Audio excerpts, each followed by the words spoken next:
O cinema brasileiro já firmou seu espaço no Oscar. O que falta para firmar o espaço na economia do país? O audiovisual é responsável por mais de 600 mil empregos por ano, contribui ao PIB com 24 bilhões por ano e isso dobra, vai para 50 bilhões por ano se considerarmos a contribuição indireta. Ou seja, o audiovisual é uma potência econômica inegável. Agenda Econômica, nesta terça, 8 horas da noite, aqui na TV Senado.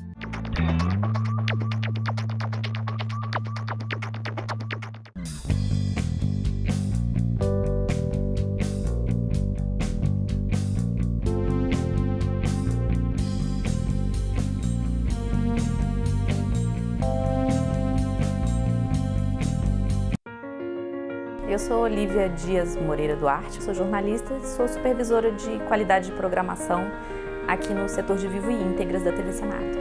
O que a gente faz, basicamente, é captar e transmitir tudo que é atividade legislativa aqui no Senado Federal. A pessoa que vai sentar à noite e assistir uma TV comercial do jornal mais assistido do país, ela vai assistir uma coisa que foi captada aqui por esse setor da TV Senado. A transparência é o principal produto que o Vivo oferece, a transparência pública. Então a TV, eu acho que ela contribui com a democracia e com a cidadania mesmo. Você vê a diversidade desse país, a cultura desse país, em que você está valorizando a política, em que você está valorizando o diálogo, o debate. Então eu tenho orgulho de trabalhar nesse veículo e eu tenho orgulho de trabalhar com essa equipe.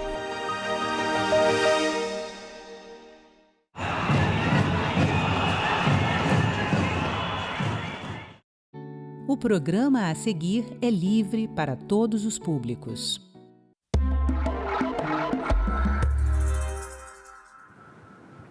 O Brasil registrou quase 3 mil amputações totais ou parciais de pênis nos últimos 5 anos devido ao câncer no órgão genital. Além das amputações, houve quase 2.500 mortes pela doença. É o que mostra um levantamento da Sociedade Brasileira de Urologia feito com dados do Ministério da Saúde. Apesar de prevenível e curável, o tumor de pênis ainda apresenta incidência significativa em nosso país. Neste Cidadania, vamos falar a respeito da prevenção e do tratamento da doença. Meu entrevistado é Rodrigo Trivilato, médico urologista titular da Sociedade Brasileira de Urologia. Doutor Rodrigo, muito obrigado por participar aqui do Cidadania. E eu já vou começar fazendo uma pergunta que, no Brasil, a gente ainda trata o câncer de pênis como tabu. Sim. Não é? Isso acaba justificando esses números que, para mim, são elevados. Sim. Primeiro, agradecer, né, Hermes, pela oportunidade de estar falando de um assunto tão importante. A gente vai conversar bastante aqui e eu acho interessante porque ele está extremamente relacionado a políticas de saneamento básico, informação, educação para a população. Como você bem colocou, ainda é um tabu, né? E esse tabu que é o grande problema, porque ele pode atrasar o diagnóstico, né? E aí, atrasando o diagnóstico, corre mais mortes, mais amputações. Então, a nossa ideia aqui é a gente levar essa informação para a população. Vamos, então, falar da importância do diagnóstico precoce, porque o câncer, e qualquer câncer, é importante o diagnóstico precoce, mas no caso do câncer de pênis, muitos homens evitam procurar o médico urologista. Como é que tem que ser? Tem que ser uma consulta anual? Como é que tem que funcionar isso na prática, para evitar que se descubra muito tarde? Sim.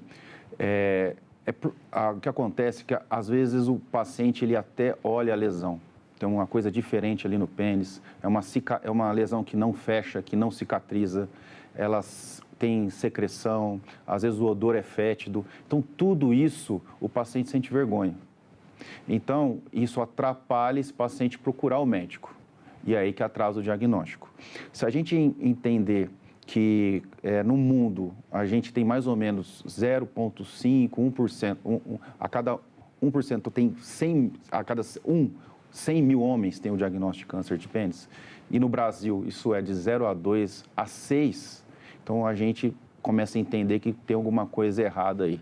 Então, o que é importante é que quando o paciente ele olha aquela lesão no pênis, olha alguma coisa está errada, que ele procure o médico, que ele não tenha vergonha disso.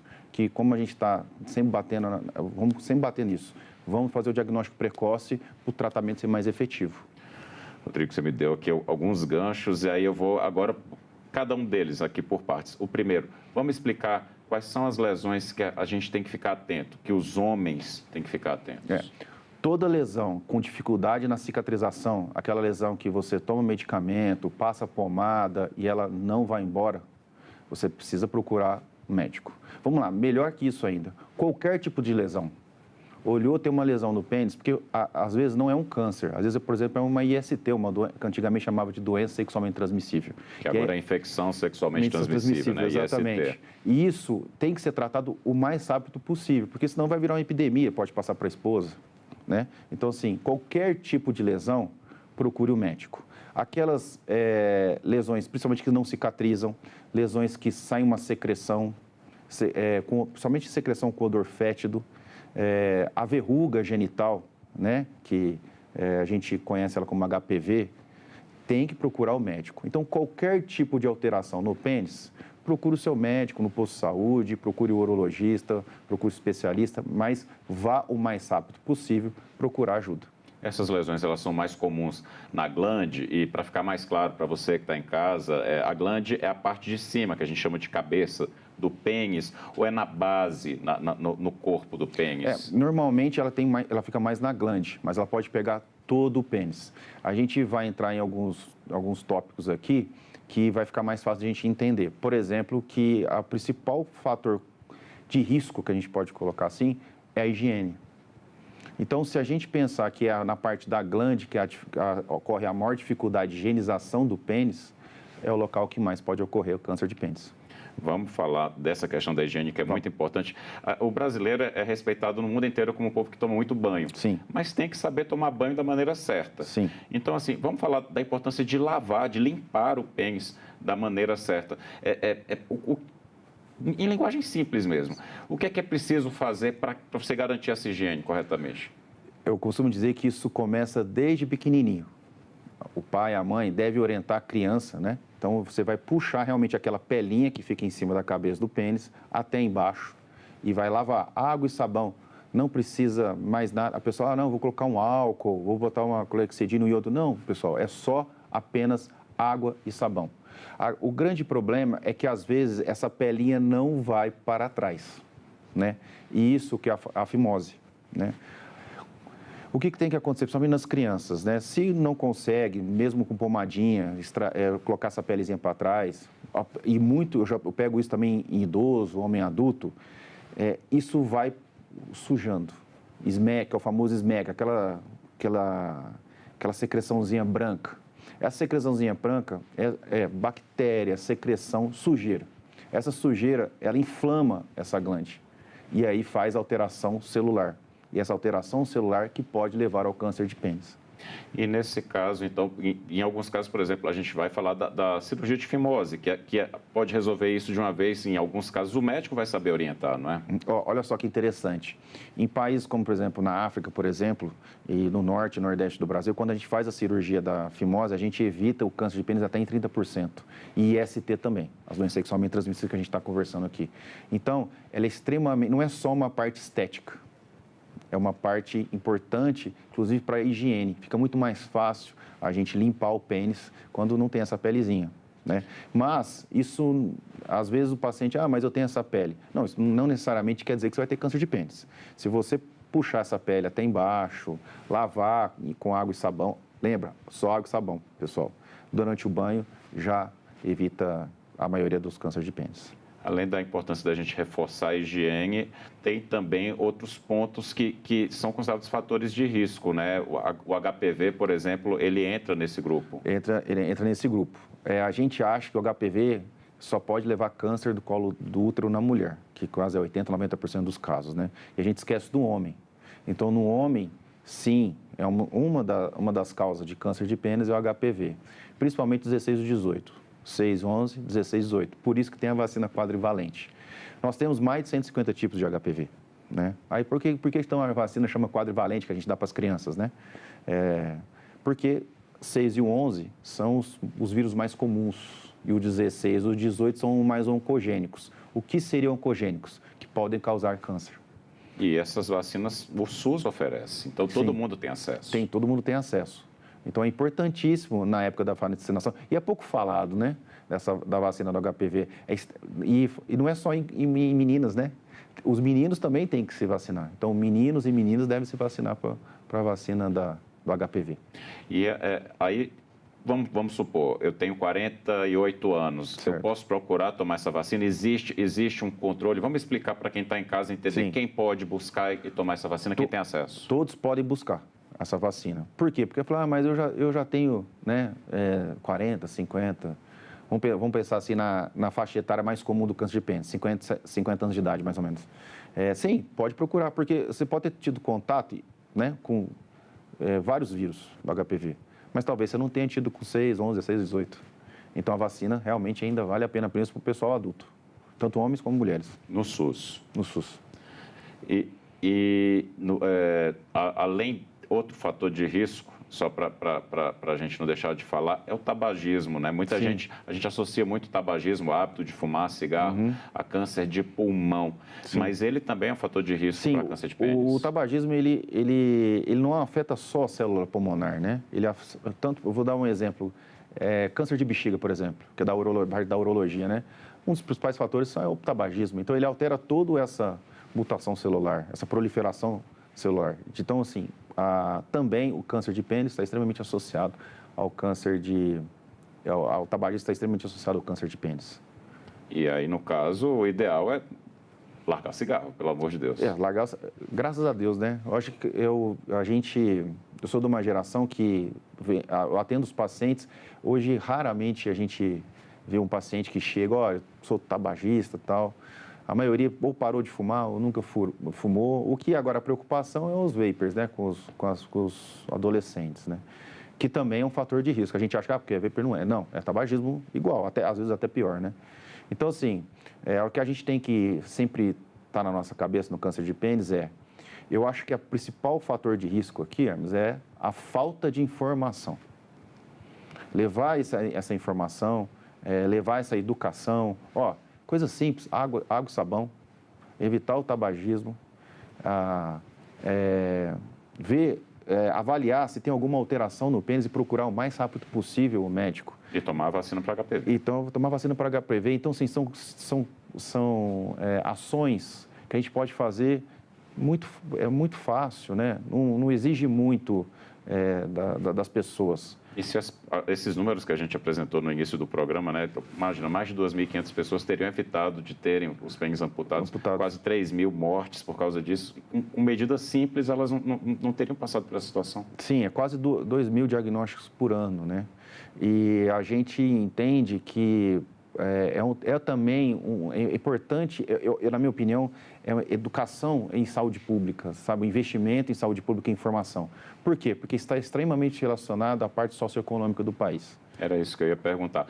Há um recorte socioeconômico, assim, tem regiões onde a incidência é maior e uma faixa de renda em que a gente tem mais casos? Sim, as pessoas mais humildes, né, elas têm mais casos de câncer de pênis, no norte e nordeste do país. Então, também um fator disso é a parte socioeconômica. E a gente fica pensando, por quê? Porque lá provavelmente falta ainda um saneamento básico adequado, a informação, a educação. Esse tabu, principalmente nas pessoas mais velhas, é muito importante. A gente sempre está conversando sobre isso. Tem uma lesão, pessoal, procure um médico. Não é vergonha nenhuma. A gente sempre associa o toque prostático para o rastreamento de câncer de próstata. Então, assim, isso não é vergonha nenhuma. Pode acontecer com qualquer um. E quanto antes a gente diagnosticar, maior chance de cura, menor chance de amputação. E se tiver porque podemos tirar só a lesão, a amputação pode ser parcial. Então, o que a gente vê muito nos hospitais é isso muito evoluído, são lesões muito grandes, que infelizmente não tem como manter o pênis, aí tem que amputar. Doutor Rodrigo, uma diferença muito grande entre os homens e as mulheres no Brasil é que a mulher ela é ensinada desde adolescente a ir com frequência ao médico que cuida da saúde dela, ao ginecologista, pelo menos uma vez por ano. Sim. O homem brasileiro ele não tem muito essa cultura. Seria importante a gente mudar isso, né? Uma visita anual ao urologista resolveria muito essa situação também. Brilhante sua colocação.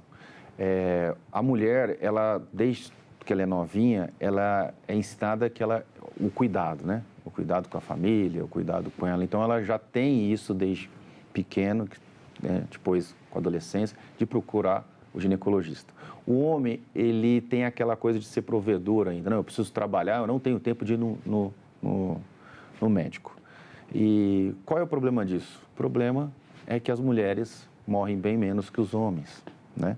Um dos principais fatores é esse, porque as mulheres procuram o ginecologista.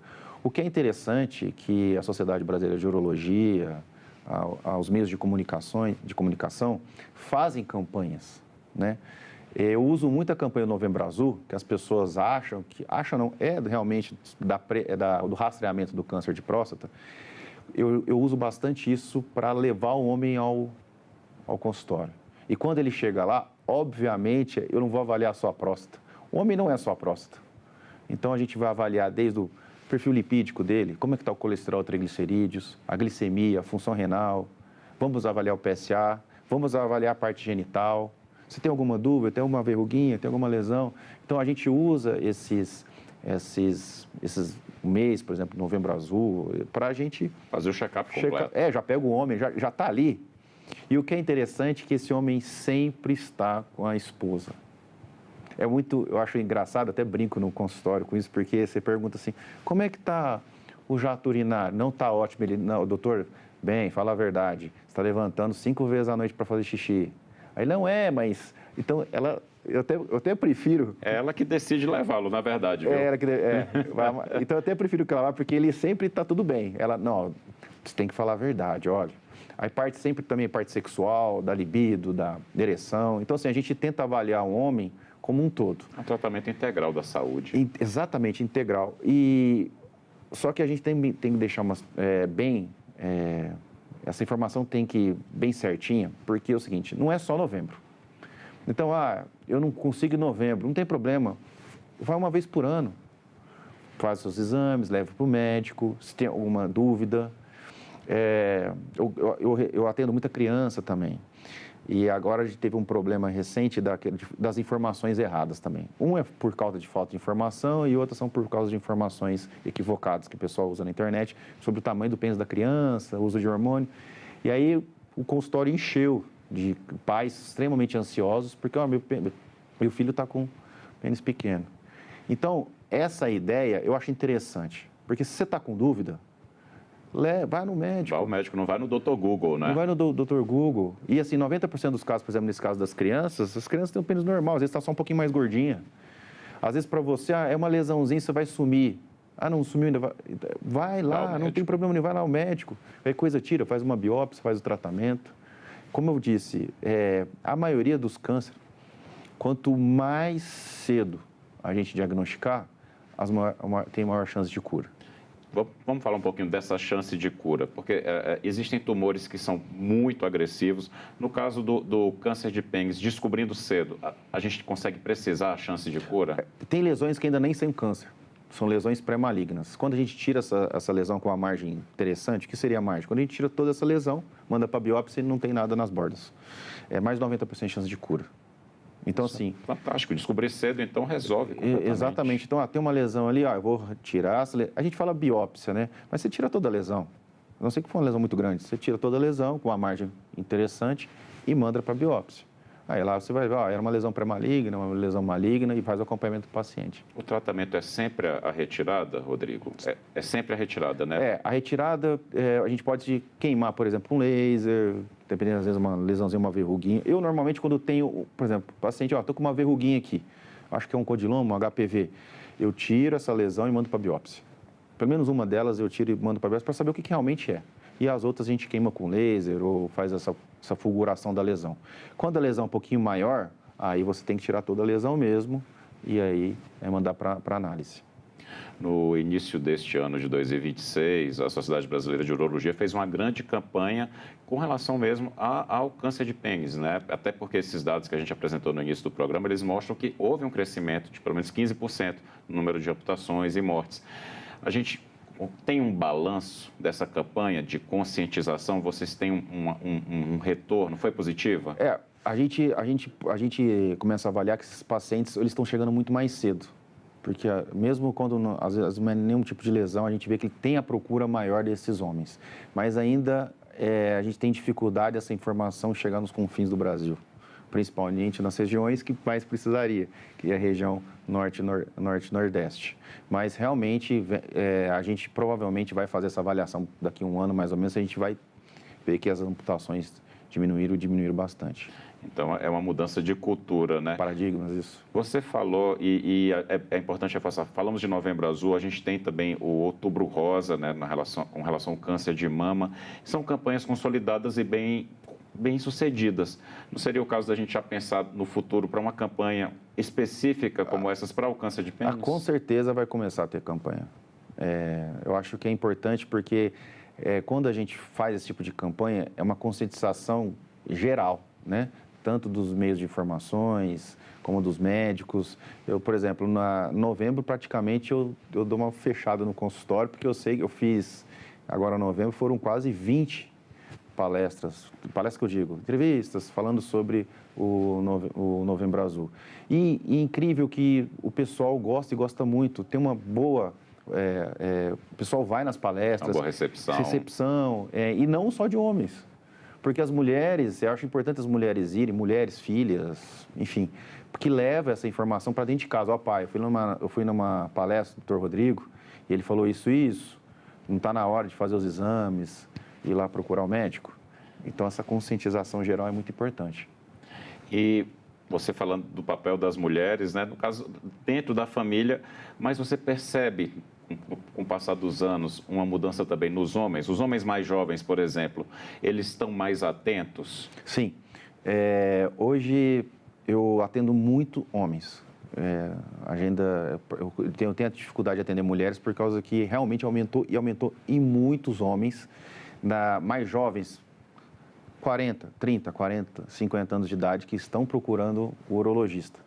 Por vários motivos, desde dificuldade sexual, perda da libido, ereção, dúvidas em relação ao pênis.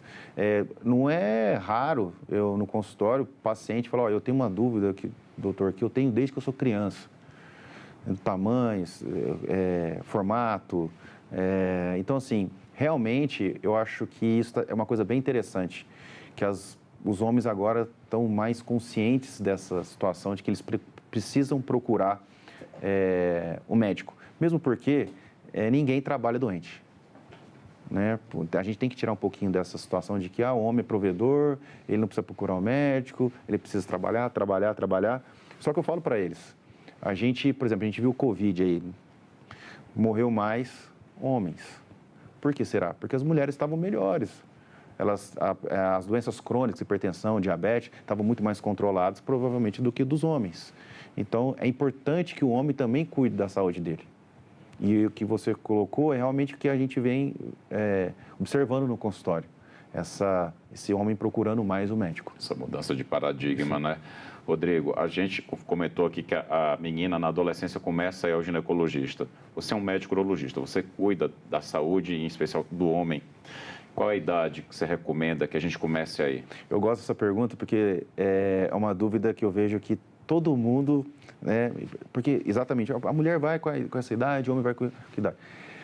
Eu sou urologista infantil, eu estudei 1 ano só criança, né? Fiz essa parte de construtora e eu falo que eu avalio meu paciente desde que ele está na barriguinha da mãe, porque faz um ultrassom ali e aí vê alguma alteração, eu acompanho desde pequenininho.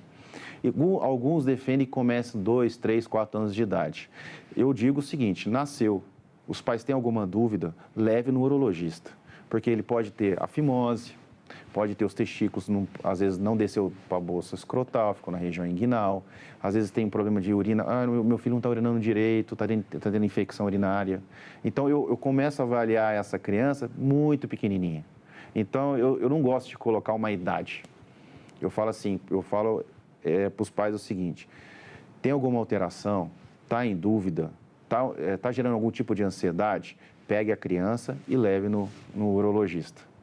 Então, eu acho que a resposta para a sua pergunta, eu não consigo te dar uma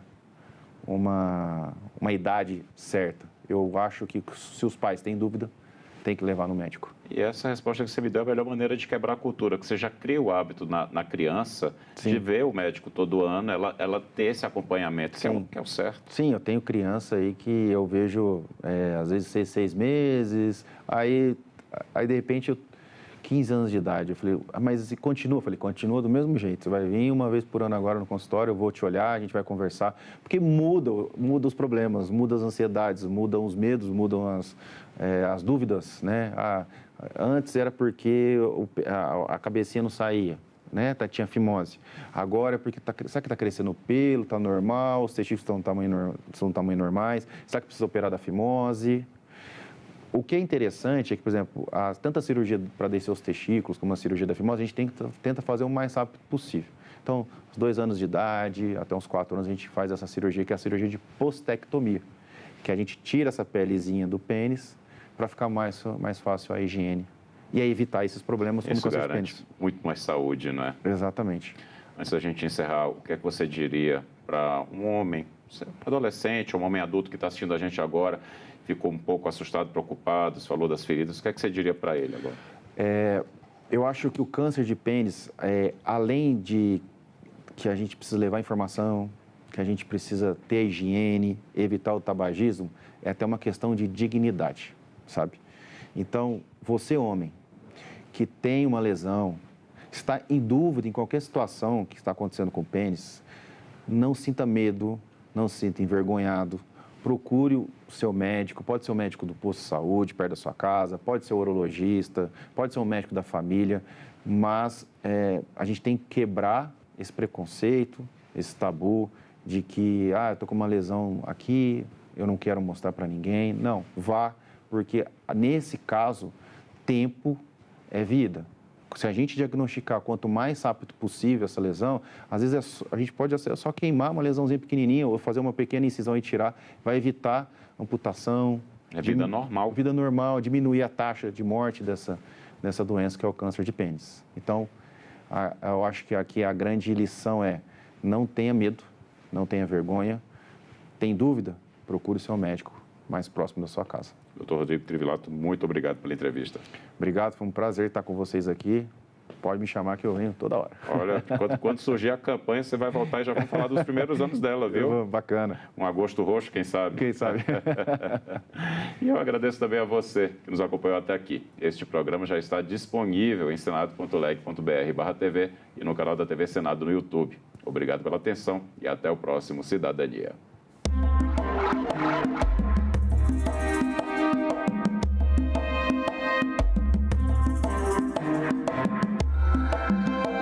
Os manifestantes conseguiram subir no prédio do Congresso.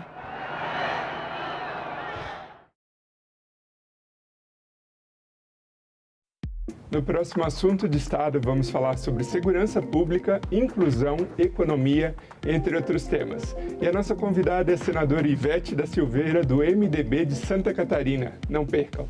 Lá eles vão encontrar tudo num lugar só. E eu acho que isso vai ser um exemplo para muitas cidades de Santa Catarina. Assunto de Estado. Hoje, 20h, aqui na TV Senado.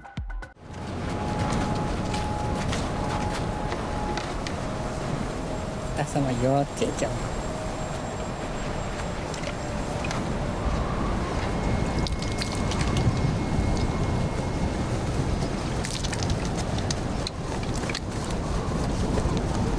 Kapata taus kau sashi holo etli bonka pan ho taus ka yan tua sai ka kau ho pan ho en kai kai sha dai Aret thari tamare ha aret thari na oin hatte ya mai thai ta te ha sha ta na sha ta pon sha tai mai te wane buin sot pa chon para halas pa he wane buin e mai ka tu ya ka na restaurant ha man nei aturong ma Cherry Smith Pigari.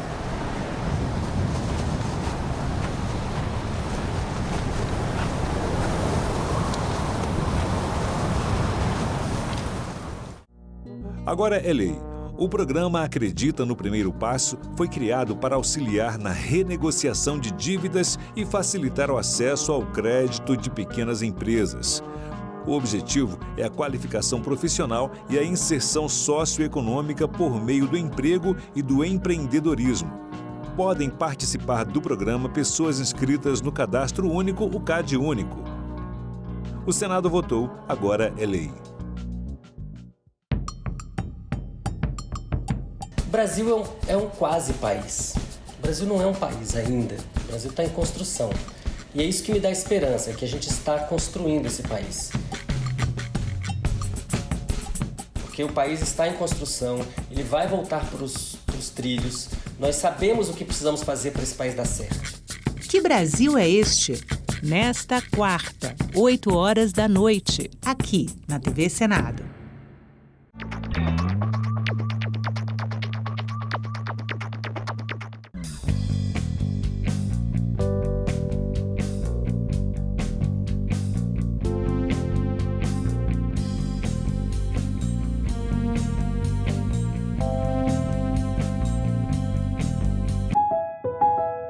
Eu sou Lorena Maria e eu estou à frente da equipe do acervo e distribuição da TV. A gente cuida da programação, então, você recebeu o conteúdo que está sendo produzido ou que está sendo adquirido fora da TV. A gente distribui, porque a gente tem a TV Senado Agência, que é onde você pode passar para veículos, para pesquisadores, para produtoras. E a gente faz também a curadoria dos documentários, que vem de fora. Isso traz uma diversidade, isso traz pluralidade para a programação, essa diversidade étnica, cultural, de regiões do Brasil, E se você pensar que o Senado é a casa dos estados, Isso é tão bom, A gente poder mostrar paisagens diferentes, E olhares diferentes. Então, assim, realmente tem um outro tom, você dá mais cor, para a TV.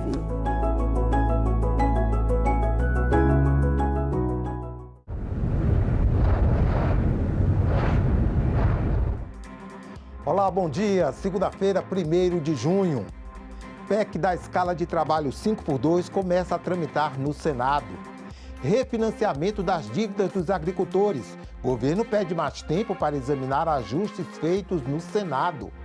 Presidente da Comissão de Relações Exteriores defende soberania do Brasil e pede diálogo. E mais, os destaques da agenda de trabalho de hoje até quarta-feira. Fique com a gente, o Senado Notícias está no ar.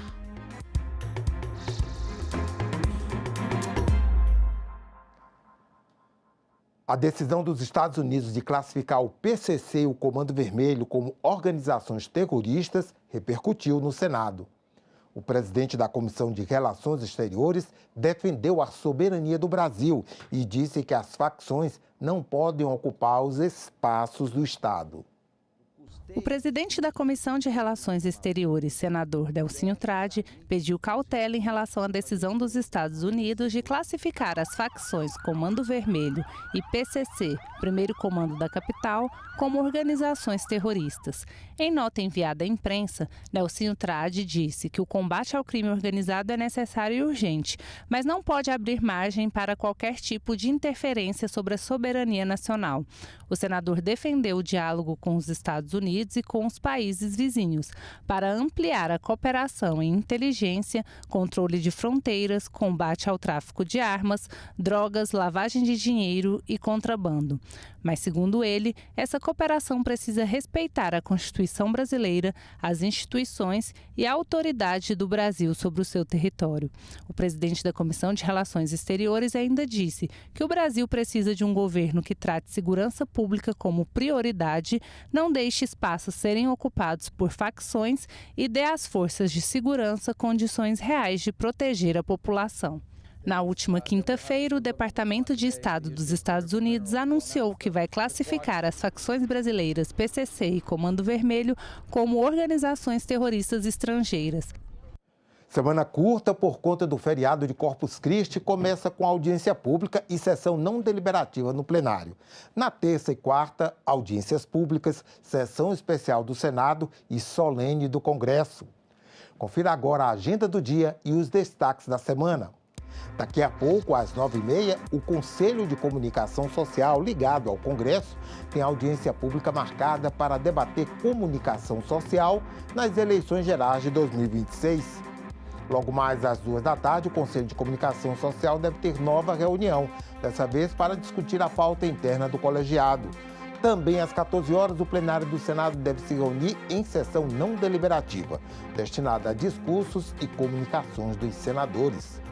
Nesta terça-feira, às 9h30, a Comissão de Relações Exteriores tem reunião prevista para debater perspectivas para a regulação do setor de minerados críticos no Brasil, tendências internacionais e possíveis impactos e desdobramentos geopolíticos. Às 11 horas de terça está marcada a sessão especial no plenário do Senado para celebrar os 50 anos do teste do pezinho no Brasil e os 65 anos de atuação do Instituto Jô Clemente.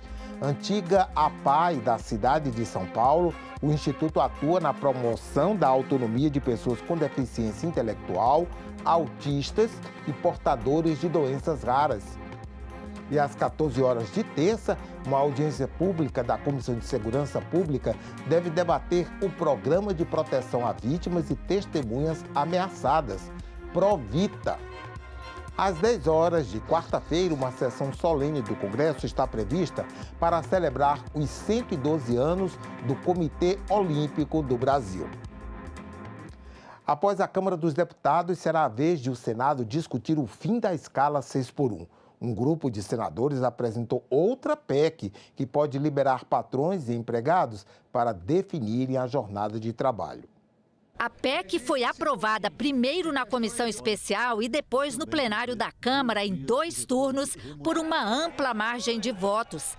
O texto reduz a jornada de trabalho de 44 para 40 horas semanais, sem diminuição de salário e com 2 dias de descanso por semana. Haverá uma transição. 2 meses após a promulgação da emenda, a jornada cai de 44 para 42 horas semanais. 12 meses após essa redução, a jornada cai mais 2 horas, sendo fixada em 40 horas semanais. Ficam fora das regras estabelecidas pela PEC os trabalhadores com diploma de nível superior e que ganham a partir de 2,5 vezes o teto do INSS, ou seja, o equivalente hoje a cerca de R$21 mil. Depois de aprovada pela Câmara, a PEC será analisada agora pelo Senado. A tramitação deve começar pela Comissão de Constituição e Justiça, que pelo regimento tem 30 dias para analisar a proposta. Depois ela segue para o plenário, onde, de acordo com a Constituição, precisará dos votos favoráveis de 3/5 dos senadores, ou seja, 49. A análise de alterações na Constituição costuma ser um processo lento. O regimento do Senado prevê prazos para análise de emendas, 5 sessões de discussão em plenário, intervalo entre votações em primeiro e segundo turno. O consultor do Senado, Gilberto Guerzoni, aponta que é um processo que pode levar de 3 a 4 meses, mas tudo depende de acordo político. É praxe, quando há um acordo político amplo para aprovação de uma proposta de emenda à Constituição, que se faça o chamado calendário especial, né? Porque estritamente o regimento interno não prevê urgência para a proposta de emenda à Constituição. Mas já é uma tradição, tanto no Senado quanto na Câmara, a criação de calendários especiais para votação de PEC. A votação mais rápida depende de acordo político e também de busca de consenso, o que nesse tema não tem sido fácil. Esse assunto ele vem sendo tratado de uma forma equivocada, na minha visão, e principalmente num ano eleitoral ele jamais deveria ter sido ventilado. E eu vejo que ele fere de morte algo que eu considero fundamental, que é o princípio da liberdade contratual. Então, cada pessoa, ela vende a sua força de trabalho de acordo com as suas necessidades. Então, se eu vou trabalhar 1 dia, 2 dias, 3 dias, 4 dias, 5 dias, 6 dias, 7 dias, é uma decisão minha numa negociação com aquele que está me contratando. É uma questão de dignidade, é uma questão de respeito, é uma questão de saúde pública também. Houve um entendimento nesse sentido com o próprio governo e chegando ao Senado Federal nós temos o tempo hábil até o final das atividades do primeiro semestre para que também entreguemos a matéria apreciada, votada e tomara, penso eu, com a aprovação devida. Não houve aumento de produtividade, não houve investimento em máquinas, o Brasil não se transformou e agora querem fazer uma coisa puramente eleitoral. Então, o meu pedido, senhor presidente,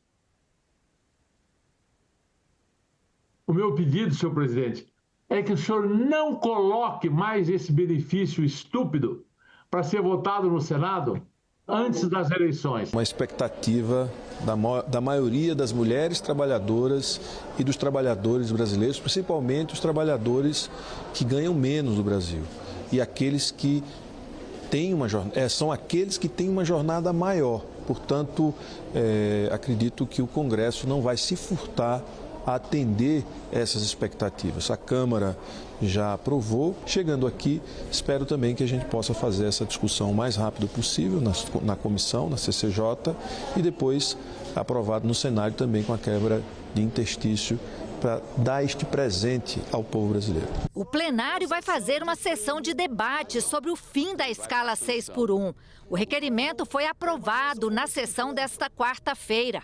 A data ainda não foi definida pela mesa do Senado. E a oposição aqui no Senado já protocolou uma PEC alternativa ao texto aprovado pela Câmara.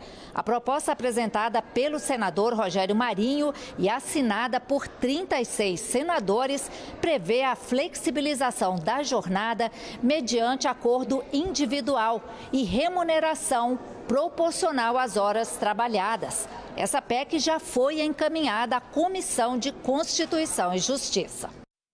Depois da aprovação pela Comissão de Assuntos Econômicos, o governo ainda tenta negociar mudanças no projeto do refinanciamento das dívidas rurais. Os senadores mantiveram o Fundo Social do Pré-Sal e outros fundos supervisionados pelo Ministério da Fazenda como fonte do refinanciamento das dívidas agrícolas. Além dos produtores prejudicados por eventos climáticos, o projeto incluiu aqueles afetados economicamente por redução de preços, por exemplo.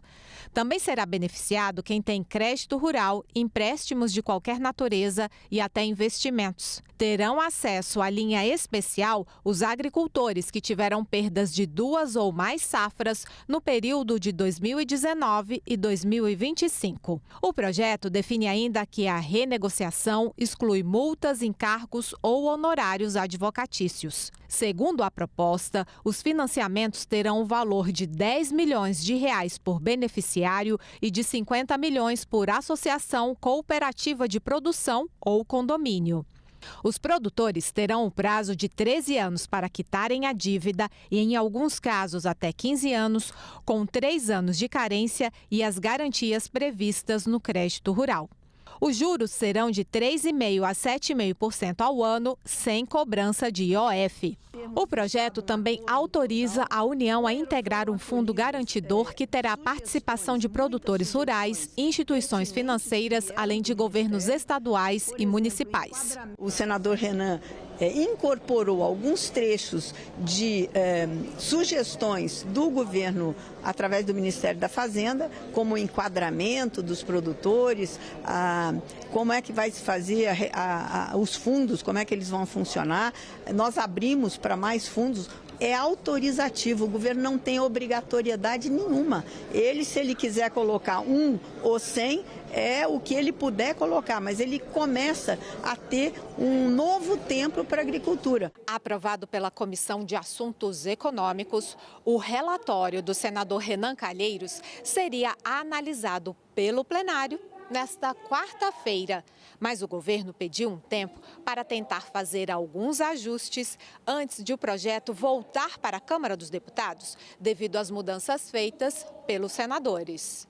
Apesar de todas as vezes que saíram os negociadores do Ministério da Fazenda sempre apontando que foi positiva a conversa, acabou que não chegamos a um denominador comum e o relatório, é evidente que absorve algumas coisas, mas ainda tem contradições com o Ministério da Fazenda. A minha pretensão é que a gente pudesse efetivamente voltar à mesa de negociação, que eu acho que é assim mesmo, demora, mas se acaba chegando. Eu reconheço a importância da deliberação deste assunto para os produtores brasileiros. E sei, e sou parte desse assunto, que estou ajudando a tentar construir um entendimento para a votação. Mas ocorre que ainda tenho algumas manifestações em relação ao governo e aos senadores sobre a possibilidade de construir ainda um entendimento em relação deste texto antes da deliberação em plenário. Não é uma questão que eu veja hoje que é de oposição e de governo. É uma questão do Brasil, né? E sempre lembrando, quem dá vantagem comparativa ao nosso país hoje, em relação ao concerto das nações, é o nosso agronegócio. A gente não pode matar o agronegócio do Brasil. O plenário do Senado aprovou o reajuste no piso salarial dos professores da educação básica pública. O projeto segue para a sanção presidencial. Os senadores aprovaram um piso salarial de R$ 5.130 para os professores da educação básica pública em 2026. O reajuste foi de 5,4% em relação ao piso anterior. De acordo com o texto da medida provisória, o reajuste passa a considerar a inflação do ano anterior, medida pelo INPC, e somada a 50% da média de crescimento das receitas do Fundeb, o Fundo de Manutenção e Desenvolvimento da Educação Básica, nos 5 anos anteriores. O cálculo leva em conta as contribuições de estados, municípios e Distrito Federal ao fundo. Comparando o Brasil com os países membros da OCDE, o Brasil é um dos países que os professores mais trabalham e menos recebem. Não tem educação boa, nem educação de qualidade, se os profissionais da educação não forem devidamente respeitados e valorizados. O Senado celebrou na última sexta-feira o Dia Nacional do Líder Comunitário. A sessão especial foi requerida pelo senador Isalci, que destacou a importância dessas pessoas para a articulação entre Estado e comunidade. Líderes comunitários de várias partes do país participaram da sessão que homenageou quem trabalha para melhorar a vida das pessoas em uma comunidade. O líder comunitário é o elo entre as demandas de uma comunidade e o poder público. São eles que conhecem de perto a realidade de cada localidade do país. O Dia Nacional do Líder Comunitário, instituído oficialmente por lei em 2006, é uma forma de reconhecer e valorizar a atuação dessas pessoas. Liderar uma comunidade exige uma combinação rara de virtudes. A paciência de quem ouve sem julgar, a coragem de quem cobra sem recuar e a sabedoria de quem entende que os recursos são poucos, mas as urgências são muitas. Essa homenagem não é apenas simbólica, ela é um reconhecimento público de que o Brasil precisa olhar com mais respeito para essas lideranças. O poder público precisa ouvir mais quem conhece a realidade de perto. Representantes de entidades que reúnem líderes comunitários destacaram que a atuação da categoria é importante para fortalecer a construção da cidadania. É isso que a liderança comunitária precisa, realmente de qualificação, precisa, senador, que seja desenvolvido realmente políticas públicas, né? A liderança comunitária é uma voz, uma palavra, uma pessoa que encampa a voz da comunidade para levar as demandas ao setor público, ao poder público, para discutir junto às autoridades essas demandas e procurar resolver os problemas de sua comunidade. Eu não entendia que eu era líder comunitário.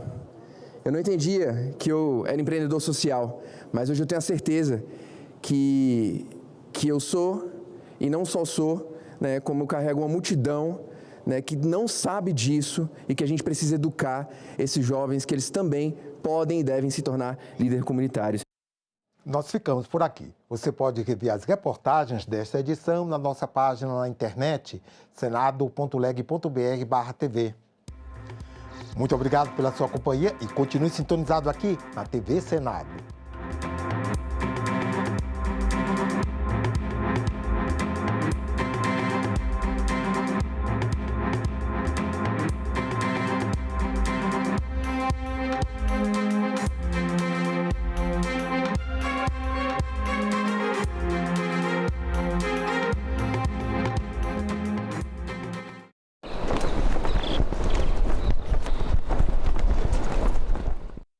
No próximo assunto de Estado, vamos falar sobre segurança pública, inclusão, economia, entre outros temas. E a nossa convidada é a senadora Ivete da Silveira, do MDB de Santa Catarina. Não percam!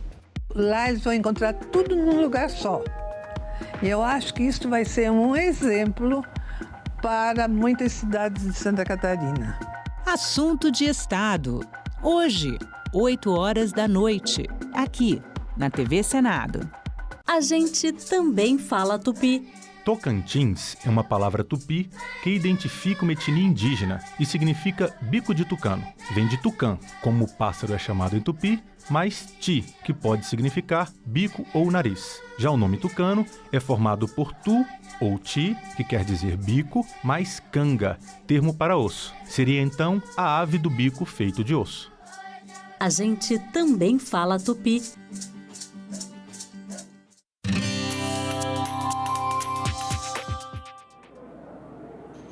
Olá, eu sou a Carla Benevides e está começando mais um programa Argumento. Está em debate aqui no Senado Federal uma proposta de emenda à Constituição que fixa mandato para ministros do Supremo Tribunal Federal. Essa proposta ganha força após a rejeição pelo Senado de um indicado ao STF pelo presidente da República. Aqui conosco no estúdio está o senador Plínio Valério, do PSDB do Amazonas, que é o autor dessa proposta de emenda à Constituição. Senador, obrigada pela sua presença mais uma vez aqui no programa. Eu já queria começar perguntando para o senhor o seguinte: atualmente, os ministros do Supremo, eles têm um mandato vitalício, né? Qual é o problema desse modelo na sua avaliação? Esse modelo é que, de tanto fumar o cachimbo, a boca acaba entortando. Os ministros começam a agir, no começo com certo cuidado, depois eles vão adquirindo a sensação de um poder que a Constituição não dá a eles, mas que eles passam a ter. E é o que a gente está vendo aí. Quando um ministro é nomeado ao Supremo, ele só vai sair aos 75 anos. Independente dele ter 40, 50 anos, ele só vai sair. Então é muito tempo para você exercer um cargo. O próprio Barroso saiu dizendo isso. Pena que só saiu dizendo depois que saiu, né? Que deveria ser um mandato de 12 anos. Por quê? Porque um mandato fixo, Carlos, um mandato que saiba que não seja tão longo, vai dar a ele a sensação de que ele é um ser humano normal. Então ele não vai achar que tem um poder que não tem. Eu acho importante. O momento é esse agora, em que o Supremo, de novo, está no olho do furacão. Pois é, o senhor apresentou essa PEC em 2019 e até hoje ela não andou muito, né? Eu queria que o senhor relembrasse um pouquinho, que ela passou pelas mãos do senador Anastasia. Como é que está essa tramitação? Mas antes eu queria que você relembrasse quantas vezes já falamos sobre isso aqui, algumas, né? Algumas vezes, né? Isso é o que mostra que a gente não desistiu. Logo no começo ela teve a relatoria do senador Anastasia. E ele fez um relatório excelente, mas antes de ir à pauta, ele foi nomeado ministro do TCU. Caiu o relatório dele. A senadora Cristina foi nomeada, está fazendo o relatório, mas não é mais da CCJ. Então tem que ser da CCJ. O drama é longo. E agora o senador Otto, a gente está conversando para que se nomeie um relator, então passe a andar. E já tem muitas sugestões, né? A gente sugeriu 8 anos, já tem sugestão de 12 anos, sugestão de que só pode nomear após 55 anos, ser ministro, outras que o Senado indica e começa também a dificultar. Quando a gente busca o ideal, quando a gente busca no parlamento aquela coisa perfeita, a gente não chega ao final, porque é muito longa a caminhada. Eu tenho a espinha dorsal, que é fixar um mandato. O presidente continua indicando, o Senado continua sabatinando. Agora, prazos. Olha só o caso do Messias. Demorou muito a vir. Então, eu teria 2 meses para... Tem 1 mês para indicar, vago, o Senado tem 2 para aprovar ou não, e a coisa tem que correr. Então, acho que essas coisinhas para agilizar. É espinha dorsal, mas vem muita emenda nisso tudo. Mas a sua PEC prevê 12 anos de mandato. 8 anos. Mas o Anastasia já havia modificado no relatório para 12, eu acatei plenamente. Senador, junto com a sua PEC, a sua PEC fala de mandato, tempo de mandato, mas o senhor mesmo já falou, existe aí proposta para estabelecer idade mínima, quarentena política, mudanças nas regras de indicação, já houve uma proposta aqui do ex-senador Lazer Martins, que tinha que ser uma lista tríplice indicada por um colegiado específico. O senhor acha que esse modelo atual de escolha dos ministros, ele precisa ser aperfeiçoado? Sim, precisa. Eu acho que sim. Precisa, ponto, precisa. A gente não pode dificultar o trâmite de uma PEC, mas sim, ele precisa mudar. Olha só, eu acho o seguinte, uma das coisas boas que hoje eu teria que mudar, o presidente que, quando passou no mandato, já fez suas indicações, no novo mandato não teria mais direito. Porque o que vai acontecer agora, o que está acontecendo agora, é que o presidente Lula manda no Supremo. Ele indicou mais da metade já. Se você juntar com a Dilma e com o Lula, tem mais da metade. Então, eu acho que uma boa ideia, e eu pretendo fazer isso, presidente pode indicar no seu primeiro mandato, sei lá, o Bolsonaro indicou 2, o Lula foi 6 ou 8, não sei. Então, eu acho que limitar sim, porque senão fica tudo centrado, fica tudo devendo entre aspas, favor a um só presidente da República. A gente precisa diminuir, mas não pode tirar do presidente da República essa prerrogativa, seja ele quem for. Mas você acha que caberia isso na PEC do senhor? Cabe. Eu acho que cabe sim, porque vão botar muitas coisas, a gente botaria isso sim. Presidente que já nomeou no governo anterior, né? Eu acho até que a gente teria que seguir o modelo norte-americano, o presidente só podia ser eleito uma vez. A partir daí ele vai fazer palestras, ele vai fazer outras coisas. E a gente não, olha o Lula, já vem no 3º mandato. Isso é ruim, se você somar o mandato dele com o da Dilma, ele já tem mais da metade do Supremo. Isso não é legal. A gente poderia trabalhar alguma coisa nesse rumo. O senhor acha que essa rejeição, isso que aconteceu agora com a última indicação, pode acelerar essa tramitação da proposta, senador? Deveria. Porque a gente tem a oportunidade rara, foi histórica, né, não aprovar a indicação de um presidente da República para o Supremo, e a gente teria que aproveitar e seguir, só que está esfriando, né? Já tem alguns dias, já tem meses, começa a esfriar. A gente teria que imediatamente voltar essa PEC, essa nossa PEC, como pediu o senador Girão, o senador Moro, o senador Mourão, todo mundo querendo logo que essa PEC ande. Eu acho que a gente está perdendo o time, se não for agora, vai perder o time. Senador, em relação também a esse prazo, o senhor falou que deveria ser 1 mês para indicação e 2 para análise. Assim como o senhor falou que está perdendo o time, o senhor acha que às vezes, porque o Supremo está lá há muito tempo com 10 ministros só, né? Há alguns processos que estão aguardando o desempate. O senhor acha que agora vai vir uma nova indicação? O presidente Davi disse que vai esperar o futuro presidente, não é o próximo presidente eleito, enfim. Quais são os prejuízos que a gente tem com essa lentidão nesse processo? Eu acho que grande. É começar pelo Supremo, que fica já só 11, fica só 10. Mas tem gente lá dentro que quer continuar só 10, que tem interesse nisso. É o prejuízo doido. Coisas que ficam sendo adiadas. E também, esse mês, você tendo só 1 mês, você tem pouco tempo para negociar. Negociar, que eu digo, não é vender, não é comprar. Negociar. Aí você tem lá, o André Mendonça foi 6 meses, eu acho. Meio ano. O Messias foi 4 meses, é muito tempo, dá margem para ter muita conversa, muito encontro, muito tititi, muito mimimi. Então tem que ser coisa rápida. Olha, eu sei que a Carla vai se aposentar, ela já disse que quer e chegou o tempo dela. Isso é isso 1 ano antes. Então já tem que ir cuidando da minha escolha. Saiu, está aqui o outro no outro dia e vota-se. E o Senado também. Não pode ficar protelando, gavetando indicação de mim. Chegou aqui, tem que em 2 meses votar. Porque essa coisa fica puxando. Eles demoram lá, a gente demora aqui. E quem perde com isso é a sociedade brasileira. O senhor falou que não pode tirar do presidente da República essa escolha, que o senhor acha que deve ser, a indicação deve ser feita... Eu acho que sim. Mas vira uma lista tríplice, assim como vem no Ministério Público? Sim, o senhor acha que pode eu ser acho que a lista tríplice, se for para o Senado, legal. Mas quando a lista tríplice, como é agora juiz de tribunais, já vai a lista tríplice para o presidente da República que faz a triagem dele, isso não é nada. Então, eu acho que a lista tríplice poderia ser incluída, assim, o Senado tendo que decidir, não é o presidente vai pegar, você vai decidir. Agora, como é que o Senado vai decidir uma lista tríplice? Quais critérios? É complicado isso. Eu acho que tirar a prerrogativa do presidente, seja ele quem for, nesse momento não é aconselhável. A gente tem que facilitar e fazer as mudanças que a gente quer.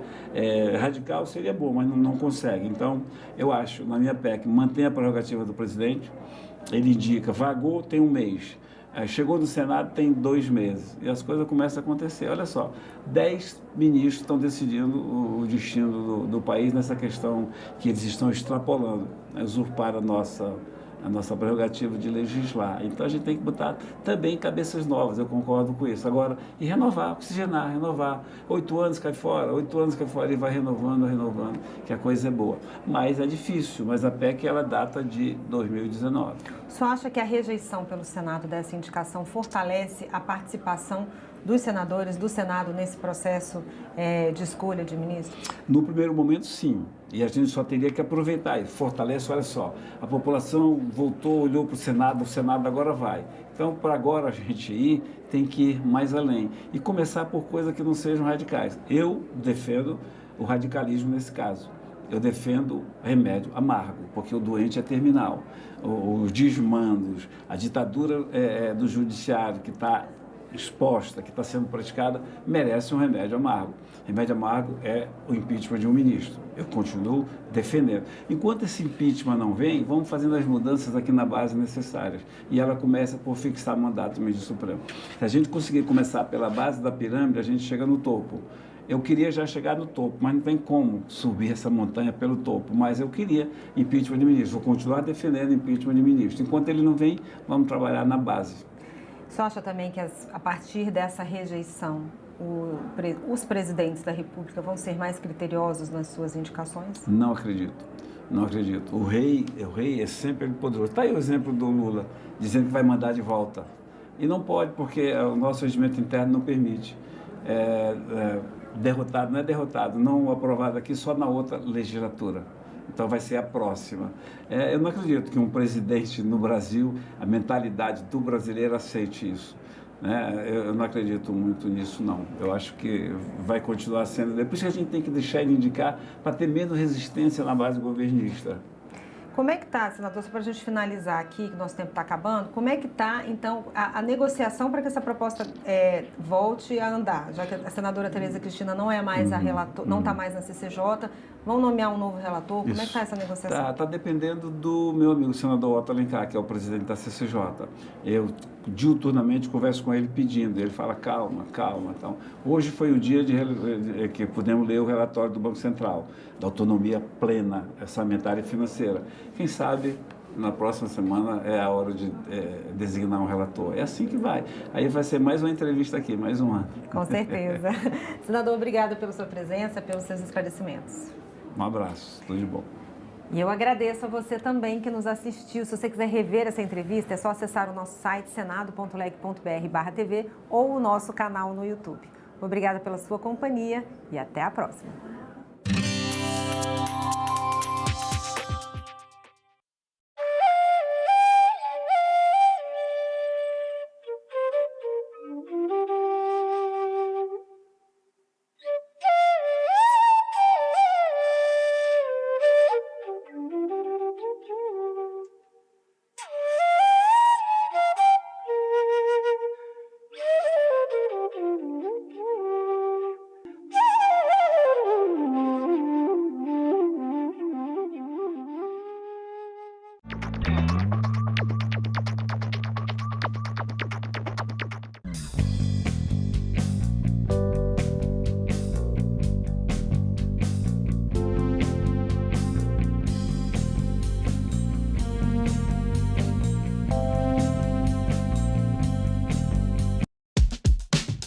Calendário Eleitoral 2026. 1º de junho é a data limite para que as legendas comuniquem ao Tribunal Superior Eleitoral que abrem mão do Fundo Especial de Financiamento de Campanha, o Fundo Eleitoral. A comunicação deve ser feita formalmente ao TSE.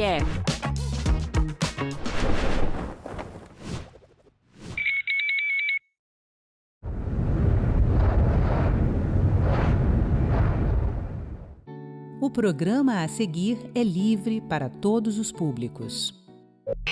Eu entrei na empresa mostrando uma função de acessibilidade, mostrando uma solução em acessibilidade. E o Rodrigo apresentou para a gente o kit do Metacircuitos. E eram pessoas com deficiência visual, assim como eu, e o pessoal estava quebrando a cabeça para entender como é que funcionaria.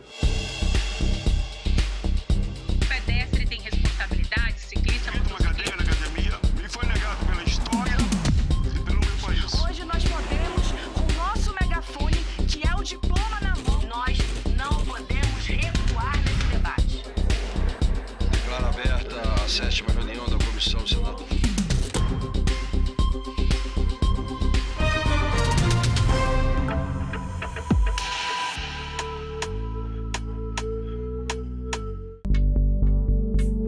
Acessibilidade digital é navegar pela internet sem barreiras, sites e portais inclusivos para todas as pessoas. Aplicativo, sites sendo feitos já com essa visão da acessibilidade a idosos, às pessoas com deficiência, aos chamados analfabetos digitais. Ter acesso às tecnologias digitais significa, primeiro, você ter acesso físico. A pessoa tem que ter acesso à internet, ela tem que ter o equipamento que tem o acesso à internet, isso significa custo também, né? Nem todo mundo tem. Eu senti muito isso quando eu era ministro das Comunicações e ministro de Ciência e Tecnologia, durante a pandemia, que a gente precisava passar as aulas para os alunos.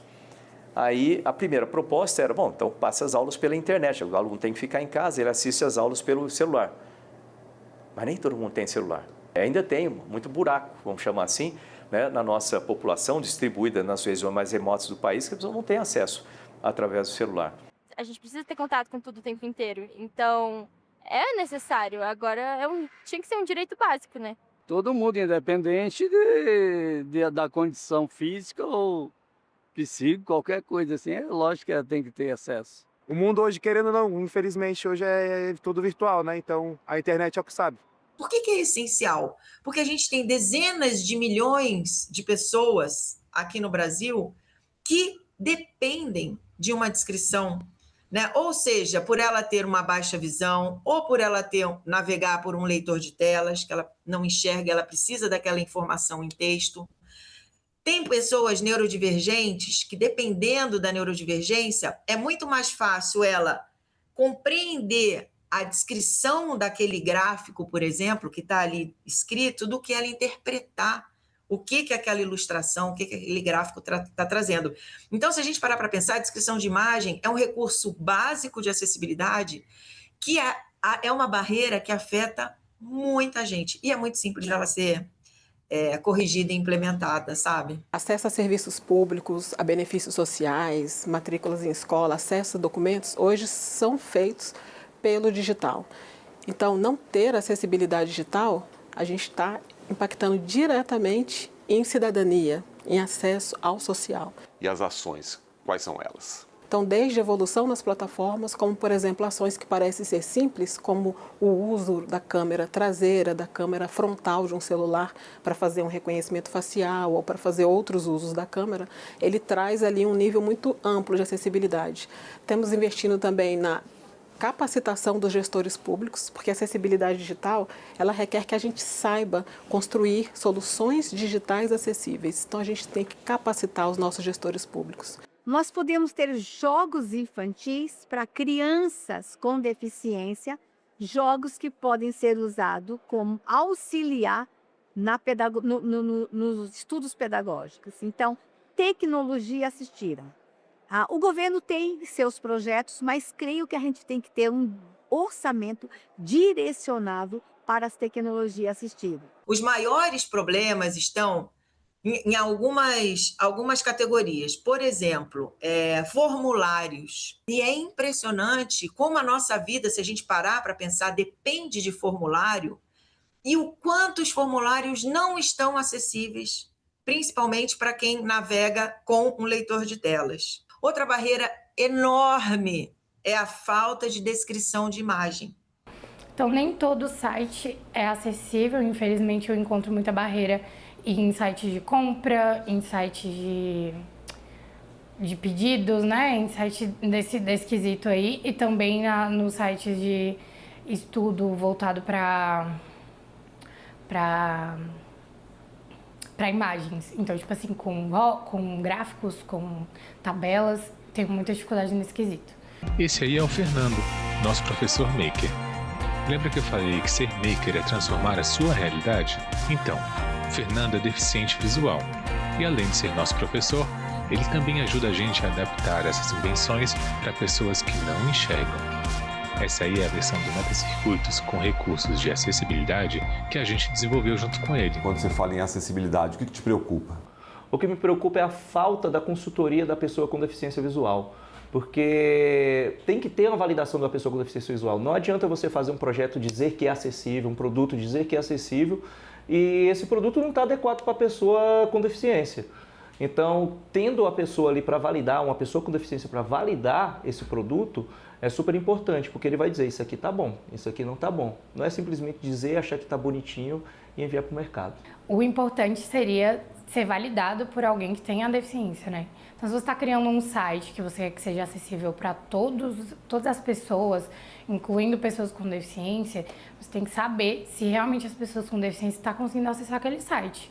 Que nem vocês estão perguntando para mim sobre acessibilidade digital na minha área, que eu sou uma pessoa cega, as pessoas também têm que consultar as pessoas cegas ou com baixa visão, e existe uma profissão para isso que se chama consultora em acessibilidade, que não é regulamentada, infelizmente, mas ela também valida muitos sites, se está acessível ou não para o leitor de telas. O Fernando, né, quando eu conheci ele nessa ONG, né, foi, eu acho que o único desse grupo de pessoas com deficiência que me cutucou. Foi o único que teve a coragem de dizer, olha, esse teu produto ainda está faltando muita coisa para eu ter autonomia para poder usar, para eu trabalhar com tecnologia, né? Ele testou o material com o filho dele e falou, papai, tá de cabeça para baixo. E ele não sabia dizer por que estava de cabeça para baixo, né? Foram surgindo, né, nesse meio de inovação, foram surgindo editais, e aos poucos fui trazendo o Fernando aos poucos para a equipe, né? E todo o pitaco que ele dava, todo o olhar que ele trazia de forma diferente, fazia com que a gente melhorasse o nosso produto também, né? Porque nas escolas a gente tem crianças com baixa visão, crianças com restrição de mobilidade, crianças neurodivergentes, então a figura do Fernando é de muita representatividade, né? O olhar do Fernando aqui na equipe faz com que a gente desenvolva um produto melhor para todo mundo, né? Que justamente quando a gente começa a desenvolver algum produto, né, a gente esquece e não tem esse olhar, né, acho que horizontal do que a gente está fazendo. Então a figura dele é para cutucar mesmo isso. A audiodescrição hoje as pessoas deixam de fazer. A gente está vendo cegos sem acesso, inclusive à comunicação, sem acesso a informações por causa da falta da audiodescrição. Tem uma criança lá na escola da Árvore que todo dia que ela chega, oi, tudo bom? Eu sou a fulana, eu tenho os cabelos assim, assim, assim, e todo dia se audiodescreve para mim. Um pouco de vontade política, um pouco de compromisso com o setor, eu tenho certeza que a gente consegue, né, incluir mais essa população que tem dificuldade de acesso à questão da tecnologia de comunicação e assim por diante. Um excluído digital começa que ele ou ela, né, uma pessoa, não vai ter as mesmas oportunidades que qualquer outro que tenha o conhecimento digital vai ter. E esse gap, essa diferença, tem uma tendência de aumentar e aumentar exponencialmente. Eu falo na questão de ensino também. Ensino. De ter uma rede de ensino para que atenda essas pessoas desse grupo, né? Que não sabe mexer, para que elas possam ter mais acessibilidade e saber mexer melhor, né? Então a pessoa fica excluída dos melhores empregos na prática, fica excluído de observar e saber das melhores oportunidades para a sua vida. Isso vale também para a educação de forma geral, né? Mas a parte digital, isso vai ficar mais drástico com o desenvolvimento de inteligência artificial e outras tecnologias aí. Além disso, essa pessoa fica vulnerável. Quando elas vão comprar alguma coisa aqui no shopping, eu percebo que muitos idosos eles entregam o celular na mão do atendente e muitas vezes eles podem acabar caindo em algum tipo de golpe ou sendo roubados de algum aspecto. Eu tenho um pai mesmo que ele não consegue pedir um Uber. Eu quero pedir um Uber para ele. Hoje ele não sabe, ele não consegue salvar o número de telefone. Quem tem pessoas de idade na família e sabe usar a internet, traga essa pessoa de mais idade para aprender, para estar junto, para entrar no mundo. Quem tem condição de ir nas escolas e aprender, a gente precisa colocar essa inclusão, né, nas escolas, toda maneira de levar a inclusão digital para as pessoas mais, na verdade para todas as pessoas, mas focado nessas leis que a gente tem trabalhado, nas pessoas de mais idade. Minha avó, ela tem um pouco de dificuldade. Talvez, eu não sei se está relacionado a qualquer, assim, ao aplicativo em si, ou se é alguma resistência que ela tenha Se a pessoa ela não tem a destreza, né, de acompanhar tudo, aí já a dificuldade vai ser maior, claro.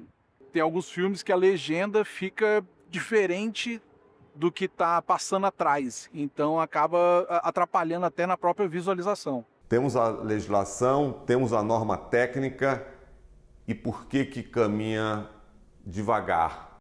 A sociedade ainda não percebeu que mais de 40 milhões de brasileiros significam um potencial enorme econômico para o país.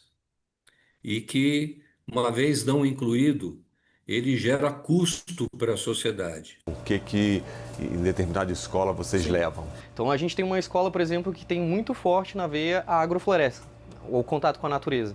Então, o currículo de marcenaria, de construir com madeira, né? Eu falo que o grande ganho de construir com madeira para as crianças é que elas nunca mais vão ver um pedaço de madeira da mesma forma, né? Então, o tempo da lixa, o tempo do serrote, né? A biofilia, a necessidade do ser humano de estar perto da natureza, né? A gente tem, por exemplo, a figura do Fernando, que em sala de aula, né? Para diferenciar os tipos de madeira, ele usa o cheiro, o olfato. Então ele consegue diferenciar qual é a espécie daquela madeira pelo cheiro. Então isso é muito bacana que as crianças tenham esse contato, né, de um outro contato, outro nível sensorial em relação a esse material que a gente trabalha. Com a figura do Fernando, né, ele não é só um agente de inovação na sala de aula, é um agente de representatividade, de inclusão, né, de mostrar que ali também é espaço da pessoa com deficiência, né, de crescer com essa referência que ele tem autonomia para trabalhar com tecnologia. Então é muito bacana porque a longo prazo essas crianças vão repensar o mercado de trabalho. Tem uma coisa que a gente sempre fala muito nas aulas que é o pode ver com as mãos, né? Então as crianças é muito legal ver elas desde pequenininho crescendo aqui para mostrar os projetos, elas têm que levar até a mão do Fernando. Quando eu né? falo, então, deixa assim, eu ver, eles vêm. Já vem direto na mão do Fernando, né? Então isso é muito legal, desde pequenininho elas crescerem com essa referência, né? A nossa sociedade, infelizmente, tem uma visão da pessoa que tem deficiência visual que ela seja uma pessoa que esteja em casa, que esteja parada. E quando vê uma pessoa que está nativa, que está fazendo, criando, produzindo e mostrando o seu trabalho, às vezes fala, você não é cego. Mas por que eu não sou cego? Você consegue fazer tanta coisa. Eu penso, mas é porque eu tenho acessibilidade, porque eu busquei acessibilidade para isso. E aí eu tenho que provar que eu sou cego, né? Falar, não, você não é cego. Eu falei, sou cego, cara. Eu acho que a dificuldade maior na faculdade tem sido os professores, que ainda estão muito... Eles não são treinados nem instruídos nesse quesito de acessibilidade para alguma pessoa com deficiência visual. Então, muitos deles não sabem como agir, como preparar um documento acessível, porque não é todo documento online que você cria e que vai ficar acessível para o leitor de telas ler. Eu diria principalmente que falta uma capacitação, um nível de consciência e até uma habilidade das pessoas que criam as plataformas digitais, as soluções digitais. Por isso que a gente tem estado muito atento a isso também e focando em capacitações para as pessoas que criam esses conteúdos. Em termos de tecnologia, a gente tem muitos mecanismos tecnológicos disponíveis para a gente construir com acessibilidade. Em termos de normas e padrões, como você mencionou e eu concordo, nós também temos padrões bem estabelecidos. Então temos ali uma lacuna entre esses padrões e a aplicação deles. Esse olhar de acessibilidade já foi lá desde o início? Não, foi com a figura do Fernando. Eu acho que foi justamente isso, assim, foi essa cutucada dele de dizer, olha, falta isso ainda para eu ter autonomia. E tem mais pessoas como eu, e um grupo grande ainda, relevante, que também quer usar esse produto e tem direito de usar esse material, e vamos fazer diferente. As regras já estão expressas pela Associação Brasileira de Normas Técnicas, ABNT. São mais de 150 diretrizes para tornar websites acessíveis.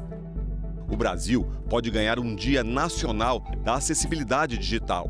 11 de março é a data que as normas da ABNT foram publicadas. Todos os sites internacionais, eles já seguem aquilo que é determinado pelo sistema W3C, e nós não tínhamos aqui esta regulamentação obrigatória. Isso foi um marco para a gente, para gigantesco, que é a primeira norma técnica que a gente tem, que está trabalhando, de fato, conteúdo digital e aplicações web. Então, são as diretrizes. Então, tem o norte agora. O que é que essa norma traz de tão especial? Elas recomendam, elas dão uma série de diretrizes para que todos os sites e aqueles derivantes, eles possam atender pessoas com deficiência visual, deficiência auditiva, pessoas que tenham deficiência de movimentos, pessoas que precisem utilizar um sistema através de softwares com comando ocular. É muito importante que a gente aplique os padrões de acessibilidade existentes desde a origem de quando a gente está projetando uma solução digital até o momento em que a gente entrega para ir acompanhar a experiência desse usuário para ver se a solução está sendo realizada da forma como a gente planejou. Grandes plataformas privadas fazem uso da nossa solução de acessibilidade. E a gente está fazendo um trabalho bem interessante em torno de capacitação dos gestores públicos para que eles compreendam bem os requisitos e boas práticas de acessibilidade e possam aplicá-las na construção dos serviços públicos digitais. Por que é tão difícil, na sua visão, ou não é difícil, que desenvolvedores façam sites que sejam acessíveis? Do meu ponto de vista, é uma questão de que, para eles vão gastar mais dinheiro para pouco público, mas dentro do Brasil, nós temos milhões e milhões de pessoas com deficiência visual e que consomem diariamente. Pena que eles não sabem isso, não fazem estatísticas a respeito disso. Se não houver a fiscalização para que realmente as empresas, as instituições de ensino, o próprio governo cumpram com tudo isso que já existe, aí vai ficar muito difícil. A gente transforma uma cultura não só pela educação, mas dentro da educação, mecanismos de controle e punição são necessários. Falta essa punição, que aí quando bater no bolso das empresas, bater aí a coisa vai rodar. Acessibilidade fora daqui, na tua casa e na rua. Vamos fazer um paralelo. Como é que você vê a questão da acessibilidade? Cara, na rua não tem. Não tem. Na rua é bem complicado. Ultimamente eu estou tendo mais que optar pelo me locomover por aplicativo do que pelo transporte público, porque a acessibilidade está bem defasada. Os pontos de ônibus não têm acessibilidade, as ruas não têm acessibilidade. Muitas pessoas não respeitam essa questão da acessibilidade por conta mesmo do que eu falei, da questão de, dentro da cabeça da sociedade, a pessoa com deficiência está em casa, parada e quieta. Brasília tem um desfalque muito grande no quesito acessibilidade. Falando em dados, em números, a deficiência visual é a que preenche o maior número de pessoas com deficiência no Brasil. Então, a gente está aí passando dos 7 milhões de pessoas com deficiência visual. Grande maioria é cega? Não. Grande maioria é deficiente visual, baixa visão. A falta de inclusão digital, o resultado dela é o mesmo que acontece com a falta de acessibilidade física. Hoje temos uma preocupação enorme com o mundo digital e, no entanto, o mundo físico continua a ser exclusivo para as pessoas com deficiência. Ele não inclui. Segundo o Tribunal de Contas da União, é extremamente limitada a acessibilidade digital no setor público federal. Durante um ano, 288 organizações dos 3 poderes foram fiscalizadas. Resultado, 88% dessas organizações apresentaram desempenho ruim no levantamento de acessibilidade digital. O Brasil ainda não pode ser considerado um país digitalmente acessível. A gente tem que, até é interessante essa sua pergunta, porque a gente tem que separar em algumas camadas essa questão do ser acessível digitalmente.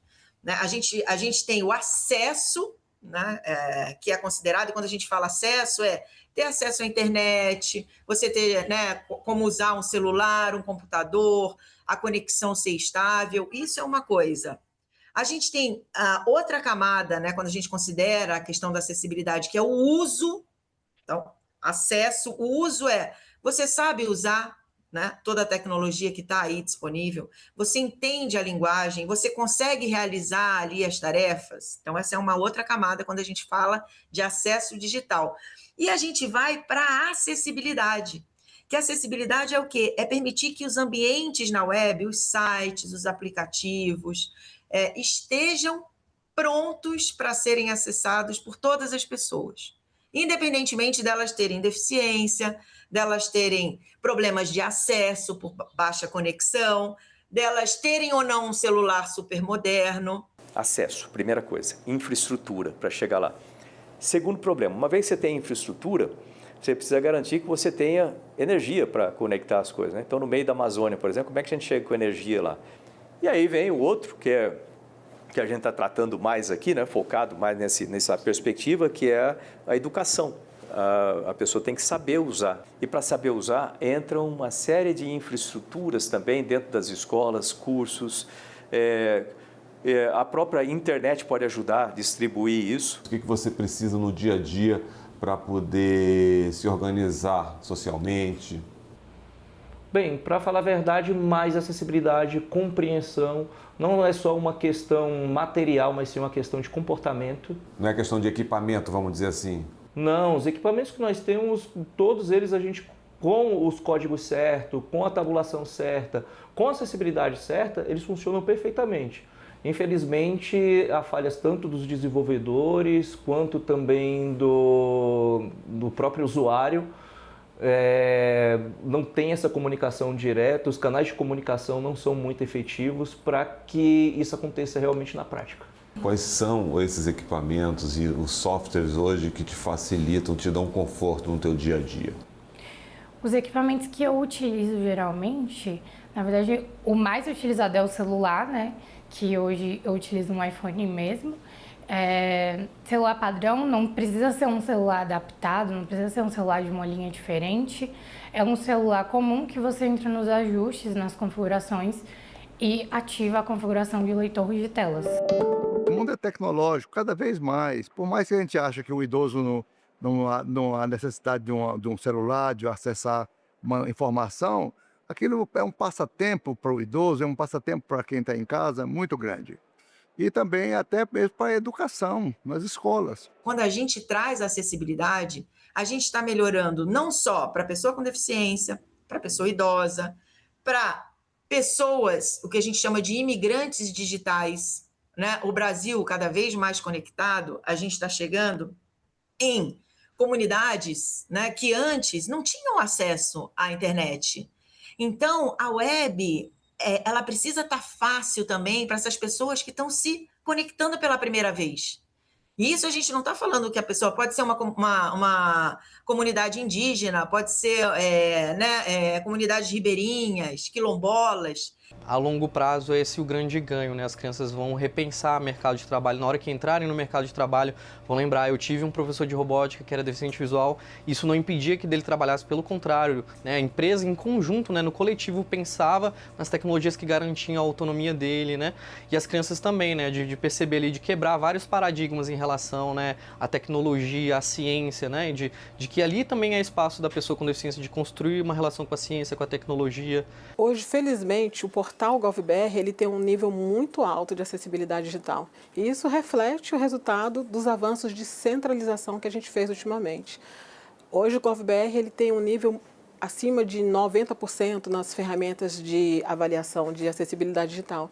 Inclusive nas avaliações feitas por órgãos de controle e outros parceiros, eles têm apontado o nível alto de acessibilidade digital no portal e um exemplo de iniciativa a ser seguida. Eu já vi no Gov aquele bonequinho que fala em Libra, assim. Eu acho que é até completo, sim, o trabalho. Só vi para deficiente auditivo, para quem tem problema de visão, ainda não vi nenhuma tecnologia, não. Dê oportunidade, porque tem muita gente com muito talento por aí, pessoas com deficiência, mas não estão tendo oportunidade por conta de quê? De que as pessoas pensarem que elas não são capazes. Mas, na verdade, nós somos capazes de muito e muito mais do que vocês imaginam. Qual é o sentido disso na tua vida? O sentido de ensinar é tudo que a gente adquire, tudo que a gente aprende, a gente tem que dividir. Quando a gente vai embora daqui, a gente não leva nada. Então, por que não eu deixar muitas sementes por aí? Né? E conhecimento é semente. Então, na cabeça de cada criança que eu estou dando aula, eu sei que é ali 2 ou 3, mas na frente vai lembrar, cara, eu aprendi isso com o meu professor de robótica, ele era cego e ele deu conta.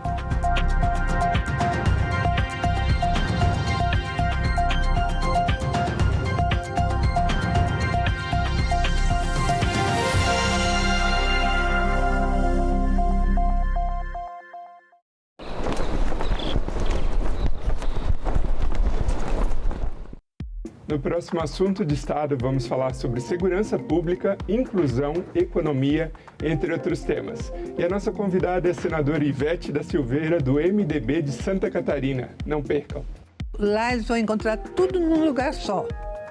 E eu acho que isso vai ser um exemplo para muitas cidades de Santa Catarina. Assunto de Estado. Hoje, 20h, aqui na TV Senado. A gente também fala tupi. Tocantins é uma palavra tupi que identifica uma etnia indígena e significa bico de tucano. Vem de tucã, como o pássaro é chamado em tupi, mais ti, que pode significar bico ou nariz. Já o nome tucano é formado por tu ou ti, que quer dizer bico, mais canga, termo para osso. Seria então a ave do bico feito de osso. A gente também fala tupi.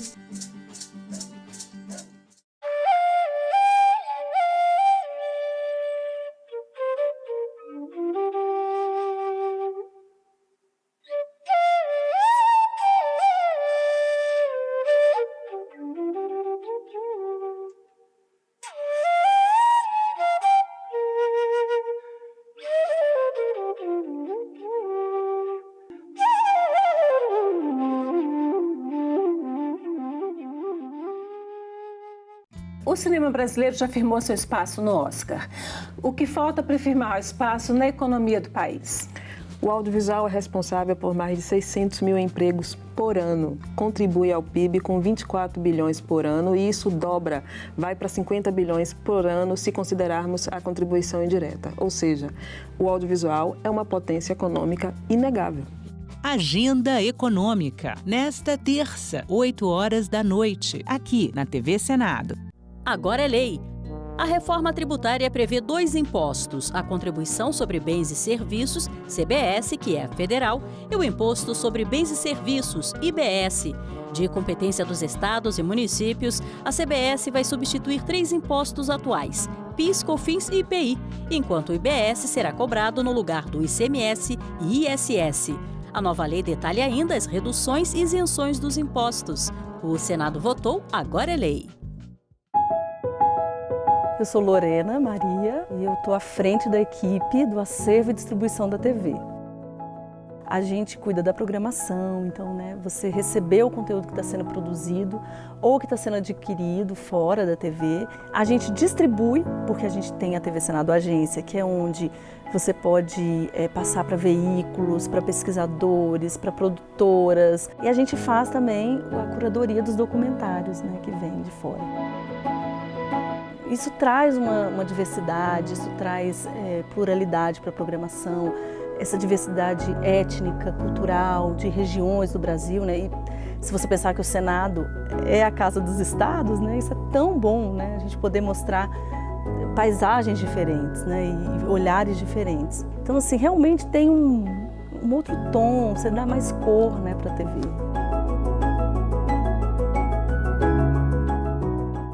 A violência tinha que ser trabalhada nas escolas, na igreja, na comunidade, para que as pessoas pudessem entender o que realmente é violência.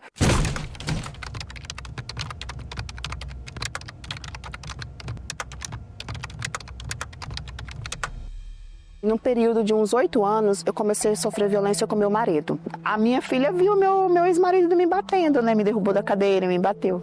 Aí no outro dia é a famosa lua de mel, com café na cama, chama de meu amor. E a mulher acaba perdoando isso. Ele me chamava de doida e que eu não ia encontrar ninguém porque não era uma pessoa que não tinha uma boa aparência, que ninguém ia me querer mais. E isso me deixou assim desmotivada. Eu estava sempre deitada na cama no meu quarto, eu não queria conversar. Se você percebe que o seu parceiro, utiliza expressões, tem condutas, tenta te manipular e faz você inclusive duvidar da sua capacidade, da sua autoestima e inclusive da sua sanidade, entenda que você vivencia uma violência. Hoje eu sou totalmente diferente do que eu era antes. Eu fiquei desempregada durante 7 anos e sofrendo. E eu não tinha nunca coragem de sair do relacionamento. Mas a partir do momento que eu consegui o trabalho, eu saí desse relacionamento e segui a minha vida.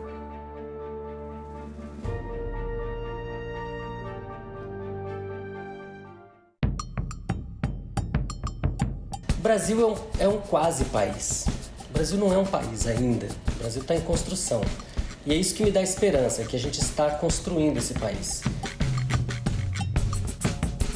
Porque o país está em construção, ele vai voltar para os trilhos.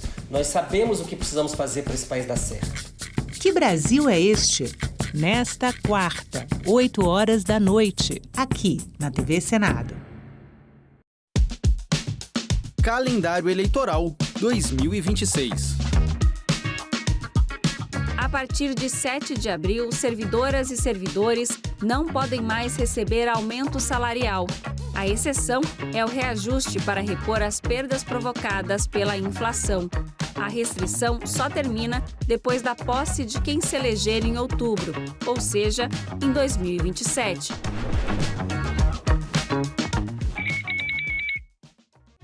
Você, mulher que quer entrar para a política, agora pode contar com o Guia da Candidata. Um manual prático, feito pela Procuradoria da Mulher do Senado para ajudar em cada passo da sua jornada. A publicação mostra o que você precisa para começar. Estar em dia com a Justiça Eleitoral, garantir sua filiação a um partido e o domicílio eleitoral 6 meses antes da eleição. Lá, você descobre como garantir os recursos para a sua campanha, como os 30...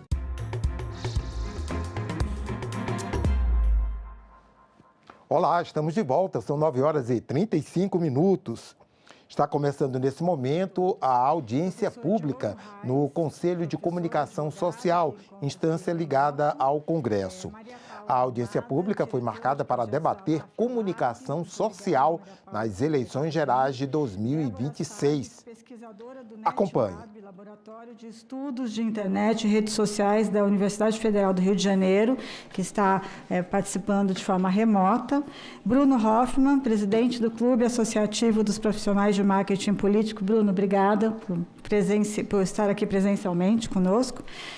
O Tribunal Superior Eleitoral também foi convidado para participar da audiência pública e está aqui representado pela Tatiana Kloschler de Silva Araújo, secretária de Comunicação e Multimídia do Tribunal Superior Eleitoral, Tiago Siqueira do Prado, assessor-chefe de articulação parlamentar do Tribunal Superior Eleitoral, e Guto Araújo, pelo TSE. Queria também registrar a presença do Guto Araújo, vice-presidente do Clube Associativo dos Profissionais de Marketing Político. Gostaria também de registrar aqui a presença dos representantes do assessora parlamentar do gabinete do senador Jacques Wagner, a senhora Luísa de Carvalho Sigmaringa de Seixas, e o chefe de gabinete do senador Magno Malta, o senhor Diego Veloso. Informo que essa audiência pública será realizada em caráter interativo, com a possibilidade de participação popular. Para isso, as pessoas que tenham interesse em participar com comentários ou perguntas, podem fazê-lo por meio do portal E-Cidadania, no endereço www.senado.leg.br/e-cidadania e do Alô Senado pelo telefone 0800 061 2211.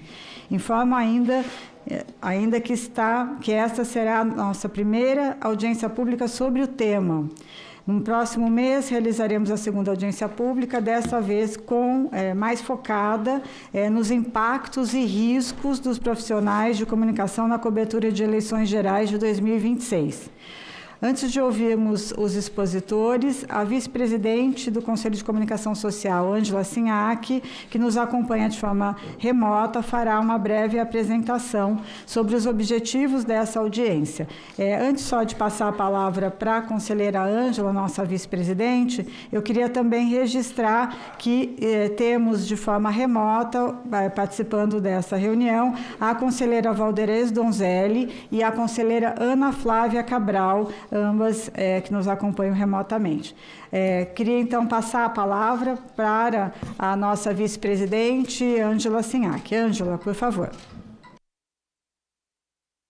Muito obrigada, presidente. Bom dia a todas as pessoas presentes. É uma honra estar aqui. Lamento muito não estar presencialmente nessa audiência muito desejada aqui por todos nós e é uma oportunidade da gente iniciar esse debate a respeito de comunicação social e eleições com pessoas tão gabaritadas. Vou fazer aqui uma breve introdução e, obviamente, aqui a discussão e os nossos painelistas aqui, expositores, trarão muitas informações relevantes. Bom, as últimas eleições gerais foram concluídas em 30 de outubro de 2022. Exatamente um mês depois, em 30 de novembro de 2022, o ChatGPT foi oficialmente lançado ao público, inaugurando a popularização de ferramentas de inteligência artificial generativa acessível a todos. Não é exagero dizer que a comunicação mudou muito de lá para cá. Embora já tenhamos passado pelas eleições municipais nesse meio tempo, é certo que as eleições de 2026 trazem desafios inéditos para a comunicação social, para a ciência política e também para o direito eleitoral. A tecnologia, nesses últimos 4 anos, avançou em um ritmo nunca antes visto. Essa será a primeira vez que candidatas e candidatos a presidente, governador, senador, deputado federal, estadual e distrital terão acesso à inteligência artificial generativa em suas campanhas. O Tribunal Superior Eleitoral, o órgão máximo da Justiça Eleitoral, exerce um papel fundamental na construção e no exercício e proteção da nossa democracia. Suas principais competências estão fixadas na Constituição Federal e também no Código Eleitoral e na Lei Geral das Eleições. A Justiça Eleitoral é responsável por organizar, supervisionar as eleições e ao TSE é dado o poder regulamentar de todo o processo eleitoral, conforme estabelecem alguns dispositivos do Código Eleitoral, da Lei Geral das Eleições e da Lei Orgânica dos Partidos Políticos. O TSE, que está representado nessa audiência pública pelas doutores Tatiana e o doutor Tiago, em março desse ano editou as resoluções que irão guiar todo o processo eleitoral de 2026, dando uma concretude e atualização às normas gerais e abstratas previstas nessas normas pré-estabelecidas. Essas normas, agora, quanto à regulamentação, elas buscam preencher lacunas legislativas e dar segurança jurídica, na medida do possível, nós sabemos, para as candidatas, os candidatos, as eleitoras e os eleitores. Mas também essas regras geram debates profundos sobre os limites da intervenção da Justiça Eleitoral no processo eleitoral, na comunicação social e nas liberdades de expressão e manifestação do pensamento previstas na nossa Constituição. As campanhas eleitorais deste ano de 2026 serão muito diferentes daquelas realizadas há 20, há 10 ou mesmo há 4 anos. Historicamente, nós temos aqui toda a propaganda eleitoral, ela era realizada na rua, há muitos anos atrás, ou através de propaganda eleitoral gratuita na mídia tradicional, rádio e televisão, e também na imprensa escrita. E isso mudou drasticamente nos últimos anos, né? Embora esse tempo de rádio e televisão seja na propaganda eleitoral ainda tem uma grande importância, a força da comunicação ela migrou em boa parte para a mídia digital e para as redes sociais.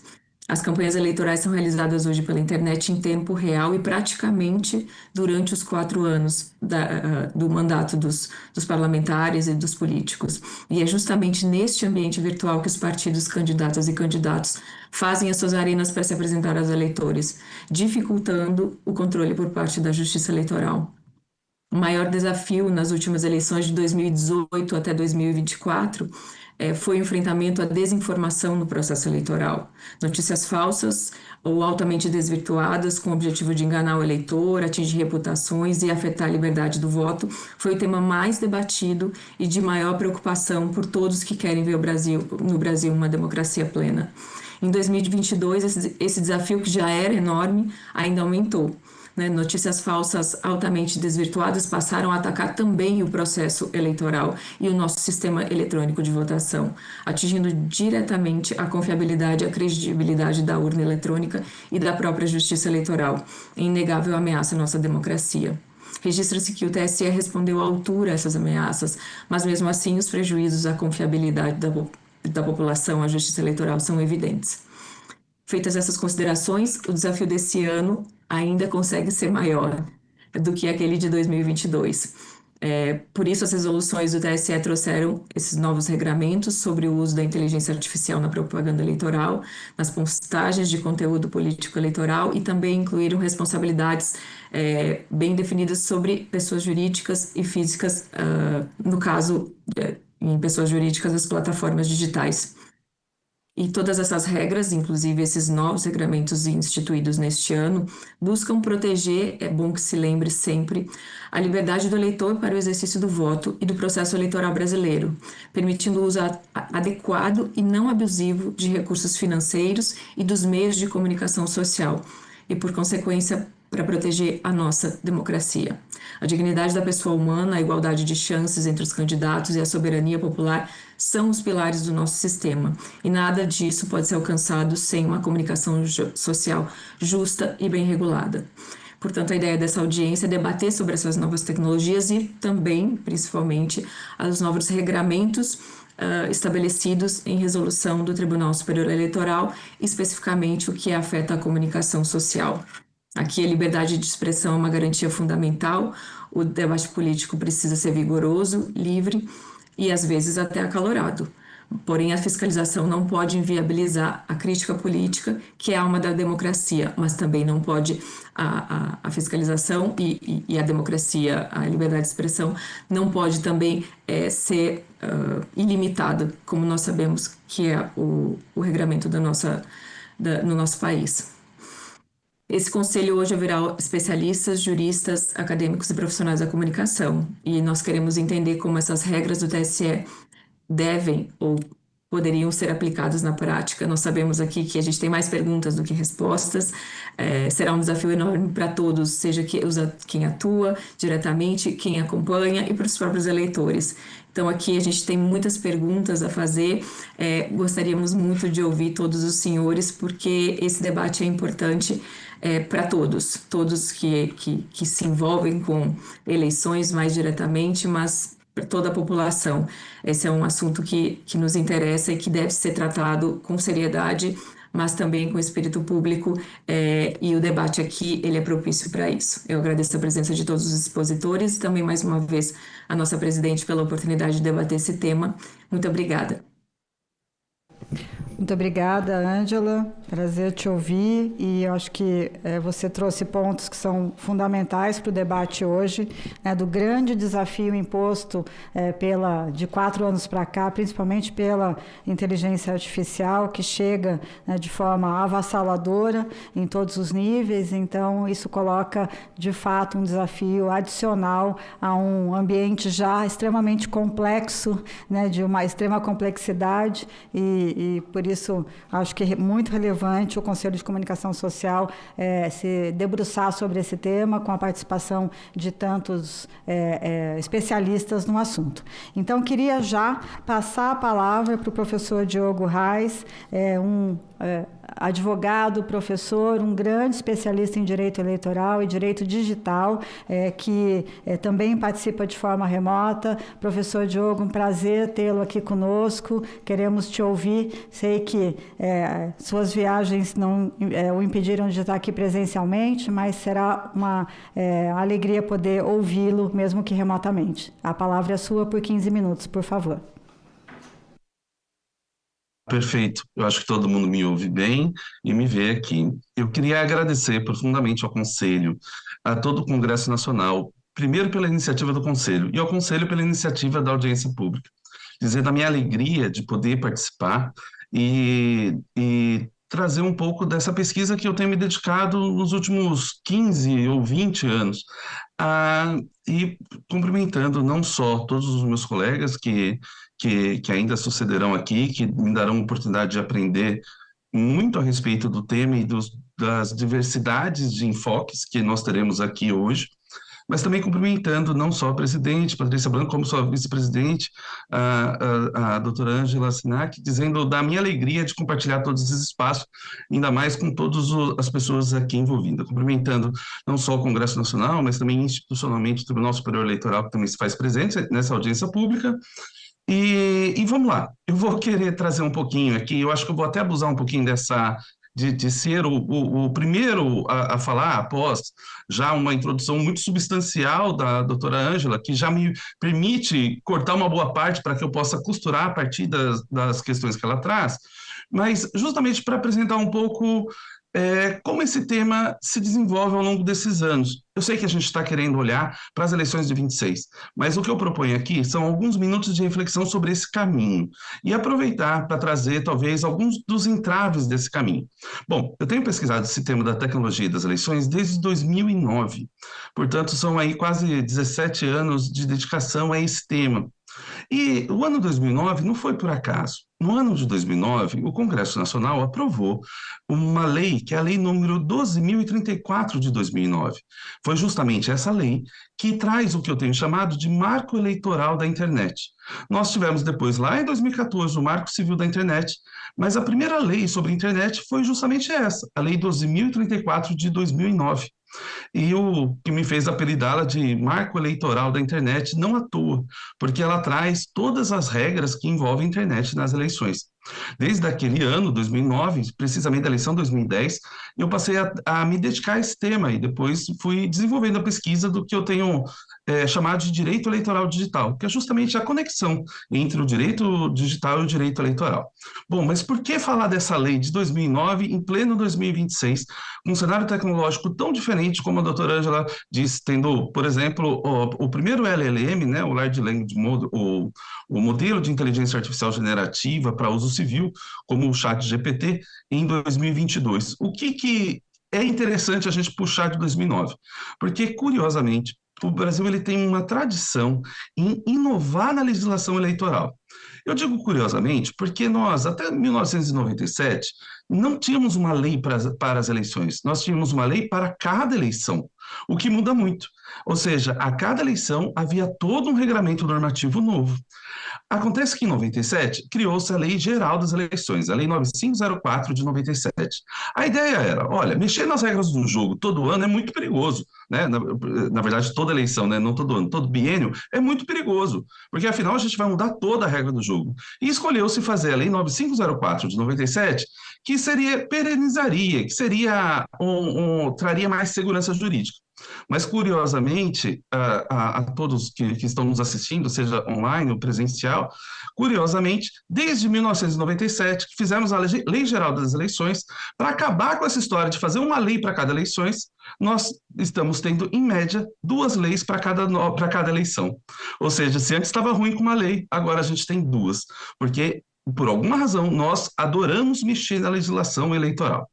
Bom, e aqui você diz para mim, poxa, então quer dizer que o legislativo brasileiro tem atuado muito proativamente no cenário eleitoral.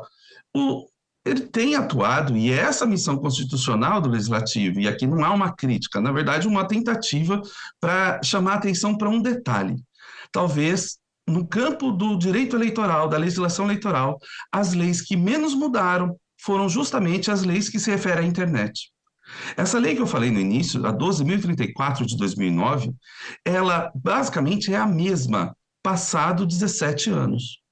É ela que regula a internet no Brasil. Uma lei feita na época do Orkut, que regula todo o processo, por exemplo, do TikTok, da inteligência artificial, generativa e de todos os desafios digitais que a gente tem. De 2009 para cá, nós tivemos apenas 2 mudanças, bem substanciais, embora não mudou muito textualmente, mas trouxe a possibilidade do chamado impulsionamento de conteúdo, ou seja, uma forma, o impulsionamento de conteúdo e o link patrocinado, as únicas 2 formas de se pagar conteúdo político eleitoral na internet, as únicas 2 formas lícitas, regulares, de se pagar esse conteúdo político. Mas o que eu estou querendo mostrar é que, por alguma razão, além dessa mudança, o Legislativo brasileiro fez uma outra mudança nesse mesmo ano, que foi o ano de 2017, incluindo o artigo 57J na Lei Geral das Eleições, na Lei 9504 de 97. Esse artigo diz que o Tribunal Superior Eleitoral deverá regulamentar as eleições com base no cenário tecnológico.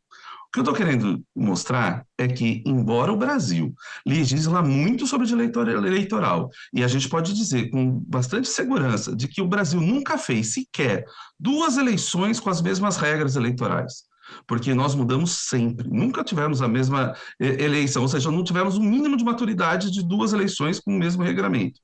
Mas no campo eleitoral digital, a legislação quase não mudou. Mudou basicamente só em 2 pontos, nesses mais de 16 anos de existência. E qual é o grande segredo? É que um desses pontos em que mudou incluiu o 57J e que deu um poder regulamentar ao Tribunal Superior Eleitoral, que, embora ele já tivesse poder regulamentar geral, o 57J, ele reafirma esse poder e não traz elementos para que se constitui. Vou explicar um pouquinho melhor essa parte. O Tribunal Superior Eleitoral sempre teve o poder regulamentar, né, como a doutora Ângela trouxe. Acontece que o artigo 105 da Lei Geral das Eleições, da 9504, ele diz assim, olha, o Tribunal Superior Eleitoral pode exercer a regulamentação das normas eleitorais, desde que ele publique as normas até o dia 5 de março do ano das eleições, desde que o Tribunal Superior Eleitoral não inove no direito, desde que o Tribunal Superior Eleitoral faça previamente uma audiência pública. Mas lá no artigo 57J, que se refere ao poder regulamentar exclusivo do digital, não traz limite algum, expresso pelo menos. É o que eu tenho chamado de o superpoder regulamentar, ou seja, um poder regulamentar que o Tribunal Superior Eleitoral assume em razão do 57J e me parece que faz a interpretação do 57J de modo autônomo com todo o sistema. Tanto é que nós tivemos, por exemplo, resoluções que foram aprovadas fora do prazo, sem audiência pública e inovando no ordenamento jurídico. Aqui é talvez o primeiro ponto que eu gostaria de chamar a atenção. Curiosamente, a gente mexe muito na legislação eleitoral, mas há poucas vezes que a gente mexeu na legislação eleitoral digital foi para passar o bastão para o Tribunal Superior Eleitoral. E qual é o problema disso? Isso é uma crítica ao Tribunal Superior Eleitoral? Não, eu acredito que o Tribunal Superior Eleitoral esteja fazendo milagre com o que tem, pois ele não tem legislação nenhuma para se basear e tem criado resoluções porque uma eleição precisa acontecer.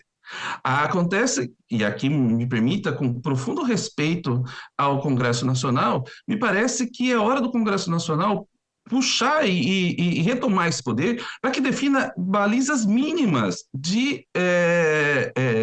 balizas mínimas normativas para as eleições na internet. Talvez uma revisão das leis que é do tempo do Orkut para as leis e para a legislação atual, considerando o cenário de inteligência artificial generativa, redes sociais extremamente dinâmica, com entrega de conteúdo, curadoria e moderação de conteúdo. Aqui que o cenário digital mudou profundamente e me parece que o legislativo deveria encontrar esse espaço para criar os parâmetros. Enquanto isso, o Tribunal Superior Eleitoral tem inovado no ordenamento jurídico e feito em razão da necessidade de se fazer uma eleição. Não critico aqui se o teor ou as resoluções são boas ou ruins. Como são muitas, é impossível ser tão boas, assim como é impossível ser tão ruins. Na verdade, tem muita coisa que faz muito sentido e tem maturidade, mas tem coisas que acabam talvez atrapalhando às vezes o exercício da propaganda eleitoral, que no fundo é o exercício da própria democracia. Então aqui eu queria fazer uma virada de ponto. Primeiro eu disse que a legislação eleitoral muda muito, mas a eleitoral digital quase não mudou. Talvez a razão disso seja porque ela definiu a paternidade e maternidade das leis eleitorais digitais, ao invés das leis para as resoluções.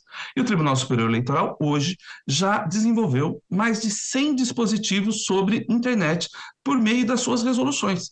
Pode-se dizer que o Brasil tem uma espécie de um código eleitoral digital, não feito pela lei, não feito pelo legislativo, mas feito pelo Tribunal Superior Eleitoral, com fundamento no artigo 57J da Lei Geral das Eleições, que traz esse poder.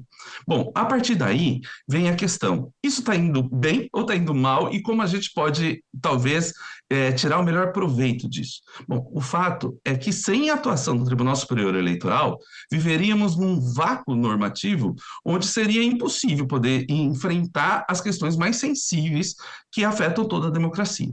Mas aqui eu quero chamar a atenção para uma preocupação que, em especial, desde a eleição de 22, com ênfase às eleições de 22 e às eleições de 2024, tem me chamado muita atenção e que eu gostaria de deixar como uma grande preocupação diante de todo o sistema normativo eleitoral e o sistema jurisdicional eleitoral.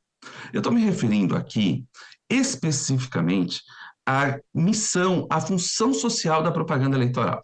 Bom, muitas pessoas às vezes veem na propaganda eleitoral como se fosse um incômodo necessário, como se fosse algo que não me agrada o suficiente, mas eu sou obrigado a tolerar por tanto tempo. Tem gente que ama propaganda eleitoral. Eu, por exemplo, coleciono, eu adoro propaganda eleitoral. Mas gostando ou não gostando, não se dá para negar em razão da sua missão democrática. No fundo, muitas vezes a gente esquece, mas como a doutora Ângela trouxe, a propaganda eleitoral é a única forma de se concretizar a democracia no país, porque é apenas com ela que alguém do povo pode chegar ao poder. Sem propaganda eleitoral, teríamos no máximo uma eleição de reeleitos e um enorme déficit democrático. A propaganda eleitoral é bem maior, ela se enquadra no direito fundamental de informação e de consciência, de tomada de decisão do voto. Ela também se enquadra na outra dimensão de direito como a forma dos candidatos buscarem apoio popular e demonstrar as suas plataformas. Propaganda eleitoral não é uma coisa menor, não é uma bobagem, não é um incômodo. É talvez o único instrumento que a democracia pode realmente se concretizar. Porque ninguém faz eleição como um fim em si mesmo. A gente faz eleição para fazer valer a vontade popular. Sem propaganda eleitoral, não se tem vontade, porque não se tem conhecimento. E aqui mora a minha preocupação.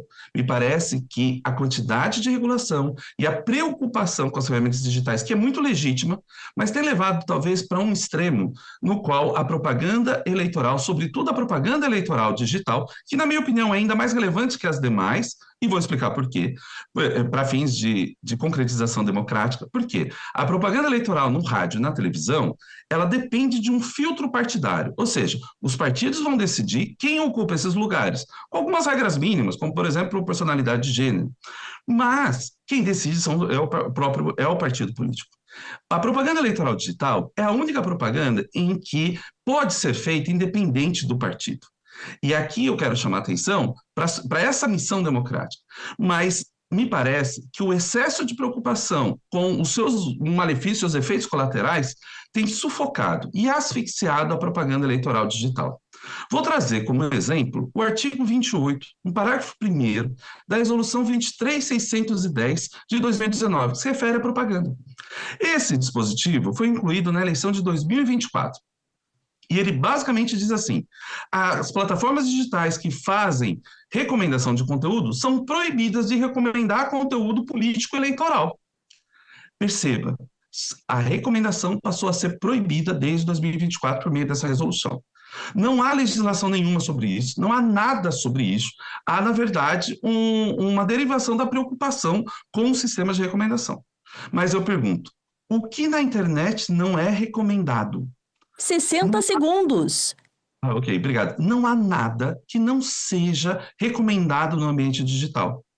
Nós temos um volume de conteúdo digital tão grande que seria humanamente impossível consumi-lo. A partir daí, as plataformas digitais nos entregam, selecionando esse conteúdo, fazendo uma espécie de curadoria desse conteúdo, ainda que com base nas nossas escolhas ou dos nossos interesses. Mas há uma curadoria, porque seria impossível consumir tudo.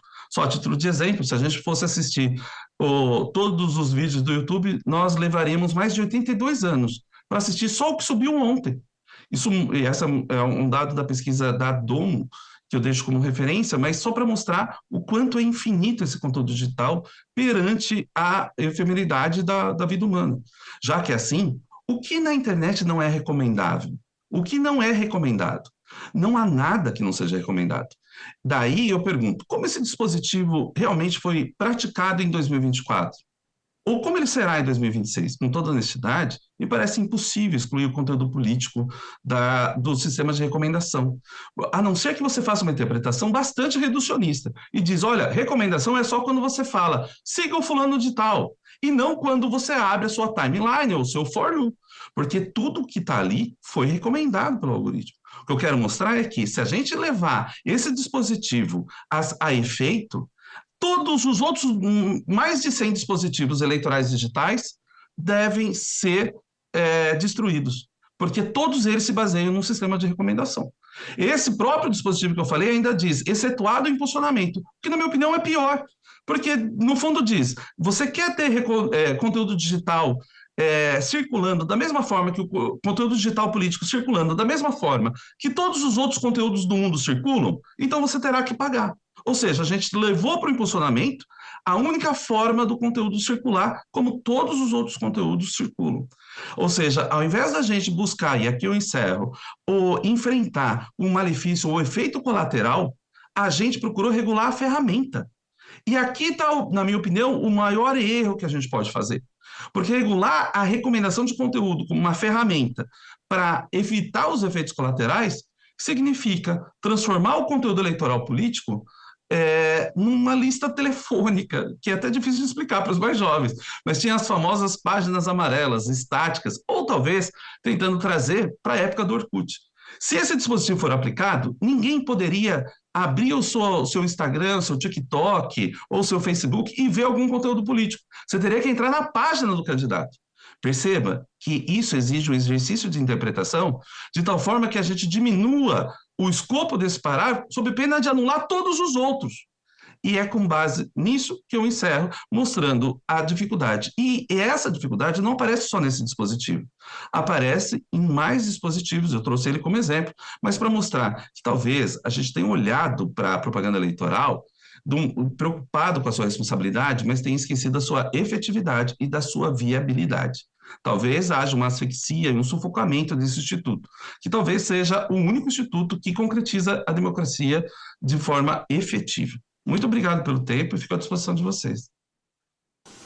Professor Diogo, muito obrigado. Estamos todos aqui aplaudindo a sua fala e até acho que considerando, né, esses pontos que são fundamentais. Eu também sou adoro o processo eleitoral e tenho essa queda pelos programas eleitorais, pelo processo todo e adoro, né, coleciono também causos de propaganda eleitoral porque eu também compactuo com as mesmas o seu mesmo ponto de vista, que é a partir da propaganda eleitoral que o processo democrático se faz de fato.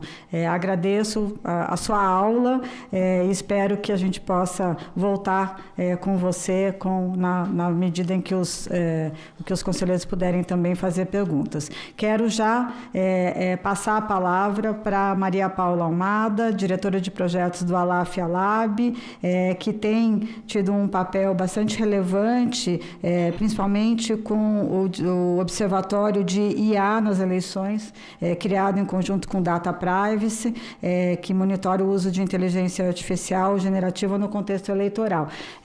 Maria Paula, acho que a gente tem, né, de fato, esse grande desafio, e o desafio maior trazido pelo professor Diogo, que é não asfixiar o debate eleitoral a partir, né, e também não permitir que ele seja uma terra de ninguém, né? Então, passo a palavra por 15 minutos.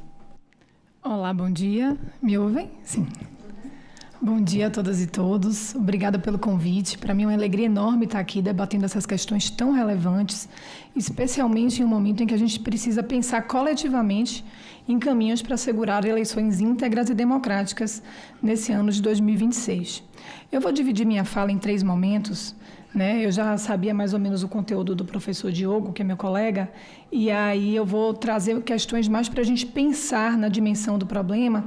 Então, eu vou primeiro trazer uma contextualização desses desafios atuais que estão relacionados à desinformação e ao uso de IA. Não que tenhamos só esses, mas esses são os que eu vou focar hoje aqui. Depois eu vou trazer alguns dados de pesquisa que ajudam a dimensionar o problema e, por fim, alguns apontamentos sobre medidas que já estão sendo adotadas e possíveis caminhos para a gente enfrentar esse problema. As transformações do ecossistema informacional nos últimos anos, elas trouxeram impactos profundos para a democracia. A circulação da desinformação, a ampliação de discursos de ódio nas redes e o avanço das plataformas digitais passaram a influenciar diretamente a qualidade do debate público e os próprios processos eleitorais, como bem pontuaram a doutora Ângela e meu colega Diogo Reis. Nos últimos ciclos eleitorais brasileiros, nós observamos um crescimento significativo da circulação de conteúdo desinformativo, especialmente em um contexto de intensa polarização política. E, mais recentemente, soma-se a isso o avanço da inteligência artificial generativa, que introduz novos desafios para a integridade informacional. A popularização dessas tecnologias tem reconfigurado as formas de produção e circulação de conteúdos digitais.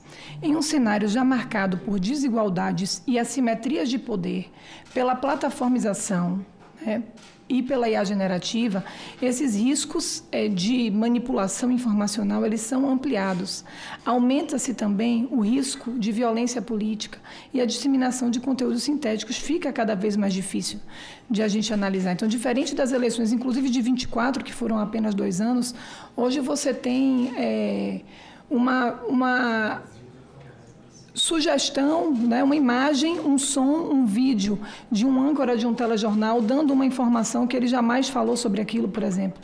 É difícil até para os especialistas identificarem o que é verdade e o que é manipulado, o que é feito, né, o que foi criado sinteticamente a partir das ferramentas de IA. Então, feita essa contextualização, eu vou passar agora para o segundo momento da fala, que são os dados de pesquisa, que é onde eu vou me alongar mais, né? A IA ela já faz parte da dieta informacional dos brasileiros. E o que é que eu quero dizer com isso? Uma pesquisa do Alaf-Alab mostra que quase 10% da população brasileira já utiliza a ferramenta de IA para se informar. Isso significa que quando a gente pergunta, fizemos uma pesquisa para mais de 1.500 respondentes, e quando a gente pergunta qual é a sua principal fonte de informação, 9,7% das pessoas falaram ferramentas de IA antes mesmo do jornal impresso, que ficou em 9,5%.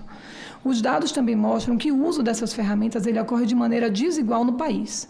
Então, ele é mais frequente entre pessoas jovens, de maior renda e com maior escolaridade. Entre brasileiros de 18 e 29 anos, por exemplo, 51% já utilizaram o ChatGPT, enquanto entre pessoas com 45 anos ou mais, esse índice cai para 35%. É bom para a gente ter um panorama do que a gente vai encarar nas eleições, né? Então, ao mesmo tempo, a desinformação ela segue presente no cotidiano informacional da população. Mais da metade dos entrevistados, e aí essa pesquisa sobre percepção das pessoas em relação à IA e à desinformação. Então, mais da metade dos entrevistados, 55%, afirma encontrar fake news na internet frequentemente ou sempre. E os temas política e eleições aparecem como os mais associados à circulação de notícias falsas. Foi mencionado por 43% dos respondentes. Então, as pessoas percebem que encontram notícias falsas sobre política e eleições com a frequência maior do que encontram notícias falsas sobre saúde, segurança pública, golpes digitais, etc., que também são altos índices. Então, embora muitos brasileiros afirmem conseguir identificar esses conteúdos falsos, a confiança nessa capacidade ainda é limitada. Então, apenas 27% dizem conseguir identificar fake news com facilidade, né? E as estratégias de verificação também têm baixa adesão. Então, 17% dessas pessoas recorrem à agência de checagem de fato para ver se a informação é verdadeira ou se aquilo ali foi manipulado, é desinformação, enfim. E 18% usam ferramentas de verificação de imagem. Outro dado importante é que, diante de conteúdos suspeitos, quase metade das pessoas, ou seja, 47% das pessoas, ignora a publicação, ou seja, ela percebe que aquilo ali é falso e não faz nada em relação a isso. Enquanto apenas 32% verificam se é verdadeiro ou não, né? E somente 10% denunciam os conteúdos às plataformas. Tá? Então, quando a gente vai pensar nas medidas do TSE de fiscalização, a gente entende que tem o CIAD, que eu vou falar mais adiante sobre isso, mas se as pessoas não denunciam, também fica complicado, né? Monitorar isso. Então, esses dados eles são importantes porque eles mostram que a desinformação ela não é um fenômeno marginal, ela afeta diretamente a qualidade do debate público e, consequentemente, a própria capacidade do cidadão de tomar decisões bem informado, decisões que vão fazer com que ele defina seu voto, né? Agora eu vou trazer mais especificamente alguns dados do Observatório IA nas eleições, né? Que, como a gente já sabe, ele é uma parceria entre a LAF, a Lab e Data Privacy Brasil. E o Observatório ele tem buscado, desde 2024, monitorar casos de uso de IA generativa em conteúdo político com potencial de impactar o debate público e a formação da opinião política. Então, como a gente tem monitorado desde 24 para cá, a gente consegue compreender o que é que tem havido em termos de diferença substancial. Então, só de 25 para cá, houve uma intensificação significativa do uso político da IA generativa, acompanhada desse aperfeiçoamento acelerado das tecnologias, né? Então, hoje, em muitos casos, como eu já falei, é extremamente difícil a gente distinguir o que é um vídeo verdadeiro de uma pessoa falando algo e um vídeo manipulado. É aquela pessoa, só que a voz, o conteúdo foi introduzido, né? Não foi ela que falou aquilo, que gravou aquele vídeo, enfim, que expôs aquela opinião, e isso é muito problemático. Então, o Observatório ele tem identificado 4 grandes frentes de uso de IA no contexto político. A primeira é publicação de conteúdos sintéticos pelos próprios agentes políticos, então os atores políticos e tal, que fazem essa publicação. A segunda é o volume de desinformação produzida com IA. Terceiro, violência política de gênero, que já identificamos em 2024. E o uso de avatares, por último, e influenciadores artificiais para comentar a política. Entre dezembro do ano passado, e aí é um dado bem recente, porque de dezembro de 25 até fevereiro desse ano, nós identificamos 137 casos relacionados ao contexto político eleitoral. Isso significa um aumento de 50% em relação à média de conteúdo sintético identificado por dia no ano de 2025 inteiro, né? Então, um dado particularmente importante é que 2 a cada 3 conteúdos gerados por IA sobre política circularam sem qualquer tipo de sinalização. Então, a questão não é não poder usar IA, a questão é você poder usar IA, só que as pessoas precisam saber que aquilo ali é IA generativa, né? Então, apenas 27% dos casos que nós identificamos continham ou marca d'água, ou legenda, ou um aviso informando o uso da IA. O levantamento também mostra que ao menos 1/3 dessas publicações foi feito por agentes políticos, sendo que mais da metade dos casos circulou no Instagram, com 55%, seguido do TikTok, né? O que nos indica que é um uso cada vez mais institucionalizado da tecnologia. O TSE já prevê que esses conteúdos sejam rotulados, tá? Então, embora a gente ainda não esteja no período de campanha, é importante a gente observar como é que isso vai se desenrolar. Então, hoje, existe o uso de IA por atores políticos sem a devida rotulagem, e aí é interessante a gente ver a partir de agosto se eles vão se adequar, né, ou não. Os casos identificados incluem desde conteúdo desinformativo até conteúdo voltado para a violência política de gênero. Então, o caso de IA na política, ele se divide entre os que são para disseminar desinformação, que a gente categorizou 45% dos casos, e muitos casos também para sátira, humor, né, 55%. Então, mais da metade desses casos foi usado para expressar crítica ou ataques políticos, e aí essa média ficou em 62%. Em alguns episódios, ferramentas de IA foram usadas para manipular imagens de mulheres na política e produzir conteúdos ofensivos e violentos, são as chamadas deep nudes, por exemplo, né, que também está proibido nas resoluções do TSE para esse ano. Outro fenômeno importante, que eu acho que vale a pena a gente falar aqui, é o uso de avatares artificiais que simulam eleitores, tá? Simulam comentaristas, influenciadores políticos nas redes sociais. Esses personagens, eles são produzidos por IA e eles comentam acontecimentos políticos, eles criticam instituições, simulam apoio ou rejeição a candidatos, muitas vezes sem qualquer transparência sobre sua origem artificial. Então, você pensa que é um cidadão comum dando sua opinião, o que é extremamente legítimo, né, dentro do jogo democrático, mas, na verdade, é uma ferramenta criada, né, de inteligência artificial, que as pessoas, quando aquilo ali circula, atinge um vídeo que atinge 400 mil pessoas, você não sabe que aquilo ali, de fato, não é uma pessoa. Então, tem um exemplo que eu acho que a maioria aqui já ouviu falar, mas vale registrar, que é o da Dona Maria, uma personagem criada por inteligência artificial para comentar política nas redes sociais. O perfil ele publicou centenas de vídeos simulando a opinião espontânea de uma eleitora comum, o que nos leva a um desafio importante. Como garantir transparência e responsabilização em um ambiente em que conteúdos sintéticos circulam nas principais arenas onde ocorre o debate público de forma cada vez mais sofisticada e difícil de se identificar? Aí agora eu passo para o terceiro e último ponto da minha fala, né, que é importante a gente destacar que o Tribunal Superior Eleitoral ele já vem adotando medidas relevantes para enfrentar esses desafios, mas eu sempre digo que o desafio maior de todos é a gente não ficar no enxuga-gelo, porque a tecnologia ela tem uma velocidade que é muito maior do que a velocidade da justiça eleitoral, e isso em qualquer lugar do mundo. Então, a gente está sempre correndo mais atrás do problema e tentando mitigá-lo do que pensando em estratégias para o enfrentamento do problema. Então, a partir do do momento em que surge um problema, como, por exemplo, nas eleições de 24, a questão dos recortes, aí o tribunal para e pensa como é que a gente pode mitigar esse dano e aí faz para as eleições seguintes. Mas ninguém aqui sabe quais são os problemas que aparecerão. Então, dentro dos estudos que a gente faz, a gente tenta antever quais serão os problemas para poder a gente debater em momentos como esse o que é que a gente pode fazer para mitigá-los, mas é um desafio enorme. Então, as resoluções do TSE para 26, elas avançaram especialmente ao estabelecer a ideia de responsabilidade compartilhada. Eu acho que isso foi um grande ganho, ou seja, a responsabilidade pela integridade do ambiente informacional, ela não vai recair apenas sobre candidatos e partidos, mas também sobre as plataformas digitais e sobre os provedores de aplicação de IA. Então, o que é que dizem, linhas bem gerais aqui, por conta até do tempo, as resoluções do TSE em relação à IA?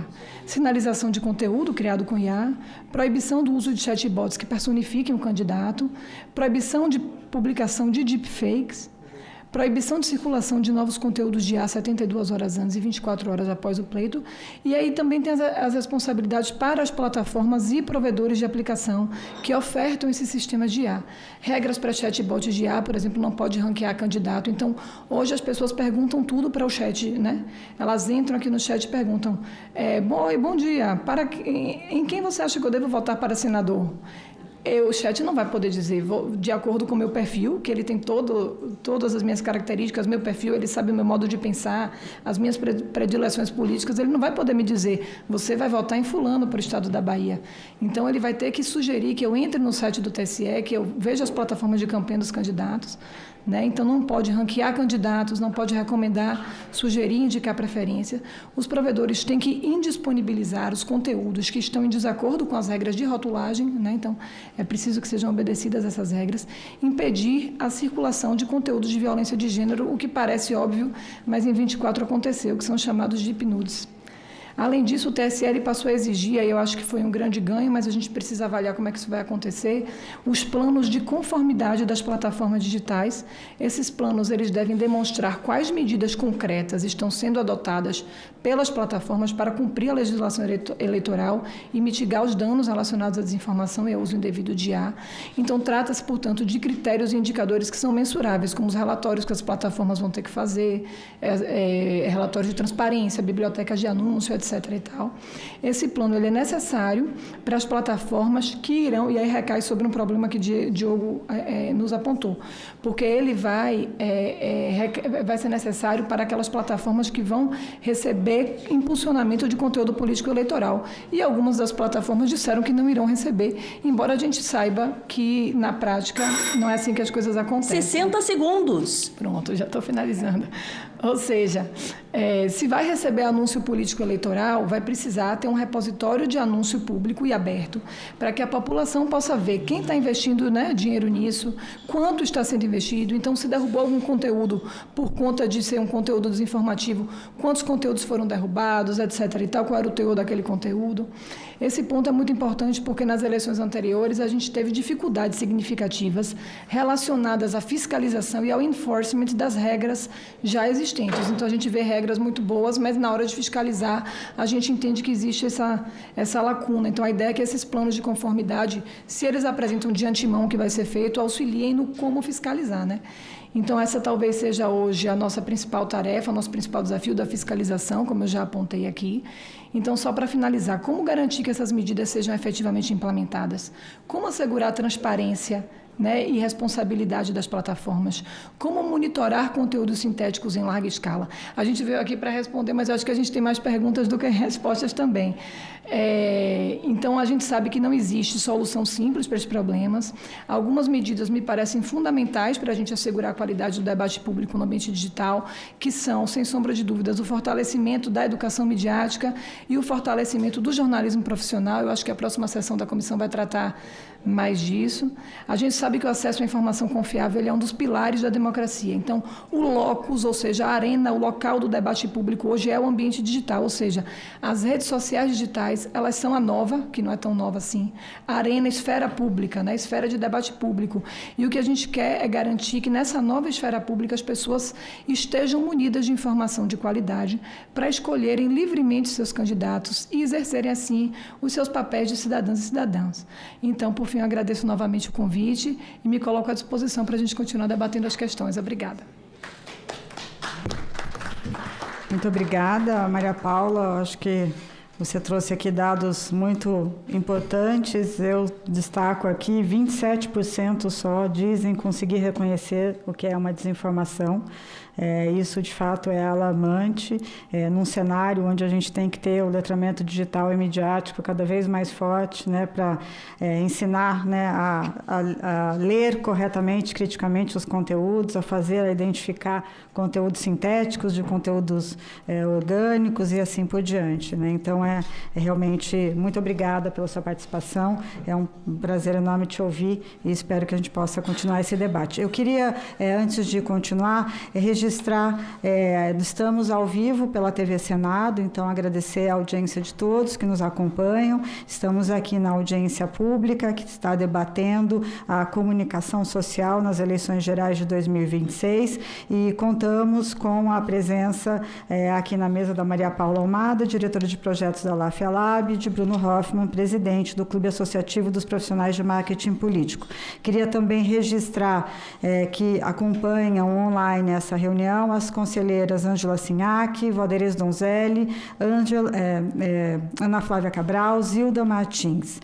Também queria registrar a presença dos conselheiros que estão aqui no auditório, no plenário, a conselheira Samira Castro, o conselheiro Fernando Cabral, o conselheiro Carlos Magno, conselheira Rita Freire, o conselheiro Caio Loures, conselheiro Rafael Soriano, conselheira Sônia Santos, e também agradecer... Desculpa, Santana, desculpa, estou aqui louca. Sônia Santana, muito bem, muito obrigada, bem-vinda.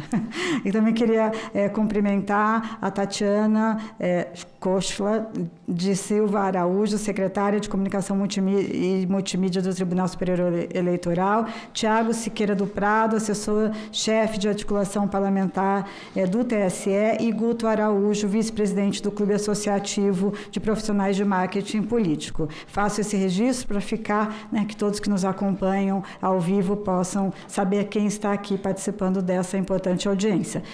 Com isso, eu passo a palavra também à senhora Débora Salles, pesquisadora do NetLab, Laboratório de Estudos de Internet e Redes Sociais da Universidade Federal do Rio de Janeiro, que participará de forma remota. Débora, por favor, a palavra é sua por 15 minutos. Olá, bom dia. Vocês me ouvem? Te ouvimos sim, mas não estamos te vendo, só a sua apresentação. Eu vou ajustar aqui. Calma, só um minuto. Eu não sei se eu consigo me mudar, me fazer apresentar. Se você quiser passar a sua apresentação e depois parar de compartilhar, eu acho mais fácil. Vamos seguir assim. Pode, então. Bom dia, obrigada pela oportunidade de estar aqui falando sobre a comunicação durante as eleições. Eu sou pesquisadora do NetLab, que é um laboratório que vem estudando o impacto da tecnologia na opinião pública, na formação da opinião pública, e hoje eu vou falar um pouco sobre aonde as plataformas têm falhado e como isso pode ser um risco para a integridade eleitoral. Eu vou passar por 4 pontos principais: a questão da publicidade irregular e fraudulenta, a moderação de conteúdo que a gente não consegue fiscalizar, a manipulação da recomendação de conteúdos e o acesso insuficiente a dados. Começando com a questão da publicidade, acho que é importante falar um pouco dos avanços e das limitações desses avanços. Acho que isso já foi dito um pouco aqui. Em relação à resolução de 2024, a gente no NetLab percebeu que proibir anúncios políticos não garante que eles não serão veiculados pelas plataformas. Isso significa que, apesar da legislação prever que apenas quem vai veicular anúncios políticos precisa oferecer ferramentas de segurança, a gente percebe que plataformas que não estão oferecendo esse tipo de transparência continuam veiculando anúncios sem os devidos mecanismos de prestação de contas. Um outro problema que a gente percebe nas últimas eleições, e aqui é um caso de 2024, é que como essa fiscalização da publicidade online ela é limitada, a gente vê a criação de um mercado paralelo de publicidade político-eleitoral nessas plataformas que operam sem garantias de isonomia, sem garantia de transparência e sem respeito às normas locais. Aqui é um caso de 2024 em que a gente viu usuários veiculando anúncios de vários países do mundo durante as eleições, mencionando candidatos às eleições municipais de São Paulo em 2024 no TikTok, que alega não permitir a veiculação de conteúdo político. Um outro problema que a gente vem discutindo bastante, que eu acho que se relaciona muito com o que a Maria Clara falou há pouco, é a questão das fraudes e do uso da inteligência artificial para promover fraudes, especialmente por anúncios. E aí aqui vale reforçar a importância desse mercado irregular para o modelo de negócios das plataformas. No caso da Meta, há uma estimativa de que a empresa lucrou 16 bilhões de dólares com anúncios de golpes e produtos ilegais em 2024.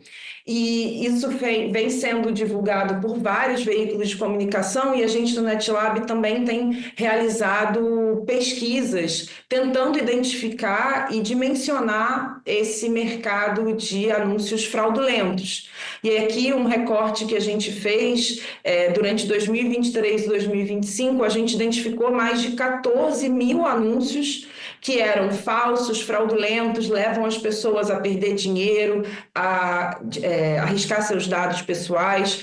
E o que a gente vê é o uso frequente de inteligência artificial para a produção desse tipo de conteúdo. Passando para a questão da moderação de conteúdo opaca, eu acho que é importante deixar explícito que as plataformas de redes sociais, elas promovem moderação de conteúdo o tempo inteiro. A gente entende que, hoje em dia, não existe transparência significativa sobre esses processos de moderação. Ao mesmo tempo em que essas empresas elas estão decidindo de forma arbitrária o que deve ou não ter transparência, a gente entende que o que deve ou não ser moderado, elas ao mesmo tempo não promovem nenhum tipo de transparência sobre esses processos. O que a gente percebe é que elas, em geral, não contam com incentivos políticos, econômicos e, em boa parte do mundo, regulatórios, como é o caso do Brasil, até a instituição do ECA Digital. As plataformas não tinham obrigação de publicação de nenhum tipo de relatório de transparência sobre moderação de conteúdo. Ainda sobre moderação de conteúdo, quando a gente está falando desses anúncios problemáticos, por exemplo, com o uso de inteligência artificial e desinformação, a gente vê que as plataformas também têm muitas limitações na retirada desse conteúdo do ar. Muito frequentemente, elas não removem esse tipo de conteúdo e mesmo quando elas tiram esses anúncios do ar, é importante reforçar que elas já receberam pagamento por isso, já lucraram com essa veiculação e já permitiram que esse tipo de conteúdo fosse divulgado. Então, por mais que elas impeçam que ele continue no ar, o dano, em alguma medida, já está feito. Em relação à recomendação de conteúdo, é importante dizer que ela é uma parte do que é o outro lado da moeda da recomendação, ao mesmo tempo da moderação, ao mesmo tempo em que as plataformas elas escolhem aquilo que a gente vai ver, elas escolhem aquilo que a gente não vai ver. E uma coisa que impacta o debate público de forma muito invisível para as pessoas é a recomendação de notícias. Não só de conteúdo político, mas também de notícias, né? E aqui é um estudo que a gente fez no NetLab, em que a gente percebe que as plataformas, elas controlam a visibilidade do que aparece recomendado como notícia e não garante oportunidades iguais para veículos de notícia nas suas recomendações. Ou seja, isso é uma forma de afetar aquilo que a audiência, aquilo que os cidadãos podem e costumam consumir em termos de informação durante o período eleitoral também. Em relação à recomendação, tem ainda, acho que um caso muito emblemático, que apesar de não ter acontecido num contexto eleitoral, teve desdobramentos políticos amplos no país, que foi a votação, né, a discussão sobre o PL 2630, em que a gente viu essas empresas instrumentalizando as suas próprias ferramentas para influenciar o debate regulatório, né, para tentar diminuir as chances do projeto de lei ser votado e eventualmente ser aprovado.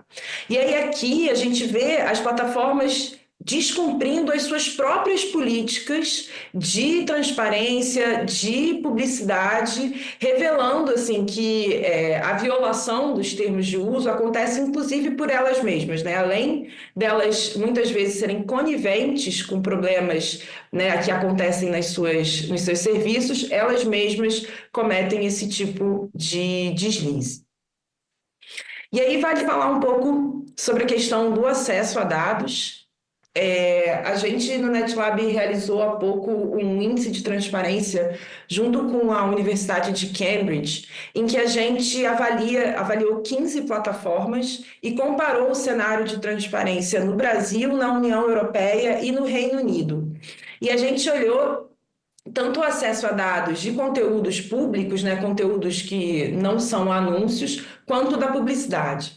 No que diz respeito ao acesso a dados, né, públicos postados por usuários comuns, o que a gente vê é que o acesso é muito restrito e, quando ele existe, ele é problemático. A gente viu que apenas 2 das 15 plataformas oferecem a possibilidade de pesquisadores e de, né, outras organizações da sociedade civil, às vezes do próprio Estado, de fiscalizarem e acompanharem o que está acontecendo em termos de debate público nas redes. Quando a gente olha para a publicidade, o problema é ainda maior. A gente vê que não existem ferramentas adequadas atualmente em uso, com exceção do Reino Unido. Ou seja, a capacidade técnica essas empresas já têm. A questão é que em diferentes ambientes, em diferentes países, elas adotam diferentes protocolos e, no caso do Brasil, os protocolos eles são muito piores do que na Europa e no Reino Unido. O que a gente vê atualmente é a incapacidade de terceiros observarem o que efetivamente circula em termos de publicidade nessas plataformas, para que isso fosse, né, o primeiro passo para que elas fossem responsabilizadas. E é importante colocar que a regulação dessas plataformas, a regulamentação desses serviços, ele tem sido visto pela comunidade científica como um caminho essencial para garantir o respeito às leis locais e a proteção dos direitos dos usuários. Isso vem acontecendo, né, essa discussão em vários lugares do mundo, em algumas jurisdições isso já avançou mais. E o que a gente vê é que algumas lições foram aprendidas e alguns desafios ainda permanecem. Então, eu vou falar um pouco sobre o que as regulações em curso nos ensinam ao redor do mundo. Eu acho que vale reforçar aqui que a União Europeia, ela hoje é um exemplo, né? Ela se posiciona na vanguarda da regulamentação de plataformas. O DSA é um grande marco que define várias obrigações, inclusive o que eles chamam de avaliação de riscos sistêmicos. Mas o que a gente percebe é que, apesar da obrigação de que as plataformas agora têm que comunicar o tipo de risco que os seus serviços podem trazer, como, por exemplo, problemas nos sistemas de recomendação, hoje a gente vê um cenário em que a exigência é um exercício de conformidade. Ela não promove transparência efetiva desses riscos. Em relação à moderação de conteúdo, que eu comentei o quanto ela é opaca, o DSA ele vem tentando criar mecanismos padronizados para regras, né, de publicação desses relatórios de transparência. Então, a tentativa aqui é criar parâmetros do que deve ser publicado por cada uma dessas empresas, mas o que a gente vê é ainda muito espaço para essas empresas determinarem como e o que é publicado. Então, a gente vê que, apesar de melhorar a situação, o DSA ele não foi capaz ainda de corrigir de combater efetivamente a opacidade da moderação de conteúdo nas plataformas. Ainda sobre a questão da moderação, na União Europeia, a gente viu essa regulação estando valendo, digamos assim, e o que a gente vê é que as ações de moderação elas continuam sendo pautadas principalmente pelas regras das plataformas e não por pedidos externos ou seja de autoridades ou de usuários. Então, mesmo que as plataformas muitas vezes coloquem que existem riscos para a liberdade dos usuários, o que a gente vê é que mesmo com regulação, quem decide o que fica e o que sai do ar ainda são as empresas. E aí eu queria encaminhar o fim falando um pouco do cenário no Brasil, em que a gente tem, para além da questão eleitoral, o ECA Digital, que eu acho que é um marco importante também, quando a gente fala da governança das plataformas, de como as plataformas vão prestar contas sobre os seus serviços e garantir mecanismos de fiscalização, de transparência, de responsabilização. E, nesse sentido, o ECA Digital, ele ainda enfrenta um desafio grande. 60 segundos. Pode deixar, é o último slide. Ele ainda enfrenta um desafio grande no que diz respeito à implementação prática desses mecanismos, porque sem acesso a dados, a gente não consegue fiscalizar e não consegue responsabilizar qualquer problema que ocorra nesses serviços. Então, apesar do ECA ser um passo importante, ele ainda enfrenta desafios que eu acho que valem ser mencionados.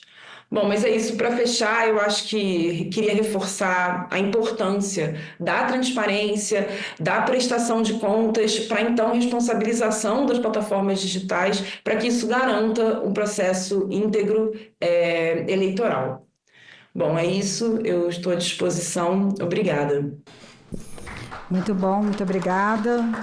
Débora, foi ótimo você ter trazido todos esses pontos, acho que mostram, de fato, a complexidade do momento que a gente vive hoje, e queria já solicitar se você pode compartilhar conosco a sua apresentação, para que a gente também deixe registrado aqui nos documentos do Conselho. Agradeço a sua participação e, por fim, passo a palavra ao Bruno Hoffmann, presidente do Clube Associativo dos Profissionais de Marketing Político, que acho que tem um desafio ainda mais importante, Bruno? Trabalhar com as resoluções do TSE dentro de uma campanha legal, responsável, colocando até um pouco de ordem nas campanhas. Então, queria te ouvir muito sobre isso. Por favor. Sem dúvida. Muito obrigado. Bom dia a todos. Agradeço primeiramente à presidente Patrícia Blanco e a todos os integrantes do Conselho de Comunicação Social pelo convite. Uma honra estar aqui. São espaços institucionais como esse que os profissionais de marketing político têm lutado tanto para estar presentes, sobretudo nos últimos 8 anos, desde a criação da nossa associação, o CAMP, Clube Associativo dos Profissionais de Marketing Político. Hoje somos quase 200 dos principais estrategistas, consultores políticos, pesquisadores de opinião, criativos e todas as áreas correlatas que atuam diretamente em campanhas eleitorais, comunicação pública e comunicação de mandato. Estamos aqui para mostrar, reafirmar que fazemos parte da solução, quando o assunto é eleições livres, participação popular e fortalecimento da democracia. Compomos um conjunto de atores responsáveis por estruturar a competição eleitoral em sua dimensão prática. Estruturamos estratégias, construímos mensagens e traduzimos propostas de políticas públicas em linguagem acessível, garantindo que a informação circule de maneira inteligível e comparável. Sem essa mediação, a competição corre o risco de se tornar superficial, dominada por sensacionalismo, polarização e desinformação. Não há democracia onde não há comunicação livre. Precisamos continuar contando com o apoio de entidades da comunicação para fortalecer nossa presença não só aqui nessa casa, o Senado Federal, o Congresso Nacional, mas também fortalecer nossa presença frente a todas as organizações democráticas do país, o TSE, o STF e também o Executivo. Por isso a importância desse momento. Quando essas instituições abrem diálogo e nos deixam sentar à mesa, mostramos que também somos um pilar essencial do processo democrático. Mídias tradicionais e digitais, jornalistas, juristas, academia, ativistas cívicos, culturais e artísticos, ONGs em defesa da transparência e direitos humanos, oficiais eleitorais do TSE e TRS em todo o país e também os profissionais de marketing político. Somos todos responsáveis pelo processo democrático. Que esse espaço inédito hoje seja perene. Vejamos, por exemplo, uma contribuição prática que o CAMP trouxe em 2024 e segue ativa. A audiência pública do TSE daquele ano, que debateu o ajuste de normas para as eleições, que teve mais de 80 organizações renomadas da sociedade civil, contribuindo com o aprimoramento da legislação. E o CAMP, humildemente, fez a contribuição mais importante e necessária, com grande destaque na mídia, que foi a da proibição das deepfakes nas eleições. Sem essa medida, que foi acatada pelo TSE, teríamos visto ações sistemáticas de destruição não só de candidaturas, mas também de ataques à imagem da grande mídia e das instituições democráticas. Essa proibição hoje parece óbvia, mas na época houve resistência. Uma construção que apenas nós, consultores políticos, vimos com clareza naquele momento. Veja aí a comprovação da importância da nossa presença. Mais uma vez, o Brasil se colocando como referência para tantas outras democracias do mundo que não souberam atuar da mesma forma. O TSE acertou em cheio esse ano ao limitar o impulsionamento de conteúdos negativos contra adversários, deixando a prática de ampliação de mensagens para os conteúdos positivos, incentivando a comunicação e o debate construtivo. Aquelas ações ilegais, o famoso lado B de campanhas, não fazem parte do nosso rol de profissionais. Nossas campanhas são vítimas desses atores ilegais que buscam destruir a democracia frente a movimentos desesperados de atores políticos. Nos últimos 2 anos, o uso da inteligência artificial cresceu muito, cada vez mais acessível e refinada. Já está mudando a realidade das campanhas. Profissionais se reinventando, áreas inteiras sendo otimizadas. Alguns contentes com as novidades e outros preocupadíssimos que suas décadas de experiência de contato com o eleitor possam ser substituídas ainda nesse pleito. A verdade é que estamos todos aprendendo com essa revolução, e o TSE acertou também ao proibir conteúdos novos feitos por IA 72 horas antes da votação. Determinações simples e claras que iremos seguir. As regras eleitorais, no entanto, carecem ainda de muitos avanços. Quem sabe, o TSE nos convoca para servir como amigos curi, para que, de forma permanente, possamos contribuir com eles durante seus estudos e novas resoluções. Que tal um teste de estresse dessas regras que envolvem a comunicação? Todos nós ganharíamos com isso, e a linguagem das normas seria ainda mais assertiva, diminuindo inclusive o nível altíssimo de consultas e judicialização das campanhas, que sobrecarregam os TRS em todo o Brasil. Em 2015, se decidiu diminuir o período de campanhas de 90 para 45 dias, com a justificativa de se baratear o pleito, mas que o que vimos foi uma diminuição da renovação política e um menor tempo de engajamento do eleitorado com as eleições. Um desserviço à democracia que precisamos corrigir. Delimitar tempo para as inserções e horários políticos eleitorais na TV e rádio? Ok, mas por que limitar a possibilidade do pedido de voto, de apoio político?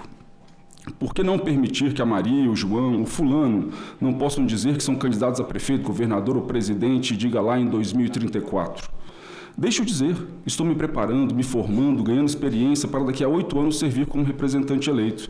Deixe eu ter esse plano externado, deixe ele ter seu site, deixe ele sentar com as pessoas e dizer isso, um a um, criando seu banco de dados, sua base, pouco a pouco, incentivando participação cívica. Agora imagine centenas de fulanos criando seus projetos e trazendo a população mais perto da política, nas decisões diárias das câmaras municipais, assembleias e aqui no Congresso Nacional. Veríamos um salto na qualidade da nossa política, não tenho dúvidas. Campanha em apenas 45 dias, e me perdoem a metáfora, mas é como achar que 9 mulheres unidas poderiam gerar um bebê em apenas um mês. Comunicação demanda tempo, mobilização, capacitação de equipes, conexão para gerar participação verdadeira e voto consciente. Apesar de sua relevância, a atuação desses profissionais é frequentemente alvo de críticas, de que damos dor de cabeça ao pleito eleitoral, mas é essa forma sazonal, reduzida, que as regras eleitorais imprimem à demanda de profissionais de marketing político, faz com que pessoas fora do ramo vejam as eleições meramente como uma oportunidade comercial. Todo ciclo eleitoral, o mercado é inundado por especialistas sem qualquer compromisso ético, sem qualquer compromisso com a verdade ou com a atividade. Inventam um currículo, criam campanhas rasas e sem estratégia, ou copiam campanhas ipsis literis de profissionais, prejudicando candidaturas ou ao desperdiçar investimentos e mesmo valiosos antes e durante o pleito. Vivemos um momento onde hoje, 1º de junho, estamos a 2 meses e meio do início oficial da propaganda eleitoral, dia 16 de agosto, que fica apenas 12 dias antes do início da propaganda eleitoral gratuita no rádio e na TV, dia 28. E vejam vocês, o prazo para a distribuição de recursos do fundo eleitoral é 2 dias depois, dia 30 de agosto. Está claro aí a insegurança financeira que os profissionais de marketing político estão expostos? Aportar equipes enormes de campanha muito antes do fundo eleitoral chegar, já tendo que garantir a produção de conteúdos de alta qualidade que irão para os veículos de massa. E para aumentar ainda mais essa insegurança financeira, o prazo de registro de candidaturas vai até um dia antes das eleições começarem. Todo ano vemos candidatos que juram há meses que serão candidatos a governo, ao Senado, substituindo suas candidaturas para cargos proporcionais ou se tornando candidatos a vice ou suplência. Ou pior, simplesmente desistindo de suas candidaturas, perdendo aí acesso ao fundo eleitoral, ou seja, sem possibilidades de cumprir com suas obrigações financeiras das campanhas que provavelmente já estavam sendo desenvolvidas. Ao mesmo tempo, um fenômeno menos debatido, porém extremamente relevante na defesa da atividade, tem se intensificado. Em diferentes países, observa-se a criminalização, censura e perseguição de consultores e estrategistas políticos, evidenciando que a erosão democrática vista no mundo todo nas últimas 2 décadas não atinge apenas candidatos, partidos e instituições democráticas, mas também os profissionais de marketing político. Em 2020, em Belarus, Vitaly Skliarov, consultor político renomado, com passagens inclusive em campanhas presidenciais nos Estados Unidos, foi preso, atuando em meio a um cenário de repressão política após eleições locais contestadas. Sua detenção evidenciou como regimes em processo de fechamento institucional passam a tratar a atividade de consultoria política como ameaça à ordem política, criminalizando ações que, em democracias saudáveis, são consideradas rotina profissional. Sua detenção provocou reação de organismos internacionais que exigiram sua libertação. Skliarov foi solto em 3 meses. De forma semelhante, Nekat Oskan, profissional reconhecido internacionalmente, que hoje serve como vice-presidente da Associação Internacional de Consultores Políticos e foi ex-presidente da Associação Europeia de Consultores Políticos, foi preso em 2025 na Turquia, em um contexto de crescente pressão sobre a oposição. O episódio demonstra que, mesmo em sistemas formalmente democráticos, a deterioração das garantias institucionais podem resultar na repressão de atores fundamentais para o funcionamento da competição eleitoral. Oskan segue preso após mais de 1 ano aguardando julgamento. Tive a oportunidade de conhecer os dois pessoalmente em momentos distintos antes de tais acontecimentos. Profissionais respeitados, exercendo suas funções. E se aconteceu com eles, estamos totalmente imunes? No Brasil, embora não tenhamos exemplos notórios de prisões ilegais pelo simples fato de exercermos nossa profissão, temos um ponto de atenção bastante grave. Em determinados cenários locais, a atuação de grupos criminosos organizados tem gerando pressões e intimidações sobre profissionais durante o trabalho em campanhas eleitorais. Essa interferência compromete a liberdade de atuação e distorce a competição democrática ao impor tais limites. Pauta urgente que precisa ser debatida. Proteger a integralidade da comunicação democrática implica proteger também os profissionais que a tornam possível. Se envolve garantir segurança física e jurídica. Sob a perspectiva do Estado de Direito, essa proteção não é privilégio, mas requisito fundamental para eleições livres, justas e legítimas.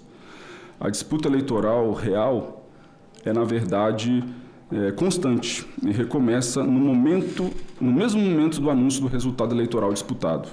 E quando existem lacunas regulatórias, como no caso do período de pré-campanha, somado ao período de financiamento de campanhas muito próximo ao pleito, aumenta a vulnerabilidade desses profissionais, criando um ambiente de insegurança jurídica e financeira que os expõe a riscos desnecessários. Aprimorar isso é essencial. Fundos partidários eleitorais também são amplamente criticados, mas se esquecem que nos tratamos de um país continental. Os maiores anunciantes do país também gastam bilhões para comunicar com os brasileiros. Tais fundos precisam ser flexibilizados para que haja mais espaço e, sobretudo, mais tempo. Se os mesmos valores fossem liberados com maior antecedência, deixando os partidos políticos utilizá-los para comunicar com mais liberdade, teríamos um uso otimizado desses valores e com resultados muito melhores no papel de educar e promover candidaturas promissoras e incentivar a participação popular. Esse deve ser uma prioridade nas discussões futuras sobre o aprimoramento das regras eleitorais pelos órgãos competentes. O CAMP, espero, estará lá para enriquecer o debate. Proteger a integridade do processo eleitoral é proteger a própria essência da democracia e assegurar que gerações futuras herdem instituições robustas, confiáveis e justas. Essa é a postura dos profissionais sérios, que seguem o nosso código de ética, que foi feito não apenas para os nossos associados, mas para os milhares de profissionais que colaboram a cada 2 anos nos processos eleitorais no país. O CAMP hoje é um selo de qualidade e que, de novo, precisa cada vez mais ser abraçado pela mídia e pelos espaços institucionais da nossa democracia, como esse aqui. Revolucionamos o mercado nos últimos 8 anos. Antes, havia lobos solitários lutando pelas melhores campanhas. E hoje há um pensamento coletivo, com uma autorregulação orgânica que reconhece e dá espaço àqueles que querem construir excelentes campanhas, informar, emocionar e promover uma participação popular qualificada de massa, e não prejudicar a democracia. Esse é o CAMP. Já fizemos seminários com o Senado Federal e STF, já assinamos termos de cooperação com o TSE no combate às fake news, publicamos livros, contribuindo para um mercado bibliográfico que carece tanto de conteúdos de qualidade, e também produzimos o nosso Prêmio CAMP da Democracia, que ano que vem já estará na sua 5ª edição, uma festa da democracia, ao reconhecer as melhores campanhas eleitorais, governamentais, de mandato e defesa de interesse. Esse reconhecimento tem um impacto profundo nas grandes e pequenas campanhas, que valorizam os profissionais que fazem a diferença. É democracia na veia. Os convido a conhecerem nosso trabalho e a nos darem espaço. 60 segundos. Mais uma vez, somos parte da solução. Quanto mais comunicação, mais transparência, mais informação, mais participação popular. Nossas estratégias, nossa criatividade são pilares essenciais da democracia. E precisamos estar nas mesas de discussão e decisão para os novos rumos das reformas política e eleitorais. Contem conosco. Muito obrigado. Muito obrigado, Bruno. Acho que você traz uma visão que, de fato, a gente acaba não parando para pensar, né, no impacto dos profissionais de comunicação, né, e nesse cenário eleitoral mesmo, político, e das grandes equipes de campanha que são compostas por profissionais de comunicação, jornalistas, né, cinegrafistas, câmeras, né, radialistas, Então eu vejo que realmente a gente precisa trazer, né, o marketing político para o debate e para que a gente possa ter campanhas mais éticas, mais responsáveis, né, de fato que a gente consiga avançar nesse sentido. Temos todos um grande desafio e agradecendo mais uma vez a todos os expositores, vamos abrir para as inscrições para o uso da palavra dos conselheiros. Cada conselheiro poderá fazer uso da palavra uma só vez por até 5 minutos, nos termos do artigo 36, inciso 1 do Regimento Interno do Conselho. Conselheiro Fernando Cabral. Bom dia a todos. Na abertura da minha fala, quero registrar que hoje é 1º de junho, Dia Nacional da Imprensa, e aqui eu faço a saudação a todos os trabalhadores, jornalistas, radialistas, publicitários, todos os que estão no ambiente de comunicação. Parabenizar a todos os expositores, a Tatiane Costa, o Diego Reis, a Maria Paula, a Débora Salles e o Bruno Hoffmann. Mas vou me dirigir ao Bruno Hoffmann, da Associação de Profissionais de Marketing Político aqui no Brasil.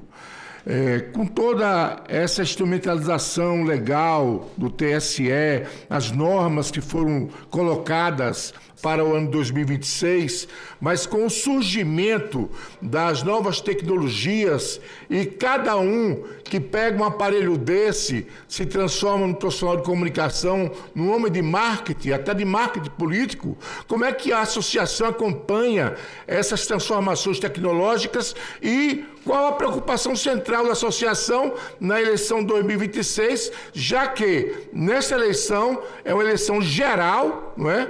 E vamos definir os rumos do nosso país. A Associação dos Profissionais de Marketing do Brasil, Bruno, qual é a preocupação dela, qual a visão dela? Teremos uma eleição limpa, democrática, assegurando o voto livre e popular? Bruno, eu vou pedir para a gente fazer a passagem e de todos os conselheiros inscritos, e aí eu volto a palavra para todo mundo. Eu queria, então, passar a palavra para a conselheira Sônia Santana. Santana! Muito bom dia a todos, muito obrigada. Excelente apresentação de todos. Eu gostaria de comentar alguns pontos, né? Primeiro, sobre a responsabilização dos partidos, né? Como é que se vê a participação dos partidos que vão determinar, inclusive por marketing político, o caminho a ser tomado. Como é que vocês também lidam com partidos que são desleais, digamos assim, né, que têm pensamentos desleais e pretendem usar, fazer um mau uso da internet, né, o deepfake, usar a inteligência artificial de um modo irresponsável. Como é que vocês pretendem encarar isso? E que mecanismos nós temos aqui para entender como nós podemos colaborar e informar e criticar, inclusive, quando você descobre propagandas que realmente são falsas, né? São mentirosas. A gente está vivendo numa fase da mentira, né? Da valorização da mentira, das fake news. E realmente eu concordo que 45 dias é muito pouco para uma produção de campanhas publicitárias. Já fiz algumas, né? Entendo como funciona isso. E, ao mesmo tempo, eu me preocupo muito com a saúde do trabalhador, num prazo tão curto, que a gente vê que vai ter jornadas abusivas, vão ter condições de assédio, ter que trabalhar a toque de caixa num processo que deveria ser mais longo e mais respeitoso, inclusive com a saúde do trabalhador, que costuma ficar muito abalada em campanhas eleitorais, que se sabe a pressão que se vive dentro, vira uma panela de pressão, aquela campanha política, né? E qual é o poder que vocês pretendem ter na condução dos candidatos, né? Porque a gente vê que tem um lado grande dos candidatos aqui que tem a tendência a usar meios ilegais, né, de comunicação. Como é que vocês pretendem abordar isso e abortar esse tipo de campanha? E como é que a gente pode cobrar do TSE essa penalização de fato, seja na queda do fundo partidário ou perda de tempo de espaço, que a gente sabe que acontece isso. Eventualmente uma campanha, uma peça pode ser impedida de ser veiculada. Como é que se pretende penalizar pesadamente? Porque a gente entende que somente mexendo no bolso do partido vai se conseguir parar as más intenções. Muito obrigada. Obrigada, conselheira Sônia. Passo agora para o conselheiro Carlos Magno.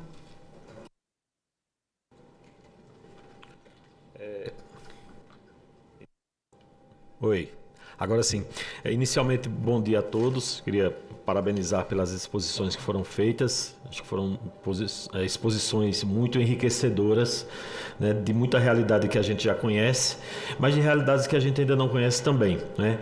O Bruno falou sobre a questão de campanhas curtas. E realmente esse é um problema quando se imagina, quando se visualiza a comunicação. Eu vou dar o exemplo aqui do meu estado, a Paraíba, que tem 223 municípios, né? São 223 cidades. Fica impossível para qualquer candidato visitar todas as cidades numa campanha de 45 dias. E aí, imagine, o candidato vai e todo o staff de comunicação que vai acompanhando o candidato, aí já entra no que a Sônia coloca, a questão das jornadas exaustivas. Em uma das reuniões a gente pôde abordar aqui a questão da saúde mental dos profissionais de comunicação, por conta justamente de jornadas excessivas, de horas extras, que muitas vezes até são feitas e não são pagas, né? Então, quando o profissional de comunicação ele vai fechar um contrato para atuar numa campanha, muitas vezes até ele não imagina o que vai esperar se ele for um profissional que não tenha essa experiência toda. Até porque profissionais de comunicação muitas vezes de um estado atuam em outro estado, e a realidade daquele estado que tem X municípios é uma realidade totalmente diferente de outros, enfim. E aí você acaba gerando esse tipo de problema para os profissionais da comunicação. Agora, eu ouvi aqui, acho que foi a Maria Paula que colocou a questão da pesquisa, né? 27%, como a nossa presidente colocou, conseguem identificar fake news com facilidade. É muito pouco, né?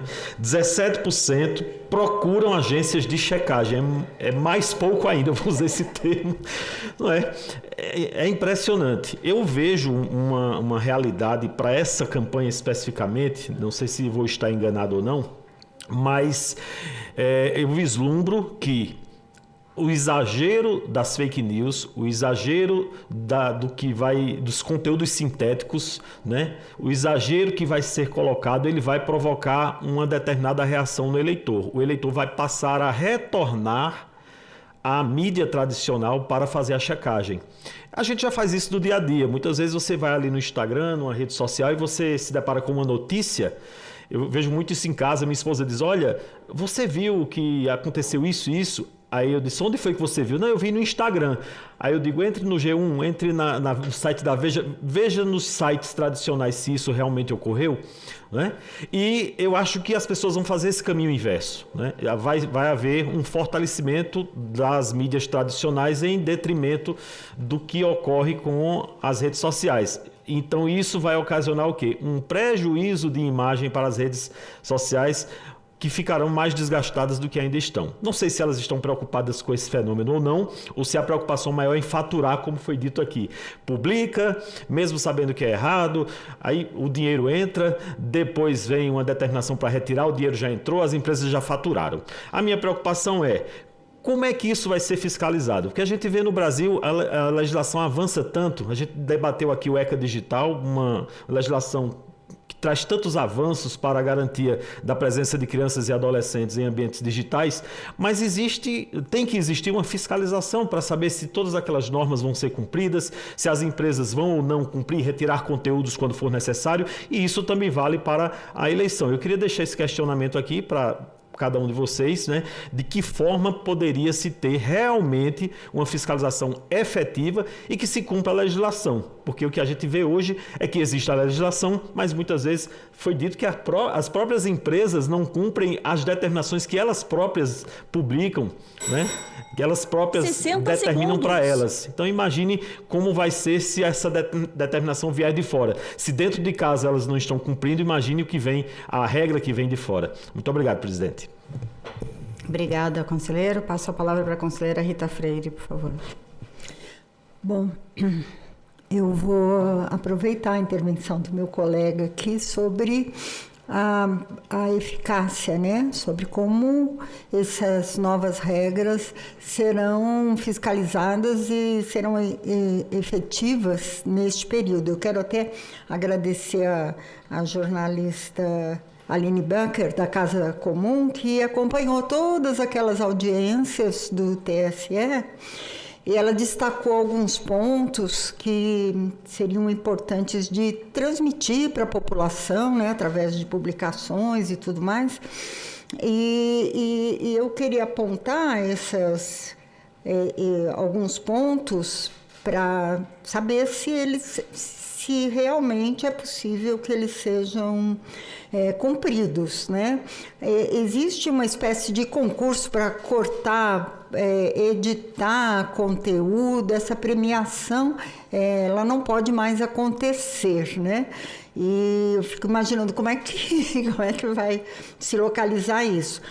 Também a oposição pagar um ataque a um governo estadual, federal, e viralizar também está proibido.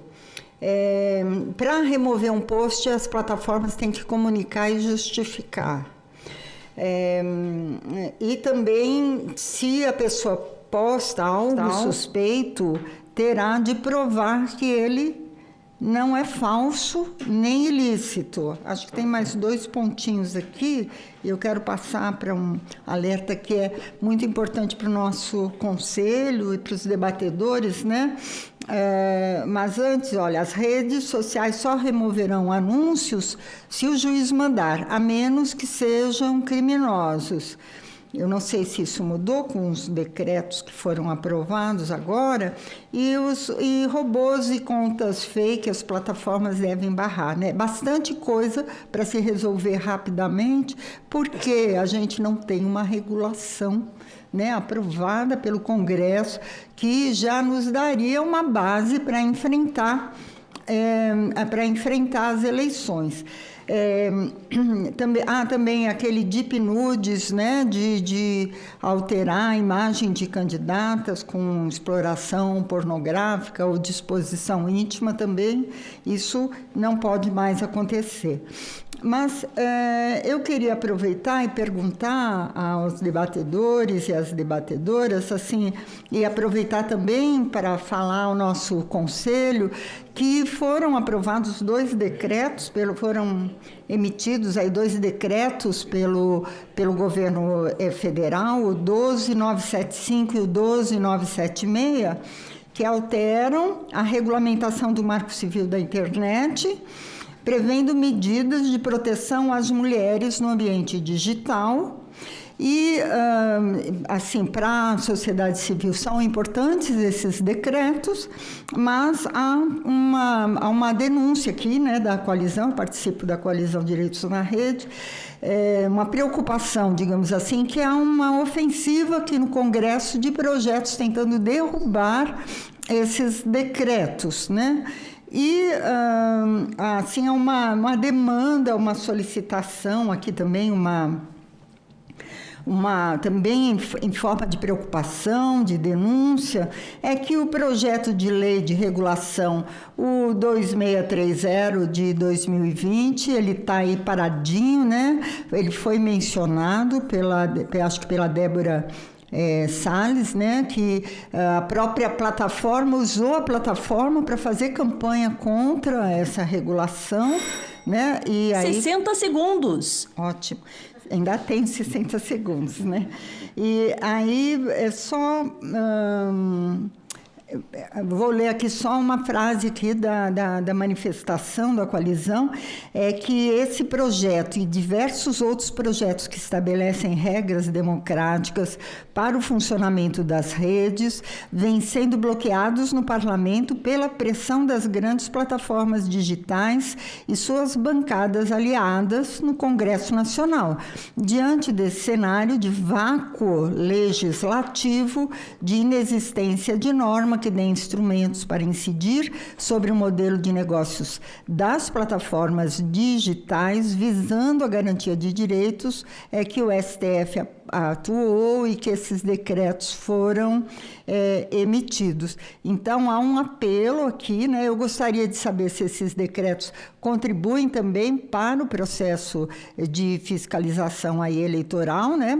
Defendendo os direitos e a presença das mulheres nas plataformas, e também trazer aqui, né, acho que a gente poderia tratar disso até na reunião da tarde, que o Congresso precisa retomar o debate sobre as legislações, né?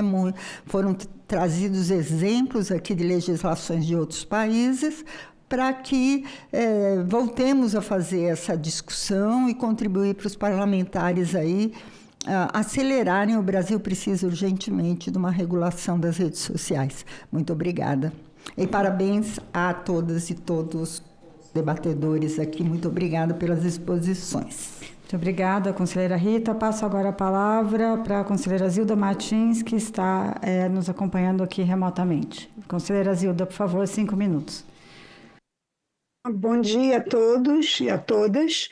Primeiro, eu gostaria de parabenizar os debatedores, né, pelo as excelentes falas e a preocupação, que realmente é uma preocupação comum, né? A gente sabe que o fascismo está avançando no mundo e que uma de suas armas é fazer desacreditar as instituições, né? E, sobretudo, a realidade política das sociedades, se utilizando de linguagem simples e popular, a fim de sensibilizar o eleitorado, né? Para tanto, também utiliza de linguagem religiosa, emotiva, familiar, e o uso recorrente das fake news. Cada vez mais essas fake news que trazem prejuízo e que, de certa forma, anestesia a mente das pessoas, né? Eu não sou tão otimista quanto o conselheiro Carlos Magno. Acho que as redes sociais, né, não vão se enfraquecer e não estão se enfraquecendo, muito pelo contrário. As pessoas recorrem cada vez mais às redes sociais como meios de informação, e o WhatsApp, por exemplo, a gente viu em 2018, né, como funciona fortemente na questão da propaganda eleitoral entre as famílias. E aí eu pergunto para a mesa, né, o que fazer para tentar regular tais propagandas eleitorais com o uso das fake news, que propaganda eleitoral, como foi dito, teoricamente são legítimas e democráticas. Como fazer para regular e coibir essas fake news? Obrigada.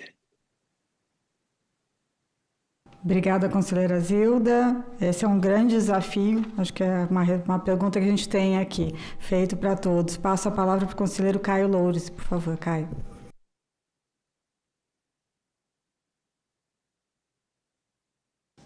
Acho que não estamos te ouvindo no microfone. Sim. Senhora Presidenta, eu anotei algumas perguntas, gostaria de direcionar às pessoas convidadas e já parabenizo pelas excelentes exposições. O advogado professor Diogo Reis, o senhor alertou sobre o superpoder regulamentar do TSE diante da omissão do Congresso em atualizar as leis eleitorais digitais desde 2009. Como o Legislativo deve atuar agora para retomar o seu protagonismo e criar um marco moderno para 2026, sem retirar da Justiça Eleitoral a capacidade de responder rapidamente aos abusos nas redes sociais? A senhora Maria Paula, os dados do observatório revelam que a maioria dos conteúdos gerados por IA circula sem rotulagem e pouquíssimos usuários denunciam. Como a senhora alertou, o Brasil não pode ficar apenas enxugando o gelo. Como garantir na prática a fiscalização efetiva das regras do TSE contra as deepfakes e avatares nas eleições de 2026, superando a atual falta de transparência das plataformas?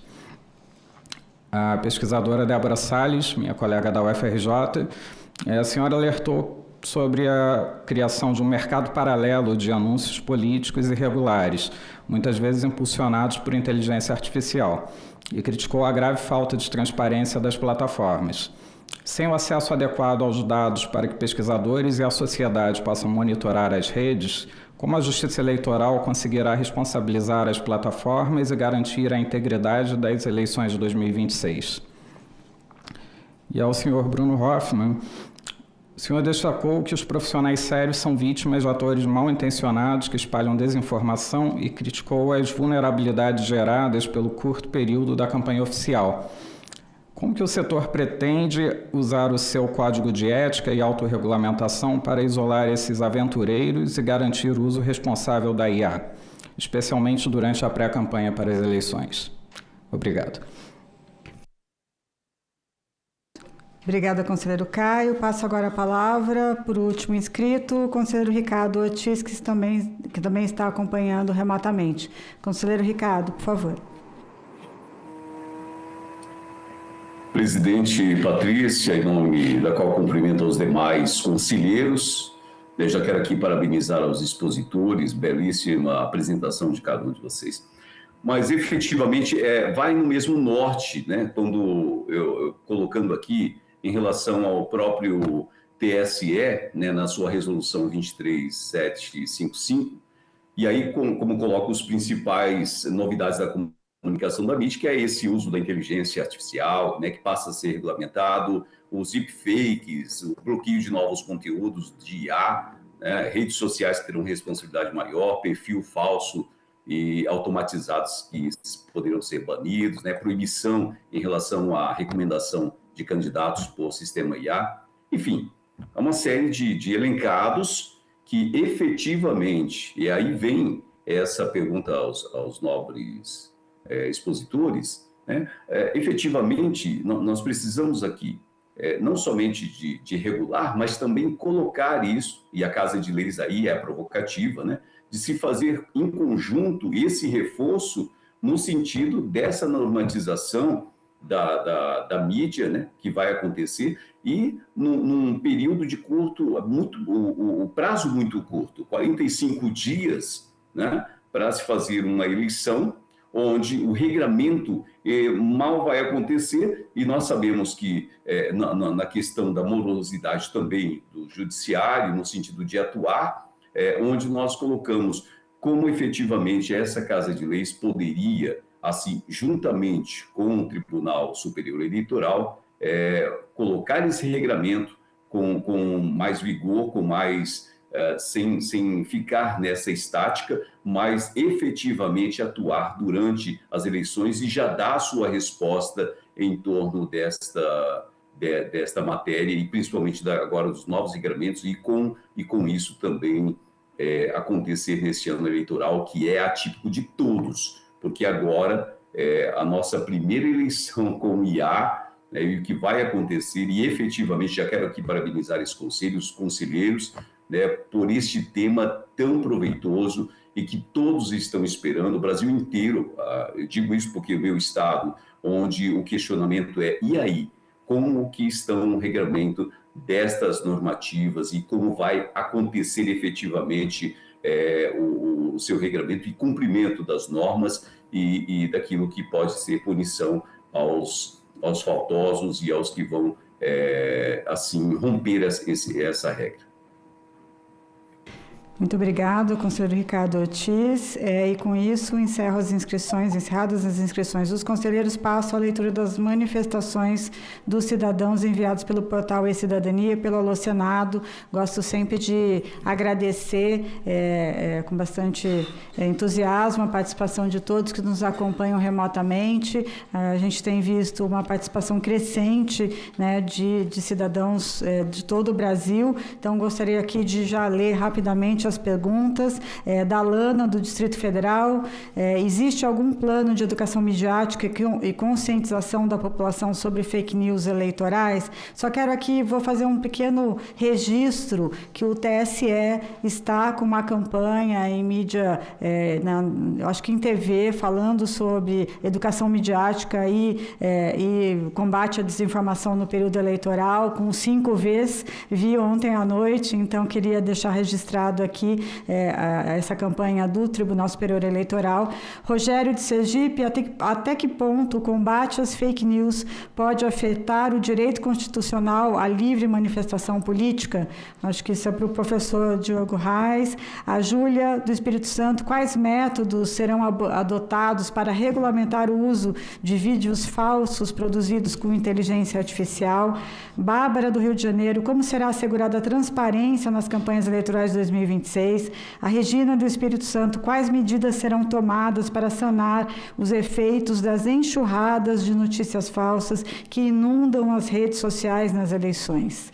O Davi do Mato Grosso, como as novas regras de IA e a fiscalização das redes garantirão transparência e coibirão a desinformação em 2026?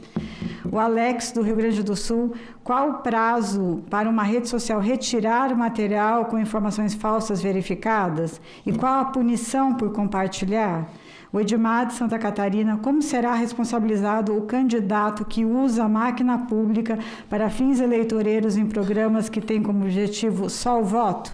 Olha só, muitas ponderações aqui, então queria já passar a palavra, começando com o professor Diogo Reis, que está remotamente nos acompanhando, e já peço, professor, para que, ao responder as perguntas aqui colocadas, também faça as suas considerações finais.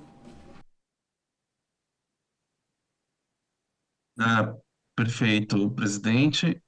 Eu acho que todos me veem, me ouvem. Posso prosseguir, qualquer coisa me avise. Pode seguir. Obrigada. Bom, eu primeiro queria parabenizar todos os expositores. Eu já imaginava que seria muito proveitoso, aprendi várias coisas aqui. Queria parabenizar todo o conselho pelas manifestações, pela forma de tratar com tanta seriedade o tema. E vou tentar me concentrar especificamente nos dois pontos, um levantado pelo conselheiro Caio Loures e outro pelo Rogério, da pergunta que a presidente me indicou ali, e eu gostei da indicação, então eu já vou puxá-las e também me despedir de vocês aqui nessa manifestação. Bom, primeiro, como a gente encarar, né, e como fazer essa limitação e o que fazer em razão desse superpoder do Tribunal Superior Eleitoral, né? A pergunta do conselheiro Caio foi melhor elaborada do que essa minha lembrança aqui, mas, em suma, como que a gente poderia enfrentar isso? Bom, eu realmente acredito que cabe ao Legislativo trazer algumas balizas que me parece fundamental, e eu acho que é aqui que vai se conectar com a questão que o Rogério trouxe a respeito da liberdade de expressão e o combate às fake news. Eu realmente acredito que a inteligência artificial, por exemplo, generativa, né, aquela que cria conteúdo, o maior desafio dela está justamente na sofisticação das fake news, seja com deepfakes, deep nudes, seja a forma que a gente imaginar. E eu tenho defendido que a gente deveria olhar para esse fenômeno a partir da própria fake news, né? Como foi cobrado, inclusive, se não me engano, pela conselheira Zilda e por demais conselheiros aqui, a respeito do PL 2630 e de outros projetos de lei que poderiam tratar a questão das fake news. Então, eu vou me concentrar como uma forma de tentar responder as duas questões, especificamente quanto a fake news como um problema jurídico. E eu vou tentar fazer isso muito brevemente, eu não sei, eu imagino que eu tenha 5 minutos e eu vou tentar fazer isso nesse tempo, mas basicamente eu tenho defendido que fake news ele é um problema muito fragmentado e difuso. Então não há muito porquê e nem lógica para esperar que apenas uma instituição vai cuidar dele.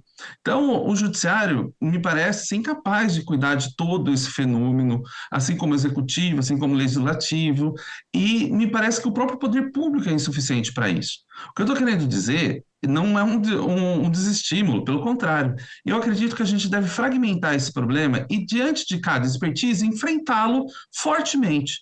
E daqui que eu tenho oferecido e tenho defendido há alguns anos um conceito jurídico de fake news. Eu digo isso porque fake news pode ter múltiplos conceitos e a gente tem um problema de conceituação, mas para o direito a gente não pode ter esse problema. Por que não pode?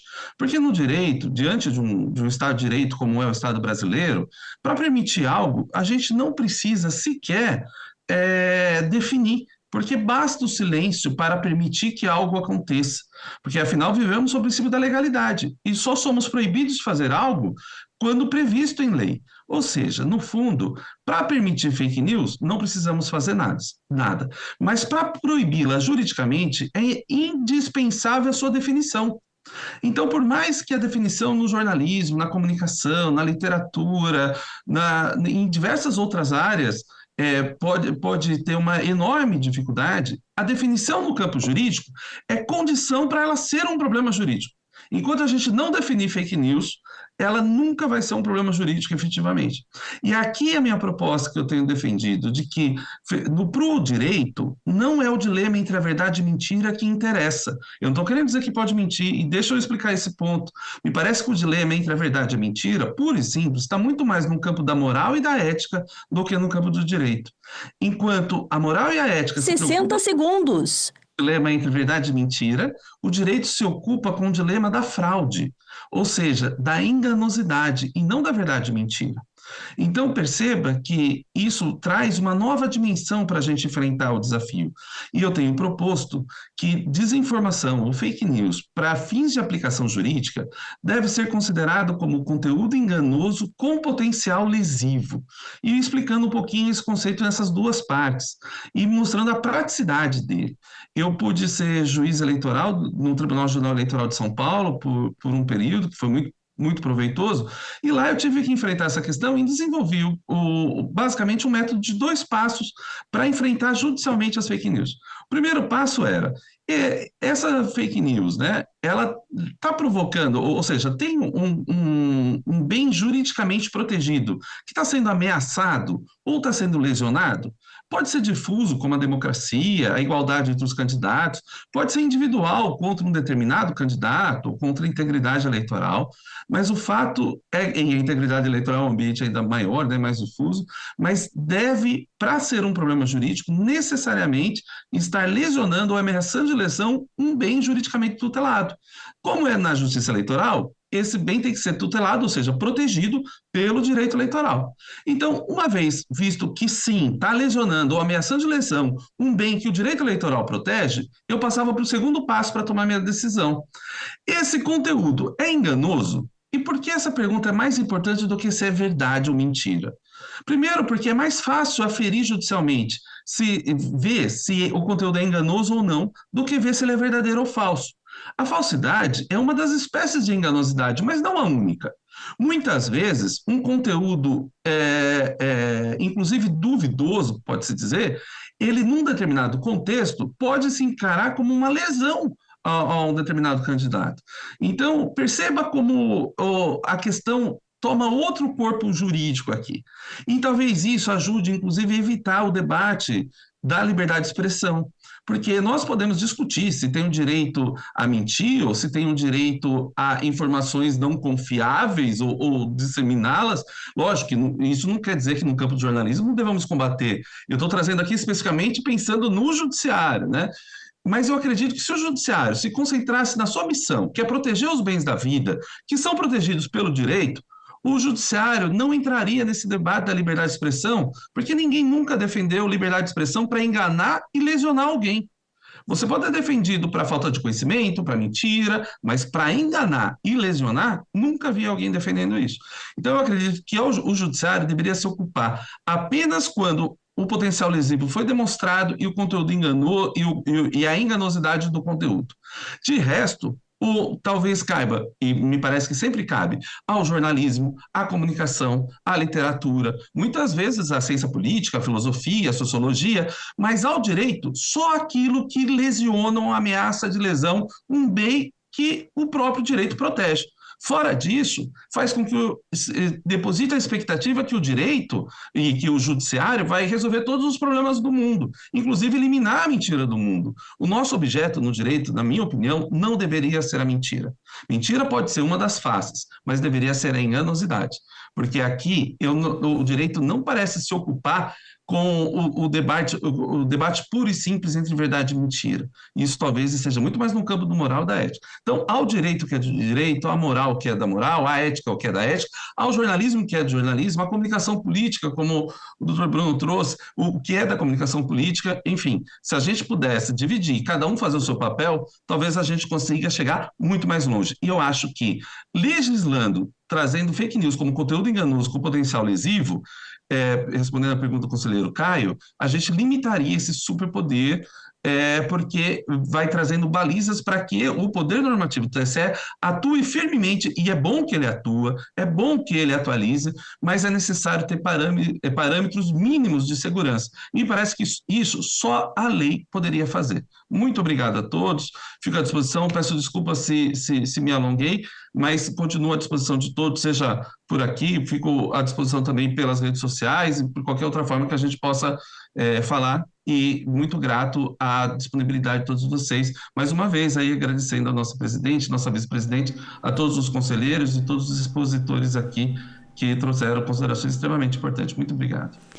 Professor Diogo, eu que agradeço, acho que em nome do Conselho, primeiro a sua disponibilidade de participar, mesmo estando numa viagem ao exterior, de participar aqui conosco de forma brilhante, didática e muito esclarecedora para todos nós, e com certeza esperamos contar com outras participações suas aqui no âmbito do Conselho. Agradeço e passo a palavra para a Débora Salles, pesquisadora do NetLab, para suas respostas às perguntas colocadas aqui e considerações finais. Débora, por favor, a palavra é com você. Bom, obrigada. Eu acho que todas as perguntas giraram em torno de uma grande questão, que é como fiscalizar as plataformas atualmente e como usar isso para responsabilizá-las. E acho que tem a questão dos novos decretos, eu vou tentar responder de uma forma mais ampla, assim. Atualmente, no Brasil, as plataformas elas não têm obrigação de transparência geral. Elas têm, nesse momento, algumas obrigações caso decidam veicular anúncios políticos, e aí elas têm obrigações diante da resolução eleitoral. Além disso, os novos decretos presidenciais e o ECA Digital, eles também tratam de transparência, mas eles ainda não operacionalizaram essas obrigações de modo que a gente tenha parâmetros para essas ferramentas de transparência. O que acontece hoje é que as plataformas, quando querem, elas oferecem ferramentas que, por não serem obrigatórias, são muito limitadas. Não são todas as plataformas que oferecem esse tipo de ferramenta. A Meta é a que, hoje em dia, tem o melhor sistema de transparência entre todas elas. Inclusive, é a única que diz que permite a veiculação de anúncios políticos, as outras dizem não permitir, por isso não atendem às exigências do tribunal. Mas, de qualquer forma, as obrigações de transparência que o TSE coloca e as obrigações previstas tanto no ECA quanto nos novos decretos, elas ainda são insuficientes. Mesmo se tudo isso for colocado no ar, a gente ainda está diante de um cenário de opacidade. E aí eu acho que o exemplo da União Europeia é muito emblemático. O DSA, ele já foi implementado tem acho que se não me engano, 2 anos, e desde então vários ajustes, atualizações, especificações foram feitas, especialmente porque o que pesquisadores têm apontado é que qualquer espaço que a gente abra para que essas empresas tomem decisões sobre formato ou informação, no fim das contas, torna a observação impossível e a comparação impossível entre o que elas estão fazendo. Então, o que a gente vê hoje fora do Brasil é uma tentativa de aprimoramento, no caso da União Europeia, de um quadro que já está implementado, mas no Brasil a gente ainda está muitas casas atrás.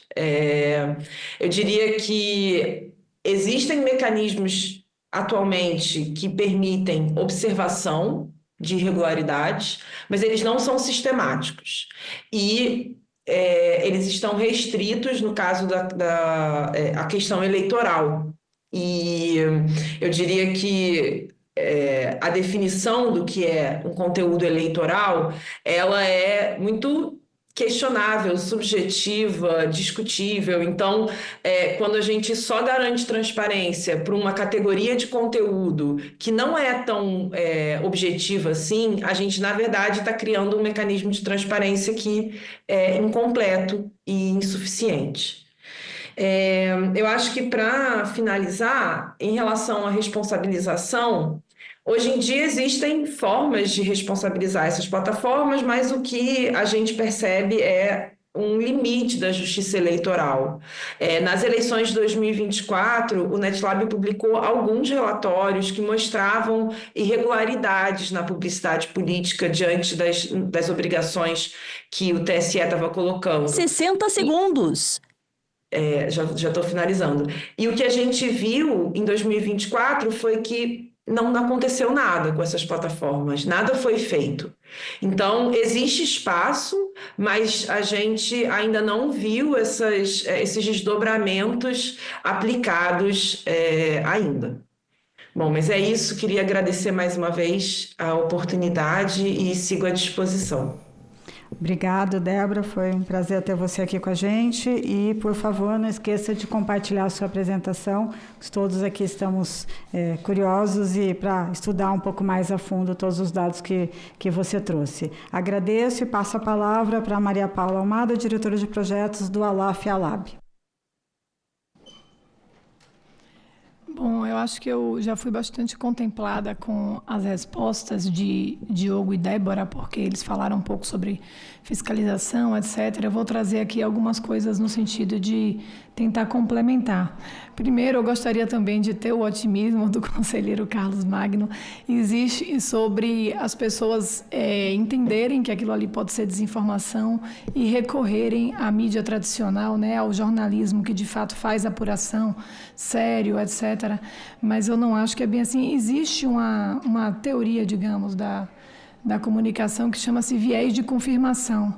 E, basicamente, ela diz o seguinte: as pessoas, elas buscam, né, nas informações, reforçar o seu posicionamento, o seu modo de pensar, etc. Então, as suas crenças, seus valores, etc. Thomas Trauman, outro dia, colocou num podcast que eu estava escutando que é como se fosse um torcedor de um time de futebol que ele assiste ao canal do time para saber se o time jogou bem, se o time não jogou bem, se tem chance, se não tem. Então, assim, a gente ouve aquilo que a gente quer ouvir e a gente repassa, que é nas redes sociais, a informação que nos chega, ela já chega por uma lógica algorítmica que é totalmente intransparente. Então, as redes sociais, de fato, elas estão ficando cada vez menos sociais, né?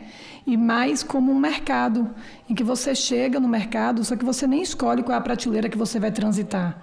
Então, assim, você entra no mercado, o que vai estar à sua altura, né, os produtos que vão estar ali, que você vai bater o olho, vai ver e vai pegar, não são os que você escolhe, são os que a plataforma decidiu, através da lógica algorítmica intransparente que opera nela, que você vai consumir. Então, tem a lógica algorítmica que vai dizer qual é o conteúdo que vai chegar em quem e por que o conteúdo também não vai chegar, né?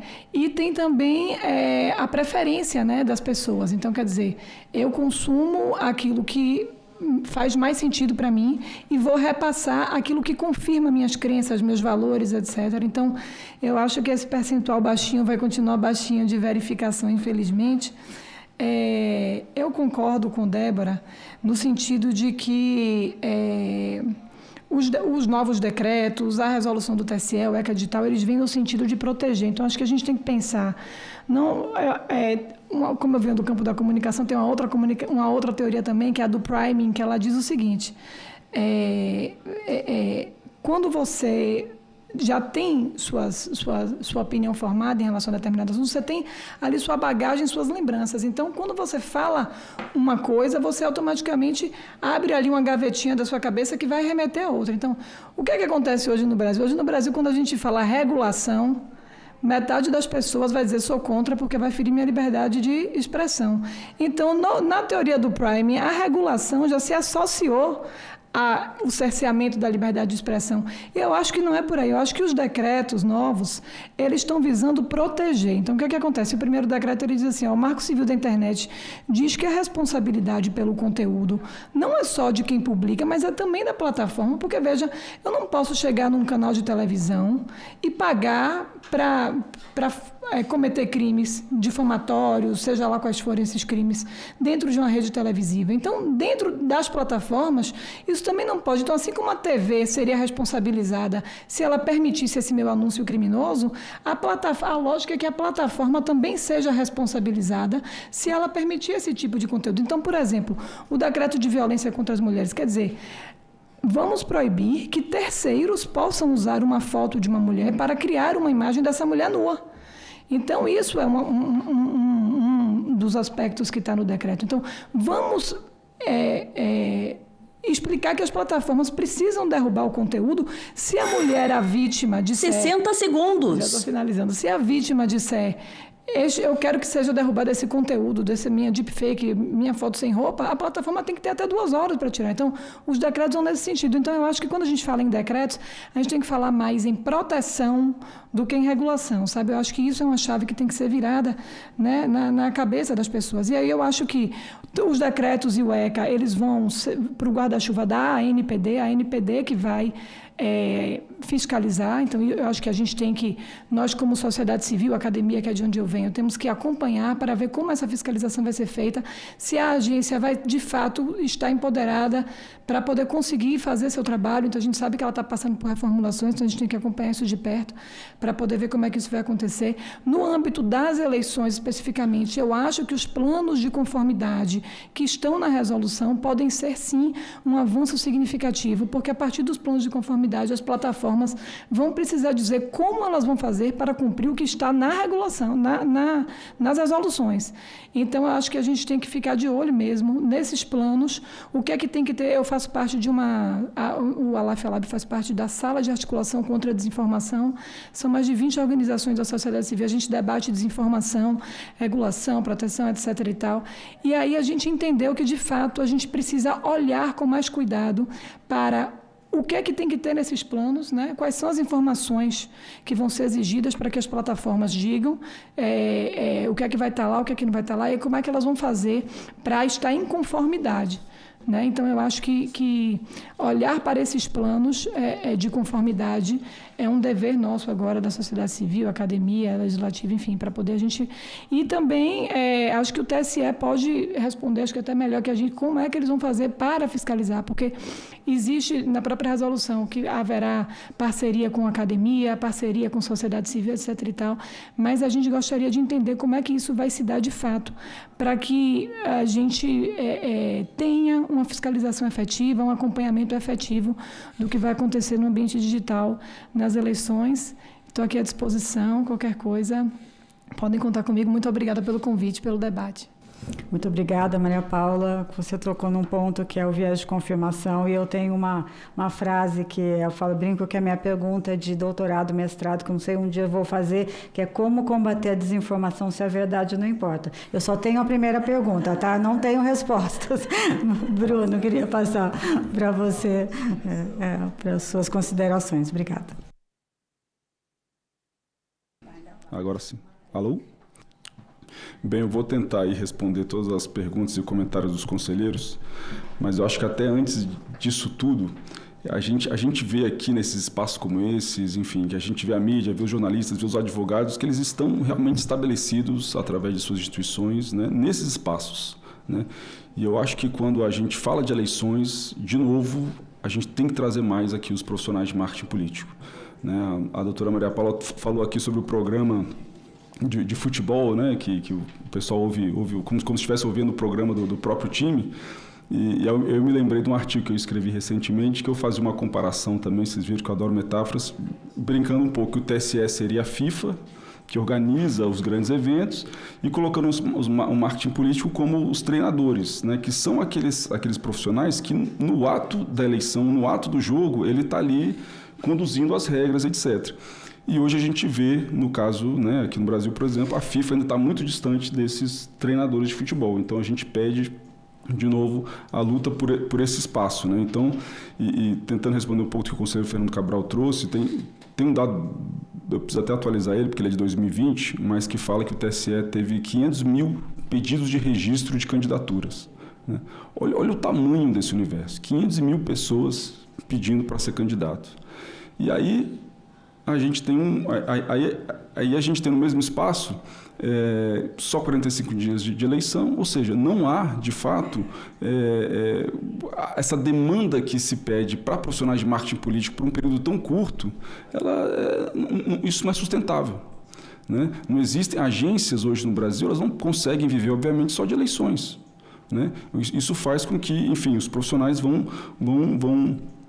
tendo que se reinventar ou fazer outros tipos de entregas.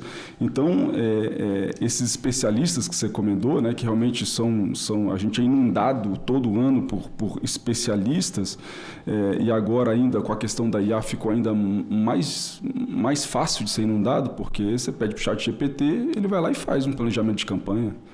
Né? Ou seja, então, e o candidato, às vezes, ele entende aquilo que o nosso, cara, realmente ele é muito bom. Veja aqui, ele já pensou a campanha inteira, né? Sendo que ele não tem experiência, ele não está ligado a código de ética, ele não tem nenhum tipo realmente de conexão com o dever e o espírito público de se fazer comunicação política no país. Então, de novo, a gente precisa pensar a comunicação eleitoral como comunicação permanente. Né? Essa sazonalidade, de novo, dos 45 dias, do fundo eleitoral muito próximo do pleito, ela precisa ser corrigida. A conselheira Sônia, ela falou também dos candidatos desleais, dos partidos, uso de fake news, né? Enfim, a gente realmente tem que pensar como é que a gente pode penalizar de forma mais clara aqueles que estão autorizando esse tipo de prática, né? O CAMP, a gente se coloca como um selo de qualidade para os profissionais de marketing político. Né? Nós temos um código de ética, as pessoas precisam seguir isso. Então, de certa forma, até funciona como um escudo. Eu, particularmente, já tive problemas do candidato chegar para mim, Bruno, faltam 10 dias para as eleições, estamos perdendo, precisamos, e aí vim com ideias desesperadas, atos desesperados, ilegais, onde eu tenho que falar, olha, né, eu não estou aqui, não estou ouvindo esse tipo de prática. Né? E aí, obviamente, que às vezes ele acaba recorrendo a outros tipos de profissionais, que não têm, de novo, esse pensamento público para realizar esse tipo de ação. O conselheiro Carlos Magno também falou da insegurança financeira, do tempo de campanha. Né? De novo, né? Essa insegurança financeira, ela também incentiva ainda mais a entrada desses aventureiros, porque eu já deixei de receber por valores acordados. O Guto, que está aqui, vice-presidente do CAMP, com certeza também. Todos os grandes profissionais que estão no mercado há muito tempo já deixaram de receber com contrato assinado. E você chega, eu pergunto para o advogado, 60 segundos. Fala, não, Bruno, isso aí ele já está eleito. Se ele te pagou ou não te pagou, não tem problema nenhum. Para ele não tem problema nenhum, ele está eleito. Né? Então, assim, esse tipo de coisa precisa ser corrigida. A conselheira Rita Freire também falou sobre os lip nudes. Isso para mim vai ser o principal problema. Vamos sofrer, as candidaturas femininas vão sofrer um problema seríssimo esse ano, e a gente precisa, enfim, os responsáveis precisam punir amplamente quem produz esse tipo de conteúdo. O Caio Louros também fez a pergunta justamente sobre essa autorregulação, né? Como é que a gente... Né? É isso, a gente, assim, o CAMP é uma entidade de 8 anos, estamos aí crescendo, né? Realmente temos a grande parte dos principais profissionais do mercado, mas a gente também precisa desse apoio das grandes organizações e entidades democráticas do país, que nos abrace mais, que nos empodere mais, né? Para a gente ter mais espaço, porque hoje a gente está, do ponto de vista prático, sendo bem claro respondendo a sua pergunta, o mercado de elite do profissional de marketing político, ele acaba sendo pequeno também. Então, uma vez que a gente percebe que tais e tais profissionais não são éticos, enfim, eles já ficam marcados, né? E dentro do camp isso roda, né? Então, se alguém, né, não está trabalhando pela democracia, o pessoal do campo vai ficar sabendo, e esse cara talvez nunca trabalhe para ninguém que incorpora ou faça parte do campo. Então, isso já tem um impacto muito grande dentro das eleições. E para finalizar minha fala, eu acho que ouvindo aqui todos vocês falando, eu acho que se realmente a gente... grande parte desses problemas todos, dos maiores aos menores, eu vejo muito claramente que, de novo, se no médio prazo aí tiver uma maior efetiva inserção e valorização dos profissionais de marketing político, boa parte desses problemas vão ter um impacto muito positivo, porque justamente nós estamos nessa linha de frente. Então, de atuação permanente, onde tenhamos, de fato, profissionais mais capacitados e conscientes do seu dever público dentro do processo eleitoral. Muito obrigado, pessoal. Estou à disposição. Muito obrigada. Bruno, acho que esse ponto é fundamental, né? Trazer para o debate, valorizar e trazer também para a responsabilização. Acho que essa lista, né, de profissionais que são éticos, eu acho que é muito importante da gente ter. Eu queria só ler alguns comentários antes da gente partir para o encerramento. A Valéria, do que está no exterior, opinião não é fato, isso tem que ficar claro, dados claros e concretos, opinião é marcada como opinião. Ela também continua, estamos fatos de mentiras e fake news, queremos punição até cancelamento de candidatura de quem mente. A Silene de São Paulo, a internet deve ser mantida livre, em especial durante as eleições, não se deve aplicar censura. Maquida de Santa Catarina, nas últimas eleições vimos muita parcialidade nas decisões do tribunal sobre fake news. Ninguém quer parcialidade. Agradeço a todos que mandaram perguntas e comentários pelo E-Cidadania e pelo Alô Senado e passo a palavra para a conselheira Ângela Sinhac para suas considerações finais. Bom, senhora presidente, eu quero agradecer a oportunidade, né, da gente ter debatido esse tema tão relevante e complexo, né? Acho que toda a discussão aqui trazida por esses excelentes expositores, cada um deles com a sua expertise, com seus pontos de vista e os enfoques que cada um deu. Então, a gente sabe aqui o tema que a gente debateu hoje e ainda seguirá debatendo na próxima audiência pública, é de extrema relevância, mas é um tema que demanda o compromisso de toda a sociedade, não é apenas do Poder Judiciário Eleitoral, no caso aqui que nós estamos tratando, não só apenas dos profissionais de marketing, não apenas dos candidatos, das candidatas dos partidos políticos, não, todos nós somos responsáveis pela eleição que nós teremos. Então, e nada mais aqui, tudo que foi dito, a gente sabe, continuamos ainda com muitas perguntas e dúvidas do que será, né, dessa nossa eleição, e é sempre quando eu me vejo num debate desses, eu só penso que, mais do que nunca, a educação midiática, o letramento midiático para a população, para todos os cidadãos e as cidadãs brasileiras, isso é mais do que urgente, porque todos somos responsáveis, mas nós precisamos enfrentar, e acho que a educação nada melhor do que trazer e esclarecer tudo isso. E aí, por isso, audiências públicas como essa são muito importantes, muito relevantes. Eu gostaria de pedir, dada o conteúdo de qualidade que foi produzido aqui, que essa audiência pública, esse relatório, seja feito um relatório pelo Conselho e seja encaminhado aos senadores, às senadoras e aos deputados federais e deputadas federais do nosso Congresso, para que eles tomem conhecimento da contribuição que o Conselho de Comunicação Social do Congresso está dando para a sociedade e para o Poder Legislativo brasileiro. Agradeço mais uma vez a presença de todos, dos expositores e dos conselheiros e das conselheiras presentes. E bom dia, boa tarde a todos.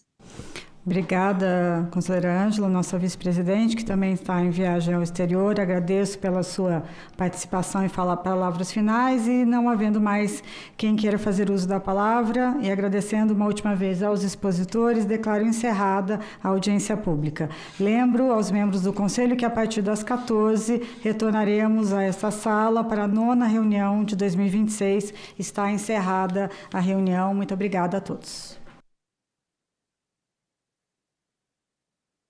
Temos a nossa foto oficial aqui na frente, todo mundo tradicional, que já virou tradicional.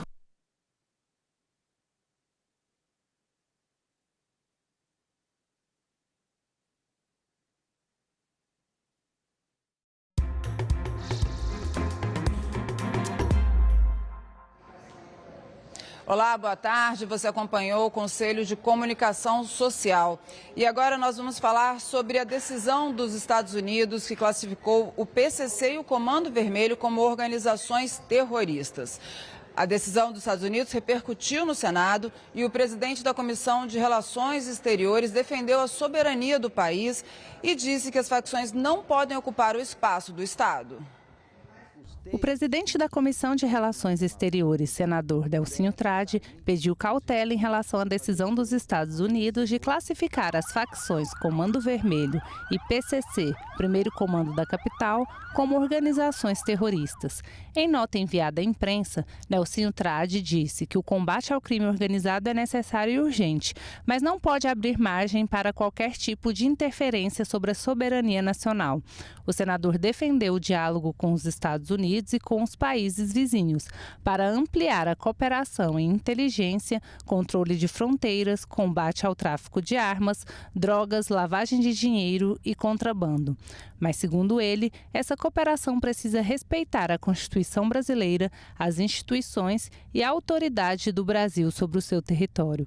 O presidente da Comissão de Relações Exteriores ainda disse que o Brasil precisa de um governo que trate segurança pública como prioridade, não deixe espaços serem ocupados por facções e dê às forças de segurança condições reais de proteger a população.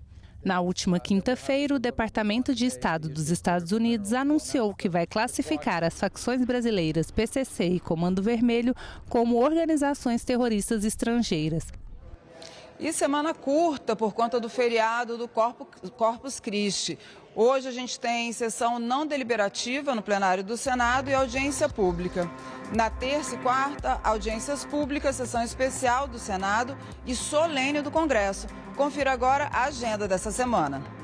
Logo mais, às 14h, o Conselho de Comunicação Social deve ter nova reunião, dessa vez para discutir a pauta interna do colegiado. Também às 14h, o plenário do Senado deve se reunir em sessão não deliberativa, destinada a discursos e comunicações dos senadores. Nessa terça-feira, às 9h30, a Comissão de Relações Exteriores tem reunião prevista para debater perspectivas para a regulação do setor de minerais críticos no Brasil, tendências internacionais e possíveis impactos e desdobramentos geopolíticos. 11h de terça está marcada a sessão especial no plenário do Senado para celebrar os 50 anos do teste do pezinho no Brasil e os 65 anos de atuação do Instituto Jô Clemente, antiga PAI da cidade de São Paulo. O Instituto atua na promoção da autonomia de pessoas com deficiência intelectual, autistas e portadores de doenças raras.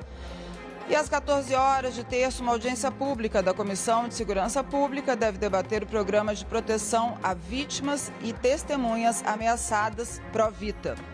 Às 10h de quarta-feira, uma sessão solene do Congresso está prevista para celebrar os 112 anos do Comitê Olímpico do Brasil. E após a Câmara dos Deputados, agora será a vez do Senado votar o fim da escala 6x1. Um grupo de senadores apresentou outra PEC que pode liberar patrões e empregados para decidirem qual vai ser a melhor jornada para eles. A PEC foi aprovada primeiro na comissão especial e depois no plenário da Câmara em 2 turnos por uma ampla margem de votos.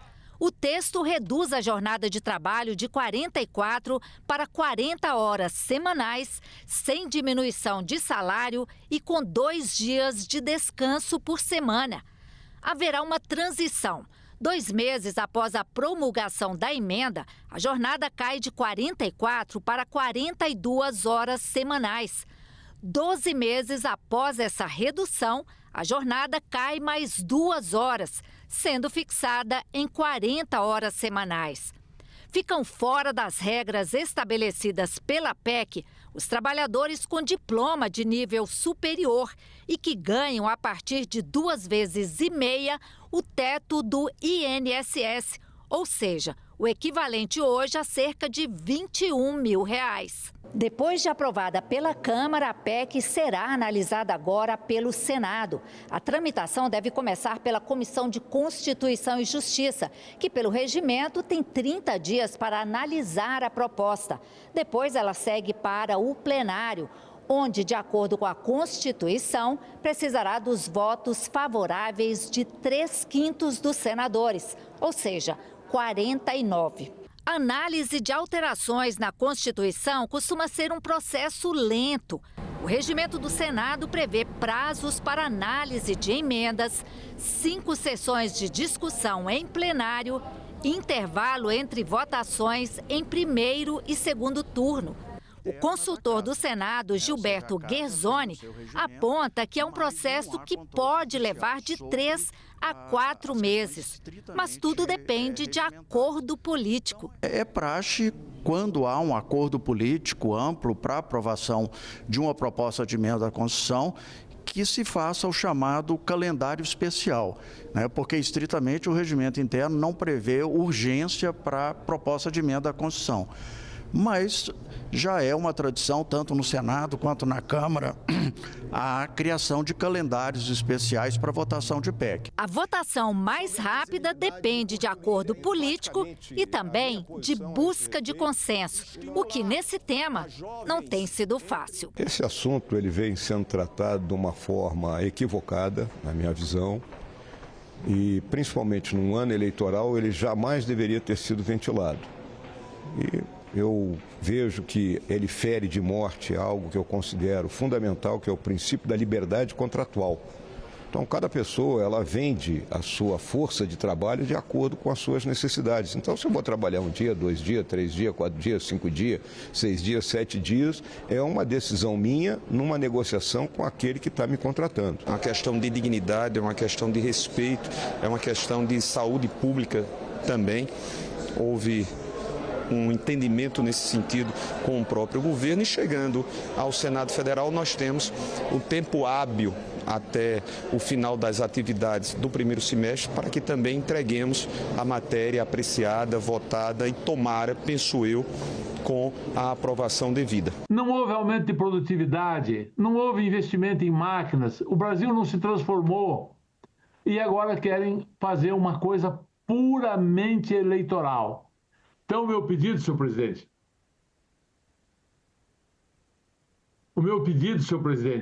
é que o senhor não coloque mais esse benefício estúpido para ser votado no Senado antes das eleições. Uma expectativa da maioria das mulheres trabalhadoras e dos trabalhadores brasileiros, principalmente os trabalhadores que ganham menos no Brasil e aqueles que são aqueles que têm uma jornada maior. Portanto, acredito que o Congresso não vai se furtar a atender essas expectativas. A Câmara já aprovou. Chegando aqui, espero também que a gente possa fazer essa discussão o mais rápido possível na comissão, na CCJ, e depois aprovado no Senado também com a quebra de interstício para dar este presente ao povo brasileiro. O plenário vai fazer uma sessão de debate sobre o fim da escala 6x1. O requerimento foi aprovado na sessão desta quarta-feira. A data ainda não foi definida pela mesa do Senado. E a oposição aqui no Senado já protocolou uma PEC alternativa ao texto aprovado pela Câmara. A proposta apresentada pelo senador Rogério Marinho e assinada por 36 senadores prevê a flexibilização da jornada mediante acordo individual e remuneração proporcional às horas trabalhadas. Essa PEC já foi encaminhada à Comissão de Constituição e Justiça. E esse foi o nosso boletim. Daqui a pouco, às 13h30, tem mais notícias ao vivo para vocês no Senado Notícias. Então não sai daí não, até já.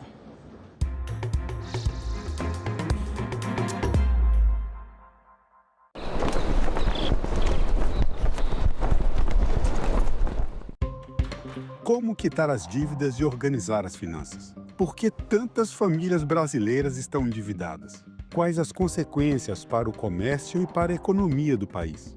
Como começar a renegociação das dívidas? O economista-chefe da Confederação Nacional do Comércio, Fábio Bentes, e a professora e economista Carla Bene respondem a essas e outras perguntas. TV Senado Live, nesta sexta, 9h.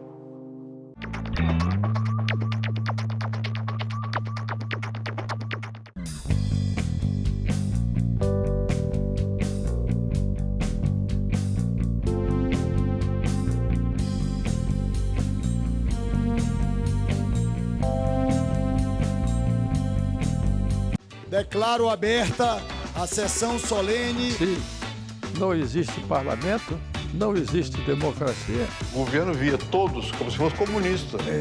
A fila não para de crescer para a passagem da revista lá na esplanada dos ministérios. Deve ser sempre lembrado o que foi dito por Ulisses Guimarães. Traidor da Constituição é traidor da pátria. O homem disse, não, quem fala? Eu disse, Ariano Suassuna.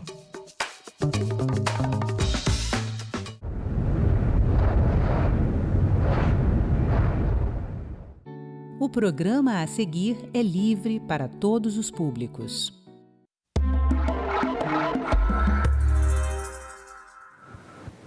A cultura é um direito fundamental garantido pela Constituição Federal de 1988, elemento essencial para a dignidade humana e exercício da cidadania. Mas as pessoas que trabalham com cultura muitas vezes têm vínculos informais, intermitentes e precários. Está em debate aqui no Congresso um projeto que cria o Estatuto do Trabalhador e da Trabalhadora da Cultura, das Artes e dos Eventos. E é sobre isso que eu vou conversar agora com Sônia Santana, presidente do Sindicato dos Trabalhadores da Indústria Cinematográfica e do Audiovisual, o Sindicine. Olá, Sônia, seja bem-vinda. Muito obrigada por vir aqui participar do nosso programa Cidadania. Eu que agradeço essa oportunidade de a gente falar desse instrumento tão importante. Vamos começar então. Explica para a gente quem são esses trabalhadores. Que quando a gente fala, né, a gente pensa em cultura, a gente pensa muitas vezes, né, nos cantores, atores, mas não são bem essas pessoas que a gente está falando, né? Na realidade, está se falando muito nos trabalhadores de eventos, né? E os trabalhadores mais precarizados, tanto do audiovisual, da dança, abrange vários setores, música também, mas não os grandes cantores, e sim as estruturas de orquestras, estruturas que são mais fragilizadas, né, diante de condições de trabalho. São essas pessoas que ficam meio invisíveis ali, né? Na hora do espetáculo, tudo, né, funciona lindamente, mas para chegar lá tem muita gente. Tem um grande trabalho, como a gente brinca, né? A gente monta o circo, né? Para as pessoas se apresentarem. Então, essas montagens têm que ter segurança, tem que ter proteção e tem que ter vários pontos que os trabalhadores nessas áreas não têm hoje. Não tem proteção social, não tem proteção previdenciária, não tem jornada definida, não tem piso mínimo definido. Então, é cada um contratando do jeito que quer, desrespeitando as condições mínimas de um trabalhador, né? E a gente está sempre buscando, enquanto sindicato, trabalho digno, né? Então, também representa os trabalhadores do audiovisual, mas esse estatuto é importante frisar que ele não substitui a Lei 6.533, de 78. Essa lei, ela que cria os trabalhadores do audiovisual e de artes cênicas. E ela é fundamental para a gente, porque ela dá um norte de como contratar, de todas as necessidades que o setor tem. As profissões são regulamentadas, exigem um registro profissional, que é muito importante para a gente, esse registro, que é o chamado DRT. Ele é que nos separa dos amadores, né? Ele nos separa e nos dá a dignidade, a mínima dignidade enquanto trabalhador. Você é reconhecido como um trabalhador da cultura na medida que você porta um registro profissional. Ele é questionado, mas ele não é um limitante da entrada no setor. Ele é um meio de você, primeiro, entender o tamanho do setor, aonde você tem que qualificar, aonde você tem que trabalhar. Então, o registro, para a gente, é muito importante. Tem discussões a respeito, achando que limita o trabalho, não limita realmente, né? Não impede qualquer pessoa de trabalhar. E como são esses tipos de trabalho? O que caracteriza, assim? Por que esse tipo de trabalho é diferente, né? Como são essas jornadas, né? O que caracteriza? É um chamado trabalho intermitente. Você trabalha hoje, você não tem noção de quando você volta a trabalhar. Isso acontece no teatro, acontece no cinema e principalmente nos eventos. E nos eventos ainda os trabalhadores são muito mais precarizados na medida que você tem grandes eventos que você chama outros profissionais e não dá proteção, você não tem estrutura de higiene, não tem banheiros, não tem alimentação, não tem valor de trabalho pactuado realmente, não tem horas extras, né? Então é um trabalhador muito jogado. Se ele sofre um acidente, como aconteceu no Rio agora, ele é abandonado, não tem proteção, sabe assim. No caso do que aconteceu no Rio, lógico que a proteção vai vir pela grita de todos os técnicos do setor. Porque isso não poderia estar acontecendo, né? Então, há uma grande falha de fiscalização, e isso é um gargalo que realmente nós temos, né? O Ministério do Trabalho não tem braço para atender esse setor. sendo que nos grandes eventos existe uma prévia, né? Existe uma pré-produção antes, onde seria necessário. E deveria ser norma, né? Você ter a fiscalização do Ministério do Trabalho, de técnicos em segurança do trabalho, para ver que aquela estrutura está correndo risco, não só para o trabalhador, mas como para o público também, e muitas vezes para o próprio artista. Então, é muito importante esse trabalho na medida que busca dar qualidade, né, e ter um olhar para a seguridade social desse trabalhador. Então, esse estatuto, ele é muito complexo, porque ele vai envolver diversas áreas ministeriais. Tem que conversar a Previdência, a Fazenda, o Ministério do Trabalho, o Ministério da Cultura, para a gente chegar num depuramento final e entender como é que vai ser possível realizar o que se pretende ali. Porque existe uma ideia ali de você ter uma renda, né, que complemente essa intermitência. E muitas vezes, mesmo o cara trabalhando, ele não consegue ter uma renda mínima, então ter um mínimo de renda para manter a dignidade desse trabalhador. E ao mesmo tempo também essa renda vai ajudar bastante quando a gente já tiver a IA realmente funcionando aqui. Porque a gente sabe que muitos cargos vão ser eliminados com o uso da inteligência artificial. Então esse também, esse estatuto já tenta prever uma sustentação para esse trabalhador, porque ele não tem outro meio de vida, né? E essa intermitência prejudica muito a sua atuação profissional, porque ele não consegue manter o pagamento da seu INSS, da sua Seguridade Social, ele não consegue pagar um contador, porque ele não pode ter, a gente não pode ser MEI, na medida que a profissão é regulamentada, não, você tem que ser uma ME, né, uma microempresa, então tem gastos, né, de contador. E muitas vezes as próprias produtoras, você tem que ter o KNAI que eu opero, sabe? Então fica obrigando o trabalhador a ficar mudando o KNAI em função do seu bel prazer, né? E a gente tem questões também, por exemplo, com a Ancine, que não aceita que se apresente na prestação de contas técnicos contratados com CLT. Porque para a gente, enquanto sindicato, é muito importante que produtoras contratem assistentes e ajude a formação desses assistentes. E a Ancine entende que estaria sustentando esses profissionais. E não, a gente entende que está saindo um profissional melhor daquela produtora, porque ele tem uma dedicação e tem uma participação em diversos projetos. Então, a gente precisa também entender com os órgãos, no caso das agências, né, reguladoras, de ter um olhar diferente, conversar com os sindicatos, né? Mesmo quando vem uma produção estrangeira, né, no país, eles precisam ser orientados como, no caso, principalmente de shows, né? Vem estruturas enormes e ele tem que contribuir para os técnicos locais. Então, tem que ter a retomada do pagamento das taxas. Em qualquer lugar do mundo, você vai filmar, você paga uma taxa. Seja para a prefeitura, para o próprio sindicato, isso é normal. E por que aqui não pode, sabe? Que é um jeito, inclusive, de você financiar essa seguridade social que se pretende, né? Mas estamos caminhando. E como funcionaria, então, essa para contrapor, né, essa intermitência, assim, teriam taxas? Vai se buscar meios de... Porque não adianta você ter um projeto e você não tem da onde vem a fonte, né, do financiamento. É muito amplo, né? Desde o próprio audiovisual, né, os sistemas de cobrança de taxa do audiovisual, dos shows de eventos, de bilheterias, tem muitas coisas que vão ter que ser costuradas. Esse realmente é um estatuto que vai precisar de muita costura para poder organizar, inclusive, esses recebimentos, né? Os sindicatos começam a ter mais importância, porque vão existir contratos, e sendo obrigatório o registro, então você vai começar a ter uma visão através dos contratos, gerar dados, né? Porque a gente não tem dados ainda, são muito dispersos os dados. E os contratos e o próprio processo de registro que o Ministério da Cultura está implementando, vai ser um DRT da Cultura, né? E vai nos ajudar a ter uma visão mais ampla do mercado e olhar com minúcia, né, onde você tem que qualificar, onde você tem que ter mais atenção. Então, os contratos vão ser um ponto fundamental. E, inclusive, os sindicatos para controlar também essas contribuições, né, vamos chamar assim, para manter esse financiamento do trabalhador enquanto ele está sem poder trabalhar, né? Houve, na época da pandemia, uma renda mínima nesse setor, porque realmente ficou parado totalmente, sem atividade, né? Então, esse pico, hoje tem muito trabalho, amanhã não tem.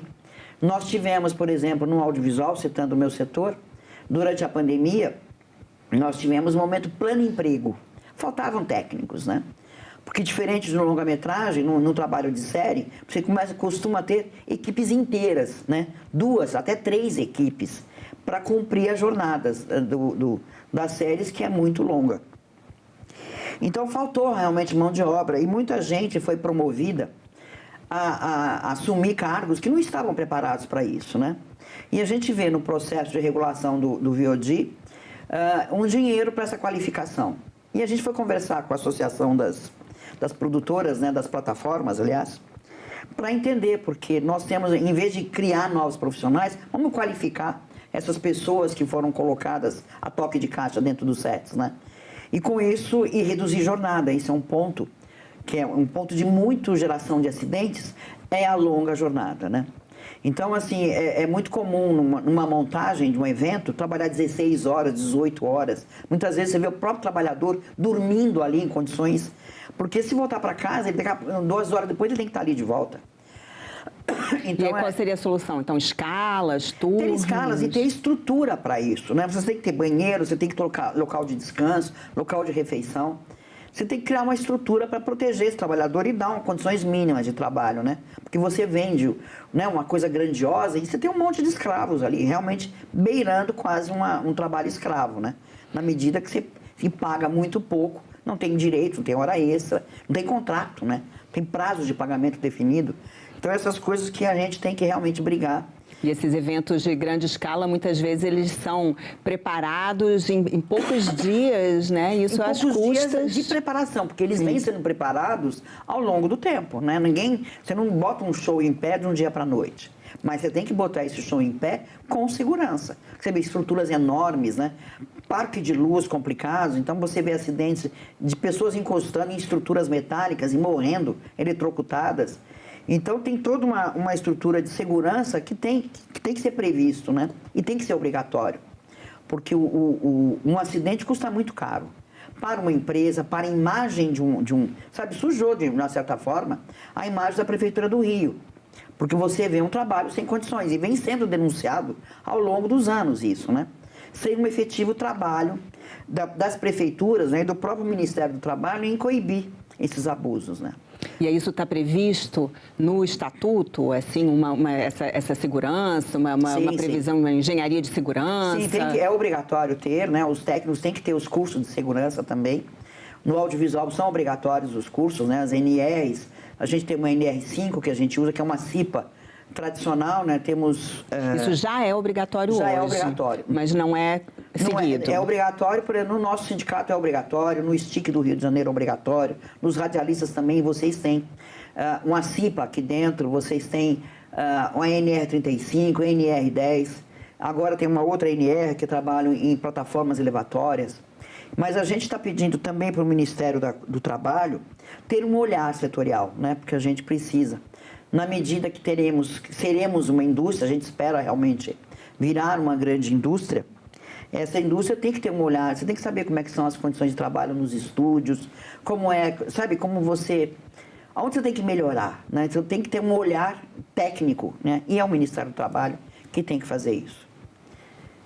E como está essa discussão aqui no Congresso, né? Por enquanto, o Estatuto ainda está na Câmara dos Deputados, mas o Senado, apesar da votação não ter chegado aqui, né? O projeto também já está discutindo, Sim. já para adiantar essa conversa. Sim, já está se discutindo, né? Tendo essas audiências, tivemos uma com o senador Humberto Costa, devem ter mais 3 audiências, né? Para esgotar aqui no Senado. Ele já está pautado na Câmara para discussão, mas ele vai ter bastante discussão porque ele é muito amplo, né? Então a gente espera, inclusive, dar uma engordada nele, criar uma gordura, para poder ter gordura para queimar nessas discussões, né? Se você põe ele enxuto do jeito que teria que ser, você perde na negociação, né? Então a gente tem que prever uma gordura, porque a gente sabe que vai mexer com setores que são contra a regulação, que são contra direitos, né? Principalmente direito do trabalho, né? Do direito do trabalho. Esses setores industriais, eles não enxergam que também é prejudicial para eles, esses acidentes, por exemplo. Claro, não, né? assim, um acidente, ele pode quebrar uma produtora. Então, todo profissional ele tem que ter um seguro de vida, sabe? Ele tem que ir para o set trabalhar, para um evento, para uma estrutura de montagem, sabendo que se acontecer alguma coisa, ele está garantido, a família dele está garantida, né?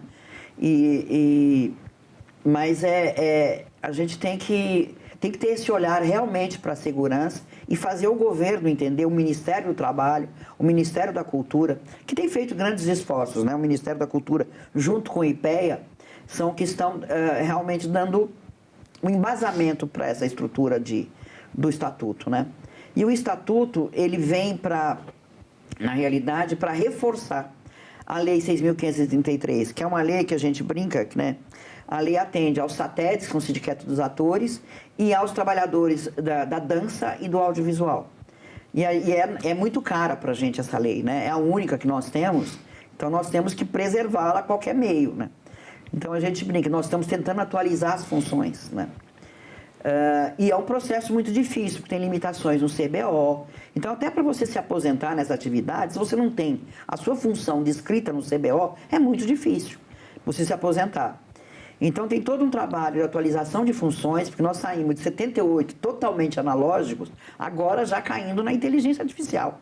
E nós não temos nem regulação da IA ainda, que é uma outra dificuldade, né? Porque a gente não consegue nem prever cláusulas de convenção coletiva de proteção do trabalhador, assim como também não vai ter como prever agora, nesse estatuto, as condições de trabalho posteriores nos grandes eventos. Você vai ter painéis de LED, você vai ter um monte, já tem, né? Um monte de estruturas que precisam de uma qualificação específica, né? Você tem que ter. São equipamentos muito caros, né? Que requerem seguros. Muitas vezes, os próprios shows, eles trazem esse equipamento que a gente não tem disponível no Brasil. Temos muitos, mas não temos todos. Então, tudo isso são processos que encarecem. Então, a gente pretende, nesse estatuto, ter uma cláusula nos orçamentos sobre segurança que seja imexível. Você vai poder sempre contar em ter uma estrutura de segurança num grande evento, né? E a gente tem um trabalho aqui em Brasília da ANTE. A ANTE é uma articulação que fez um grande trabalho aqui de reunir esses trabalhadores e vem buscando essas discussões a cada dia, envolvendo mais ministérios e mais entidades, né? Participam os sindicatos, participam associações do Brasil inteiro. Então, está chegando agora, nesse final aqui, com essa estrutura do Estatuto sendo construído com o IPEA, que é um órgão que também atende ao Ministério do Trabalho, atende a atualização das funções, né? Mas você toca uma coisa, ou você mexe com o estatuto ou você atualiza as funções, né? Então agora está no momento de realmente buscar a proteção maior, que é o estatuto aí, que visa complementar brechas da 6.533. Existe muito medo da gente, dos usuários dessa lei, que eu chamo, criou até um grupo, os usuários da 6.533, de não ser alterada, né? Que o estatuto não quebre. Mas a gente está entendendo, até por questões legais aqui, que a lei se sobrepõe ao estatuto, sendo que o estatuto vai preencher as brechas que nós temos em termos de segurança, pejotização, né, que é um grande problema que a gente tem.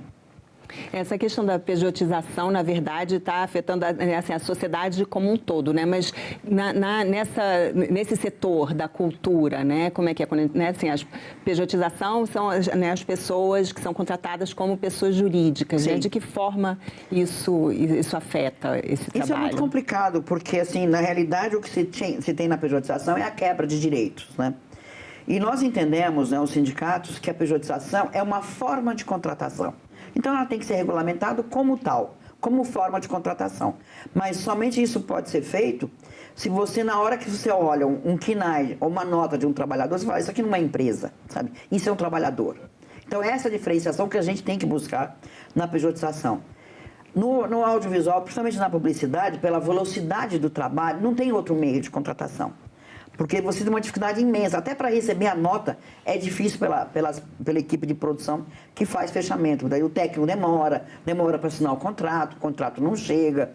Então, e os contratos têm que ser assinados antes de começar o trabalho. Não existe contrato retroativo. Então, o técnico tem que assinar, não importa, ele está no set, senão o seguro dele não vale. Então, ele tem que ter essa consciência também de que ele tem que correr atrás da produção para assinar o seu contrato.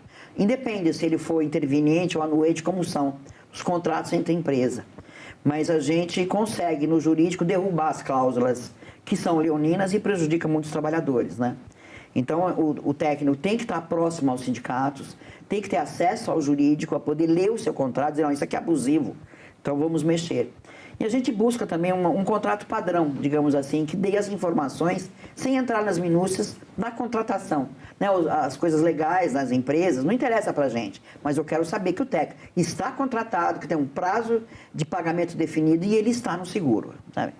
Então o seguro cobre tudo. E a gente tem que explicar o tempo todo como funciona o seguro. É que nem automóvel, né? O técnico que sofreu um acidente, ele tem que ser levado não ao hospital público, sim ao hospital particular. Porque ele precisa gerar uma despesa em nome dele, porque como seguro, se você a partir daquele acidente, se você tem uma sequela, ali tem continuação, você tem atendimento médico hospitalar ali dentro desse seguro. Mas se você não existe dentro do seguro, não é possível isso. Então, ter a despesa em nome do trabalhador é fundamental. E normalmente você chama o SUS, né?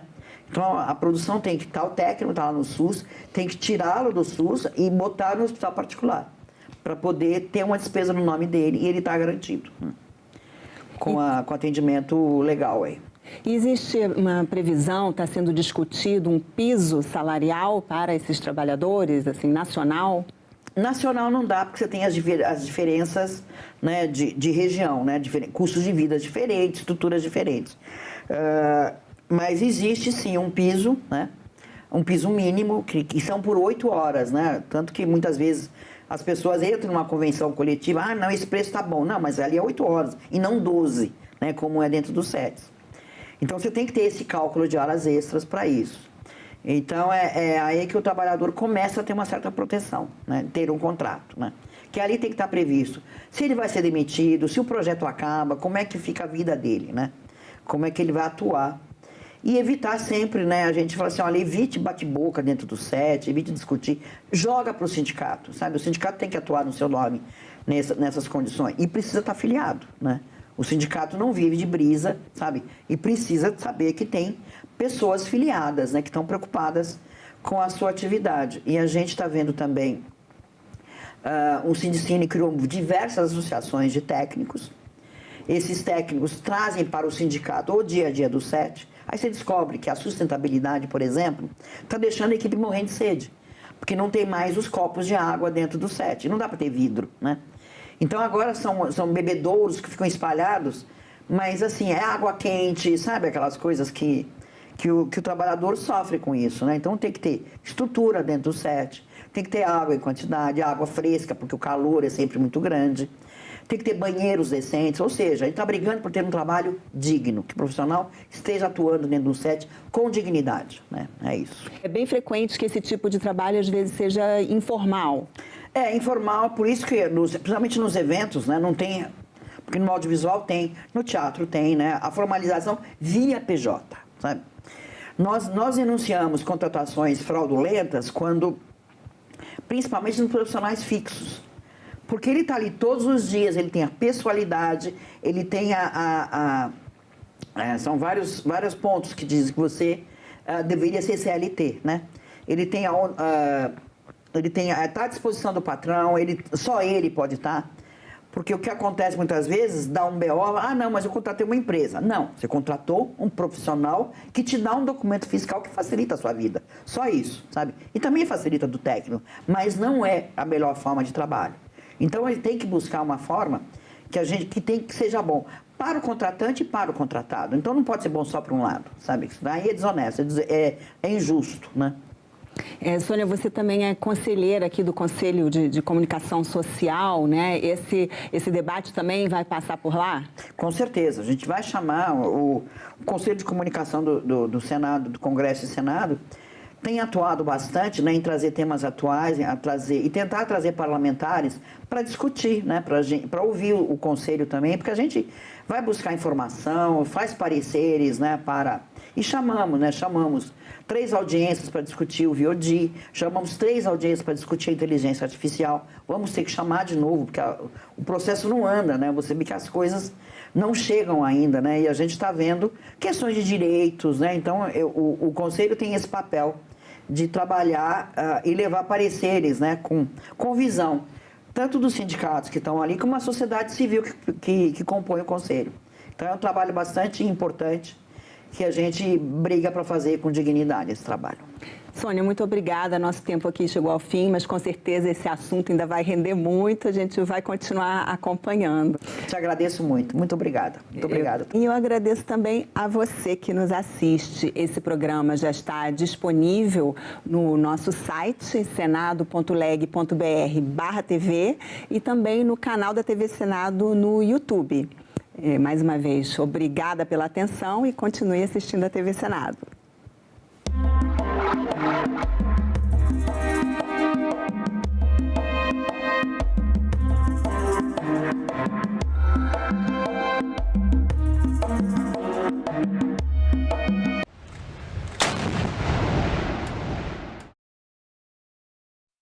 No próximo assunto de Estado, vamos falar sobre segurança pública, inclusão, economia, entre outros temas. E a nossa convidada é a senadora Ivete da Silveira, do MDB de Santa Catarina. Não percam.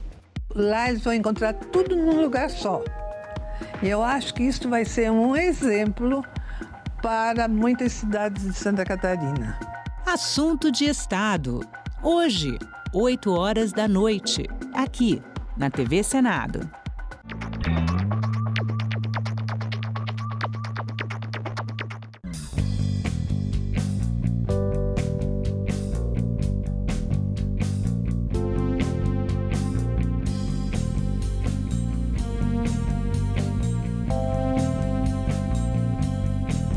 Calendário Eleitoral 2026. A partir de 30 de junho, pré-candidatas e pré-candidatos não podem mais apresentar ou comentar programas de rádio e televisão. As emissoras ficam proibidas de transmitir programas que tenham a participação deles, já que a exposição frequente nos meios de comunicação pode influenciar o eleitorado.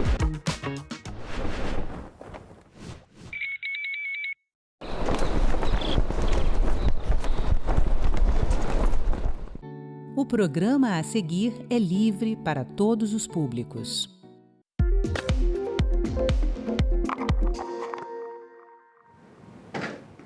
O mundo voltou sua atenção para a missão Artemis 2 da NASA, que levou astronautas à maior distância já percorrida por humanos em relação à Terra. Em São Paulo, o tema evolui com destaque, considerando que o Estado abriga um dos setores aeroespaciais mais avançados do país. Começa agora mais um assunto de Estado e hoje a gente vai falar aqui no programa sobre exploração espacial, além de educação, geração de emprego, entre outros temas.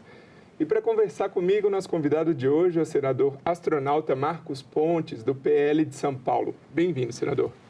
Olha, eu que agradeço. São temas extremamente importantes e atuais, né? Muitas coisas têm sido modificadas, né? Graças ao Artemis, e agora o pessoal notou a importância dessa exploração espacial, que a gente pode falar um pouco, mas também de novas tecnologias que são extremamente importantes para a sociedade nesse momento. E um dos assuntos importantíssimos é logo o primeiro, que não tem a ver, vamos deixar a tecnologia um pouquinho para depois, que é um projeto recente de lei de autoria do senhor que prevê a inclusão socioeconômica de jovens adolescentes vindos do sistema de acolhimento. A gente preparou aqui um infográfico com mais dados a respeito. Então, no Brasil, são mais de 35 mil jovens em acolhimento. Só no estado de São Paulo, 9.856, 42% deles com mais de 12 anos de idade. 6.144 estão no sistema disponíveis à adoção. E São Paulo corresponde com 1.170. 49% das crianças, dos jovens à adoção, têm mais de 12 anos. Como que esse projeto pode beneficiar o estado de São Paulo e tornar o estado referência em nível nacional? Veja bem que esse é um problema bastante intenso e São Paulo, pela sua densidade populacional, acaba correspondendo a um valor alto, né, em termos das necessidades desse grupo especial, vamos chamar assim, de jovens. E é bom a gente destacar aqui a diferença entre esses jovens que estão em situação de acolhimento dos jovens que estão em situação de correção, por exemplo, na Fundação Casa e outro departamento. E nós temos já políticas que tratam de cotas, por exemplo, para universidades, né? Só que essas políticas, elas atingem grupos étnicos, atingem, às vezes, alguma situação de minorias, mas eles não cobrem esses jovens. E isso é importante destacar, porque o pessoal fala, poxa, mas muitos desses, eu conversei com alguns desses grupos, foram lá falar comigo, não, muitos desses jovens já estão cobertos porque são negros, por exemplo, ou não é bem assim, né? É importante destacar essa categoria, né? E a necessidade que eles têm, assim que eles deixam essas instituições, que tem que ser feito aos 17 anos, para que eles tenham maneiras, oportunidades de ter um curso superior, oportunidades de entrar na universidade e a partir daí construir uma vida. Eu complemento, inclusive, com a necessidade que nós temos de ampliar o acesso dos jovens, em geral, aos cursos de formação profissional. Eu sou aqui o presidente da Frente Parlamentar para a Formação Profissional e Tecnológica e, da mesma forma que aconteceu comigo, que nasci na periferia e mudou a minha vida o fato de entrar no Senai e fazer um curso de eletricista, porque me tirou do alcance, vamos dizer assim, de traficante, de tanta coisa ruim ali dentro da periferia para poder chegar e pensar no meu futuro. Então, o curso profissionalizante também é muito importante. Eu vou conectar essas coisas assim que a gente passar esse projeto. Senador, como eu falei na abertura do programa, a exploração espacial vem sendo uma nova prioridade, novamente global. E o Brasil vem contribuindo nesse sentido com algumas ações. Por exemplo, aderiu ao programa Artemis ainda na gestão do senhor à frente do Ministério. Isso. E também outras ações, como a criação da ALADA, Empresa Brasileira de Exploração de Economia Espacial. Na visão do senhor, o Brasil e São Paulo têm condições de não ficar para trás nessa corrida espacial? Tem plenas condições. É importante ressaltar, você falou um ponto importante, o Brasil ele tem um programa espacial antigo. Entrou na década de 1960, ou seja, na mesma época em que os Estados Unidos e a União Soviética estavam lá competindo numa Guerra Fria com a exploração espacial, a ida à Lua, o Gagarin lá em 1961 e assim por diante. E o Brasil começou as suas atividades, graças mais ao Exército Brasileiro naquela época, e depois ele prosseguiu nas atividades, mas nunca tivemos, eu vou falar tivemos, porque eu sou parte do programa espacial, nunca tivemos a prioridade que deveria ter. É um programa essencial para um país de tamanho continental como o nosso. Ele é utilizado, você vê, para todas as áreas, se você puder imaginar aqui, desde segurança pública até preservação ambiental, passando por comunicação, agricultura, indústria, muitas áreas, mas nunca teve o enfoque necessário. Quando eu fui ministro, eu peguei nos meus 4 anos ali, dei uma acelerada de décadas no programa espacial, incluindo, você vê, a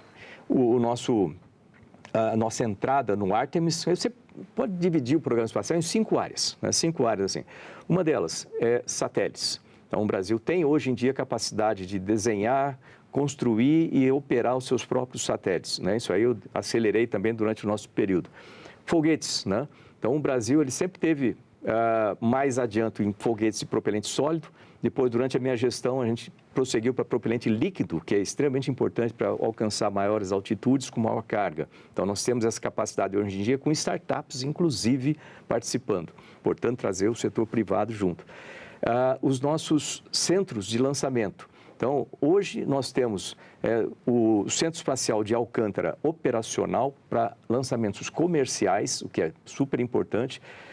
Com a ALADA já pronta também. A ALADA é uma coisa que a gente começou a trabalhar no Comando Aeronáutico lá em 2008. Como ministro, não consegui colocar ela operacional, porque precisava de alguns cargos, mas depois, então, ela entrou e eu, aqui no Senado, tive a honra e o prazer de participar da aprovação da ALADA. Então, a ALADA vai poder trazer cerca de 3 bilhões de dólares para o programa espacial por ano, o que vai literalmente decolar o nosso programa. Então, a ALADA está pronta. O Acordo de Salvaguardas Tecnológicas, eu também aprovei aqui no Senado, eu era ministro, eu vim aqui muitas vezes, nós aprovamos esse acordo que permite que o Brasil lance foguetes e satélites de quaisquer países que tenham componentes americanos, e 80% deles têm, e desde que a gente preserve essa tecnologia para não ser roubada ou copiada. É só isso o acordo. Então, tinha muito desentendimento na época, muitas narrativas falsas daqueles que não querem que o programa vá para frente. Mas a gente conseguiu vencer isso. Então, o Centro Espacial de Alcântara está pronto. Outra parte é aplicações do espaço. É aí onde o recurso para as pequenas empresas, startups que vão trabalhar usando sinais de satélite, por exemplo, conseguem ganhar dinheiro e produzir emprego aqui no Brasil. E a quinta parte são os acordos internacionais. Então, como ministro, eu também assinei que o Brasil participa do Artemis. Então, o Brasil hoje, para os nossos pesquisadores, eles vão poder trabalhar, por exemplo, com pesquisas na Lua, Marte, asteroides e outros locais, né, em espaço profundo. Para as nossas empresas, elas vão poder ajudar e produzir, ganhar dinheiro produzindo subsistemas e sistemas para esses sistemas, para esses equipamentos todos que vão ao espaço. E eu espero também, e essa é uma parte muito importante, que essa nova etapa do programa espacial que o Artemis inicia, com os seres humanos indo de volta à Lua e depois além da Lua, possa inspirar os jovens, não só para as carreiras, né, ligadas à aeroespacial, mas também para outras carreiras e perceber que o conhecimento é a chave do trabalho hoje em dia. Para o público que está nos assistindo e eventualmente tem dúvida, né? Poxa, investimento bilionário em foguetes, envio, né, de tripulação à Lua, em que isso volta para mim em retorno, né? E agora a gente vai falar sobre o retorno para a população de São Paulo e do Brasil. Por exemplo, a nova lei do espaço, a Lei Geral do Espaço no Brasil, confere mais segurança jurídica para as empresas e para os investimentos privados que o senhor mencionou. O senhor considera que São Paulo já é ou pode ser um polo de destaque em empresas espaciais no Brasil e também na América Latina? Bom, primeiro, vamos pensar por aí. São Paulo é esse polo, você vê na região de São José dos Campos, onde eu morei, eu estudei, fiz o ITA ali, era piloto de testes ali, né? Então, um lugar que eu gosto muito, e ali é um centro de tecnologia aeroespacial. Graças a um conterrâneo meu, né? O Osiris Silva, que é lá da minha cidade de Bauru, que contra tudo e contra todos que não acreditavam no Brasil, ele construiu os primeiros aviões brasileiros, construiu o início da Embraer, e hoje a Embraer está aí, a terceira maior empresa de fabricação de aviões do planeta Terra, né, ali em São José dos Campos, com subsidiárias ainda no interior de São Paulo, né, ali em Gavião Peixoto, e também em outros países, vários países. Então, isso é um marco que a gente tem aí. Além disso, criou-se em torno da Embraer todo um ecossistema de empresas que apoiam, né, com partes, subsistemas dos aviões e assim por diante. Além disso, né, nós temos também o INPE, né, na parte espacial, nós temos o INPE, o CTA, né, do Comando Aeronáutica, que criou tudo isso, graças também ao Marechal Montenegro, que eu coloquei o Marechal Montenegro no livro de Heróis da Pátria aqui, muito merecidamente. E então você vê que essa região é uma região que tem uma vocação já para a área espacial. Mas, do meu ponto de vista, né, lógico que eu sou de São Paulo, eu quero que o meu estado tenha muito desenvolvimento. São Paulo funciona como uma locomotiva econômica para o país, mas é importante também que a gente coloque elementos de desenvolvimento em outros lugares do Brasil, né, para permitir um crescimento mais homogêneo, né, nas regiões, principalmente nas regiões mais remotas. Então, a possibilidade hoje em dia de se trabalhar com tecnologias embarcadas, tecnologias de software, por exemplo, abre uma perspectiva muito interessante de se criar pequenas empresas espalhadas no Brasil que podem apoiar o sistema como um todo. E o Brasil fazer parte de um Artemis, né, fazer parte de uma organização, uma associação como essa, lembrar que eu também fui da Estação Espacial Internacional, que tinha esse enfoque. Isso aí a gente consegue promover e vender os nossos produtos, literalmente, aí para um mercado multimilionário que está se desenvolvendo cada vez mais. Então, o Brasil tem essa capacidade. Nós precisamos, por outro lado, incentivar a nossa educação técnica, educação profissional, educação em termos de cursos superiores que levem a resultados práticos, né, na formação de novos profissionais e empreendedores do setor. Então, tem muito trabalho de casa. E aqui, no Senado, é um lugar que a gente precisa fazer isso. Você vê que eu trabalho muito com educação, ciência, tecnologia e ambiente de negócios. Então, isso aí a gente precisa ainda melhorar no Brasil, melhorar nossos impostos, né? Melhorar no sentido de reduzir os nossos impostos para permitir o maior desenvolvimento. Mas é um caminho, nós estamos no caminho certo, né? E a gente precisa persistir nesse caminho. O senhor falou uma palavra-chave aqui, educação.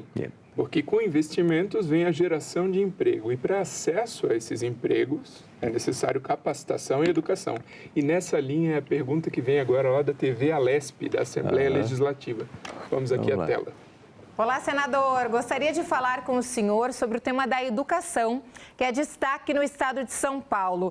3 em cada 4 crianças de São Paulo já sabem ler aos 7 anos. Sabemos que o senhor, desde que assumiu seu mandato, valoriza a educação. Atualmente, como o senhor enxerga o papel da ciência e da tecnologia auxiliando na educação e na leitura das crianças, dos jovens do estado?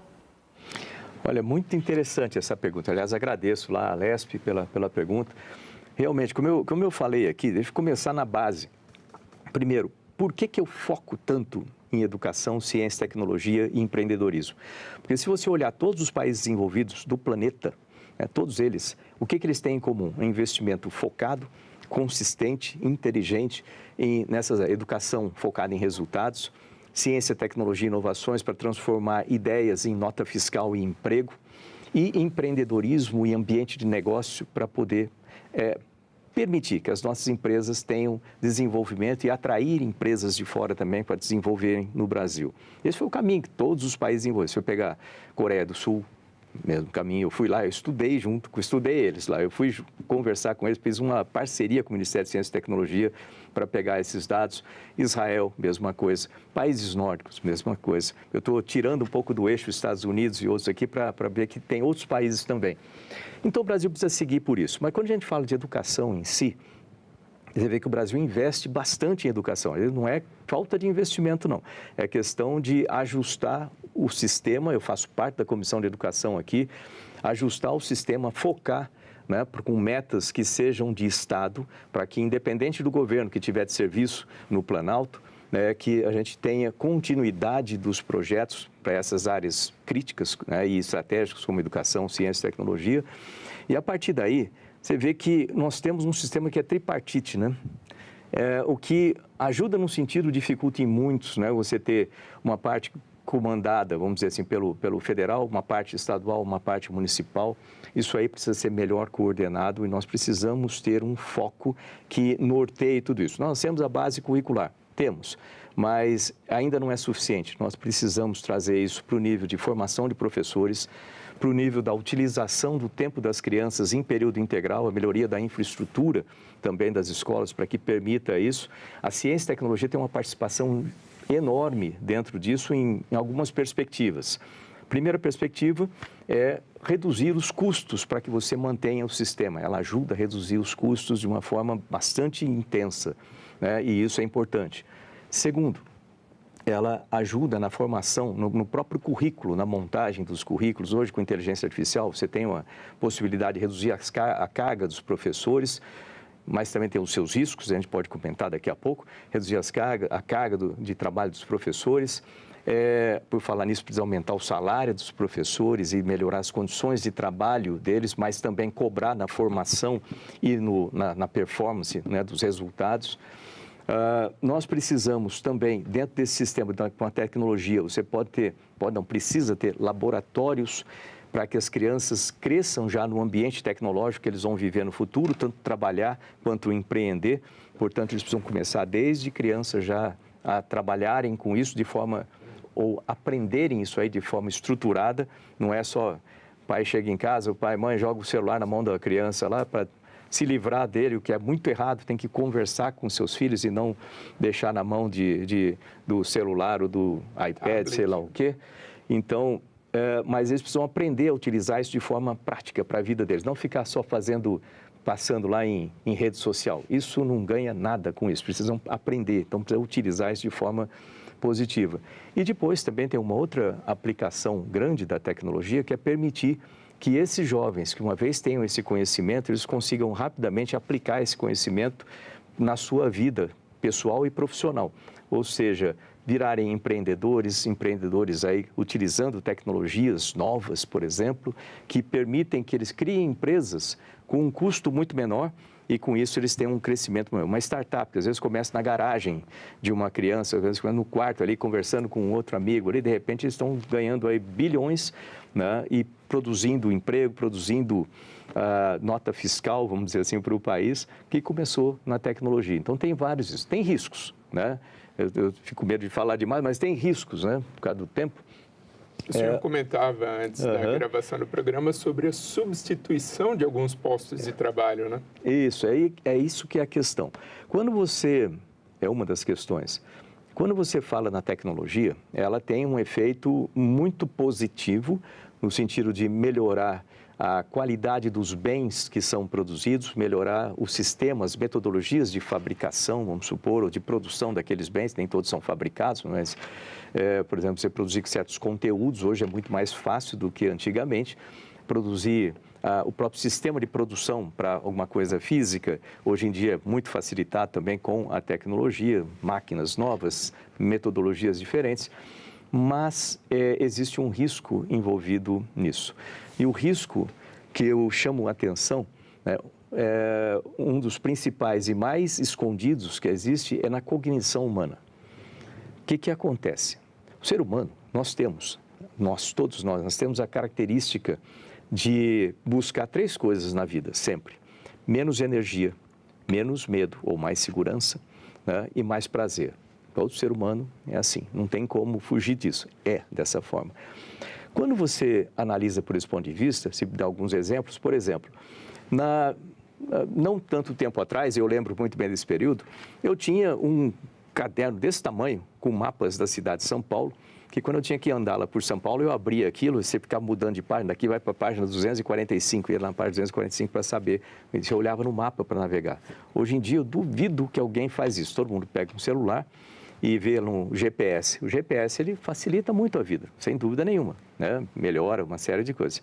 Mas, de certa forma, a nossa tendência por menor energia nos faz parar de raciocinar, muitas vezes, com isso. A gente, eu não quero pensar sobre isso, já tenho GPS, para que eu vou ficar pensando? Então, a gente vai pensar em outras coisas. E, às vezes, ele pode te levar, só para completar o exemplo, pode te levar para um lugar errado, porque máquinas cometem erro. Pense em inteligência artificial. A tendência que nós temos é começar a acreditar demais na cognição da inteligência artificial, nos resultados. Ela é um assessor, ela não é alguém para tomar decisão no seu lugar ou para pensar no seu lugar. Quem tem que fazer isso é o ser humano. Então, com essa capacidade que dá a inteligência artificial, uma das coisas que a gente tem que tomar cuidado é como que nós utilizamos da forma correta. E na educação, isso leva a um extremo. Você vê que, na minha época, eu tinha que decorar tabuada. Você fala, isso é inútil? Não, isso não é inútil, não. A gente aprende muita coisa através desses, vamos dizer, treinamentos, dessas habilidades treinadas de forma muito intensa, né? Para um piloto, isso também é essencial, você aprender a trabalhar em situações críticas, por exemplo, você vai usar isso aí, que a gente chama... Tem um livro do Goleman que é interessante, que é Fast and Slow, né, que trata disso, né, como se o nosso cérebro tivesse 2 tipos de sistema, um sistema rápido, que é o sistema 1, um sistema lento, que é o sistema 2, cognitivo, e um de hábitos, assim. Então, a gente precisa desse treinamento, mas não pode deixar com que isso atrapalhe a formação cognitiva das crianças, e isso vai exigir de um trabalho de gerenciamento de riscos dentro do sistema de educação. Isso vai exigir uma nova formação dos professores, né, um novo viés de formação dos professores.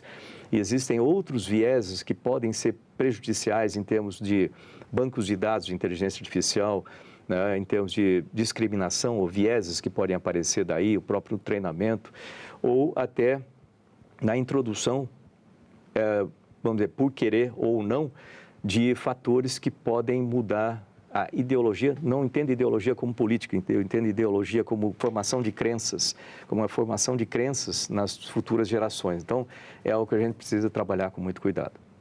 Agora, senador, pensando em medicina, o senhor é responsável por um projeto que pretende criar a Política Nacional de Desenvolvimento da Medicina Nuclear. E São Paulo é destaque. É o principal produtor e consumidor de radiofármacos.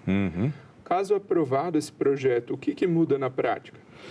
Olha, primeiro que ele dá um sentido. É igual a gente está falando de espaço agora há pouco, é igual a Lei Geral do Espaço, que eu era o relator aqui também. Você pega um sistema que é, de certa forma, caótico, em que as partes estão descoordenadas, e você coloca um sentido normativo, de forma que cada elemento do sistema saiba para que existe e como que ele se relaciona com os outros, né? Então, Isso ajuda muito o desenvolvimento, ajuda o investimento, ajuda a tudo funcionar direito. Mesma coisa na medicina nuclear, a gente precisa ter isso aí feito. Aliás, eu estou fazendo um outro projeto também, que é a Lei Geral de Atividades Nucleares, que aí trata mais da pesquisa, o desenvolvimento dessas atividades. Mas, em termos práticos da medicina, né, às vezes o pessoal nem se dá conta o quanto que a tecnologia nuclear é utilizada na área de diagnósticos, remédios. Exatamente isso que eu ia pedir para o senhor, para uma linguagem mais simples, para aquela pessoa que está nos assistindo agora, saber do que a gente está falando, o que é a medicina nuclear, o que são radiofármacos e o que isso pode mudar na minha vida. Tem muitos tipos de exame, por exemplo, né, que quando você vai fazer, é fácil reconhecer, por exemplo, para quem está assistindo aí, você vai lá para fazer um exame, você vê na porta da sua sala de exame aquele símbolo nuclear ali, pode ter certeza que a tecnologia nuclear está sendo usada para fazer esse tipo de exame que você vai fazer ali. Tem que colocar proteção, aquela coisa toda, mas é extremamente importante para a gente ter mais precisão nesses exames e, obviamente, mais saúde a partir daí. Radiofármacos também é outra questão séria que nós temos. Inclusive, eu quero mudar também aqui a maneira como é tratado o orçamento do IPEM, né? Porque é no IPEM onde o Brasil desenvolve os seus radiofármacos, depois é distribuído para os hospitais e áreas de saúde. Só que esses medicamentos, para que serem feitos, eles precisam de um isótopo, né? um elemento radioativo que está emitindo, vamos dizer, radiação. E esses isótopos não são produzidos no Brasil, eles são importados. E todo elemento que produz radiação, o que acontece? Ele tem o que a gente chama de meia-vida, é onde vai caindo até metade do que ele tem de capacidade de radiação naquele momento. Então, isso aí cai. Quando você compra do exterior, e é o que a gente faz, quando ele chega aqui, por causa de um tempo, ele já chega mais gasto. De uma maneira assim, ele chega mais gasto, ele não chega com 100% da carga. É um primeiro problema. Segundo, é a questão de compra disso aí. Na minha época no Ministério, a gente, não sei exatamente quanto está o valor agora, mas era 92 milhões o valor que a gente tinha que colocar no IPEM todo ano para que eles pudessem comprar esses isótopos, trabalhar para criar os radiofármacos a partir da irradiação desses isótopos. E depois, com a venda desses radiofármacos, que não é distribuído de graça para os hospitais, com a venda, o IPEM, se pegasse esse recurso e ficava, ele teria superávit, ele não precisaria ficar dependendo do dinheiro do Tesouro Nacional para poder, vindo pelo orçamento, passar por todo esse caminho para chegar lá, aprovado no Ministério da Economia, depois vir aqui no Senado, no Congresso, e assim vai. Esse caminho faz com que esse valor reduza, porque muitas vezes aparecem prioridades que não deveriam ser prioridades, mas aparecem prioridades aqui que desviam esse orçamento. Portanto, se puder ir direto para lá, a gente resolve um problema, né? Teve ano, por exemplo, que o orçamento só foi aprovado aqui em abril e aí faltou orçamento. A gente não tinha radiofármacos, porque o IPEM não conseguia comprar. Então, você vê que é um problema que poderia ser simplesmente reduzido ou mitigado de uma forma simples, mas falta lei para isso. Então, eu estou mexendo nisso também. E essa política, ela vai ajudar a organizar esse sistema como um todo, lembrando que o Brasil ainda precisa construir o reator multipropósito, que ele tem um projeto de 2008. Eu, no Ministério, consegui orçamento através do FNDCT, que a gente liberou lá em 2021, cerca de 2 bilhões. Você fala, é bastante valor, né? Mas esse valor vai salvar muita coisa no Brasil, literalmente muitas vidas, vai permitir o desenvolvimento do motor do submarino nuclear, lembrando que é um motor, não é armamento nuclear, motor do submarino nuclear, vai permitir radiofármacos, vai permitir aplicações para agricultura, para meio ambiente, uma série de coisas com tecnologia nacional. Então, eu coloquei esse orçamento lá para fazer, agora a gente precisa esperar realmente o projeto se desenvolver. Mas esse é um setor extremamente importante, que é o setor nuclear. Senador, astronauta Marcos Pontes, muito obrigado pela participação aqui no Assunto do Estado. Olha, eu que agradeço, parabéns pelo programa. Aliás, as pessoas que me acompanham aí, acompanham no @astropontes, eu apresento uma série de coisas, tanto na área de tecnologia quanto aqui na parte política também. E eu conto com vocês lá, porque tem muita coisa acontecendo nesse nosso país. E obrigado também a você que nos prestigia com a sua audiência. Essa entrevista já está disponível para você rever ou compartilhar no nosso site senado.leg.br/TV, também no nosso canal no YouTube. Aproveita e se inscreve lá. Até o próximo Assunto de Estado.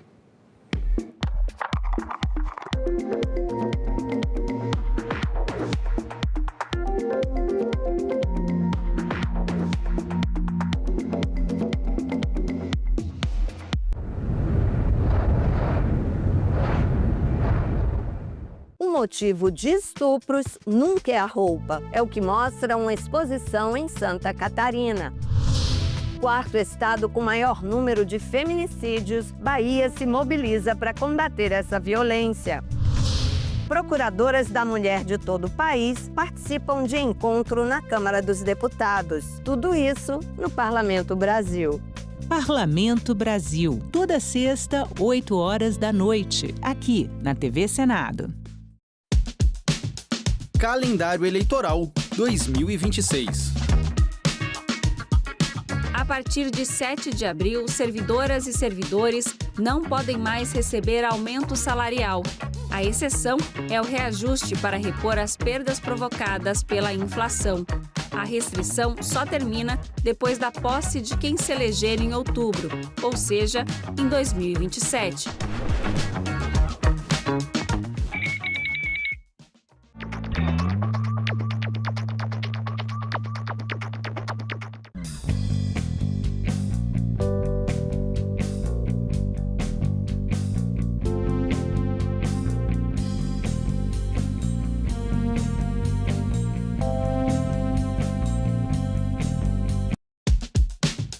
Calendário Eleitoral 2026. 1º de junho é a data limite para que as legendas comuniquem ao Tribunal Superior Eleitoral que abrem mão do Fundo Especial de Financiamento de Campanha, o Fundo Eleitoral. A comunicação deve ser feita formalmente ao TSE.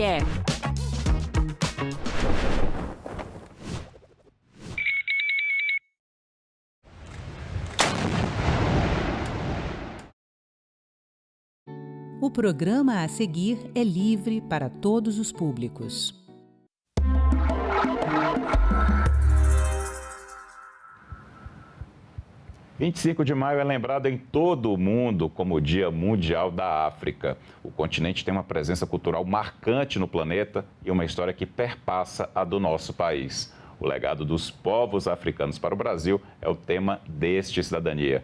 Meu entrevistado é Mustafa Nhandi. Ele é integrante do Núcleo de Estudos Afro-Brasileiros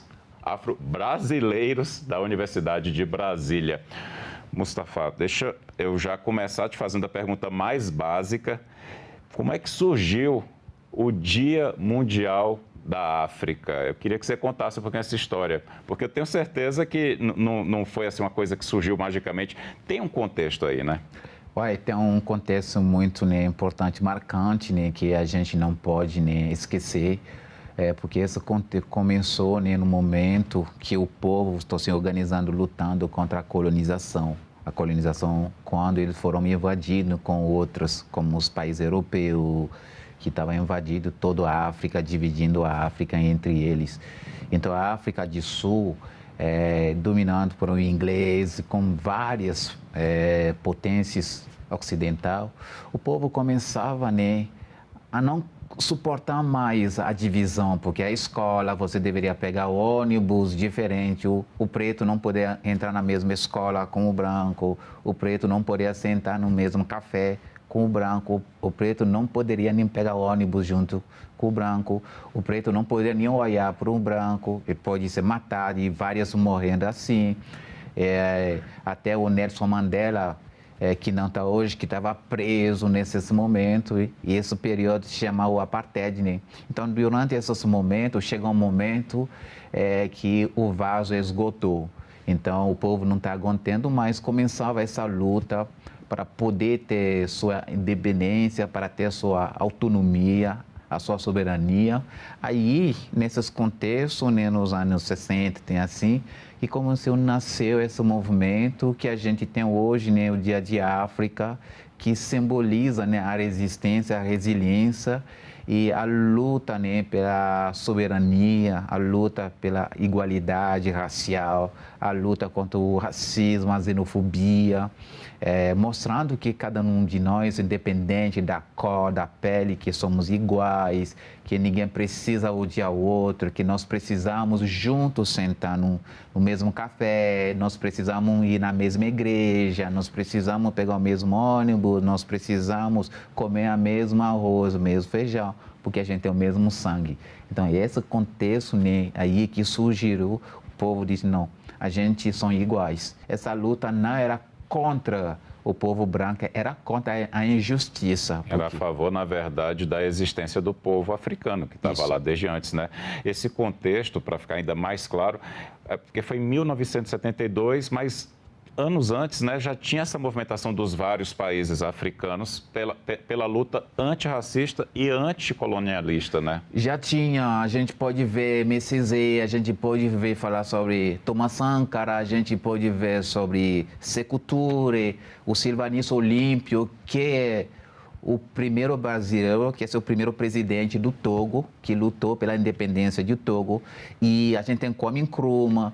Todos esses são os grandes, né, líderes que pegou a frente, né, da liderança africana, da União Africana, que já vem trabalhando esse conceito. Então, é uma luta, a gente pode falar que a partir dos anos 70 se concretizou de fato a Copa, onde todo mundo conseguiu se unir, olhar para entender de fato que a luta africana não era contra nenhum potente, era pela sua sobrevivência, era para a existência das gerações, era para garantir que as próximas gerações podem também circular no seu país, pode beber sua água e não ter medo que alguém vai matar. Mustafa, e essa luta que já tem mais de 50 anos, você consegue enxergar os avanços desse movimento? O que é que você consegue ver de positivo já hoje?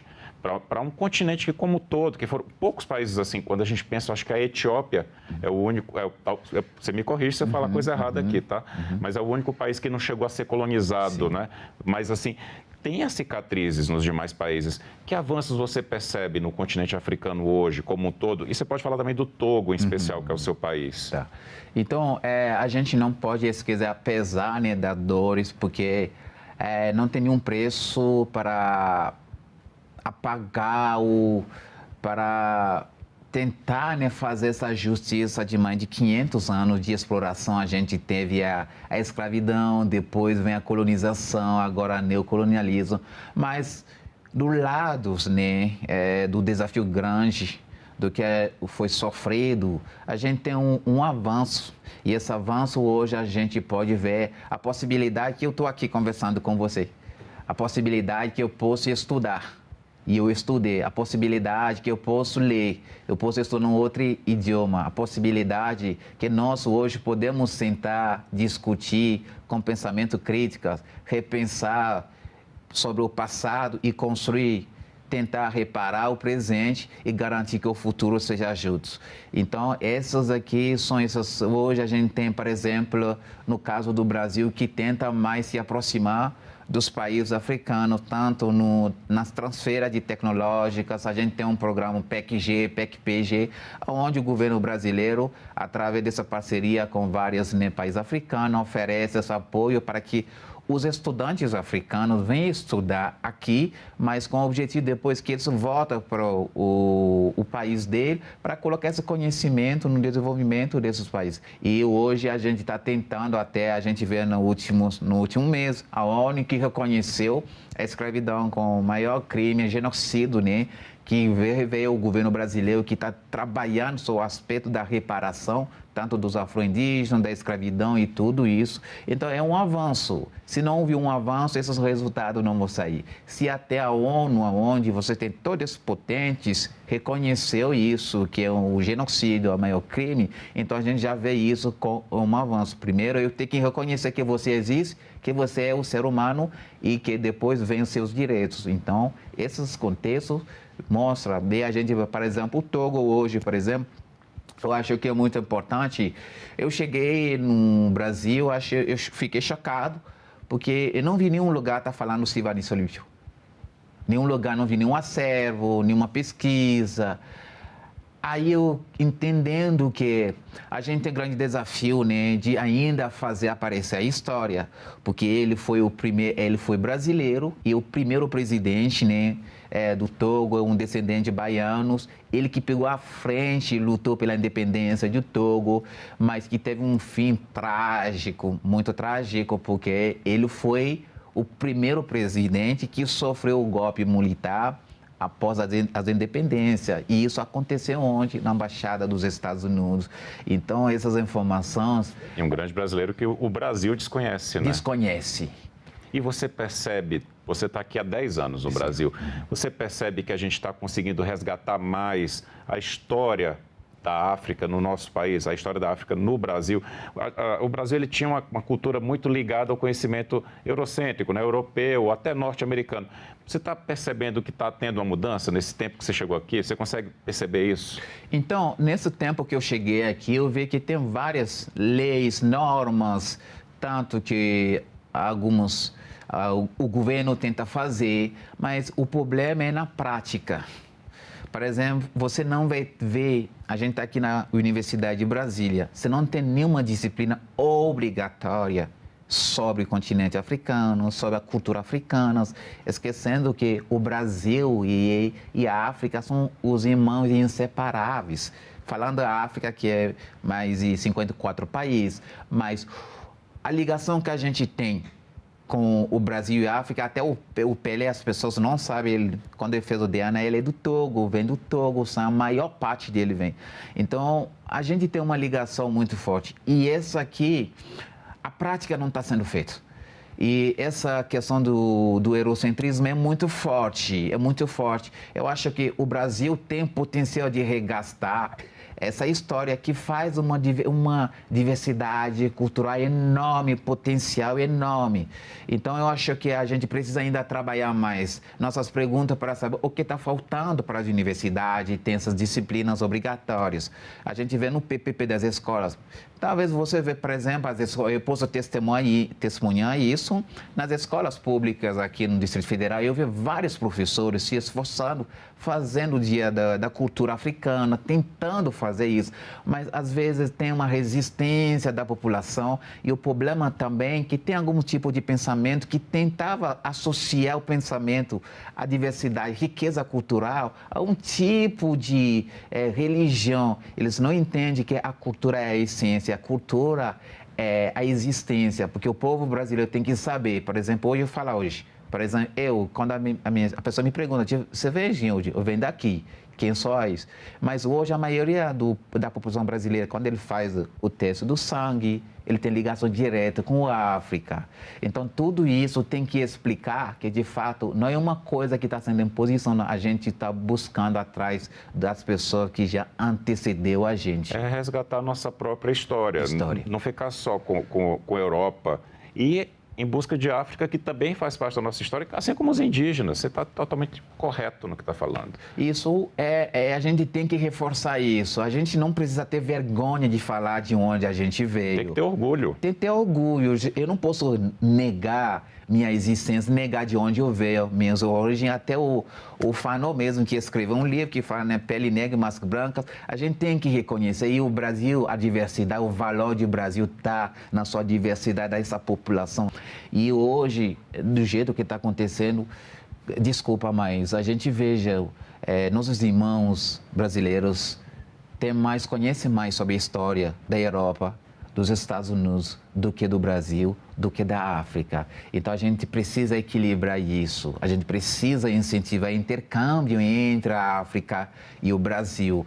As pesquisas, eu vejo pessoas que vão viajar na Inglaterra, nos Estados Unidos, só para fazer curso de inglês. Tem vários países africanos que falam inglês, então que pode fazer. Tem vários países africanos que falam francês. Tem uma riqueza cultural enorme. E muito mais próximo e com um legado muito mais forte aqui no Brasil. Mais forte aqui no Brasil. Então, eu acho que a gente precisa ainda avançar.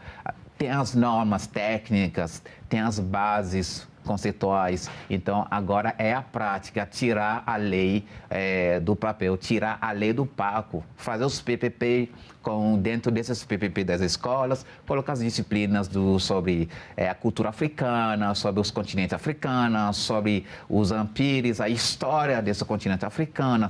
Porque quando falar da escravidão, falar da colonização, a gente não é você está obrigando, não, você está dando a oportunidade para a pessoa se situar no tempo. O que aconteceu antes de mim? E o que está acontecendo agora? O que pode acontecer depois? O que eu posso fazer? O que eu estou fazendo? Isso ajuda a pessoa a ter uma cidadania, Às vezes tem muitas coisas que acontecem, que as pessoas a gente não entende. A cultura também, gente, é um meio de sobrevivência para muitas pessoas. É um mecanismo, é uma valorização, além disso, gera economia, ajuda. A gente precisa incentivar esse turismo cultural que facilita essa conexão, porque a gente consegue se conectar, a gente consegue trocar ideia, conhecimentos. O Brasil e a África têm mais. O Brasil, hoje, a proximidade do Brasil com a África, se o Brasil fortalecer os seus laços com a África a partir desses meios, eu acho que o Brasil torna-se um potência mais forte no continente, não só no americano, mas no mundo. Você vê o jogo hoje, veja a China se aproxima mais dos africanos, mais. Você vê os europeus, mas o Brasil, quando você entra na África, você chega em qualquer país da África, falar do Brasil, a pessoa te acolhe como irmão. Sempre. Já existe esse sentimento de fraternidade, né, entre o Brasil e os países africanos. É automática, é natural. Então, isso acontece assim, ninguém... E quando você fala, com todas as Copas que acontecem, todas as competições, os africanos sempre torcem para o Brasil. Mesmo que tenha um país africano, eles torcem para o país africano. Se foi com o Brasil, ele torce para o Brasil. Então... Mas você sabe que é recíproco, né? O brasileiro tende a torcer pelos times africanos também, quando o Brasil não está competindo. Isso é normal, né? Mustafa, me fala, na sua visão, desse tempo que você chegou aqui e convive com brasileiros, os brasileiros, em especial os brasileiros negros, pardos, eles já têm esse orgulho, eles já conseguem se sentir irmanados com a cultura africana? Nas experiências que você tem, você faz parte, você é integrante de um núcleo na UNB, que trabalha diretamente com isso. Você consegue perceber essa transformação? Então, essa transformação está acontecendo, mas a gente precisa ainda mais trabalhar isso. Porque tem algumas pessoas que já se manifesta, que se identifica, mas tem algumas pessoas também que têm essas resistências. Às vezes isso acontece e é muito curioso, né? Às vezes as pessoas falam para você, mas você é brasileiro, mas você é africano. Então isso acontece, mas a gente entende que é uma questão cultural. É uma questão cultural, a gente precisa trabalhar isso. São as coisas muito importantes que você vê essas manifestações para poder trabalhar isso. Falando nisso, a gente está tendo uma manifestação, a gente está gravando esse programa, para você que está acompanhando aqui, assistindo, a gente está gravando na Semana da África na UNB. Você está participando desse evento lá também, a gente conseguiu puxar você rapidinho, que é exatamente isso que você está falando, né? Colocar o tema em debate e mostrar a riqueza da cultura africana, né? Essa semana que está acontecendo, a gente aproveita, né? É muito importante agradecer à Universidade de Brasília, que aceita essa diversidade. A gente quer que os estudantes possam também estudar sobre a África. Eu, por exemplo, estudei muito sobre o Brasil e até mesmo, às vezes, quando você pergunta para as pessoas, qual a capital do Brasil? A pessoa não sabe que a gente está em Brasília, a capital de Brasília, que é a capital do Brasil. Então, a pessoa precisa conhecer.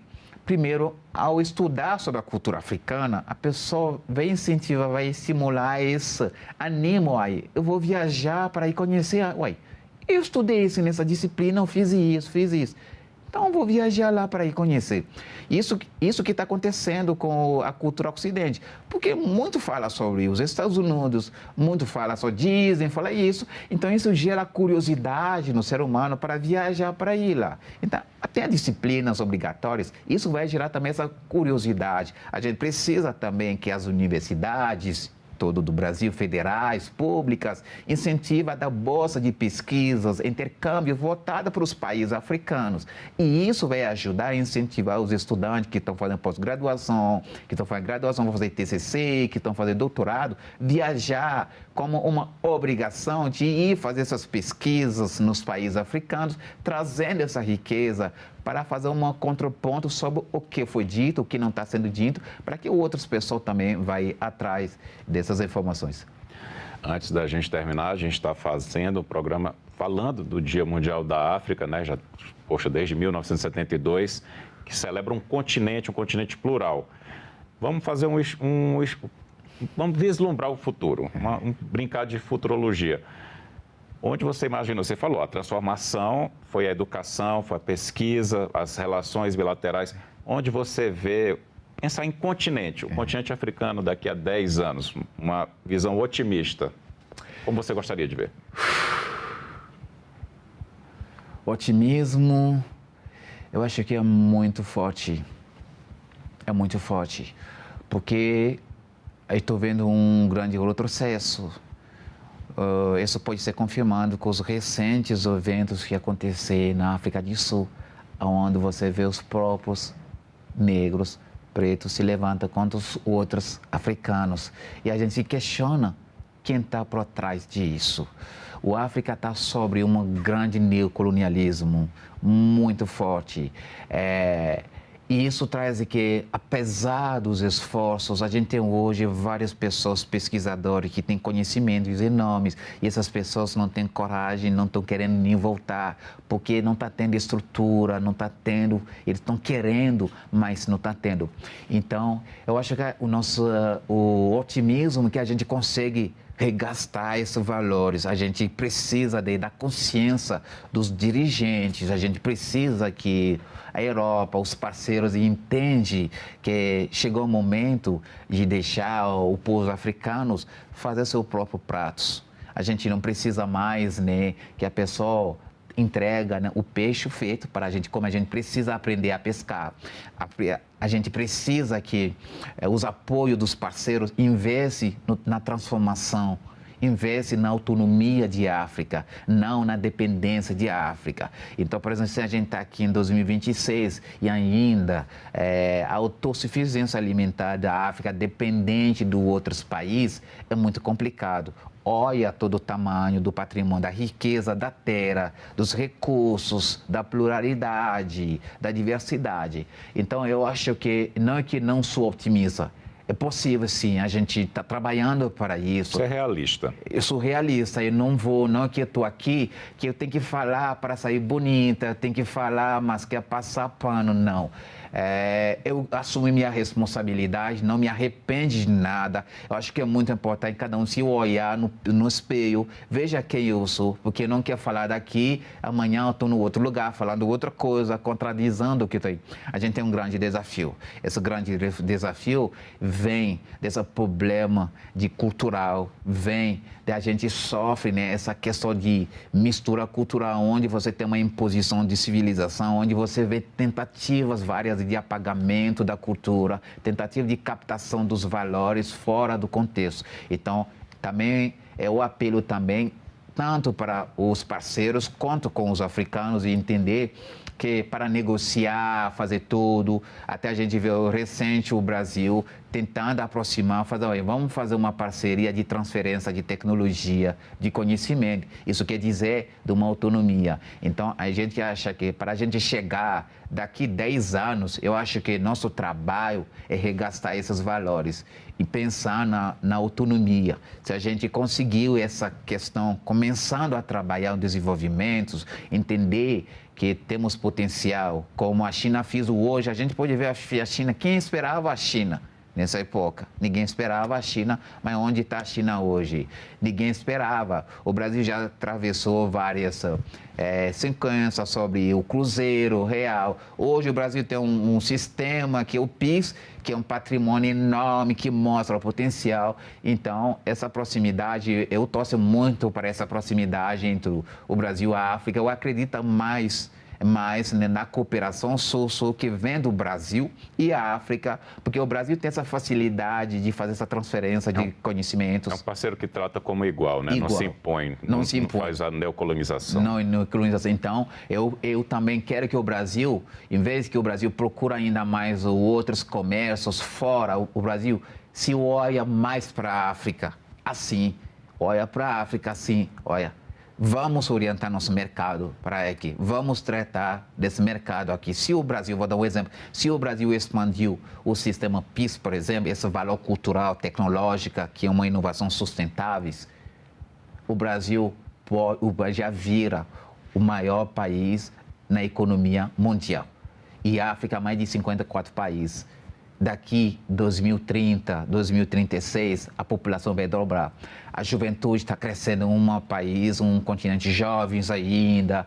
Cheio de oportunidades. Cheio de oportunidade, muitas pessoas estão estudando, porque a gente teve um conflito estrutural, um conflito de identidade cultural. E superando esse conflito de identidade cultural, a gente vai superando cada esses desafios, essa instabilidade política, tentando isso. E para isso acontecer, os parceiros têm que aceitar, de fato, que eles querem a soberania dos países africanos. Se os parceiros não tiram suas mãos em cima da soberania, porque o Sylvanus Olímpio, como eu falei aqui, por exemplo, ele sofreu golpe, foi assassinado porque ele queria a moeda togolesa.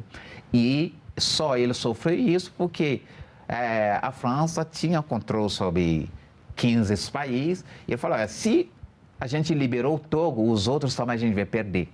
E uma coisa que nunca ninguém falou é que o Togo deveria ter sua independência em 1958. Quando houve todas as negociações, aí o general de Gaulle e outros falavam tudo isso, falou que o Togo ter sua independência e continuando aí usando o CFA, a moeda francesa que a França fazia para os países africanos. E ele falou, não. Eu quero, porque ele tinha uma política voltada para projetos sociais, para a autonomia do povo, voltada para o desenvolvimento sustentável. E eu falei, não. E a França exigiu que tem que pagar 100 milhões de euro hoje. E ele botou o povo a trabalhar 2 anos para conseguir, então, eles fizeram isso e foi o único país que pagou a dívida da colonização.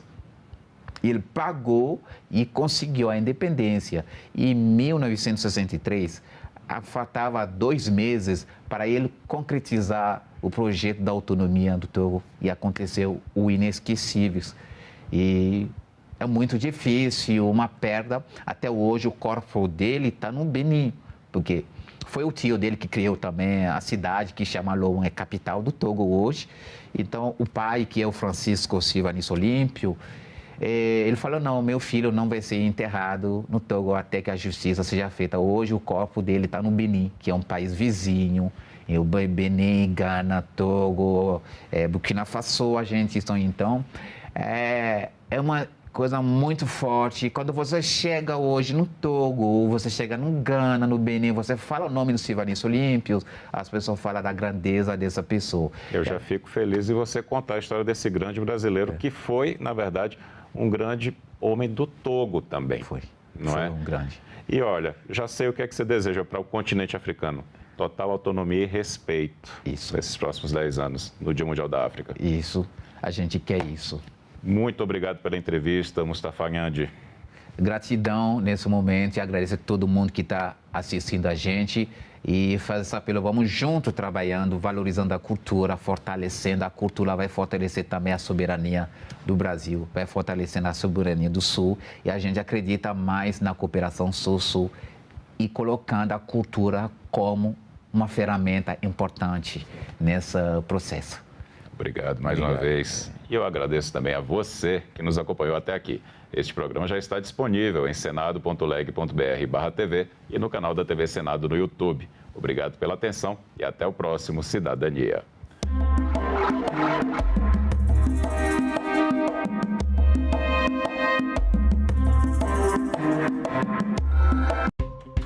Como quitar as dívidas e organizar as finanças? Por que tantas famílias brasileiras estão endividadas? Quais as consequências para o comércio e para a economia do país? Como começar a renegociação das dívidas? O economista-chefe da Confederação Nacional do Comércio, Fábio Bentes, e a professora e economista Carla Bene respondem a essas e outras perguntas. TV Senado Live, nesta sexta, 9h. De cada 10 pessoas que presenciam atos de agressão contra a mulher, 7 são crianças. A maioria delas, filhos e filhas da vítima. Essa violência tem que acabar. Acolha, denuncie, ligue 180.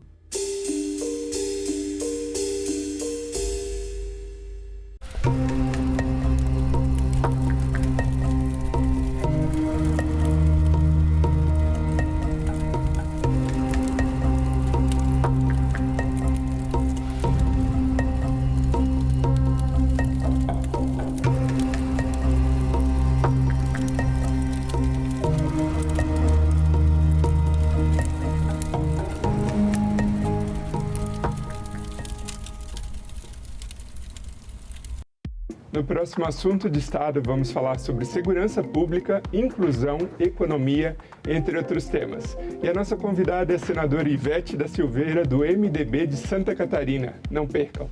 Lá eles vão encontrar tudo num lugar só. E eu acho que isso vai ser um exemplo para muitas cidades de Santa Catarina. Assunto de Estado. Hoje, 8 horas da noite, aqui na TV Senado.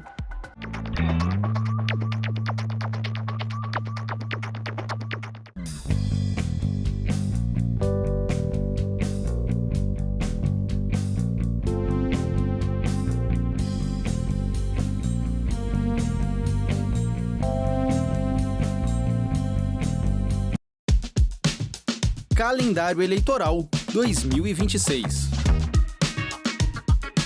1º de junho é a data limite para que as legendas comuniquem ao Tribunal Superior Eleitoral que abrem mão do Fundo Especial de Financiamento de Campanha, o Fundo Eleitoral. A comunicação deve ser feita formalmente ao TSE.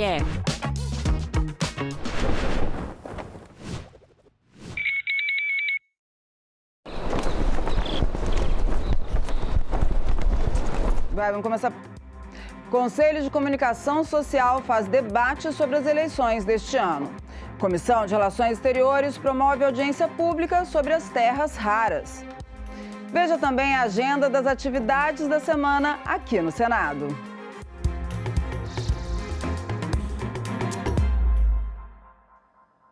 Olá, boa tarde. Agora são 13 horas e 30 minutos e o Senado Notícias começa agora.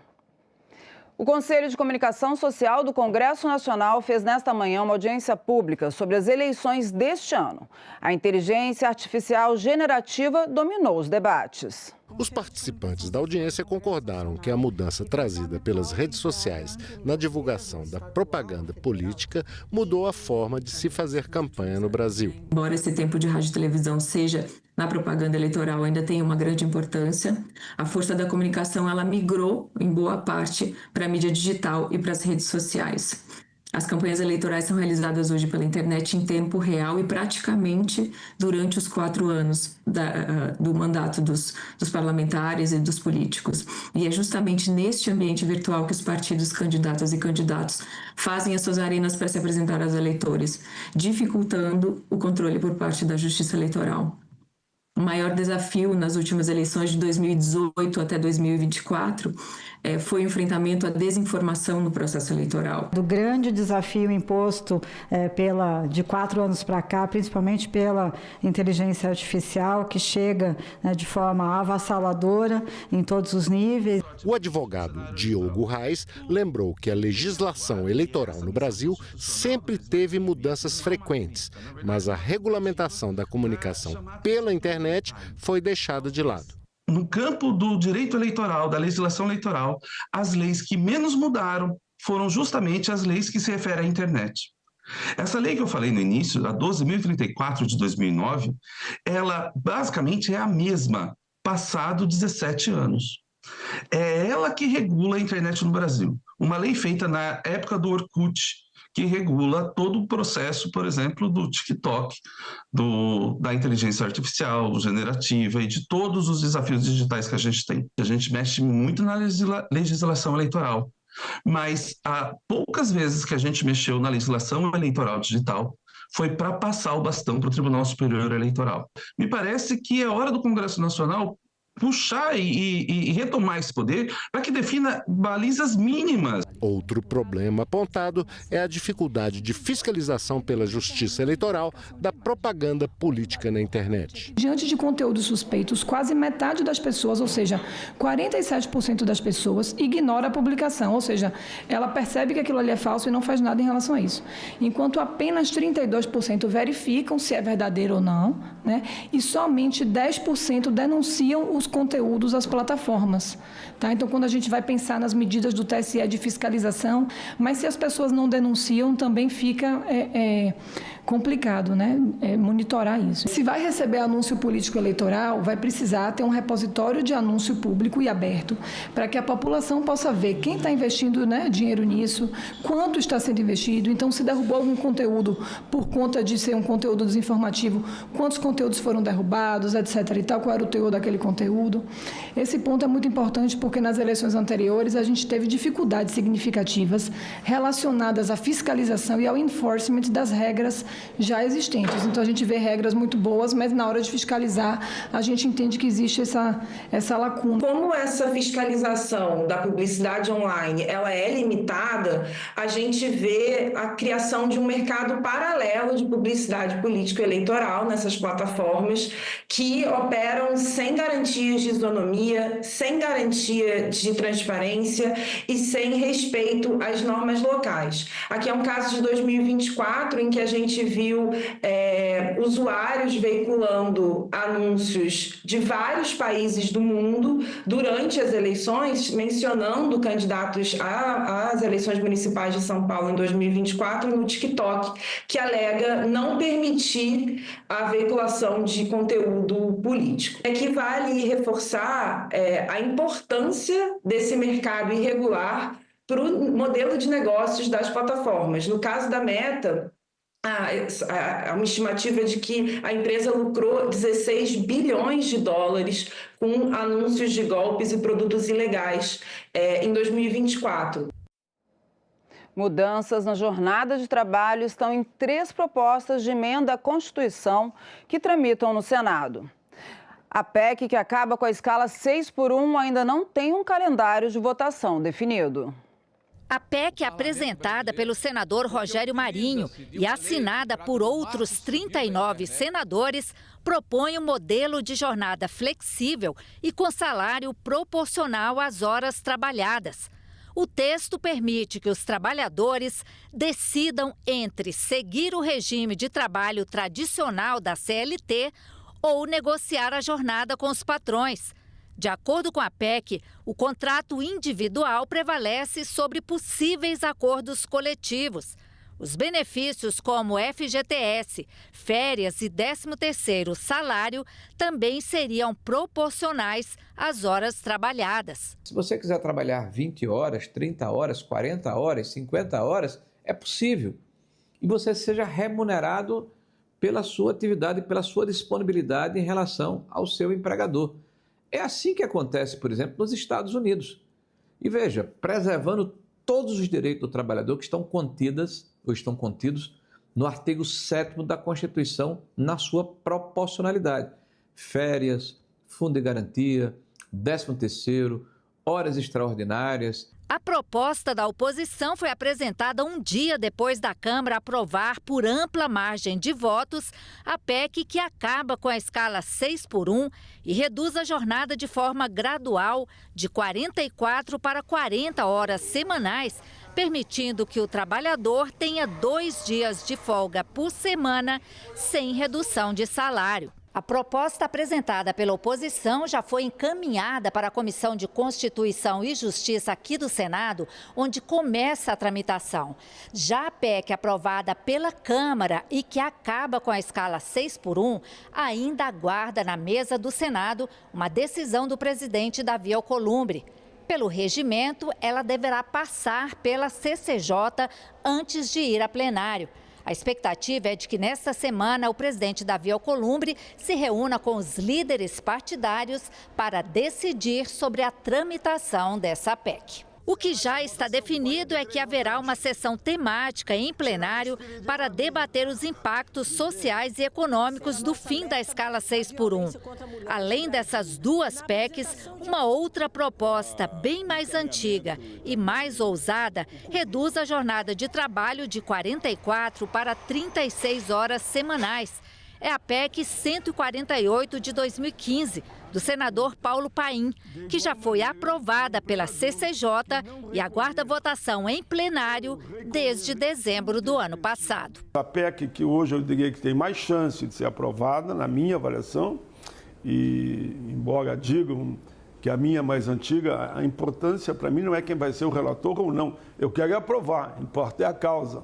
A que está mais avançada é essa, que acaba com a escala 6:1. A minha, no caso, embora mais antiga, ela pode ser repensada, como também pode circular paralela, né? Porque ela avança no tempo, ela persegue, na verdade, além das 40 agora, 36 no futuro. Então, esse debate pode se continuar fazendo. E agora são 13 horas e 39 minutos. Vamos falar das terras raras. Dono da segunda maior reserva do mundo, o Brasil ainda não tem um marco legal para exploração e desenvolvimento da tecnologia em minerais críticos, também conhecido como terras raras. A Comissão de Relações Exteriores e Defesa Nacional promove uma audiência pública com senadores e especialistas sobre o tema. Ímãs, turbinas eólicas, baterias de carros elétricos, HDs de computadores, telas de LED, smartphones e outros equipamentos precisam de minerais críticos, também chamados de terras raras. Isso sem falar em mísseis, foguetes espaciais, aviões e armas de guerra de última geração. A inteligência artificial, os Big Data Centers das nações mais poderosas do mundo dependem cada vez mais desses minerais estratégicos. Eles estão no centro da disputa da geopolítica contemporânea. O Brasil é o dono da segunda maior reserva do planeta, cerca de 30%, superado apenas pela China. Não por acaso, a exploração e a transferência de tecnologia entram na mesa de negociações com as grandes potências. Por tudo isso, senadores do governo e da oposição convocam uma audiência pública na Comissão de Relações Exteriores para debater a regulamentação do setor. Esse é o tema central da audiência pública interativa da Comissão de Relações Exteriores do Senado, desta terça-feira, 2 de junho, a partir das 9h30 da manhã. Você acompanha ao vivo aqui, senado.leg.br/TV ou pelo nosso canal no YouTube. Nós vamos ver agora quais são as outras atividades previstas para esta semana. Daqui a pouquinho, às 2 horas, o Conselho de Comunicação Social faz audiência para discutir a pauta interna do colegiado. Também às 14 horas, o plenário do Senado deve se reunir em sessão não deliberativa destinada a discursos e comunicações dos senadores. Às 11 horas de terça, está marcada a sessão especial no plenário do Senado para celebrar os 50 anos do teste do pezinho no Brasil e os 65 anos de atuação do Instituto Jô Clemente, antiga PAI da cidade de São Paulo. E às 14 horas de terça, uma audiência pública da Comissão de Segurança Pública deve debater o programa de proteção a vítimas e testemunhas ameaçadas. Às 10 horas de quarta-feira, uma sessão solene do Congresso está prevista para celebrar os 112 anos do Comitê Olímpico do Brasil. A decisão dos Estados Unidos de classificar o PCC e o Comando Vermelho como organizações terroristas repercutiu no Senado. O presidente da Comissão de Relações Exteriores do Senado defendeu a soberania do Brasil e disse que as facções não podem ocupar os espaços do Estado. O presidente da Comissão de Relações Exteriores, senador Delcínio Tradi, pediu cautela em relação à decisão dos Estados Unidos de classificar as facções Comando Vermelho e PCC, Primeiro Comando da Capital, como organizações terroristas. Em nota enviada à imprensa, Delcínio Tradi disse que o combate ao crime organizado é necessário e urgente, mas não pode abrir margem para qualquer tipo de interferência sobre a soberania nacional. O senador defendeu o diálogo com os Estados Unidos e com os países vizinhos, para ampliar a cooperação em inteligência, controle de fronteiras, combate ao tráfico de armas, drogas, lavagem de dinheiro e contrabando. Mas, segundo ele, essa cooperação precisa respeitar a Constituição brasileira, as instituições e a autoridade do Brasil sobre o seu território.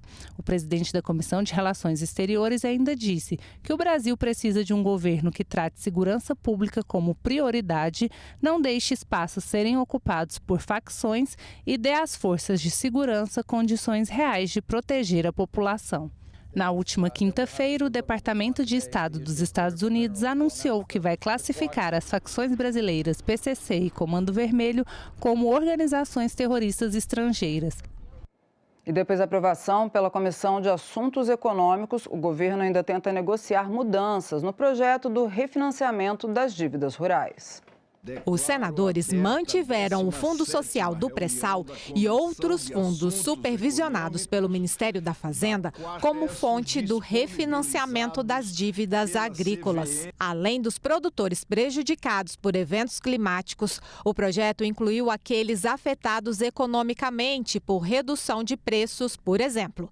Também será beneficiado quem tem crédito rural, empréstimos de qualquer natureza e até investimentos. Terão acesso à linha especial os agricultores que tiveram perdas de 2 ou mais safras no período de 2019 e 2025. O projeto define ainda que a renegociação exclui multas, encargos ou honorários advocatícios. Segundo a proposta, os financiamentos terão o valor de R$10 milhões por beneficiário e de 50 milhões por associação cooperativa de produção ou condomínio. Os produtores terão o prazo de 13 anos para quitarem a dívida e, em alguns casos, até 15 anos, com 3 anos de carência e as garantias previstas no crédito rural. Os juros serão de 3,5% a 7,5% ao ano, sem cobrança de IOF. O projeto também autoriza a União a integrar um fundo garantidor que terá participação de produtores rurais, instituições financeiras, além de governos estaduais e municipais. O senador Renan incorporou alguns trechos de sugestões do governo através do Ministério da Fazenda, como o enquadramento dos produtores, como é que vai se fazer os fundos, como é que eles vão funcionar. Nós abrimos para mais fundos. É autorizativo, o governo não tem obrigatoriedade nenhuma. Ele, se ele quiser colocar 1 ou 100, é o que ele puder colocar, mas ele começa a ter um novo tempo para a agricultura. Aprovado pela Comissão de Assuntos Econômicos, o relatório do senador Renan Calheiros seria analisado pelo plenário nesta quarta-feira, mas o governo pediu um tempo para tentar fazer alguns ajustes antes de o projeto voltar para a Câmara dos Deputados, devido às mudanças feitas pelos senadores. Apesar de todas as vezes que saíram os negociadores do Ministério da Fazenda sempre apontando que foi positiva a conversa, acabou que não chegamos a um denominador comum e o relatório, é evidente que absorve algumas coisas, mas ainda tem contradições com o Ministério da Fazenda. A minha pretensão é que a gente pudesse efetivamente voltar à mesa de negociação, que eu acho que é assim mesmo, demora, mas se acaba chegando. Eu reconheço a importância da deliberação deste assunto para os produtores brasileiros. E sei, e sou parte desse assunto, que estou ajudando a tentar construir um entendimento para a votação.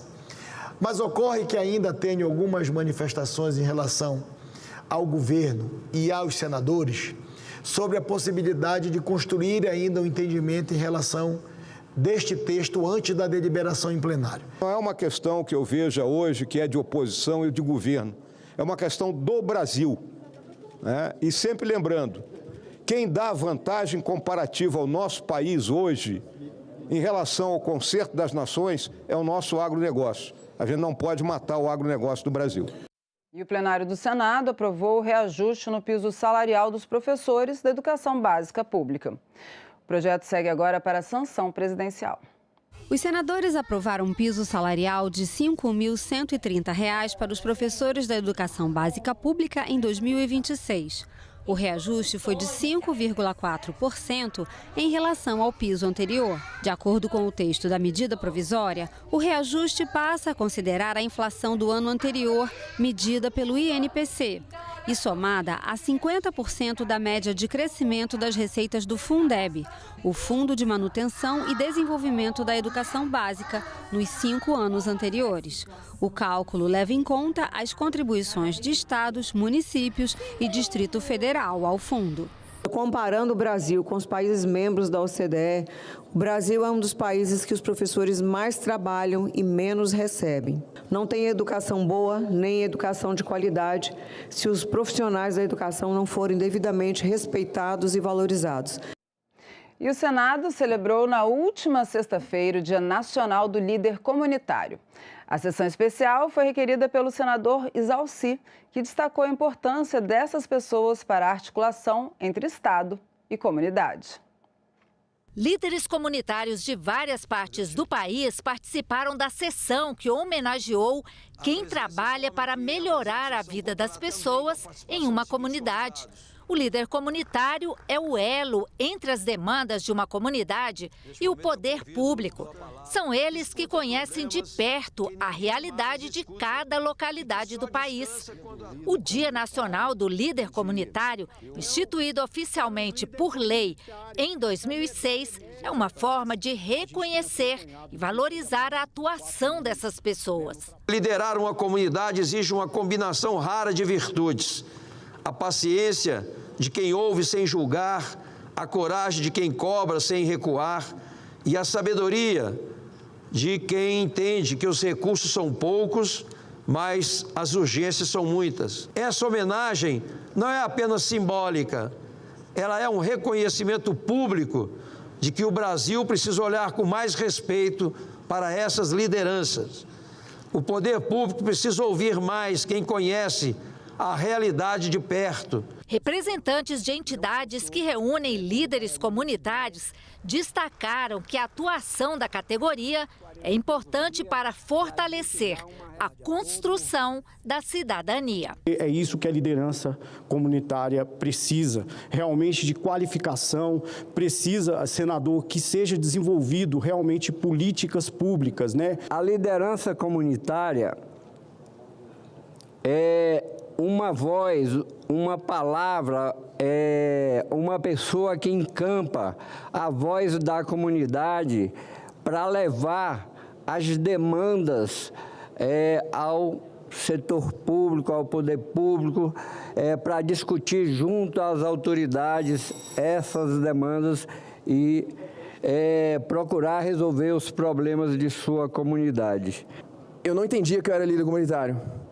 Eu não entendia que eu era empreendedor social, mas hoje eu tenho a certeza que eu sou, e não só sou, né, como eu carrego uma multidão, né, que não sabe disso e que a gente precisa educar esses jovens que eles também podem e devem se tornar líderes comunitários. E o Senado Notícias fica por aqui. Nós voltamos a qualquer momento com mais informações ao vivo sobre as notícias do Senado. Acompanhe nosso site senado.leg.br/TV e também as nossas redes sociais. Até já!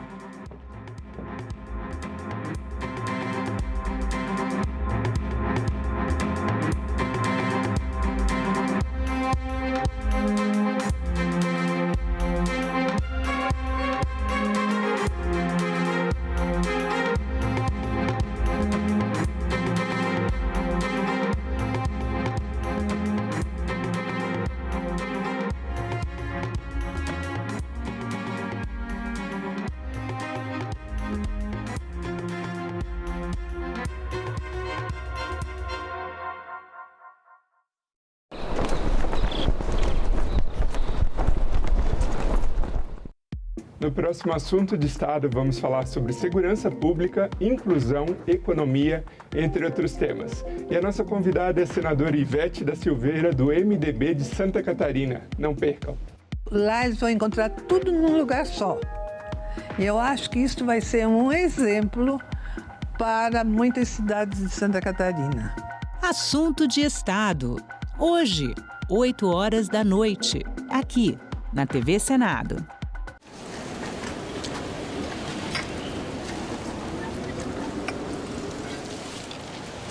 Tira, what pasal ini mulia.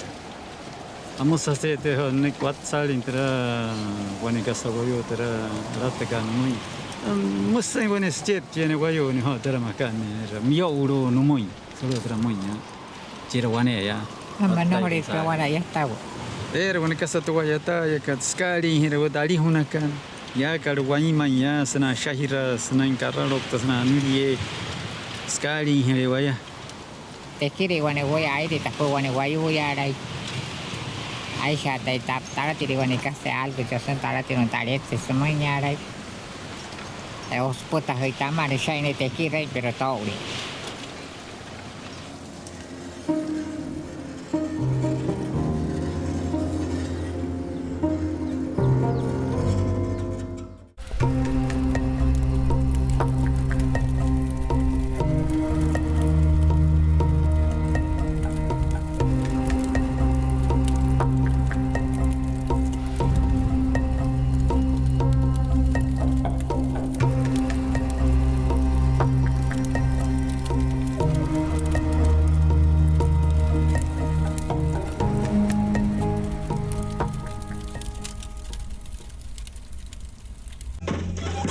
Da cultura popular à música erudita, passando pela bossa nova.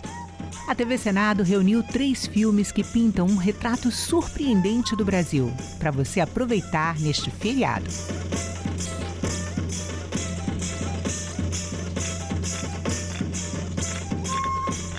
Quinta, 4 de junho, a partir das 9 horas da noite, aqui na TV Senado.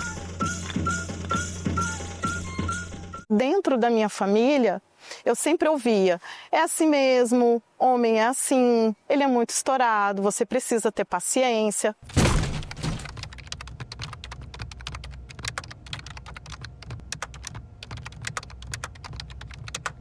Ele me colocava numa situação de duvidar de mim mesma. Falava muito mal de mim, me chamava de descontrolada. Eu guardava uma comida na geladeira, ele tirava. Eu falava, gente, mas eu guardei na geladeira. Não, você tá louca. Ele vendeu o meu carro, me obrigou a vender para pagar uma dívida dele. E era sempre nas ameaças. Se você não fizer isso, eu me separo de você. E eu tinha uma dependência emocional muito grande. Aos finais de semana ele saía e me trancava na chave, levava cartão, dinheiro. A partir do momento que o seu parceiro, o seu companheiro ou algum familiar tenta te vulnerabilizar, tirando a sua autonomia financeira, isso é uma maneira de te enfraquecer. E aí eu comecei o meu despertar e comecei a entender o que eu estava vivendo. Eu não cortava cabelo porque ele não gostava, eu não usava meus piercings porque ele não gostava. A maioria das minhas tatuagens são novas. Foi muito difícil, mas não foi impossível.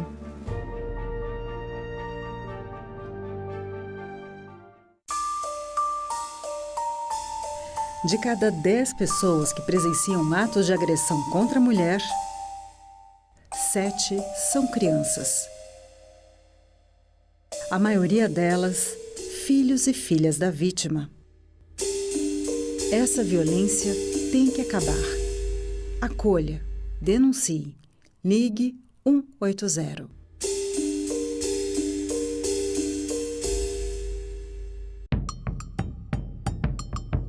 O Brasil é um quase país. O Brasil não é um país ainda. O Brasil está em construção. E é isso que me dá esperança, que a gente está construindo esse país. Porque o país está em construção, ele vai voltar para os trilhos. Nós sabemos o que precisamos fazer para esse país dar certo. Que Brasil é este? Nesta quarta, 8 horas da noite, aqui na TV Senado. Justiça Eleitoral apresenta V de Verdade. Em terra de fatos, fake não tem vez. Um dos fatores que tornam difícil separar fato de fake é o volume de informações, posts. Na época das eleições, os conteúdos falsos são espalhados para enganar eleitoras e eleitores. Esses conteúdos são despejados nas redes sociais em uma quantidade assustadora. O problema piora quando a gente junta essas fake news com a enorme quantidade de conteúdos que circulam todo dia na internet. É muito difícil avaliar se esse gigantesco volume de informações é verdadeiro ou não, mas você pode tomar alguns cuidados. Verifique se a notícia vem de uma fonte confiável. Desconfie se a notícia parecer exagerada, cheia de adjetivos. E, na dúvida, não compartilhe. Se ligue nos próximos vídeos e não se esqueça, a letra mais importante para a democracia é o V de Verdade. Justiça Eleitoral, a justiça da democracia. Agora é lei. A cerimônia do Quarupi, realizada no Parque Indígena do Xingu, no Mato Grosso, foi reconhecida como manifestação da cultura nacional. O Quarupi ocorre entre agosto e setembro, reunindo diversas etnias indígenas do Alto Xingu. Os temas do ritual são a morte e o luto, ao mesmo tempo em que se homenageia a memória de entes queridos. O Senado votou, agora é lei. Eu costumo falar, que o meu celular é o meu escritório. Então eu tinha tudo ali. Essa expressão simples, furto, a meu ver não retrata a realidade, porque alguém que perde o celular nunca vai achar isso simples. A reparação material, ela precisa ser priorizada nesse cenário. O prejuízo aí estimado não é na casa de milhões, mas sim de bilhões por ano. Em discussão, nesta quinta, 8 horas da noite, aqui na TV Senado. Eu conheci meu marido num jogo de futebol. Eu fiquei noiva e ainda não gostava dele. Na semana do casamento, eu sonhei com meu pai. Ele disse assim: eu vim te dar a bênção que você estava esperando.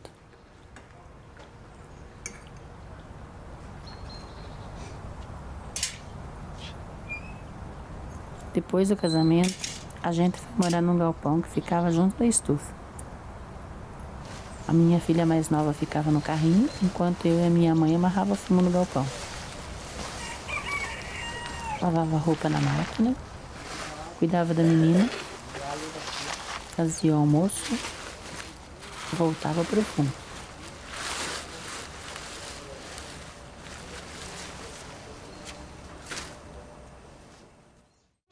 Você, mulher que quer entrar para a política, agora pode contar com o Guia da Candidata. Um manual prático, feito pela Procuradoria da Mulher do Senado para ajudar em cada passo da sua jornada. A publicação mostra o que você precisa para começar.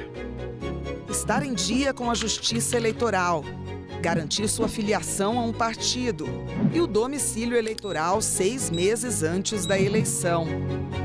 Lá, você descobre como garantir os recursos para a sua campanha, como os 30% do fundo eleitoral e do tempo de rádio e TV, que são seus por direito. O material também ensina a organizar a campanha, cuidar da segurança na internet e o que fazer em casos de violência política. Acesse o guia na página da Procuradoria do Senado na internet. Basta clicar em Publicações no alto da página e selecionar o Guia da Candidata. É informação rápida e segura para você ocupar o seu lugar na política, porque não existe democracia sem a sua participação.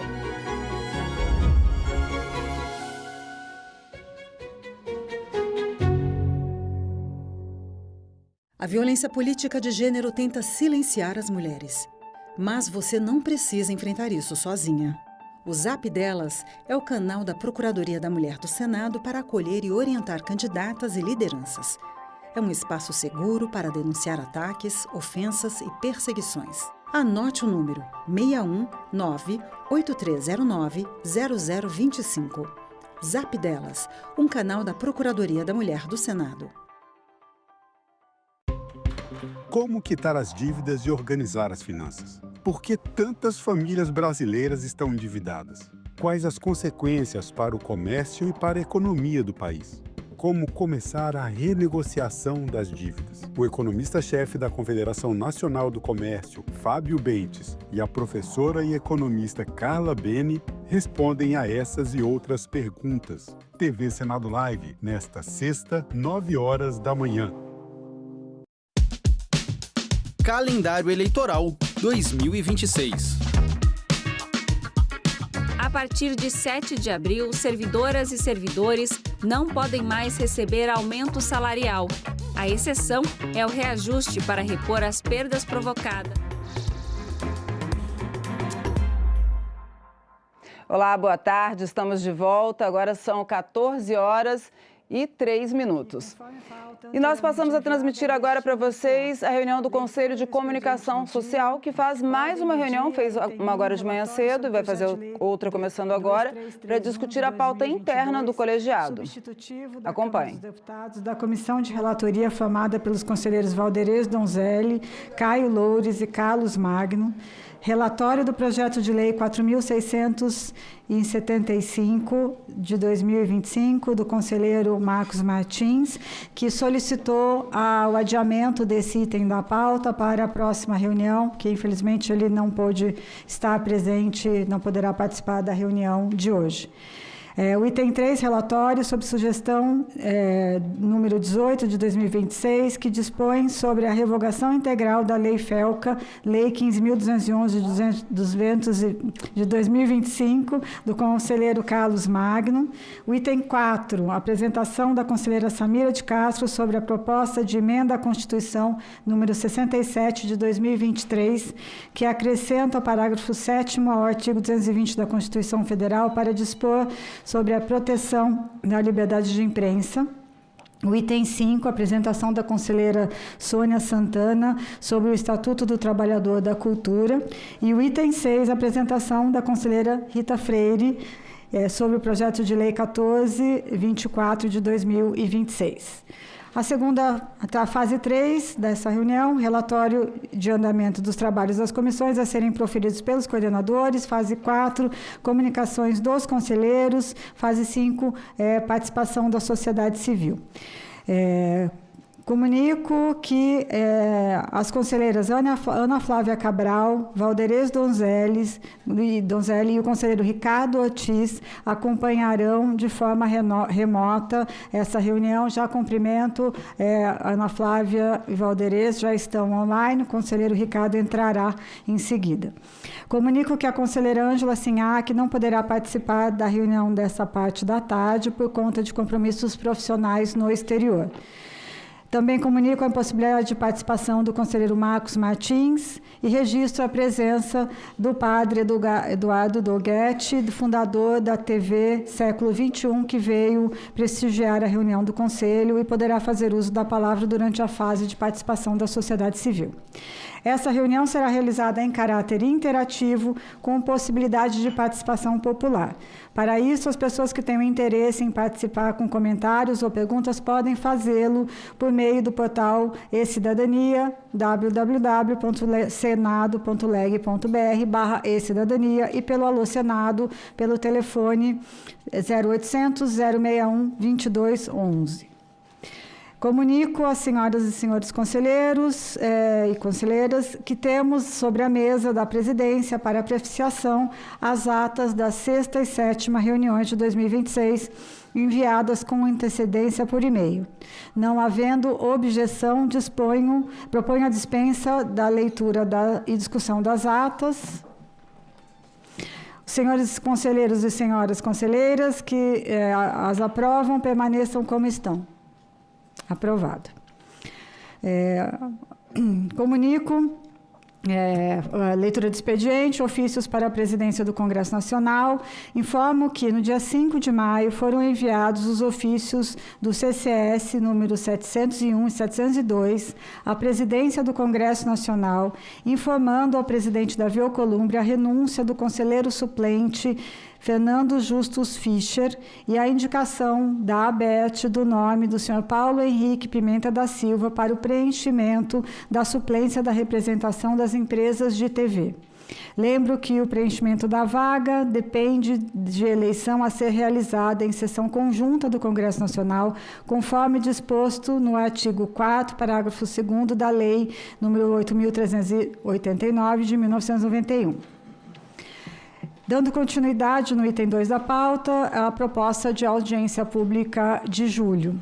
Então, dando continuidade às discussões sobre a comunicação social nas eleições gerais de 2026, que realizamos na audiência pública da manhã de hoje, aliás, uma audiência pública muito proveitosa, acho que as exposições foram excelentes, a participação de todos também aqui, dos conselheiros, eu acho que abriu uma rodada de debates muito importante para a gente tratar desse tema que é tão crucial para a nossa democracia. Então, informo que, após consulta e discussão com os conselheiros no nosso grupo de comunicação, será realizada no dia 6 de julho a nova audiência pública, desta vez focada nos impactos e riscos aos profissionais de comunicação, aos jornalistas, radialistas, cinegrafistas, todos aqueles que cobrem as eleições brasileiras. Para essa segunda audiência, já recebemos a sugestão da conselheira Zilda Martins Barbosa, com o nome da jornalista Eliane Benício, e as sugestões da conselheira Carla Egídio como representantes do Torna-Voz e a sugestão da conselheira Carla Egídio com representante do Torna-Voz, Instituto Torna-Voz, e também do Observatório Nacional de Combate à Violência contra Jornalistas e Comunicadores do Ministério da Justiça e Segurança Pública, que é ligado à Secretaria Nacional de Justiça, a Senajus, e esse Observatório de Violência contra Jornalista tem desempenhado um papel importante, né, então essas duas sugestões. O Instituto Torna-Voz, a representante é a Charlene, e da Senajus vamos convidar a Secretária Nacional de Justiça. Outras sugestões de nome podem ser enviadas no grupo dos conselheiros até a próxima segunda-feira, 8 de julho. Lembrando, né, que o foco dessa audiência pública, então, é a violência contra comunicadores, jornalistas e o risco da cobertura de eleições. Consulto se algum conselheiro gostaria de se manifestar sobre os assuntos do período do expediente antes de passarmos para a ordem do dia. Vamos lá para a ordem do dia. Temos uma pauta cheia, bastante robusta de discussão. Queria iniciar, então, com o item 1, que é o relatório sobre o projeto de lei 2331, de 22, substitutivo na Câmara dos Deputados, da Comissão de Relatoria formada pelos conselheiros Valderez Donzelli, Caio Loures e Carlos Magno. Na última reunião, concedemos vistas coletivas ao relatório apresentado pelo conselheiro Caio Loures, um relatório bastante robusto, no qual eu agradeço, sobre o projeto de lei 2331, de 22, que dispõe sobre os serviços de streaming audiovisual, chamados também de VOD. Os próximos passos serão a discussão e a votação do relatório, que, se aprovado, será convertido em parecer do Conselho de Comunicação Social a ser enviado ao presidente do Congresso Nacional. Eu coloco, então, em discussão e quero já acolher aqui inscritos para que a gente possa discutir o PL. Eu não sei se todos tiveram a possibilidade. Vou passar primeiro para o Caio, que é o relator, e depois a gente abre a inscrição. Caio, por favor. Senhora Presidenta, senhoras conselheiras, senhores conselheiros, para a deliberação do relatório, registro inicialmente que, desde a distribuição do texto, a Comissão de Relatoria não recebeu outras contribuições dos demais conselheiros. Diante disto, e antes do encaminhamento ao Senado, submeto a este plenário a autorização para que a comissão proceda a uma revisão final de natureza estritamente editorial, organizada em 3 pontos.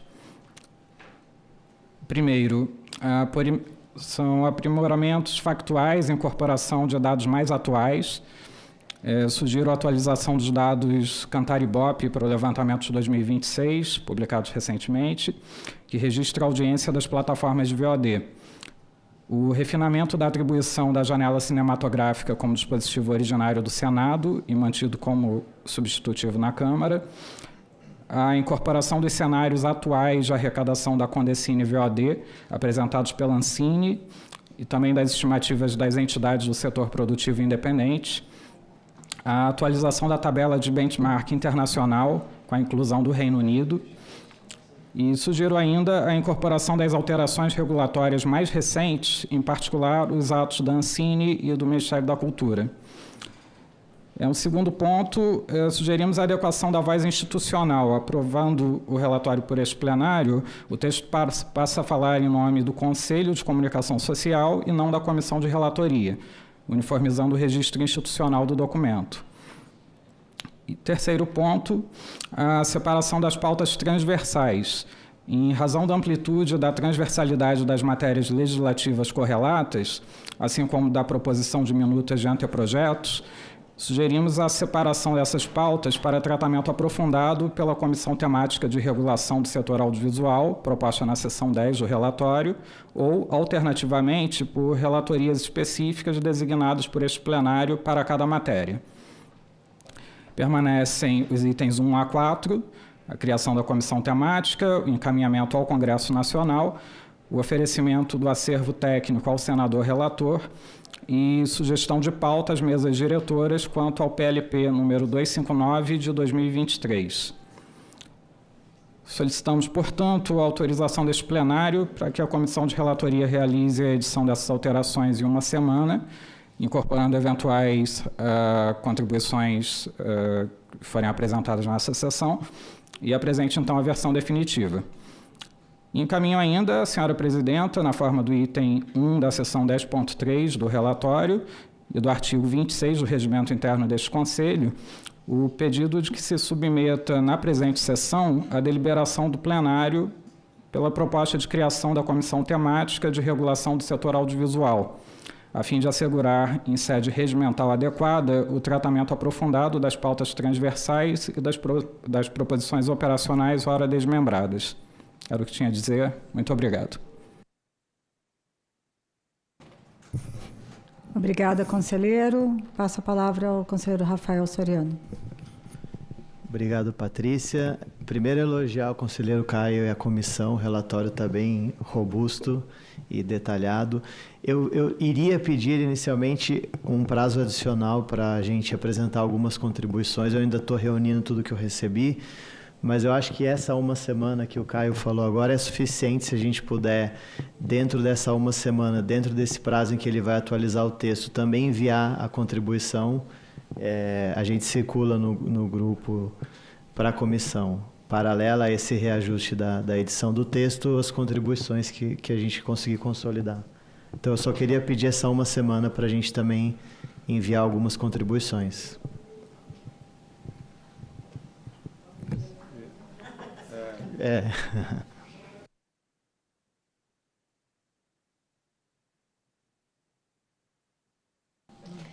Infelizmente, após as contribuições, a gente tem que voltar para o plenário para fazer a aprovação do relatório inteiro.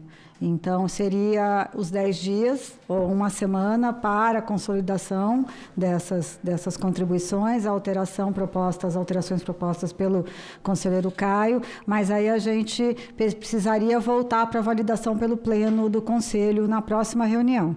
Então, a minha sugestão de encaminhamento é que, a partir das contribuições que você colocar, o Caio faça a revisão, circule antecipadamente para o Conselho e a gente tenha um acordo de aprovação ou não, ou de discussão final deste tema na reunião de julho. Pode ser? Estão todos de acordo? Ok. O prazo compromete o andamento eu entendo que, como é um relatório que não tem um projeto de lei sendo aprovado ou discutido num curto espaço de tempo, a gente não vai ter comprometimento com o prazo e isso acho que a gente pode segurar até julho. O que eu queria trazer de discussão é justamente o item da criação da comissão temática. Acho que, independentemente da gente aprovar ou não o relatório, acho que a gente já pode constituir a comissão de relatoria sobre esse tema, a comissão temática, né, desse tema. Então, minha sugestão é que a gente já institua essa comissão, independentemente da aprovação do relatório, já para ir adiantando o processo. De acordo? Acatando o item 10.2, é isso? Então, ficamos com olha, está me ajudando aqui. Então, está aprovado. Você está... que bom. Então, consideramos aprovado o item do 10.2, né, da sugestão de encaminhamento aqui, que é a criação da comissão temática voltada à discussão do audiovisual digital e dentro desse ponto, certo? Isso. Esse item aqui. Então, a gente precisa já definir os membros da comissão temática? Precisamos já definir, né? A gente já precisa definir os membros da comissão temática. Quem se habilita? Tem uma regra de titular? Tem, sim. Que a gente não está acostumado ainda com isso. Então, vamos lá. A relatoria não tem aquela regra, não. Mas a temática tem. A relatoria que tem. Ok. A temática não. É mais livre. Então, só pegar aqui.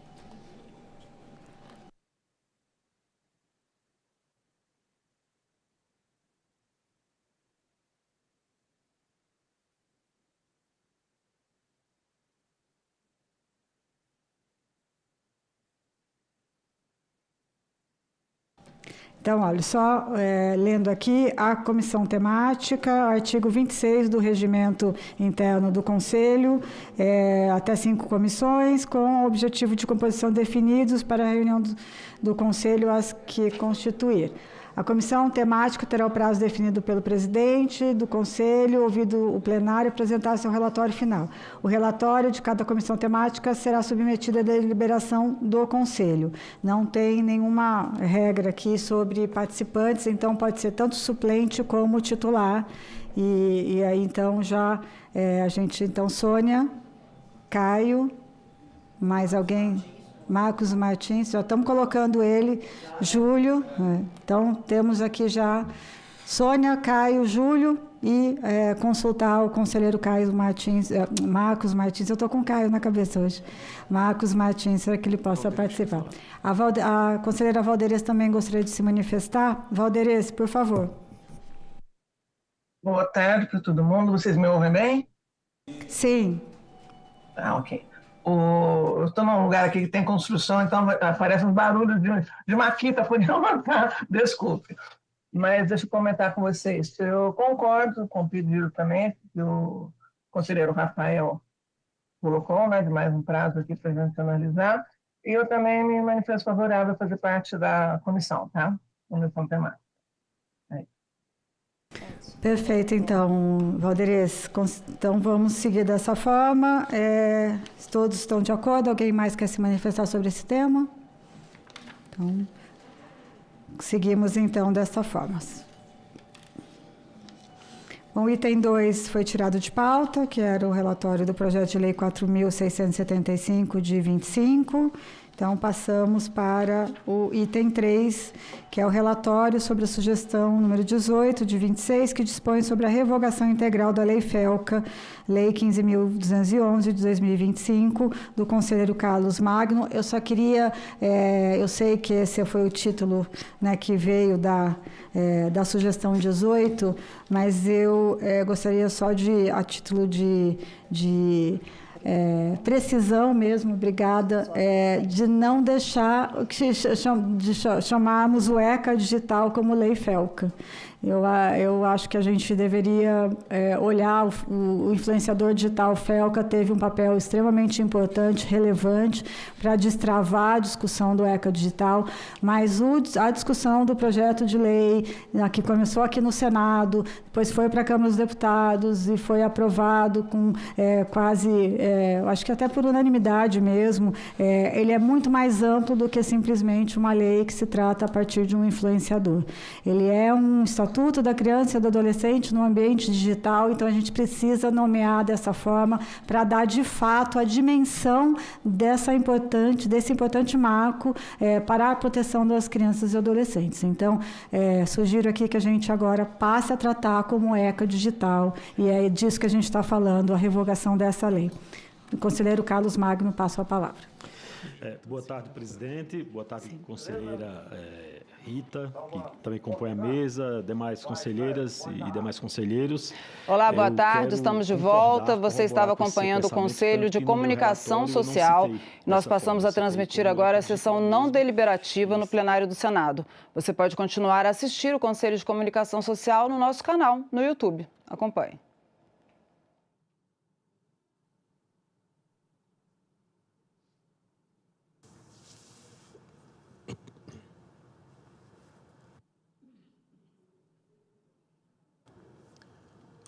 Sessão não deliberativa semipresencial, dia 1º/6/2026. A número regimental. Declaro aberta a sessão. Sob a proteção de Deus, iniciamos os nossos trabalhos.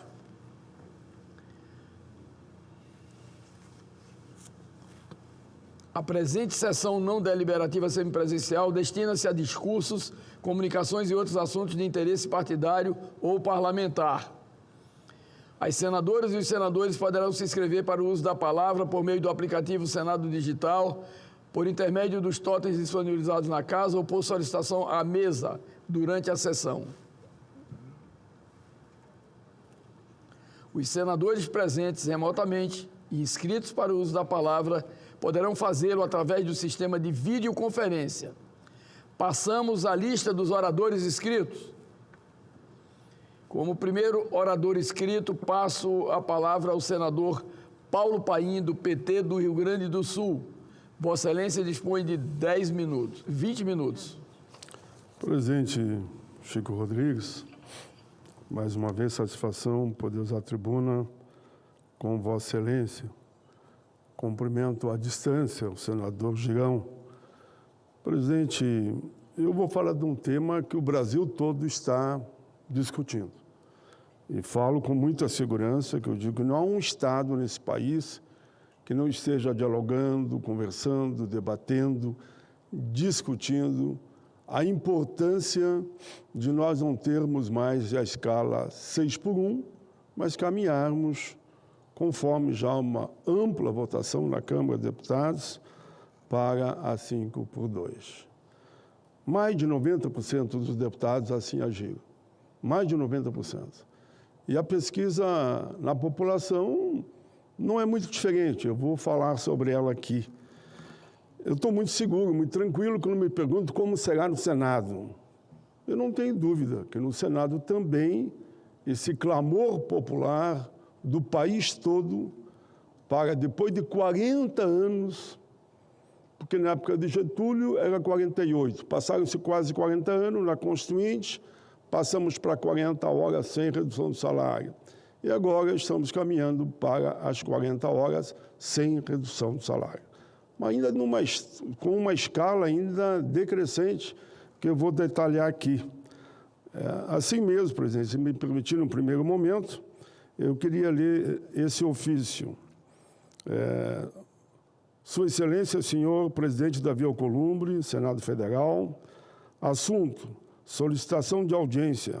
Excelentíssimo senhor presidente, cumprimentar Vossa Excelência e também, ao mesmo tempo, já agradeço por nos atender num pedido de uma audiência com essa presidência, com a participação das centrais sindicais, no menor tempo possível, em horário de acordo com a melhor conveniência da presidência. Informo que os seguintes presidentes de centrais confirmaram a presença e que Vossa Excelência já sinalizou que poderá ser entre o dia 9 e 10. CUT, presidente Sérgio Nobre. Força Sindical, presidente Miguel Torres. UGT, presidente Ricardo Patá. CTB, presidente Adilson Araújo. Nova Central Sindical dos Trabalhadores, presidenta Sônia Serino. CSB, Antônio Neto, presidente. Intersindical Central, Nilza Mareira Pereira, presidenta. Central Pública, José Gozzi, presidente. E ainda, pela coordenação do Fórum das Centrais Sindicais, Clemente Gans Lúcio. Presidente, esses documentos eu encaminhei para o nosso querido presidente do Senado e, ao mesmo tempo, a pedido de inúmeros outros, encaminhei também um outro requerimento sobre a questão da relatoria aqui na Casa. A resposta que recebi do presidente, senador Chico Rodrigues, foi de imediato. Ele disse: Paim, já tenho pedido aqui de 15 senadores para relatar a matéria, que eu acho muito bom, Mostra a disposição dos senadores de relatar essa matéria, né? Meu nome foi lembrado, entre tantos outros, mas eu quero aprovar a matéria, num grande acordo, como foi feito na Câmara dos Deputados, que aprovaram rapidamente, foi votado na comissão durante um período e dali no outro dia já estava sendo votada no plenário da Câmara dos Deputados. Mas vamos agora ao tema, senhor presidente. Senhor presidente Chico Rodrigues, senhoras e senhores, senadores e senadoras, a Câmara dos Deputados aprovou em 2 turnos a proposta que põe fim à escala 6:1. Estabelece a jornada máxima de 40 horas semanais, distribuída em 5 dias de trabalho, 2 dias de descanso, sem qualquer redução salarial. O texto aprovado é resultado do relatório do deputado Léo Prates. O relatório ele fez baseado nas PECs 221 de 2019, de autoria do deputado Reginaldo Lopes, e a número 8 de 2025, de autoria da deputada Érica Hilton. Em segundo turno, a proposta recebeu expressivos 461 votos na Câmara. Vejam bem, algo que eu nunca vi no meu tempo que eu tive lá, inclusive. Tanto que essa proposta unifica o Congresso e o povo brasileiro. Recebeu 461 votos favoráveis e apenas 19 votos contrários. No turno subsequente, 472 votos favoráveis e 22 contrários. Explico e repito. Na verdade, aumentou. No segundo turno, que só votaram 19 contra. No primeiro turno, ainda votaram 22, aí 3 que se enganaram, e aí baixou para 19. Muito expressivo, senhor presidente. Estamos vendo aqui que é mais de 90% da Câmara dos Deputados que é favorável ao projeto que já está aqui nessa casa. Explico para não ter dúvida. A futura emenda constitucional prevê uma transição gradual. 2 meses após sua promulgação, os trabalhadores passarão a ter direito a 2 dias de descanso remunerado toda semana. Nesse mesmo prazo, a jornada semanal será reduzida, era 44, para 42 horas. Passando mais 12 meses da aprovação, totalizando 14 meses após a promulgação, a carga horária, então, será fixada em 40 horas semanais, sem redução de salário. Ou seja, aprovado aqui, eu espero que a gente aprove ainda antes do recesso, estou convicto que vamos aprovar antes do recesso, nós teremos, então, o ano que vem, nesse mesmo período, completado, claro, 12 meses, teremos umas 40 horas semanais. A matéria chega ao Senado, onde teremos a responsabilidade de aprofundar esse debate e dar continuidade a essa importante conquista do povo brasileiro, de todo o povo brasileiro. Conforme a imprensa, e aqui, senhor presidente, eu aponto agora, conforme a imprensa, 15 nomes são cotados para relatar a PEC. Meu nome está lá entre eles, então eu estou num bom time, entendo eu. Mas destaco aqui que um dos nomes é do ex-presidente dessa casa, o nosso colega, amigo, competente, um homem preparado, chamado Rodrigo Pacheco. Ele é um dos nomes que está cotado para ser também relator. Eu só estar entre os 15, eu me sinto bem. Não importa que a minha proposta é lá de 2015, causa-me 2015 e 15. Na semana passada, senhor presidente, agora avanço, estive em 4 estados. Estive em Santa Catarina, Itapema, participando do 18ª edição do Fórum Sindical Sul. Na verdade, lá estavam líderes de 4 estados, Santa Catarina, Rio Grande do Sul, Paraná e Mato Grosso do Sul. Ao mencionar agora a Federação dos Trabalhadores nas Indústrias do Estado de Santa Catarina, FITESC, registro meu agradecimento pelo convite ao presidente da FITESC, Idelmar Martini. Senhor presidente, estavam lá centenas e centenas de líderes desses 4 estados.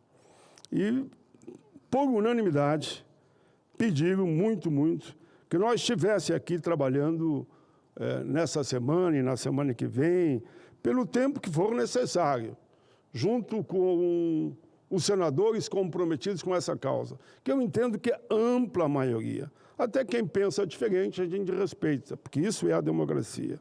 Naquele encontro debatemos temas diretamente relacionados ao direito dos trabalhadores e o desenvolvimento do Brasil.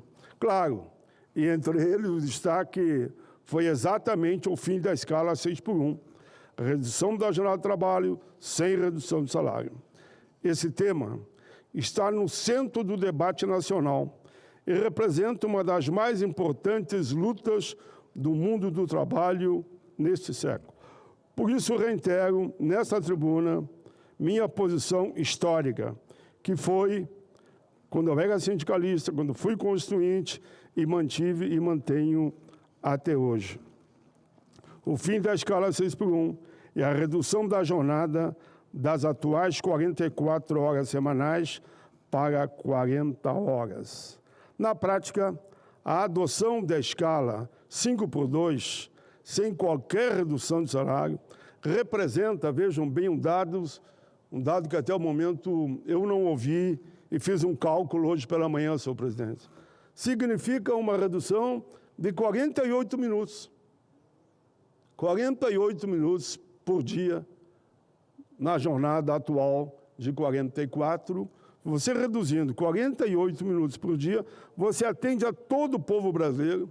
E os dados que eu tenho em pesquisa não significam mais do que menos que 1%, se for calcular em relação ao gasto que teria, então, o empregador. Defendo também que o Brasil avance num outro momento, que agora vamos aprovar as 40, e esperamos que um dia a gente possa estar na mesma linha de atuação dos países mais avançados do mundo, os países que estão também crescendo. Tem países que já estão em 36, tem país que está em 31, que caminha ali para a escala 4x3. Sempre por meio de uma transição gradual, conversando entre as partes, estou me referindo aqui naturalmente, empregado e empregador. Enfim, registro ainda que a PEC 148 de 2015, senhor presidente, lá de 2015, de minha autoria, é a proposta mais antiga em tramitação. O Congresso Nacional, senhor presidente, vai debater, vai discutir. A matéria já foi aprovada na Comissão de Constituição e Justiça, sob o relatório do senador Rogério Carvalho, está pronta para ser apreciada no plenário dessa Casa. Trata-se de uma proposta construída a muitas mãos, em diálogo permanente, com trabalhadores, especialistas, centrais sindicais, juristas, pesquisadores e representantes do mundo do trabalho. Quero sublinhar uma convicção que expresso sempre, há muitos anos. As causas são maiores que os nomes. O mais importante não é quem apresentou essa ou aquela proposta mais atrás ou mais na frente, ou hoje ou amanhã. O importante é que a gente aprove a redução de jornada, sem redução de salário, para 40 horas semanais, para todos os trabalhadores do nosso país. Grande parte já tem, senhor presidente. Se analisarem friamente, vão ver que na área pública, na área dos hospitais, eu vou dar um exemplo aqui, pode ser pequeno para muitos, mas é muito grande no meu estado. Senhor presidente, tem uma farmácia armada, farmácia São João. Ela tem praticamente uma farmácia por cada esquina. Você vê que é um potencial. Eles já decidiram, mediante o fato que eles entendem consumado, adotaram já, e eles publicaram isso, 40 horas semanais para os seus funcionários. Condomínios que empregam nesse país milhares de trabalhadores, não todos, claro, já estão se antecipando 40 horas semanais. A General Motors já aplica 40 horas semanais. Inúmeros estados já têm esse sistema de 40 horas semanais. Se alguém me perguntasse, Paim, quando eu fui empregado da Tramontina, da Forja Sul, do Eberly, da Maesa, isso que eu estou lembrando aqui, mas não foram muitas, não, foram 4, 5 empresas ao longo de toda a minha vida. E se eu viajar 50 anos no tempo, se eu dissesse que eu trabalhava 6x1, eu estaria mentindo. Eu já trabalhava 5x2. Então a gente fazia alguns minutos a mais para não trabalhar no sábado. O que a gente está propondo hoje, eu estou 50 anos dentro do Congresso, 40 anos aqui dentro. 10 eu tive como sindicalista e líder estudantil. Estudava de noite, naturalmente trabalhava de dia. É isso que a gente está propondo, reduzir aqueles minutos que nós já fazíamos para poder ter o direito de sábado e domingo continuar com a família. É esse o debate que a gente está travando nesse momento. Repito, o mais importante não é quem apresentou a proposta, e sim garantir dignidade, qualidade de vida e melhores condições para quem trabalha e ajuda a construir diariamente a riqueza desse país. O debate da jornada de trabalho não é um debate novo. Trata-se de uma luta histórica dos trabalhadores. Foi assim com a conquista das férias, que também não tínhamos direito. Descanso semanal remunerado. Antes de Getúlio, não tínhamos também direito. Licença maternidade, licença paternidade. Asseguramos, inclusive, a paternidade na Constituinte. Eu estava lá. Alcenir Guerra, nunca me esqueço dele. Liguei para ele esses dias e disse que nós estávamos agora, depois de muito tempo, dizer para ele, doutor Alcenir Guerra, do discurso que ele fez da tribuna, garantindo a licença paternidade. Muitos riram quando ele pediu licença paternidade, no fim, pelo argumento do doutor Alcenir Guerra.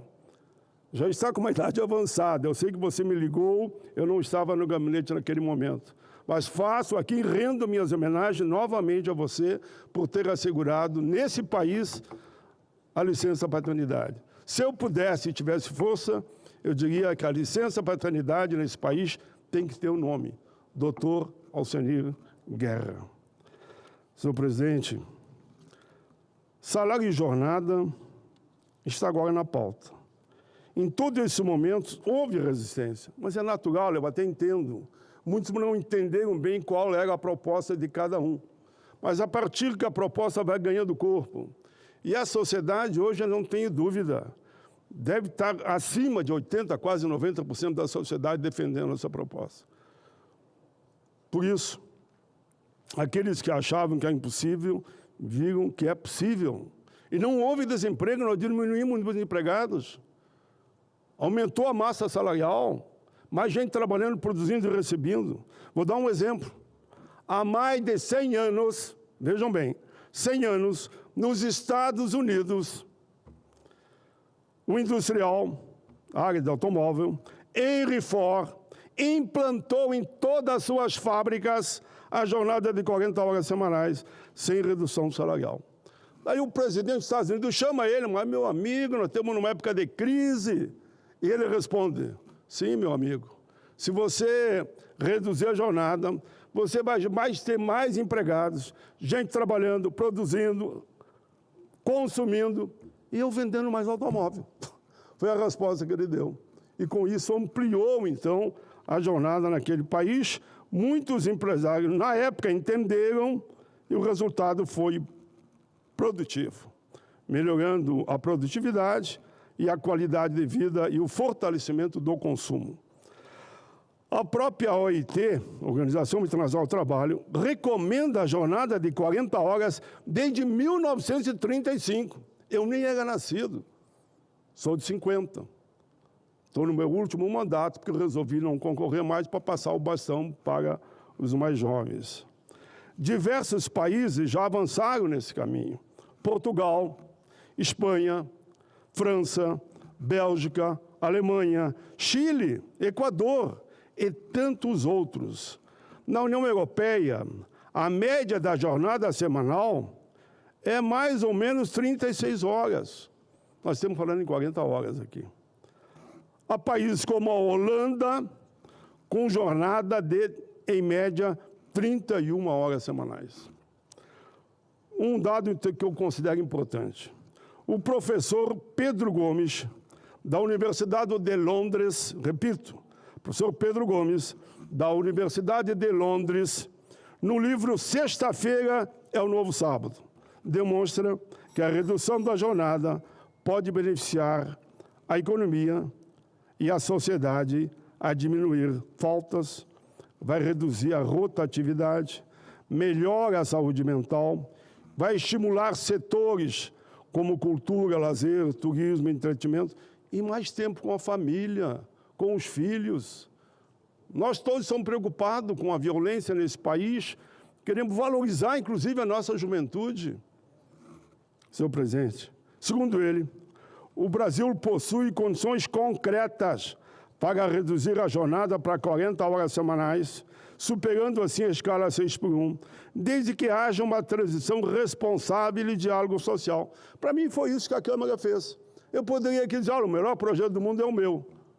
Eu acho que a transição responsável que a Câmara fez merece nossos cumprimentos e, por isso, buscou quase que a unanimidade dos deputados. E por que essa discussão é urgente no Brasil? Porque o modelo atual adoeceu, infelizmente, a forma que está, acaba contribuindo para a morte acelerada dos trabalhadores. Dados recentes, presidente, do Diese, mostram que cerca de 14,8 milhões de trabalhadores brasileiros, praticamente 1 em cada 3 ocupados, estão submetidos à escala de 6x1. O levantamento ainda aqui aponta 64% desses trabalhadores formais cumprem 64%, veja que praticamente 40% não cumprem jornada superior a 40 horas. Concluindo, presidente, cerca de 75% dos trabalhadores seletistas trabalham mais de 40 horas por semana. Então, quando eu digo mais, eles não chegam a trabalhar 44, trabalham 42, 41, então a redução vai ser pequena. Aproximadamente 20 milhões de brasileiros chegam a trabalhar, aí sim, 45. Os setores mais atingidos são justamente aqueles de maior desgaste físico e emocional. Transporte aéreo, hospedagem, alimentação. São os trabalhadores e trabalhadoras que acordam de madrugada, enfrentam ônibus lotados, longos deslocamentos, trem, metrô, jornadas exaustivas.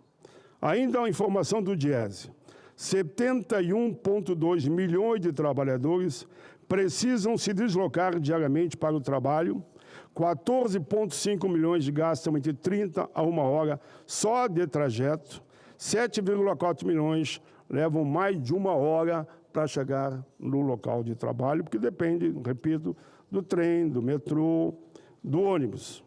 1,3 milhões passa mais de 2 horas apenas, 1,3 passa mais de 2 horas apenas no deslocamento do espaço onde moram até o emprego. Na prática, milhões de brasileiros passam quase toda a vida dedicados ao trabalho e ao transporte.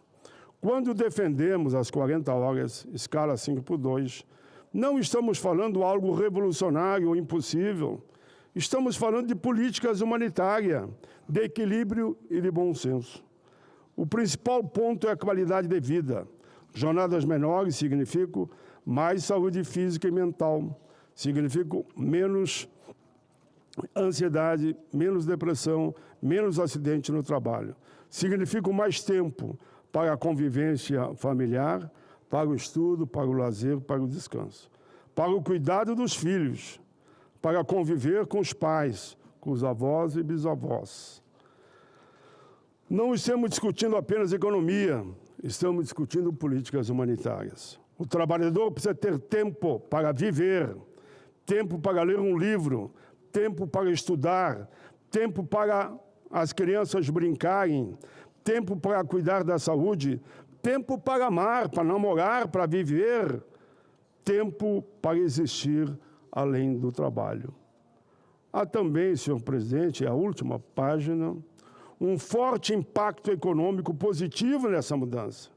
Os estudos do Diese, da Unicamp, do DIAP, das centrais, apontam que a redução da jornada, e de muitos empresários também, viu? Que a redução da jornada pode gerar cerca de 4,5 milhões de novos empregos diretos e indiretos. Além disso, o aumento da massa salarial dos trabalhadores pode alcançar 9,25 bi, fortalecendo assim o consumo, como disse lá o Refor, movimentando o comércio, o serviço e a economia. Reduzir a jornada é distribuir melhor o trabalho, é permitir que mais pessoas tenham acesso ao emprego formal e decente, é enfrentar o desemprego estrutural provocado, inclusive, pelos avanços tecnológicos, pela automação, pela IA que está aí, ninguém pode negar que a IA está aí e ela vai substituir milhares e milhares de trabalhadores, não só no Brasil. IA significa inteligência artificial, a robótica, a cibernética. Todos nós sabemos disso. A pejotização. Calcule se a pejotização se alastrar como está se alastrando, quem vai pagar a Previdência? O PJ não paga, o empregador também não paga. Sim, mas e daí? E quem vai pagar os aposentados e pensionistas? Quem vai pagar os benefícios? Só nós geramos mais empregos e com salário decente. Eu defendo, e termino aqui, presidente, que a tributação, que o cálculo para pagar os aposentados e pensionistas devia ser sob o faturamento. Tem uma PEC aqui de um parlamentar que não é de esquerda. É um parlamentar, se eu não me engano... Bom, tem de um parlamentar tramitando, ele pediu para mim assinar, eu assinei, e a gente chega à conclusão, o Laércio, viu? Eu custo, mas lembro, volto aqui no tempo, é o Laércio que é o autor. Digo, Laércio, tua proposta é boa, eu defendo ela já também há uns 15 anos, que eu trava esse debate, só temos que ajustar qual é o percentual sobre faturamento. É 2, é 3, é 4? Eu não sei. E ele também acho que não tem clareza. Mas chegando a esse entendimento, hoje o faturamento, por exemplo, dos bancos é fabuloso. Agora, de uma empresa que emprega muita gente, muitas vezes é desse tamanho. E ela paga muito mais que o banco na proporção do número de empregados. Então, o banco vai pagar mais e quem emprega mais vai pagar menos. Por isso, o caminho deve ser da redução de jornada sem redução de salário. Aliás, presidente, se passei uns minutos, aceite aqui minhas desculpas. Mas eu tinha que falar, aproveitando essa segunda-feira, que na segunda é 20 minutos, né? Durante outro dia, 10 minutos. Obrigado, presidente. Chico Rodrigues. Meu caro senador Paulo Paim, Vossa Excelência, como sempre, trata de temas extremamente relevantes para o país. E esse, Vossa Excelência domina em relação à área trabalhista. Vossa Excelência que se debruçou ao longo de mais de 40 anos sobre essas questões sociais e com propostas anteriores nessa mesma linha, tem a felicidade de ver hoje esse projeto da escala 6x1 sendo consolidada no conceito quase que coletivo e unânime do Parlamento Mirim, como nós chamamos, da Câmara dos Deputados, onde nós dois já ocupamos por muitos anos, e votamos sempre juntos, mostrando exatamente que é necessário que a evolução do tempo ela possa acompanhar exatamente essas demandas reprimidas, que são, primeiro, um anseio da sociedade e dos trabalhadores brasileiros. Segundo, no meu entendimento, é uma questão de justiça. A redução da jornada, ela não vem diminuir a potencialidade de crescimento da economia, pelo contrário, ela poderá sim ser um vetor de instrumentalização de novos métodos de contratação, mercados irão se ampliar cada vez mais e, quarto, na minha concepção, o momento é propício para que essas decisões sejam tomadas.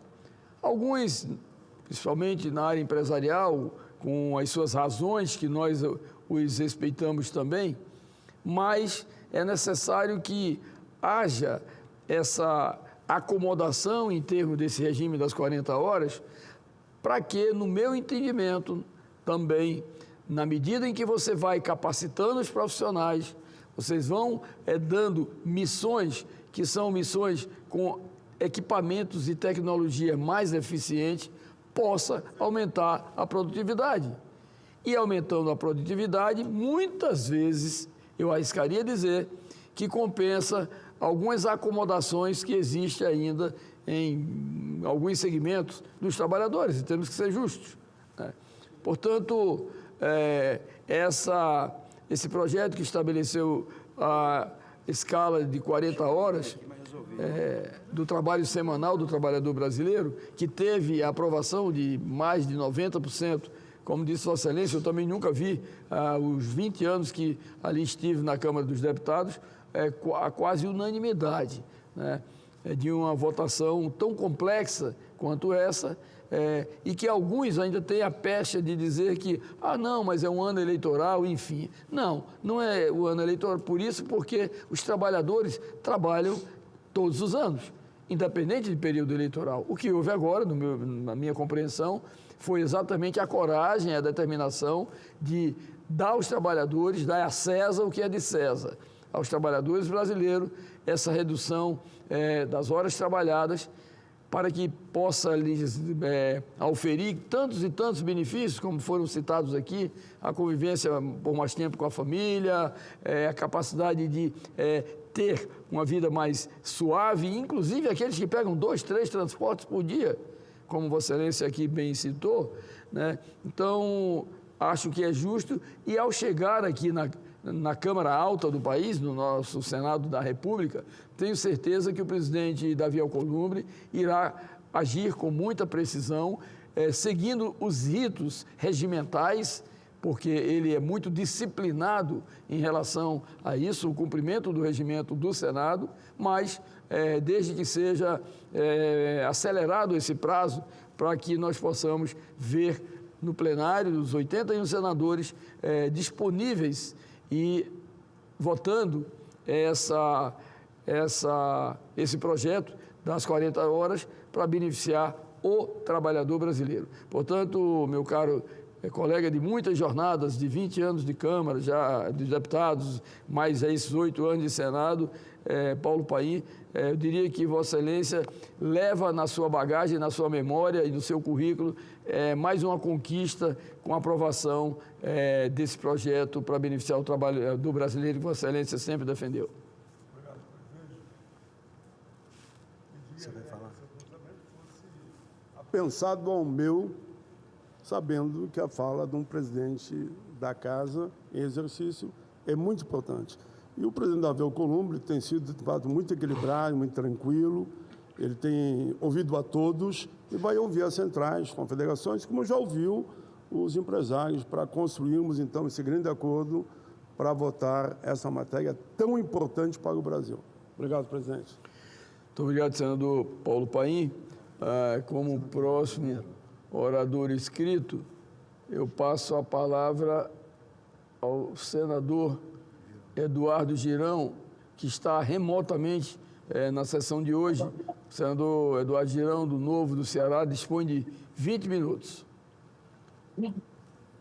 Obrigado, presidente Chico Rodrigues. Gratidão aí por ter aberto a sessão nessa segunda-feira, numa semana curta de sessões semipresenciais.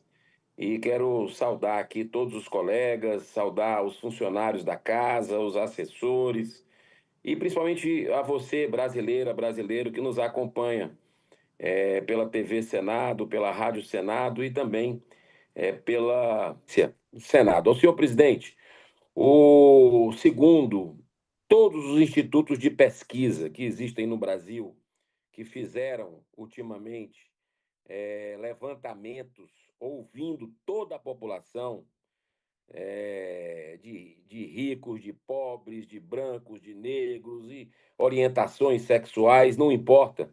O grande problema hoje do Brasil chama-se segurança pública. É isso que está aterrorizando, tirando o sono da população brasileira, que não aguenta mais ser aí refém do crime organizado, né? E o que dominou de verdade a população, os debates nesse final de semana, foi a decisão do governo dos Estados Unidos da América, que anunciou o reconhecimento das facções criminosas, primeiro o Comando da Capital e o Comando Vermelho, como organizações terroristas estrangeiras. Medida que passará a vigorar a partir do dia 5 de junho, agora, nesse final de semana. Interessante é que a gente teve a oportunidade de fazer isso no plenário do Senado em dezembro do ano passado, e nós nos acovardamos, não fizemos. Inclusive, a emenda minha, que mudava ali a lei antifacção, que estava sendo votada no Congresso, ela foi vencida. Tivemos o apoio de poucos senadores da República com relação a essa emenda minha, que equiparava esses grupos criminosos com terroristas. E veio de fora a boa notícia. Infelizmente, o que a gente podia fazer no nosso país, no Congresso, veio de fora. E eu vou trazer aqui os dados para mostrar que é lógico que tinha que acontecer isso mais cedo ou mais tarde, porque nós temos aí mais de 50 milhões de brasileiros vivendo sob o domínio, não é do Estado, é justamente ou injustamente vivendo sob o domínio dessas terríveis facções que pintam e bordam, mandam e desmandam no nosso país. A decisão americana foi comunicada pelo secretário de Estado, Marco Rubio, sob o argumento de que essas organizações representam ameaça transnacional, atuando em diversos países e promovendo violência sistemática contra agentes públicos e a população civil, que não tem o direito de ir e vir, nem do lazer, nem muito menos do trabalho, né? Então, a segurança pública vem antes de tudo, para que a gente possa ter produtividade, para que a gente possa, inclusive, ter o turismo, que é algo fundamental, uma pérola que o Brasil tem pela sua localização estratégica, né? Especialmente o nosso Nordeste, e nós estamos perdendo, porque não tem segurança pública. O nosso país está em frangalhos em relação a isso. E esse governo faz vista grossa. Para eles, o negócio é jogar para a plateia. Decisões populistas na véspera da eleição de forma irresponsável, não olhando para a segurança pública, como deveria ter olhado nos últimos 4 anos. Então, senhor presidente, eu quero deixar muito claro, né, que isso não tem absolutamente nada a ver com ameaça de perda de soberania, como os incautos costumam falar, diante da maior potência econômica. Nada de ver, muito pelo contrário. Soberania para quem, cara pálida? Para quem que esse governo Lula quer soberania? É para o PCC e para o Comando Vermelho? É isso? Porque não tem cabimento nenhum essa história de soberania. Nós estamos falando, repito, de facções que dominam territórios inteiros, dominam presídios, financiam-se pelo narcotráfico, da lavagem de dinheiro, da extorsão, do contrabando de armas e da corrupção. Organizações que desafiam, senhor presidente, diariamente o Estado brasileiro e que em muitas regiões impõem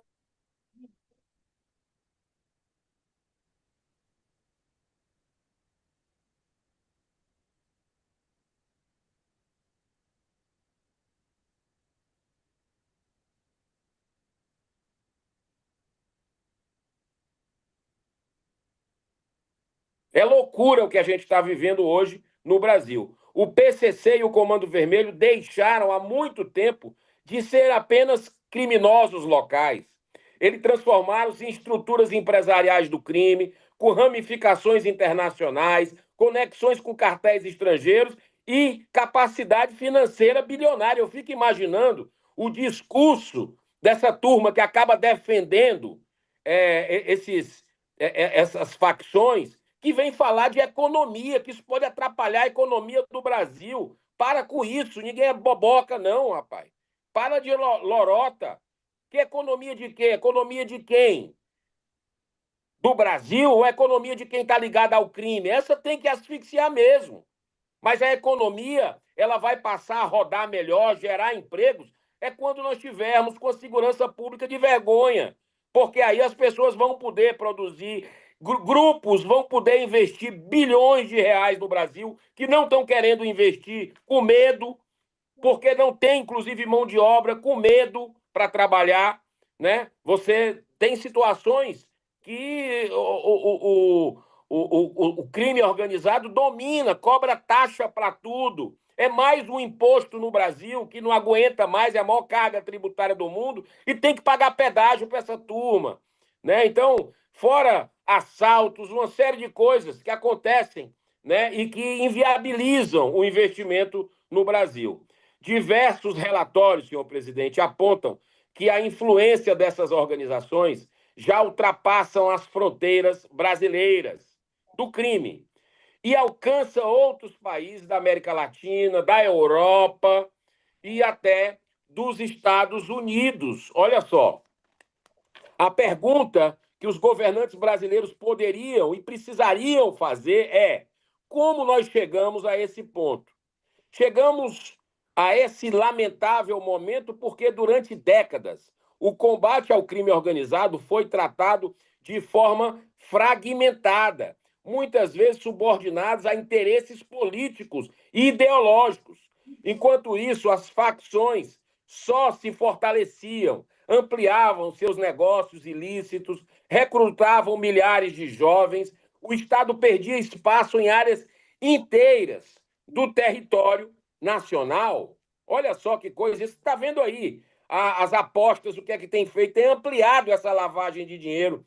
Nunca viu tanto lucro o crime organizado também com essas bets.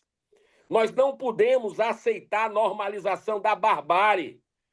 Nosso país não merece isso, nosso povo pacífico não merece isso. Um país promissor como o Brasil está de joelhos para o crime, pela omissão desses governos, especialmente do PT, pela incompetência deles, e eu vou trazer dados aqui, senhor presidente.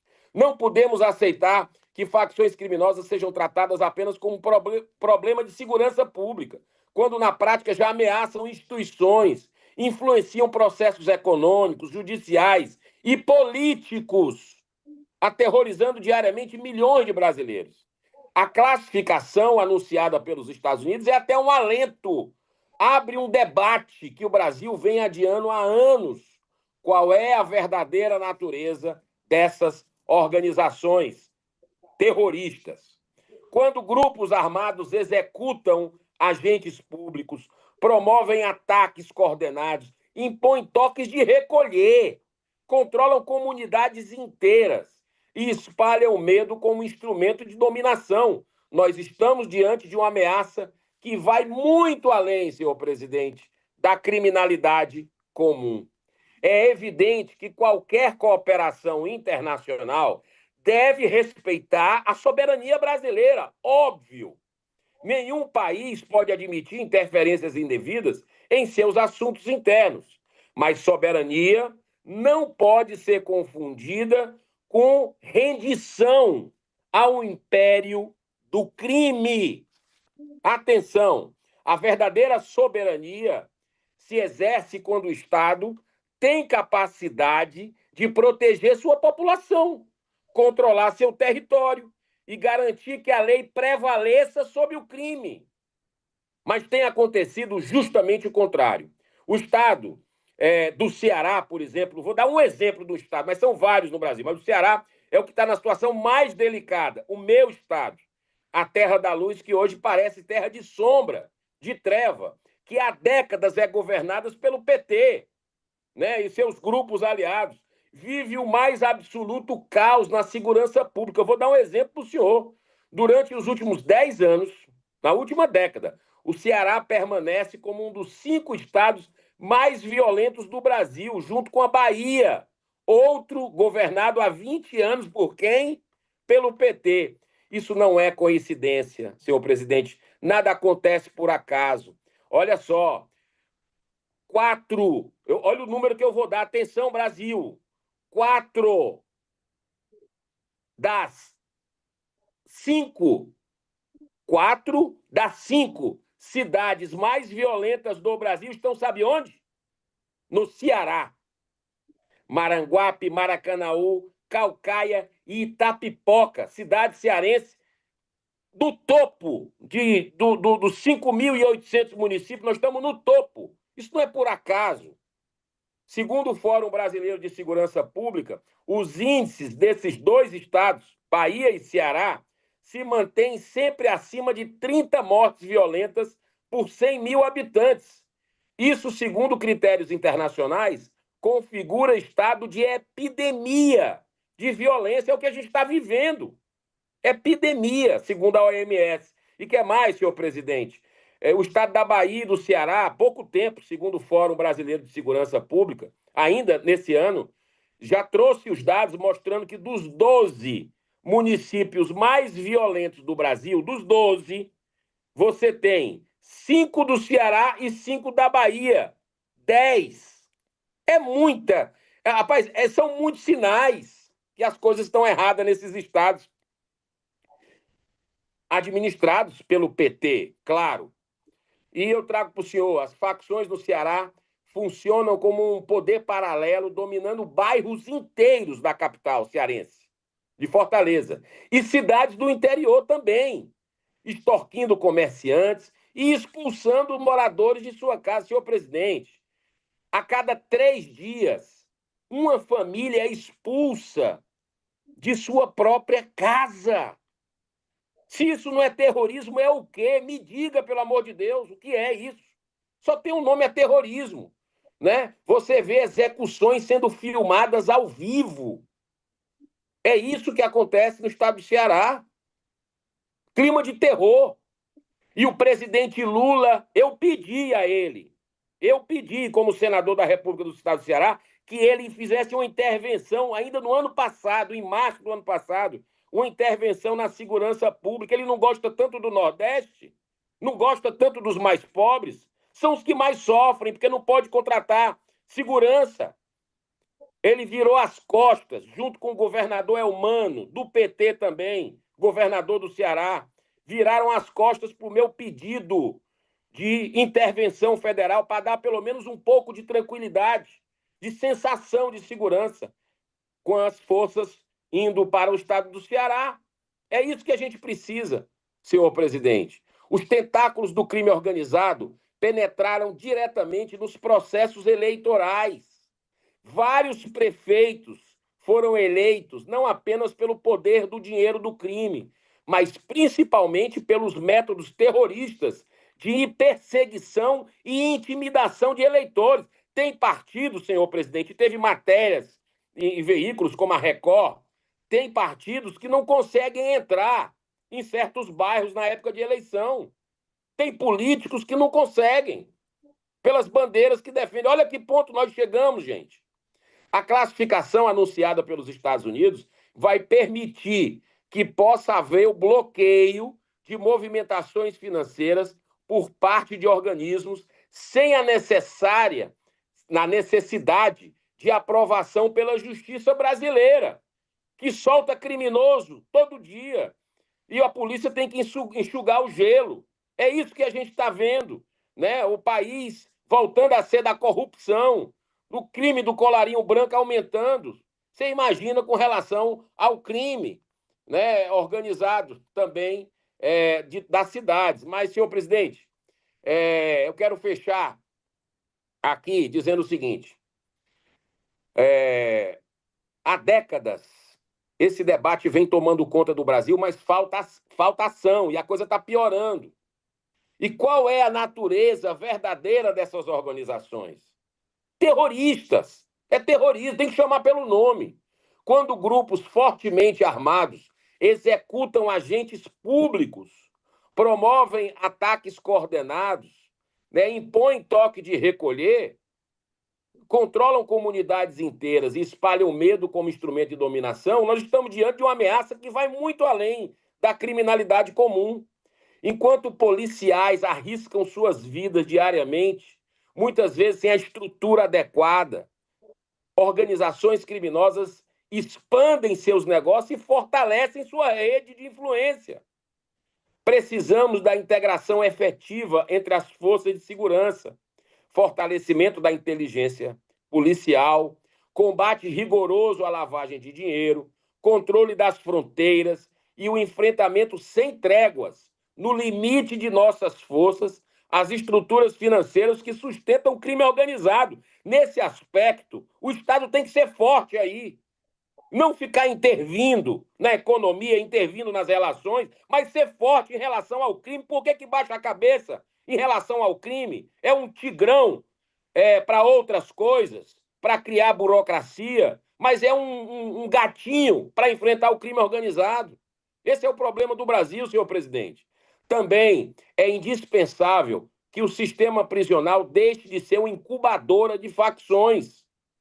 Não é admissível que chefes criminosos continuem comandando operações milionárias dentro dos presídios brasileiros.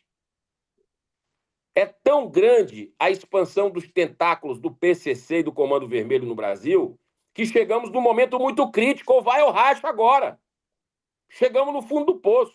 A última CPI do crime organizado, que contou com a minha ajuda, foi um compromisso que eu tive com os cearenses ainda na campanha de 2018, de fazer a CPI do narcotráfico. Nós conseguimos, depois de muitas tentativas, no ano passado. Mas se eu lembro o que aconteceu, na hora do relatório final, a base, a tropa de choque do governo Lula, foi lá só para derrotar o indiciamento de ministros do STF e outras situações que estavam pedindo ali a CPI. A tropa do Lula entrou sem ler relatório, chegou na hora da votação só para derrotar, uma manobra vergonhosa, nunca aprovou um requerimento, não foram para lá, chegaram de paraquedas alguns senadores da República que fizeram esse desserviço ao Brasil. É tão grande a expansão dos tentáculos, senhor presidente, é tão grande que isso aí, essa blindagem, ficou feia, impedindo a aprovação do relatório da CPI do crime organizado. Eu encerro com esse profundo pensamento nos deixado pelo presidente norte-americano Abraham Lincoln, 60 segundos. A escravidão em seu país. Abro aspas. Frequentemente na vida pública é necessário ter mais coragem para fazer aquilo que é certo do que ser temeroso e continuar fazendo aquilo que é errado. O homem que acabou com a escravidão, porque hoje o brasileiro está escravizado pelo crime.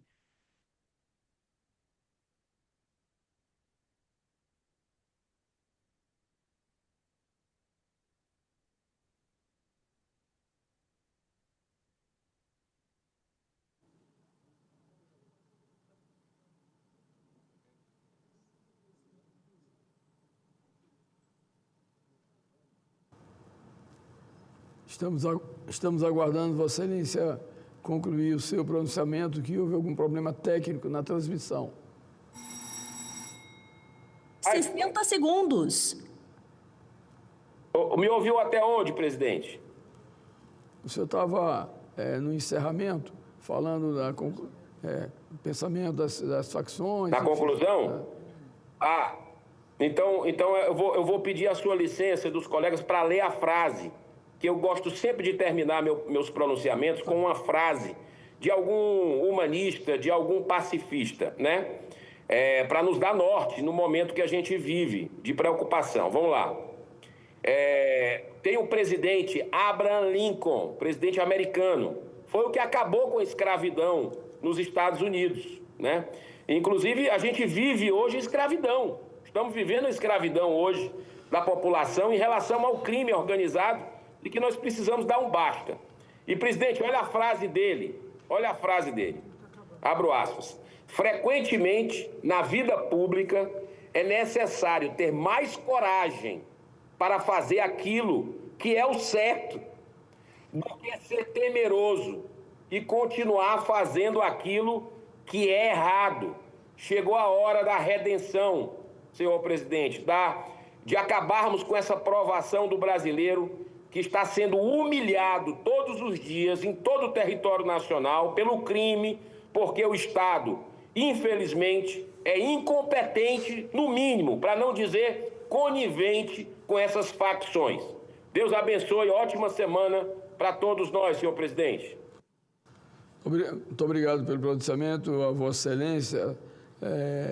senador Eduardo Girão, e vemos cada manifestação sua a preocupação com essa questão da segurança pública, que é uma grande chaga hoje para a população brasileira.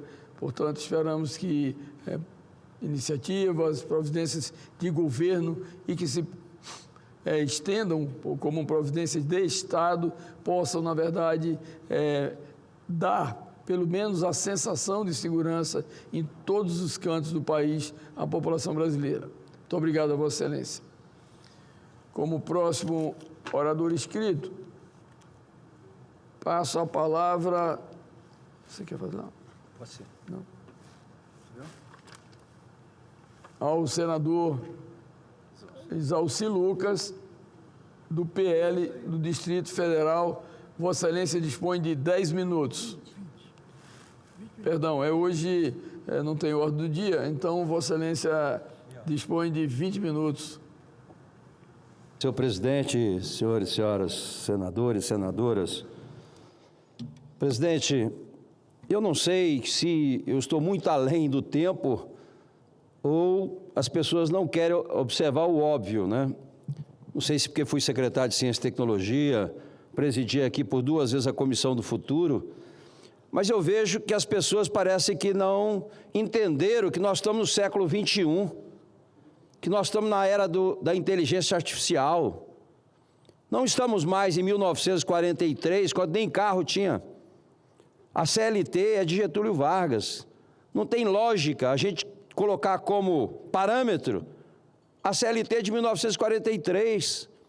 O Brasil, principalmente os órgãos governantes, não priorizam resultado, metas. Aqui se prioriza a burocracia. E olha que quando fui secretário de Ciência e Tecnologia, para você ter ideia, presidente, sempre foi colocado como prioridade a burocracia. Se um pesquisador, apresentasse um projeto e não tivesse resultado nenhum, mas obedeceu à burocracia, ele poderia, no ano seguinte, pegar mais recurso. Se ele mudou alguma coisa no projeto, como um determinado reagente, e tivesse um resultado maravilhoso, ele era punido, porque mudou o reagente. Então, o resultado não interessava muito. E a gente conseguiu mudar isso aqui, a legislação do Marco Regulatório de Ciência, Tecnologia e Inovação, aqui no Congresso Nacional. Mas, infelizmente, ainda querem manter essa tradição da CLT de 1943. Eu fui juiz do trabalho por 3 anos, da 2ª instância. Eu sei o que é a relação de trabalhador, empresário, o problema que acontece na Justiça do Trabalho, o conflito que existe. Pra você ter ideia, na minha época, 94 a 97, o custo do controle, o custo da Justiça do Trabalho era quase igual, empatava mais ou menos com as demandas dos trabalhadores. Hoje, provavelmente, ainda é superior, tendo em vista as mudanças que foram feitas. Então, lógico que nós somos favoráveis à qualidade de vida do trabalhador, é evidente, eu sou trabalhador. Agora, nós temos vários segmentos que são diferentes.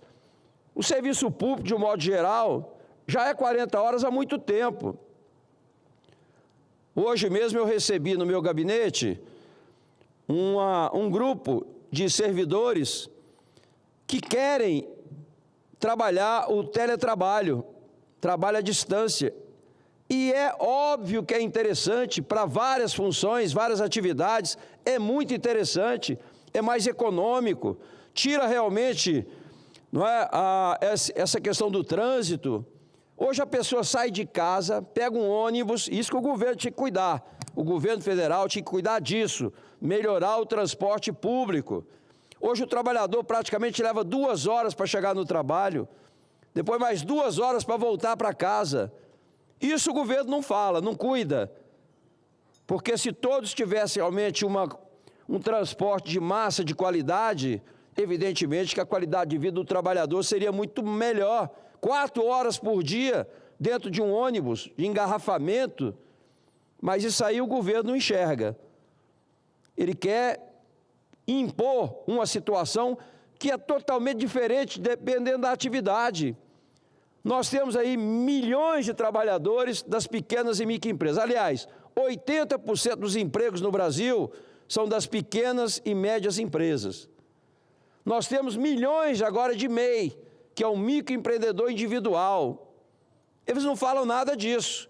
O microempreendedor individual só pode ter um trabalhador, um. Se ele tiver dois, ele perde a condição. Como adaptar isso? Gente, as pessoas têm que acordar, têm que ver que o mundo mudou e colocar de acordo com a realidade. Ora, o tratamento para as pequenas e microempresas, para a MEI, tem que ser diferente de uma grande empresa, do servidor público, é diferente. Então, o tratamento tem que ser diferenciado.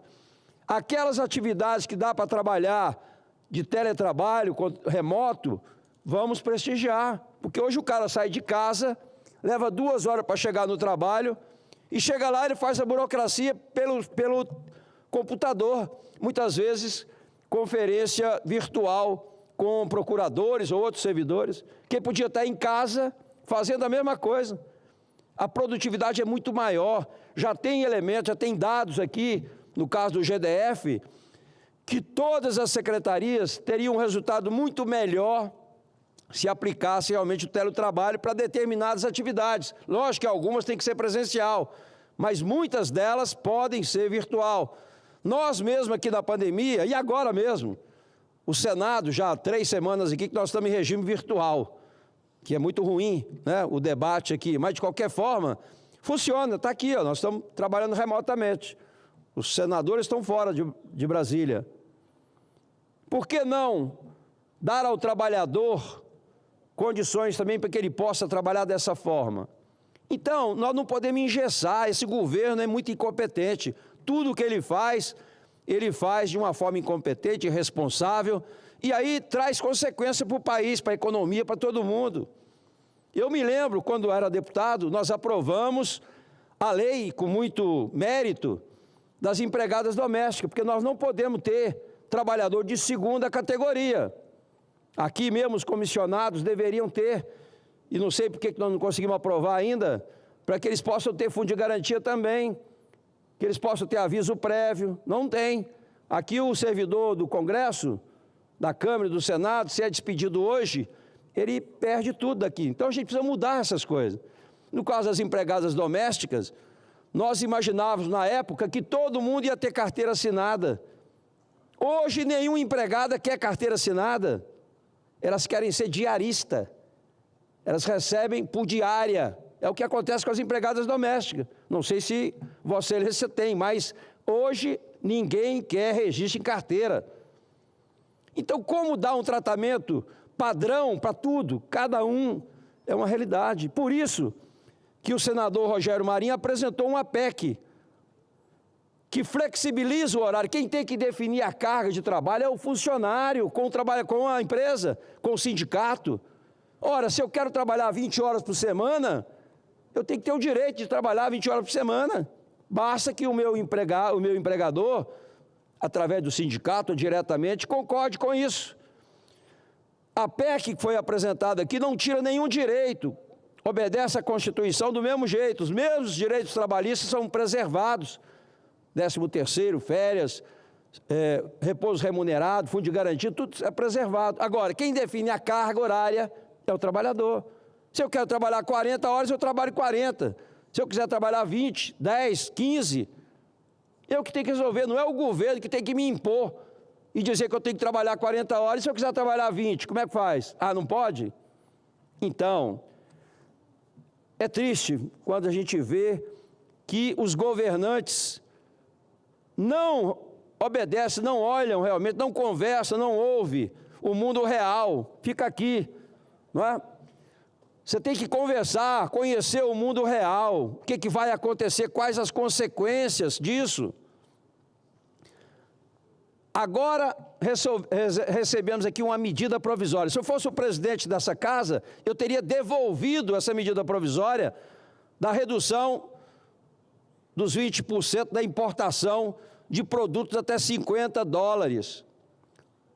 Quem é contra reduzir imposto, todos nós somos favoráveis. Agora, nós não podemos aceitar que o produto chinês, que lá não tem direito nenhum trabalhista, nenhum encargo que nós temos no Brasil, aí vai vender para os brasileiros sem imposto.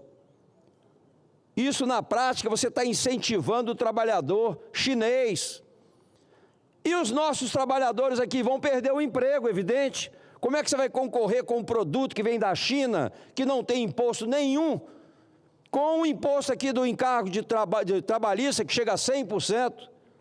Quando você contrata um trabalhador brasileiro por R$2.000, ele te custa 4. Sem contar, sem considerar imposto de renda, PIS, COFINS, esse bendito IVA que foi aprovado aqui. Então, como é que você vai competir? Vai todo mundo perder o emprego. Será que o governo não enxerga isso? Agora, como o governo não tem planejamento nenhum, é uma incompetência completa, não tem nenhuma responsabilidade, o que acontece? Através de uma medida provisória. A partir de hoje, já está vigorando, a partir de hoje não tem mais tributação. Pronto. As empresas que normalmente, grande parte delas tem planejamento, você tem que fazer o planejamento. Todas as empresas que querem sobreviver, se elas não planejarem, se não tiverem uma boa gestão, elas quebram.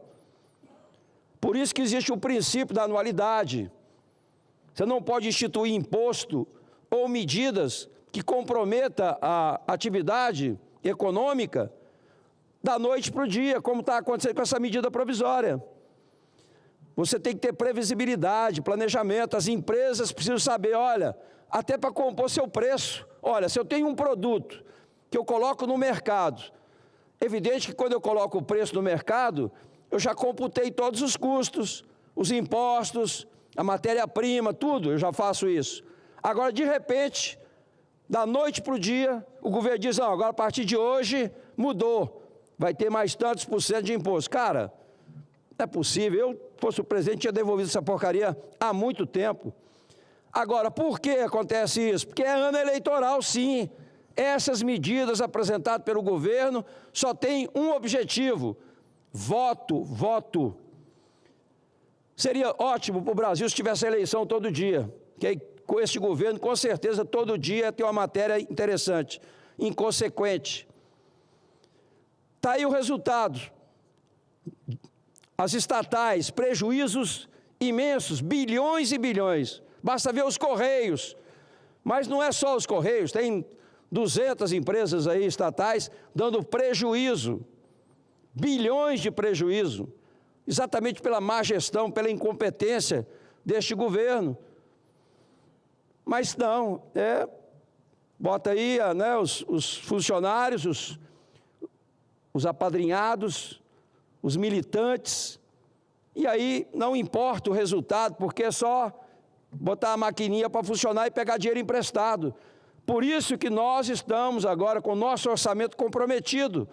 Nós vamos pagar o ano que vem 1 trilhão de juros e serviço da dívida, 1 trilhão de juros e serviço da dívida. Sabe o que isso representa? O dobro de todo o recurso que se gasta com educação, saúde e segurança.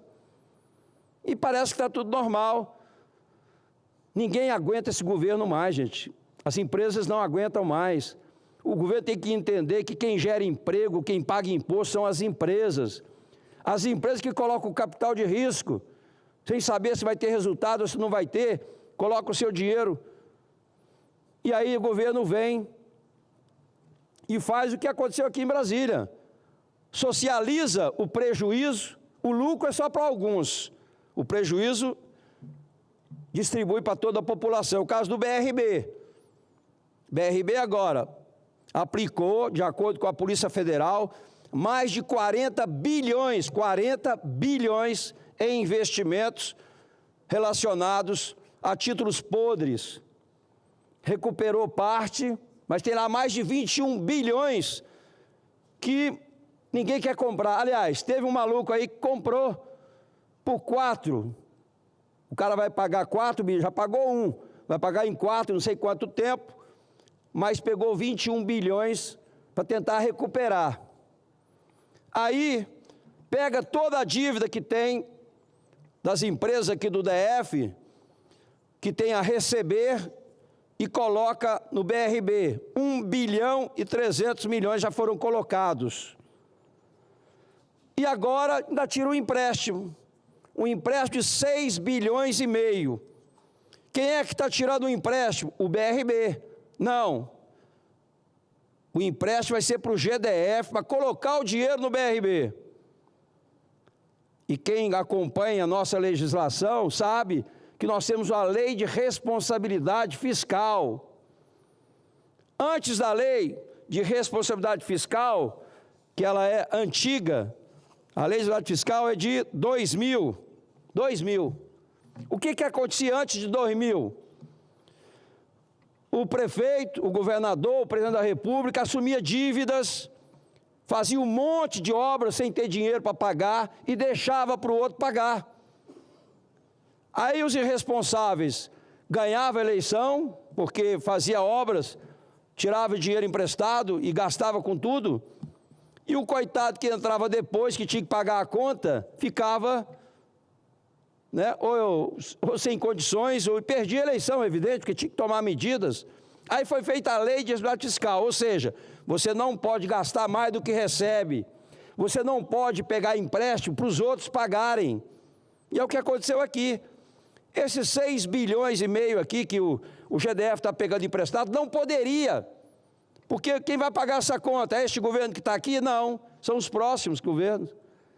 Então isso fere de morte a lei de responsabilidade fiscal, porque senão seria muito fácil. Eu entro no governo, pego dinheiro emprestado aí à vontade, gasto fazendo politicagem, como esse governo sempre fez aqui, e aí o próximo que se vira para pagar a conta. E o próximo depois tem que passar a conta, como eles estão passando agora, para os trabalhadores, para os servidores. Inclusive, uma das condições, e eu estava marcado para amanhã, recebi aqui o presidente do BRB, foi transferido agora para outra terça-feira, porque é presencial, mas você não consegue informação nenhuma. O BRB está sem publicar o balanço desde setembro, outubro, novembro e dezembro de 2025, não publicaram o balanço. O trimestre agora, janeiro, fevereiro e março, não publicaram o balanço. Ou seja, ninguém sabe qual é a situação real do BRB, porque não publica os balanços. A gente não sabe de nada. Você pede os documentos, não mandam, não informam. Eu já pedi várias vezes. Vamos ver agora com a convocação do presidente, se ele traz alguma coisa de informação para a gente saber. Porque a informação que tivemos é que para contrair esse empréstimo, primeiro, compromete o fundo de participação de estados e municípios. Esse fundo de estados e municípios é para quê? É para educação, é para saúde. Está no contrato. Se atrasar uma parcela, esses bancos aí, que é um consórcio de bancos, vão poder reter o fundo de participação de estado e município. Ou seja, compromete a questão da educação e saúde e segurança, praticamente.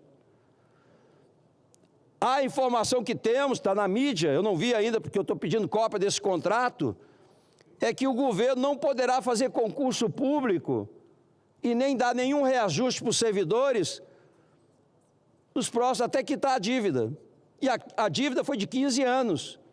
Nós vamos ficar 15 anos sem concurso público? Hoje nós já temos aqui o menor contingente da história de saúde, educação e segurança.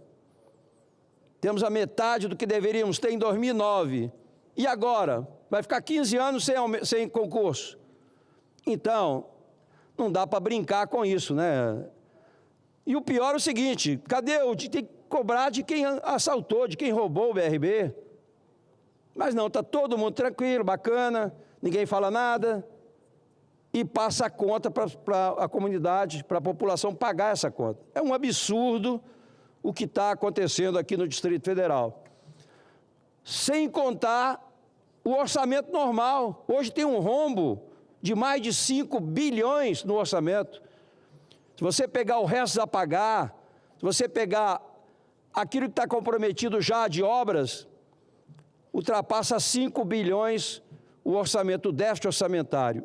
o que pode, inclusive, evidentemente, gerar inegibilidade, né, desses governantes aí que não têm responsabilidade fiscal, que não têm responsabilidade de gestão e que são muito incompetentes. Então, é triste, né? O Brasil era para ser um modelo para o Brasil. Nós temos talvez o maior orçamento da unidade e a gente não tem o que deveríamos ter. Referência na educação, na saúde, na segurança, na mobilidade urbana. Hoje nós temos um dos piores índices de saúde. As pessoas estão morrendo. 3 anos para conseguir uma cirurgia, 3 anos, inclusive de câncer. Educação mata a geração toda. As pessoas acham que está bom, mas não está, está péssimo.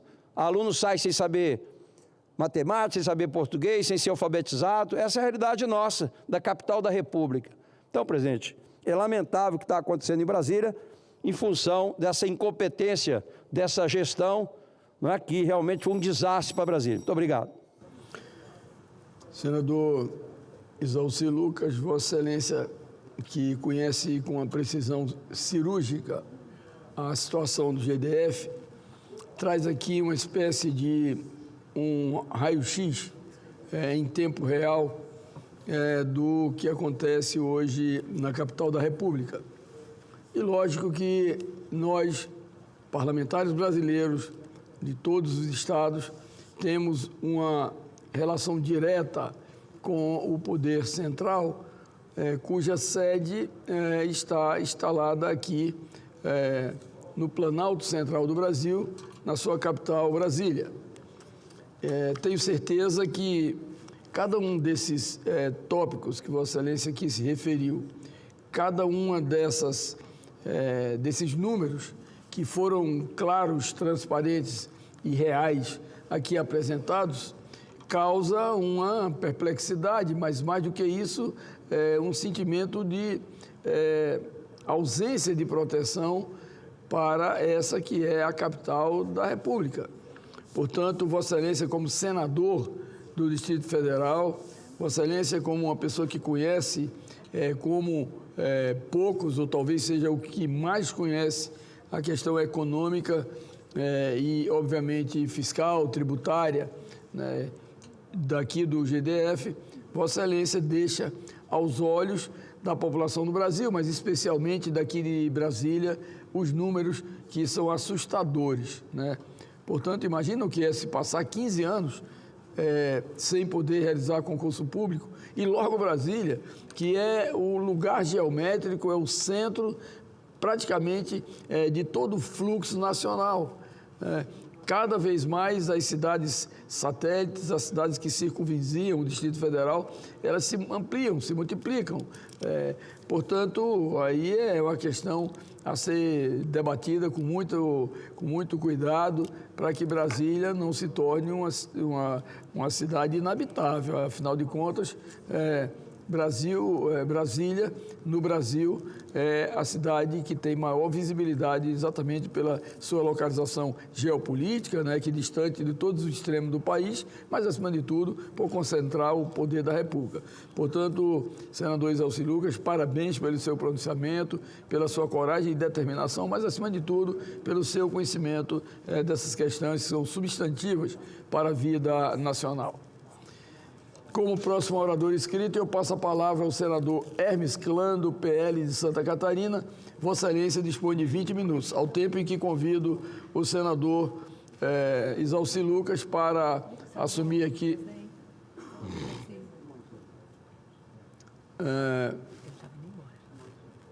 eu gostaria de convidar o senador Exalci Lucas por apenas 20 minutos, para que possa me substituir na presidência, até que, posteriormente, ao senador Hermes Clã, eu faça o meu breve pronunciamento.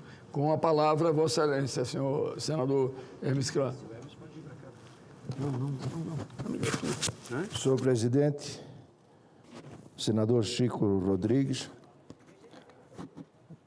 senador Exalci, senhoras e senhores senadores, subo a esta tribuna para tratar de um tema que, à primeira vista, pode parecer simples. mas que, na verdade, toca em algo muito mais profundo: o respeito à história, à cultura, à identidade e às tradições do povo catarinense. Estamos assistindo com preocupação a uma mudança regulatória que ameaça descaracterizar um dos maiores símbolos gastronômicos de Santa Catarina, a tradicional linguiça Blumenau. Uma portaria editada para adequação a normas federais reduziu o limite de gordura permitido na receita de 42% para 30%. Pode parecer apenas um número, mas não é. Essa alteração mexe diretamente nas características que tornaram a linguiça Blumenau um produto único, reconhecido e preservado há gerações. Estamos falando de uma receita trazida pelos imigrantes alemães, aperfeiçoada ao longo de décadas no Vale do Itajaí e que se tornou parte da memória afetiva de milhares de famílias catarinenses. Não é apenas um alimento, é um patrimônio cultural, é história, é identidade. E o mais grave, em 2024, a linguiça Blumenau recebeu o selo de indicação geográfica concedido pelo INPI, justamente por possuir características próprias e tradicionais que a diferenciam de qualquer outro produto do país. Ora, como pode o poder público reconhecer oficialmente uma tradição e depois criar exigências que levam à sua descaracterização? Que segurança jurídica é essa? Que lógica é essa? De um lado, o Estado reconhece o produto como patrimônio e como expressão da cultura regional.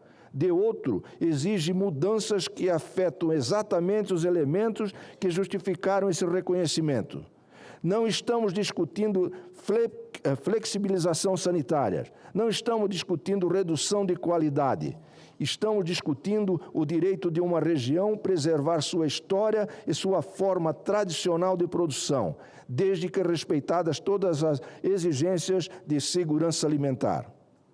O Brasil é grande demais para ser tratado de forma padronizada em tudo. Nossa força está justamente na diversidade das nossas regiões. Está no que faz o queijo da canastra ser diferente. Está no que faz o vinho da Serra Gaúcha ser diferente. Está no que faz a linguiça Blumenau ser diferente.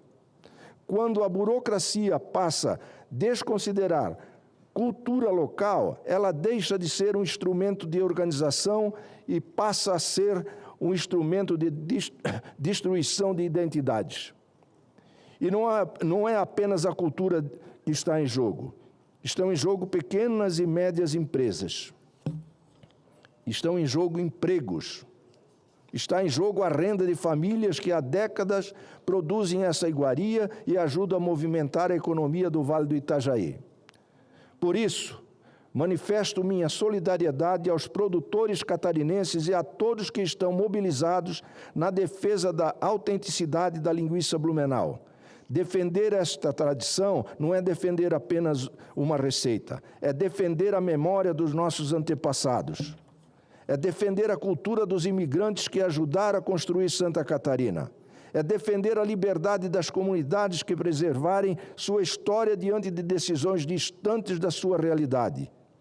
Que o bom senso prevaleça, que haja diálogo com os produtores, que haja respeito à indicação geográfica já reconhecida oficialmente e que ninguém, em nome de uma frieza burocrática, apague o sabor da nossa história. Muito obrigado.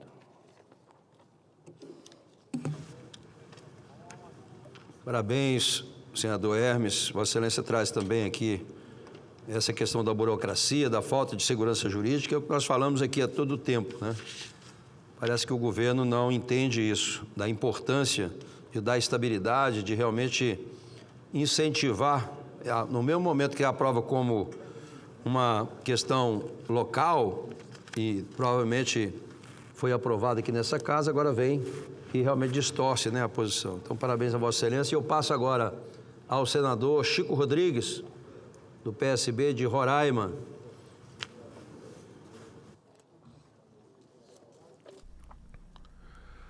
Em Brasília, 3h48. Senhor presidente Isalci Lucas, senador Hermes aqui presente, senhoras e senhores, população do meu estado, o estado de Roraima, que nos assiste nesse momento,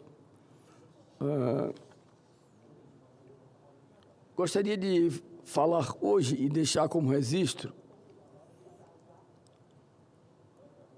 o garimpo e a história de Roraima, sem esquecer, logicamente, do seu ponto central, que é exatamente o trabalhador do garimpo, o garimpeiro. Meu caro presidente, Vossa Excelência, que acompanha o nosso pronunciamento, assim como milhares de pessoas nesse momento, há temas que fazem parte da alma de um povo. Temas que ultrapassam debates momentâneos e permanecem vivos na memória coletiva de gerações inteiras. Em Roraima, um desses temas é, sem dúvida, o garimpo. Falar do garimpo em nosso estado não é apenas falar de uma atividade econômica. É falar da formação de comunidades, da ocupação de regiões isoladas, da esperança de milhares de trabalhadores e da história de homens simples que ajudaram a construir Roraima quando quase tudo ainda era dificuldade, distância e ausência do poder público. E faço questão de iniciar essa reflexão deixando algo muito claro. Não vejo de outra forma que não seja com absoluta convicção. E venho a essa tribuna para tratar dos debates jurídicos ou dos conflitos contemporâneos que muitas vezes cercam essa atividade econômica tão importante para Roraima, para a Amazônia e para o Brasil. O que me move hoje é o reconhecimento histórico e humano de um povo que, com todas as dificuldades imagináveis, ajudou a erguer parte importante da identidade do nosso estado. Roraima é um estado cuja história, identidade e desenvolvimento caminham lado a lado com a atividade garimpeira.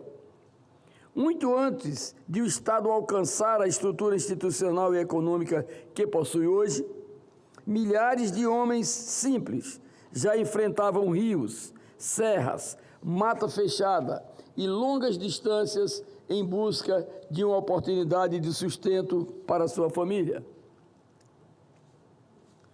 Não se pode contar a história de Roraima sem mencionar o garimpo, sem mencionar o garimpeiro, esse homem trabalhador e um visionário. Parte importante da ocupação humana, da circulação econômica e do surgimento de diversas localidades do nosso estado passou, direta ou indiretamente, pela atividade garimpeira. A Serra do Tepequém talvez seja o maior símbolo dessa memória coletiva. Durante décadas, o brilho do diamante atraiu pessoas de várias regiões do Brasil, movimentando o comércio, formando comunidades e ajudando a construir uma identidade própria naquela região.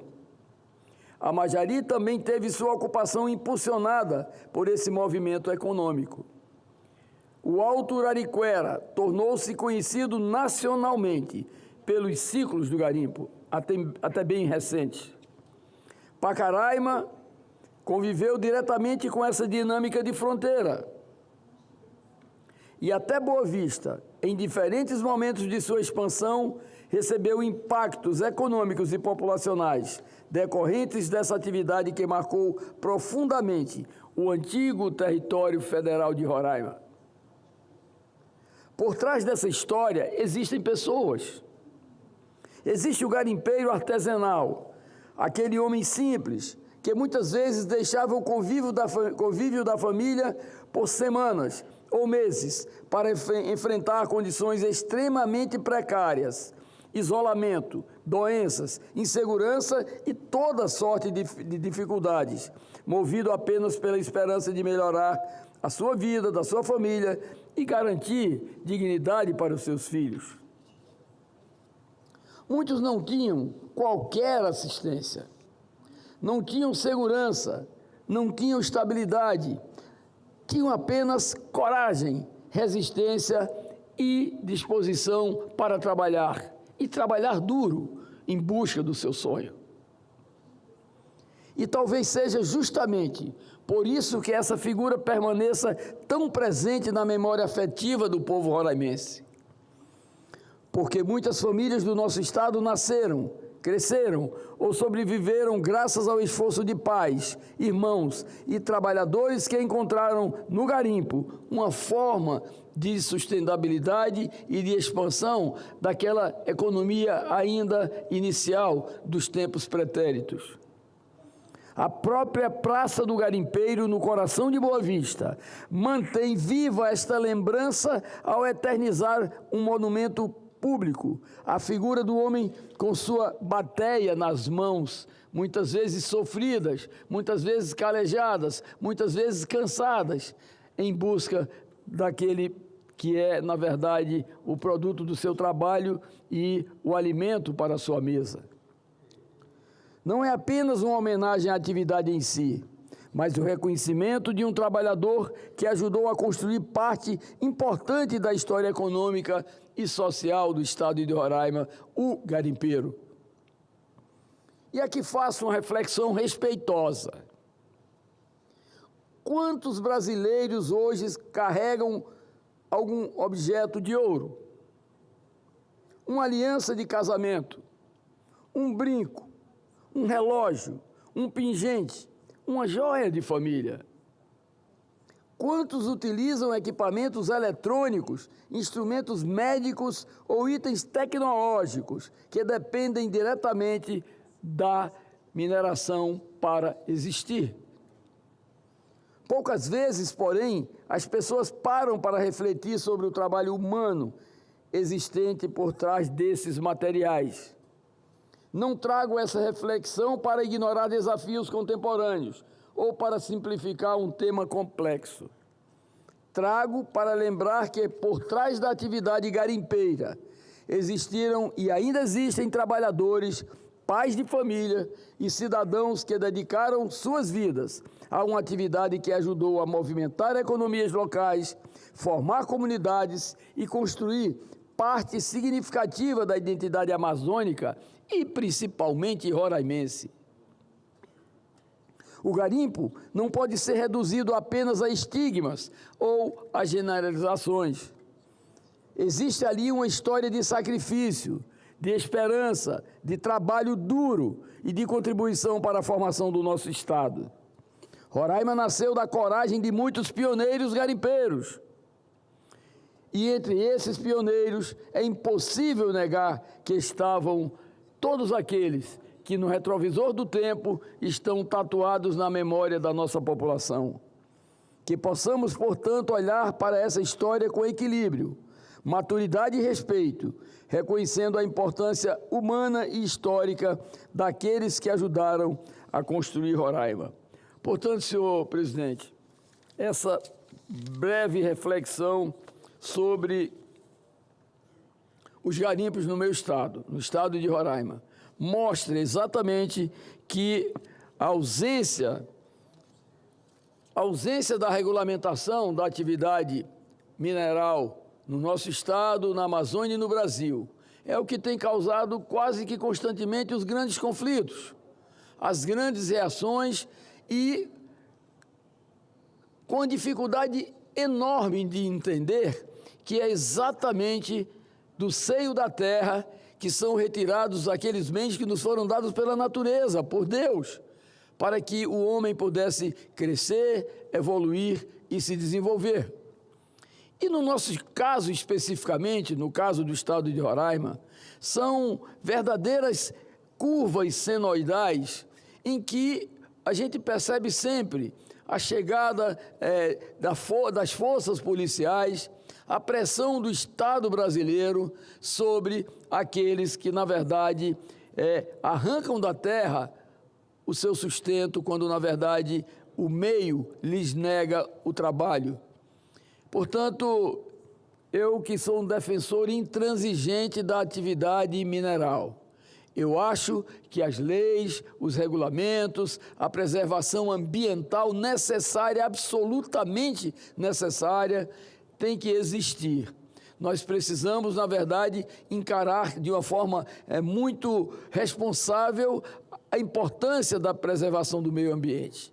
Agora, obviamente que tem que haver regulamentação, tem que haver uma forma de se proteger exatamente aqueles que retiram da terra o seu sustento, que talvez tangidos mesmo pela ausência de emprego, eles buscam, através da atividade garimpeira, atividade mineral, procurar sustentar suas famílias com dignidade.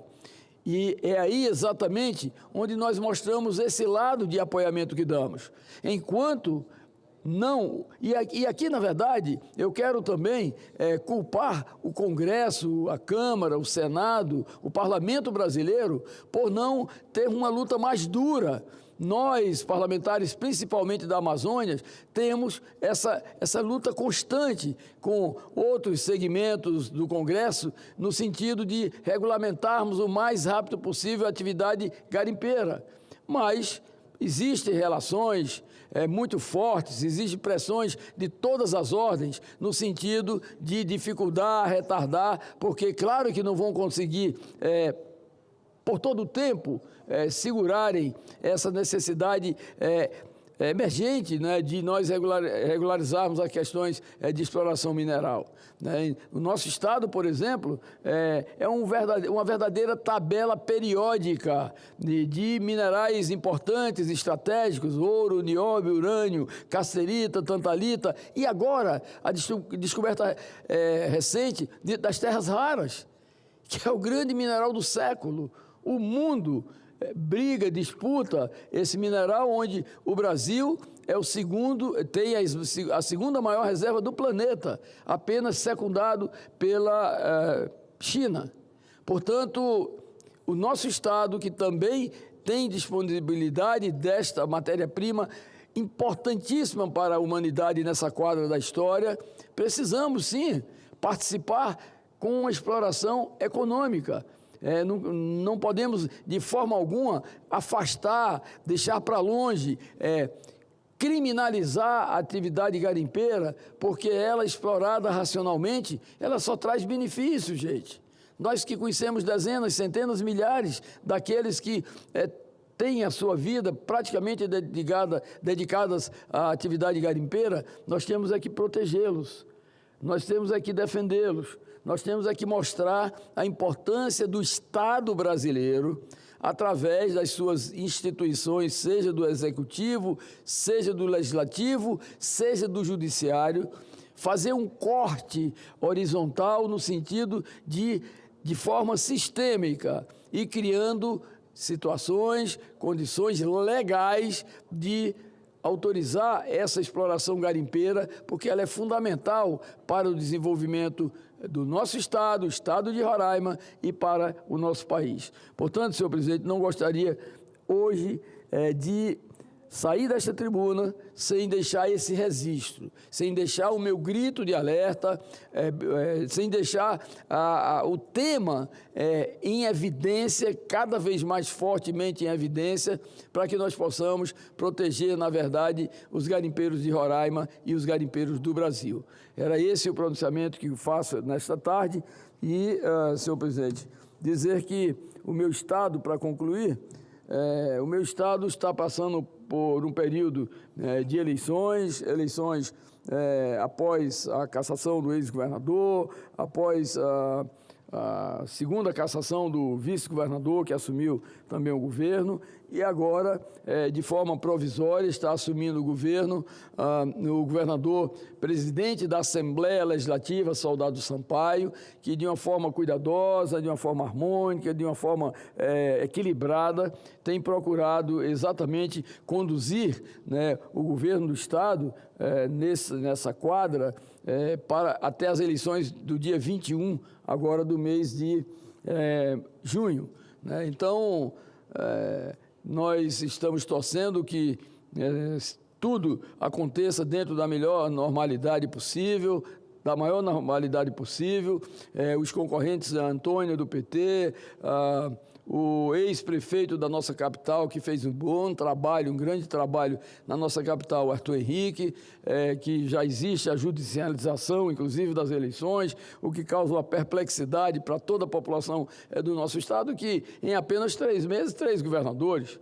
Então, isso causa uma certa inquietação, né? Mas temos conversado com todos os segmentos que estão em disputa e, obviamente, tanto o ex-prefeito Arthur Henrique, quanto a Antônia do PT e o atual governador, que, diga-se de passagem, com muito equilíbrio, né? O governador Soldado Sampaio está fazendo um trabalho que tem demonstrado um compromisso para manter esse equilíbrio, sair dessa linha de tensão o nosso estado de Roraima. Então, nós torcemos para que haja um resultado que possa dar segurança à nossa institucional, à nossa população, ao estado, que é um estado geopoliticamente muito bem localizado, o estado de Roraima, e, ao final e ao cabo, nós possamos, na verdade, ter o estado de Roraima novamente dentro da sua normalidade administrativa. Era esse exercício que eu gostaria de fazer, senhor presidente. Muito obrigado. Muito bem, senador Chico Rodrigues. A presidência informa às senadoras e aos senadores que estão convocados às seguintes sessões semipresenciais para amanhã, terça-feira. Sessão especial às 11 horas, destinada a celebrar 50 anos do teste do pezinho no Brasil e os 65 anos de atuação do Instituto João Clemente. E sessão deliberativa ordinária às 14 horas, com a pauta divulgada pela Secretaria-Geral da Mesa. Cumprindo a validade dessa sessão, a presidência declara o seu encerramento.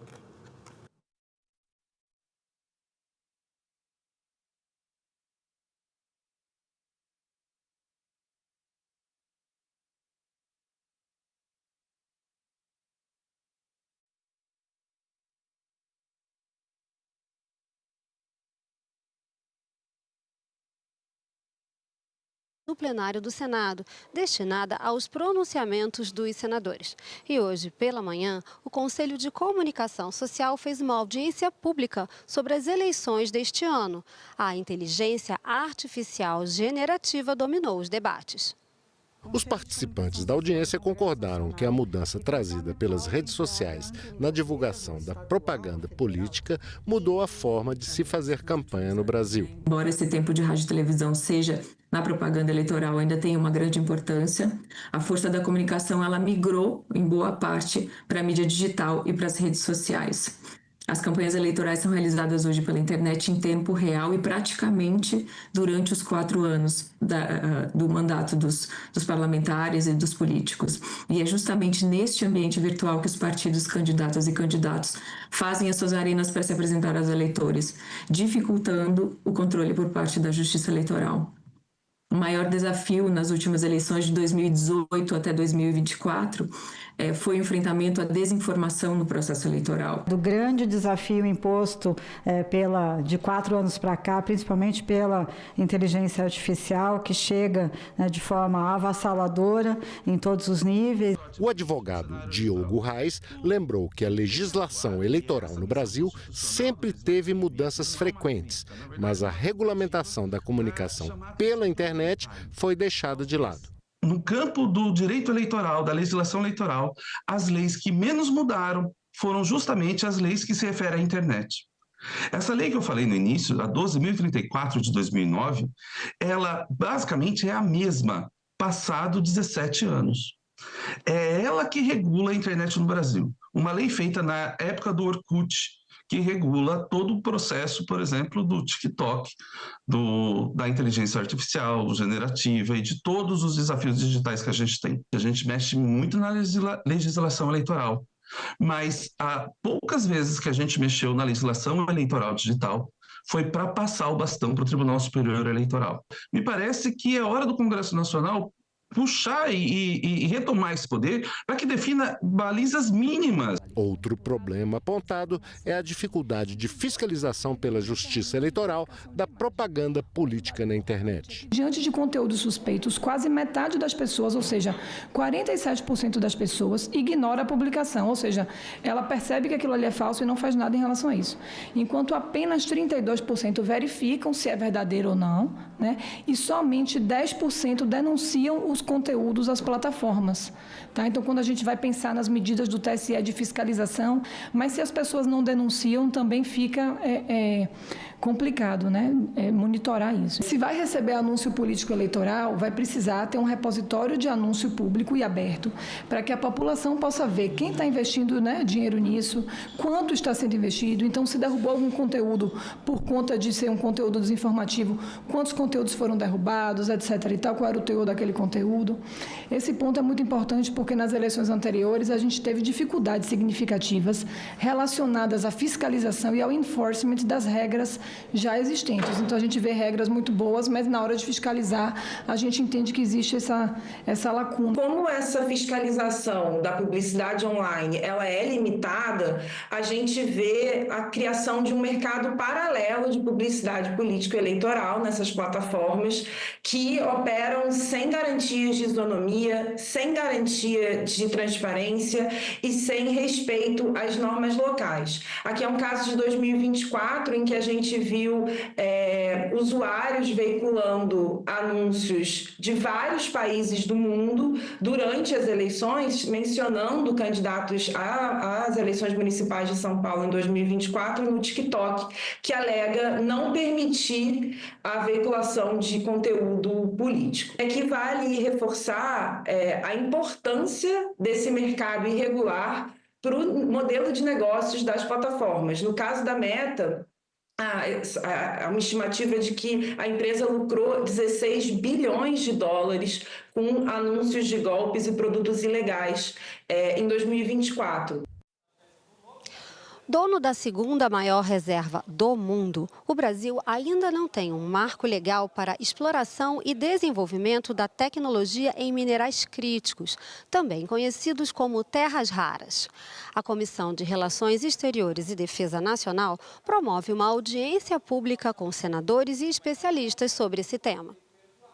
Ímãs, turbinas eólicas, baterias de carros elétricos, HDs de computadores, telas de LED, smartphones e outros equipamentos precisam de minerais críticos, também chamados de terras raras. Isso sem falar em mísseis, foguetes espaciais, aviões e armas de guerra de última geração. A inteligência artificial, os Big Data Centers das nações mais poderosas do mundo dependem cada vez mais desses minerais estratégicos. Eles estão no centro da disputa da geopolítica contemporânea.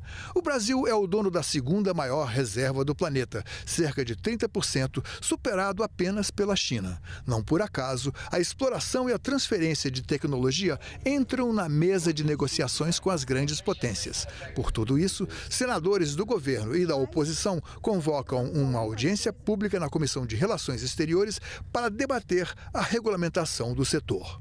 Esse é o tema central da audiência pública interativa da Comissão de Relações Exteriores do Senado, desta terça-feira, 2 de junho, a partir das 9h30 da manhã. Você acompanha ao vivo aqui, senado.leg.br/TV ou pelo nosso canal no YouTube. Mudanças na jornada de trabalho estão em 3 propostas de emenda à Constituição que tramitam no Senado. A PEC, que acaba com a escala 6x1, não tem ainda um calendário de votação definido. A PEC, apresentada pelo senador Rogério Marinho e assinada por outros 39 senadores, propõe um modelo de jornada flexível e com salário proporcional às horas trabalhadas. O texto permite que os trabalhadores decidam entre seguir o regime de trabalho tradicional da CLT ou negociar a jornada com os patrões. De acordo com a PEC, o contrato individual prevalece sobre possíveis acordos coletivos. Os benefícios como FGTS, férias e 13º salário também seriam proporcionais às horas trabalhadas. Se você quiser trabalhar 20 horas, 30 horas, 40 horas, 50 horas, É possível. E você seja remunerado pela sua atividade, pela sua disponibilidade em relação ao seu empregador. É assim que acontece, por exemplo, nos Estados Unidos. E veja, preservando todos os direitos do trabalhador que estão contidos no artigo 7º da Constituição na sua proporcionalidade. Férias, fundo de garantia, 13º, horas extraordinárias. A proposta da oposição foi apresentada um dia depois da Câmara aprovar por ampla margem de votos a PEC que acaba com a escala 6x1 e reduz a jornada de forma gradual de 44 para 40 horas semanais, permitindo que o trabalhador tenha 2 dias de folga por semana sem redução de salário. A proposta apresentada pela oposição já foi encaminhada para a Comissão de Constituição e Justiça aqui do Senado, onde começa a tramitação. Já a PEC aprovada pela Câmara e que acaba com a escala 6x1, ainda aguarda na mesa do Senado uma decisão do presidente Davi Alcolumbre. Pelo regimento, ela deverá passar pela CCJ antes de ir a plenário. A expectativa é de que nesta semana o presidente Davi Alcolumbre se reúna com os líderes partidários para decidir sobre a tramitação dessa PEC. O que já está definido é que haverá uma sessão temática em plenário para debater os impactos sociais e econômicos do fim da escala 6x1. Além dessas duas PECs, uma outra proposta bem mais antiga e mais ousada reduz a jornada de trabalho de 44 para 36 horas semanais. É a PEC 148 de 2015, do senador Paulo Paim, que já foi aprovada pela CCJ e aguarda votação em plenário desde dezembro do ano passado. A PEC que hoje eu diria que tem mais chance de ser aprovada, na minha avaliação, e embora digam que a minha é mais antiga, a importância para mim não é quem vai ser o relator ou não. Eu quero aprovar, importa é a causa. A que está mais avançada é essa, que acaba com a escala 6x1. A minha, no caso, embora mais antiga, ela pode ser repensada, como também pode circular paralela, né? Porque ela avança no tempo, ela persegue, na verdade, além das 40 agora, 36 no futuro. Então, esse debate pode se continuar fazendo. A decisão dos Estados Unidos de classificar o PCC e o Comando Vermelho como organizações terroristas repercutiu no Senado. O presidente da Comissão de Relações Exteriores defendeu a soberania do Brasil e disse que as facções não podem ocupar os espaços do Estado.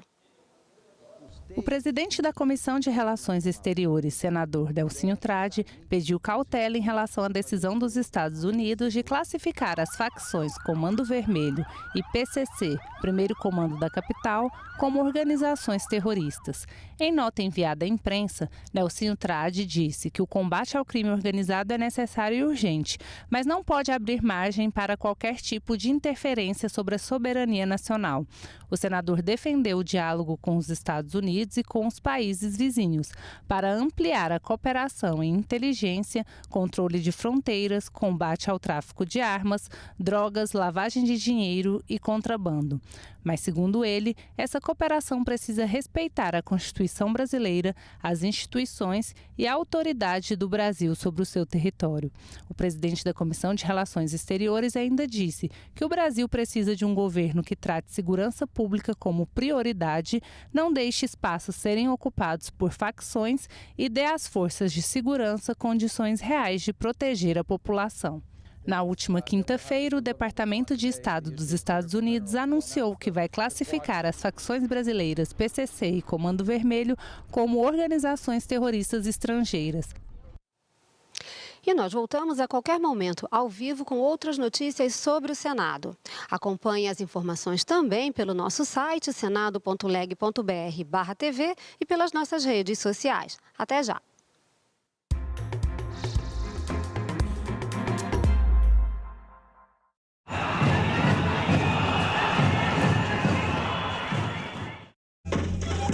Da cultura popular à música erudita, passando pela bossa nova.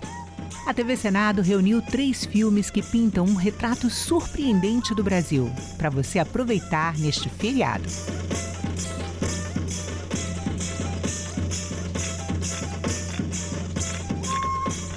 quinta, 4 de junho, a partir das 9 horas da noite, aqui na TV Senado.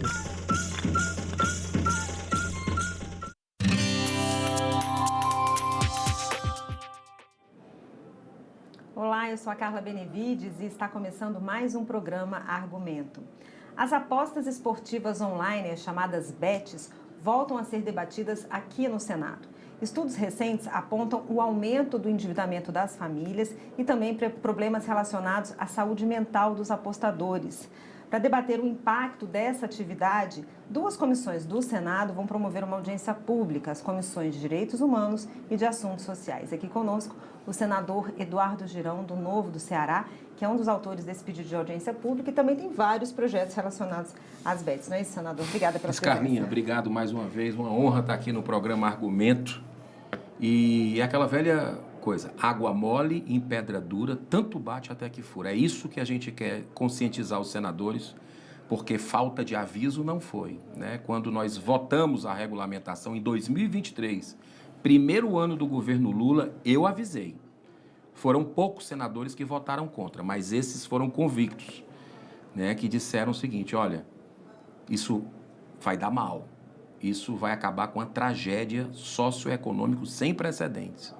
E nós estamos vendo os números aí se avolumarem de endividamento em massa da população brasileira, de perda de empregos, de perda de casamentos, de atentados contra a própria vida no desespero. Então, sabe aquela coisa de uma droga que todo mundo já tem alguém, algum parente, algum primo, algum amigo que passou pelo vício? Esse vício está mais presente nas famílias brasileiras do que qualquer um outro, né? E isso é preocupante. Eu sonho em ver o Senado, ainda nesse mandato, gostaria de ver, acabando, proibindo com a jogatina, com essas bets, casas de aposta, como você queira chamar, né? Mas isso é um lobby muito pesado que tem aqui dentro, né? Mas a população já despertou e eu fico com muita esperança de que a gente possa dar um basta nisso, proibindo, porque só traz mal à sociedade de todas as formas. O senhor tem projetos para proibir, não é isso? Eu tenho projetos para proibir, tem projetos para mitigar, né? Inclusive, a gente já aprovou no Senado. O senador Carlos Portinho foi um craque, né? Junto com o senador Stevenson Valentim. Nós tivemos o nosso projeto também junto e diminui a publicidade, né? Principalmente eu venho do esporte e sei do estrago que isso causa a médio e longo prazo para os clubes de futebol também, né? Porque os torcedores são os maiores mantenedores do futebol brasileiro, né? Os programas de sócio-torcedores. Mas o egoísmo é tão grande dos dirigentes e do mercado em si que foi azar do futebol, porque embarcou nessa e está perdendo já, em pouco tempo, o número de associados, porque eles ficam endividados. E o que é que ele vai fazer? Vai levar comida para casa ou vai ser sócio do clube dele? Ele vai cortar, a primeira coisa que ele corta e fica com abuso. E além de cortar o programa sócio-torcedor, a família fica com abuso. Por quê? Porque diz, poxa, eu perdi tudo em casa por causa do futebol, já transfere para o futebol, né? Então não vai mais para estádio, que é um prazer, um lazer de família, né? Que eu fui desde pequeno acostumado a isso. Então, o futebol está sofrendo muito e vai sofrer muito mais. Então, por isso, esse despertar, eu acho que, infelizmente, o Congresso Nacional regulamentou, mas dá tempo de voltar atrás. E a gente nunca esperava que fosse através do Lula, do presidente Lula, que foi no primeiro ano de governo dele que nós tivemos essa famigerada regulamentação. E o Lula, que diz proteger os pobres, que diz proteger os mais favorecidos, são os que mais estão sofrendo com o vício e com a perda de tudo em casa, na família. Então, assim, eu espero que esse próprio governo tenha a coragem de reparar o mal e pode proibir. O governo, como ele já fez no passado, o Lula, com os bingos, né, com cassinos que tinham na época, né, principalmente os bingos, ele acabou, né, com isso num decreto. Ele pode encaminhar com um projeto, com a base do governo, e olha, tem gente da direita, gente da esquerda, gente do centrão, né, que votam contra isso hoje. Hoje já está mais consolidada, a maioria está com ojeriza, porque está havendo o estrago no tecido social. Senadores do governo argumentam que, apesar de ter sido aprovado no governo Lula, essa construção veio do governo anterior também, né? Que houve aí também, nos dois governos, houve esse trabalho para a regulamentação das bets. Aí, passando um pouquinho dessa questão de governos, eu queria que o senhor falasse para mim também sobre esse levantamento aqui do IEPS, que mostra o crescimento de sintomas como ansiedade, estresse, compulsão, tudo relacionado, sintomas que foram relacionados às apostas, né? Aí a pergunta é, o Brasil tem estrutura de saúde pública para lidar com esse tipo de problema? Não tem, e está sofrendo muito. Eu rodo nos hospitais do Ceará, principalmente, da minha terra. Lá não tem nenhum hospital público que não tenha recebido emenda do nosso mandato, independente se é administrado pelo PT, pelo PL. A gente faz essa política diferente e eu vou fiscalizar onde é que foi aplicado. E é impressionante, Carlinha, como as pessoas, eu encontro gente lá hospitalizado, né? Porque está viciado em apostas. Quer dizer, as pessoas estão pedindo, olha, saúde mental, tem que ter uma coisa especializada. Então, só para você ter, além desse dado que você traz, o Instituto Locomotiva já aponta que 6 em cada 10 apostadores reconhece que as bets afetam seu estado emocional, né? Exatamente com esse tipo de relato, que vai alteração de humor, culpa, estresse, euforia, ansiedade. Lá em Fortaleza, agora, essa semana passada, um caso que partiu o coração, que saiu na mídia, e todo dia tem, tá? Mas às vezes tem uns que, uma garota uma senhora de 29 anos, casada, com a vida toda pela frente, hipotecou a casa, perdeu a casa, porque vai buscar dinheiro ali, com dinheiro emprestado do pessoal que faz coisas terríveis, né? E perseguição, perdeu o casamento, as filhas sem o pai, tudo por causa de aposta. Então a família dela era antes e depois do advento das apostas. E com a televisão explodindo na cabeça da gente as apostas, achando que é normal, e você com a paixão com o seu time, você diz que, não, vou estar ajudando o meu time. Um ledo engano, aquilo ali você não está ajudando, você está ajudando magnata. Magnata. Está tirando do comércio brasileiro, do comércio varejista, e tem uns dados aqui, né? Eu trouxe aqui porque é algo escandaloso que está acontecendo, como, por exemplo, o estudo da CNC estima que o varejo deixou de faturar 103 bilhões de reais só em 2024. O consumo migra, né? O consumo canibaliza. Ele sai do comércio, em vez de você comprar um tênis para sua filha no aniversário dela e comer uma pizza no domingo, você gasta com isso aqui e vai para magnata, vai para a mão de magnatas, né? E você está vendo aí o pessoal do Tigrinho, inclusive com o senador aqui, amizade com essa turma, né? Então o lobby é pesado aqui dentro e a CPI das bets mostrou muito isso. E outro dado aqui assustador, que você falou se estava preparada a saúde ou não. O custo social estimado é muito superior à arrecadação que o Estado recebe, né, por essas concessões. 38,8 bilhões, B de bola aí de índio, bilhões de reais é o custo social, incluindo saúde, principalmente saúde, né, que 78% desses gastos são com saúde. Aí você vem depressão, desemprego, perda de moradia, atentados contra a própria vida, né? Tudo isso aqui está contabilizado já hoje no Brasil. Agora tem um dado aqui que eu peço a permissão para você, para a gente ver a gravidade disso. Nas pesquisas aqui cruzadas, a dependência ou vício aparece como o principal risco das bets, né? Citado por 69% dos entrevistados. Acima o endividamento de perdas e perdas financeiras. Agora, olha aqui, entre 50% e 80% dos ludopatas, o que são os ludopatas? São aquelas pessoas viciadas em jogo, né? 50% e 80% já tiveram ideias suicidas. A média da população sabe quanto? 5%. 5%. Sobe para 50% e 80%. Agora, olha esse dado estarrecedor. Entre 13% e 20% desses já tentaram ou conseguiram, né, o seu objetivo, que é tirar a própria vida. Sabe qual é a média da população? 0,5%. Sobe para 13% e 20%. Isso aqui é uma praga. Isso aqui é uma praga que está destruindo o Brasil, né? E ainda tem gente aqui senadores, deputados, já aprovaram os deputados, está no Senado, a gente está segurando por uma peinha, por isso que precisa da população se engajar, querem liberar cassino e bingo. Esse projeto, até o final do ano, vão tentar. Né? Não vão fazer agora, porque é eleição, isso a população não aceita, até porque está vendo o estrago das bets, mas naquele interregnozinho ali, naquele período, depois das eleições, outubro, novembro e dezembro, olho para cá, sociedade, porque eles vão tentar, não estão nem aí para vocês, é cassino para todo mundo, é uma coisa escandalosa de bingo e a gente já viu esse filme no passado. Senador, essa audiência pública que vai ser realizada com as duas comissões, que medidas, que sugestões podem sair dali, principalmente em relação também a esses projetos que estão tramitando aqui? O senhor falou da questão da publicidade, que está em todos os lugares, talvez também de influenciadores, acho que isso também está colocado no projeto. O governo recentemente, no Desenrola 2, proibiu que quem estiver no programa possa jogar. Que medidas além dessas o senhor acha que precisam ser debatidas nessa audiência pública?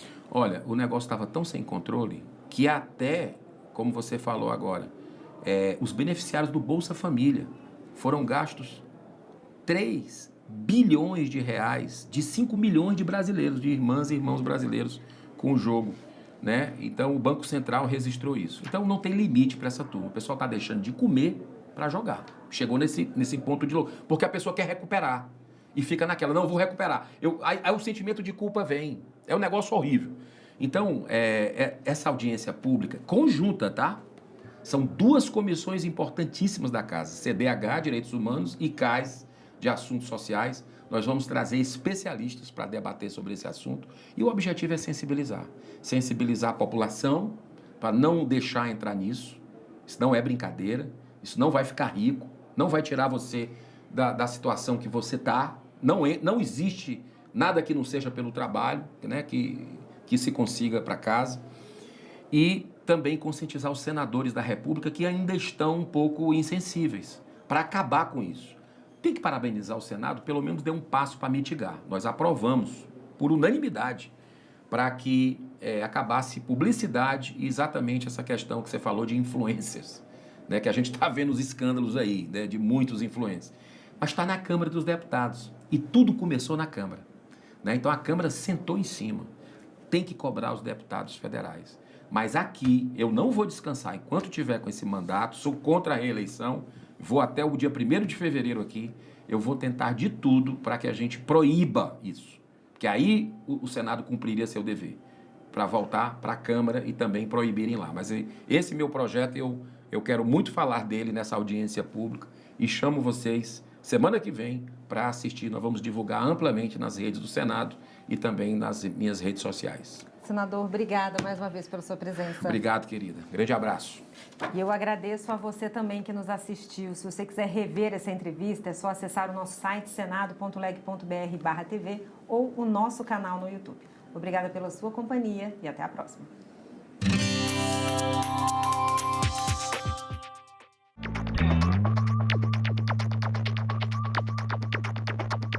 A gente também fala tupi. Pernambuco é uma palavra de origem tupi, formada por Paranã, que quer dizer mar, mais umbuca ou puca, que significa furo. Logo, Pernambuco seria mar furado, ou buraco que o mar fez, isto é, uma pedra furada por onde o mar entra. Era um termo comum usado em toda a costa do Nordeste, para lugares onde havia recifes, como o local onde hoje está a cidade do Recife. A gente também fala tupi.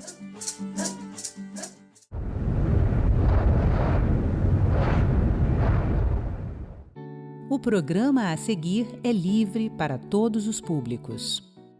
Há décadas, o governo federal financia o setor agrícola brasileiro a juros subsidiados. Com isso, a agropecuária foi transformada em destaque das exportações do país. Mas, ao longo do tempo, o setor virou o vilão do desmatamento e do uso de agrotóxicos. Ao lançar o Plano Safra 2025-2026, o governo colocou uma cláusula de crédito responsável para tentar reduzir os efeitos colaterais do setor. O financiamento sustentável da agropecuária é o tema desta agenda econômica que está começando agora.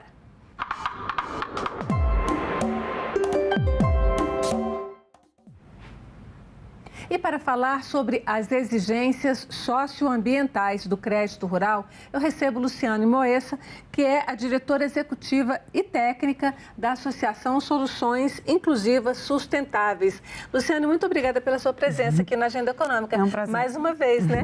Por gentileza, você é uma especialista em finanças sustentáveis e você hoje trabalha em várias partes do mundo, né? Dá consultoria, oferece consultorias e está acompanhando bem de perto essa situação do Brasil, né? Sem dúvida. Você participou da COP30. Você quer começar falando um pouquinho da COP30, das novidades que saíram para esse setor de financiamento, principalmente financiamento agrícola, né, que para o nosso país é tão importante? Olha, aconteceu tanta coisa interessante na COP30 que eu corro o risco de deixar alguma coisa de fora, né? Mas se a gente está falando de crédito rural, e como a data está muito próxima da COP30, eu acho que não dá para deixar de mencionar a grande novidade no crédito rural, que foi em dezembro a edição de 2 novas resoluções do Conselho Monetário Nacional, que alteraram o Manual de Crédito Rural. E uma delas, na verdade, ela só mexeu no prazo, adiou um pouquinho o prazo de vigência de uma norma que já tinha sido editada 1 ano antes, que foi a norma que trouxe a questão do desmatamento ilegal para o crédito rural no Brasil.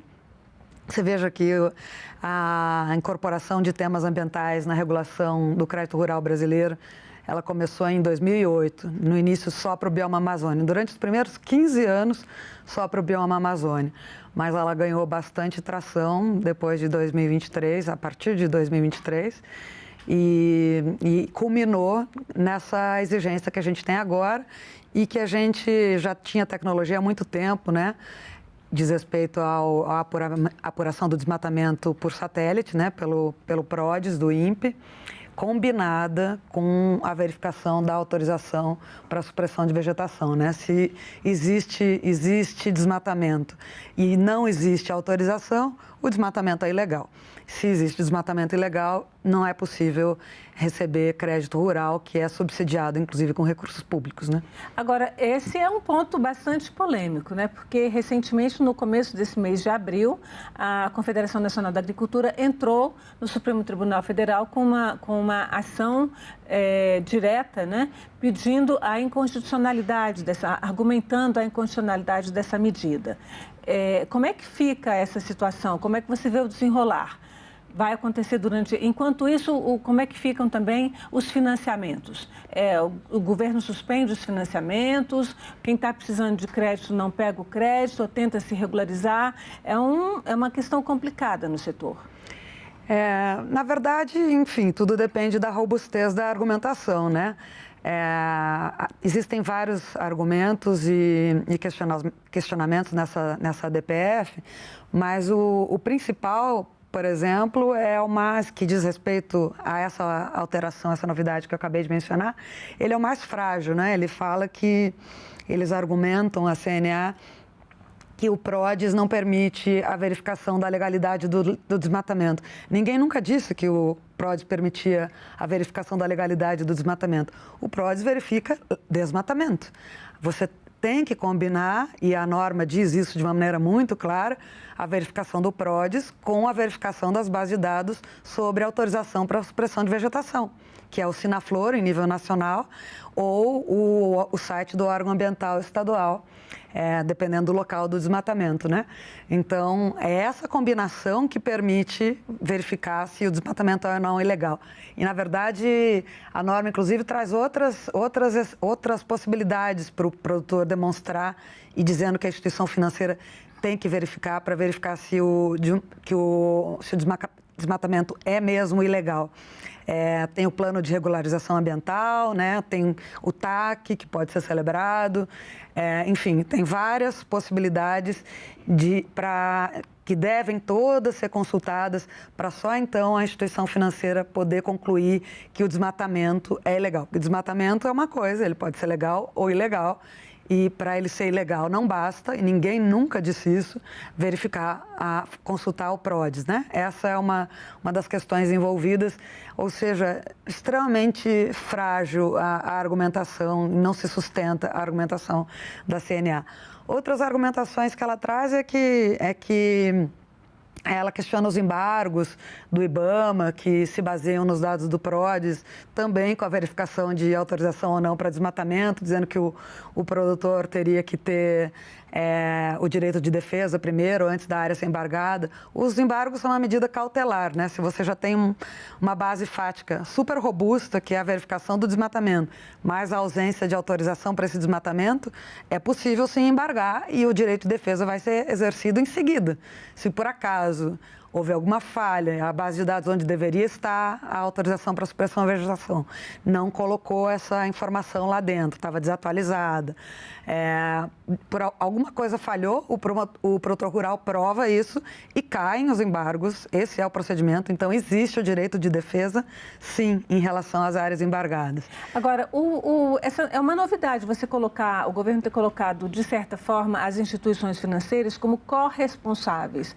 Até porque o Brasil já foi, inclusive, acusado internacionalmente e o próprio Banco Mundial de financiarem projetos que causaram desmatamento, né? E um desses projetos mais famosos aí é a Transamazônica e algumas outras grandes rodovias que causaram um tremendo desmatamento e, na época, principalmente na floresta amazônica. Mas você acha que é possível alcançar a sustentabilidade socioambiental, porque não é só ambiental, do setor agrícola usando essas instituições de financiamento da produção como mecanismo indutor?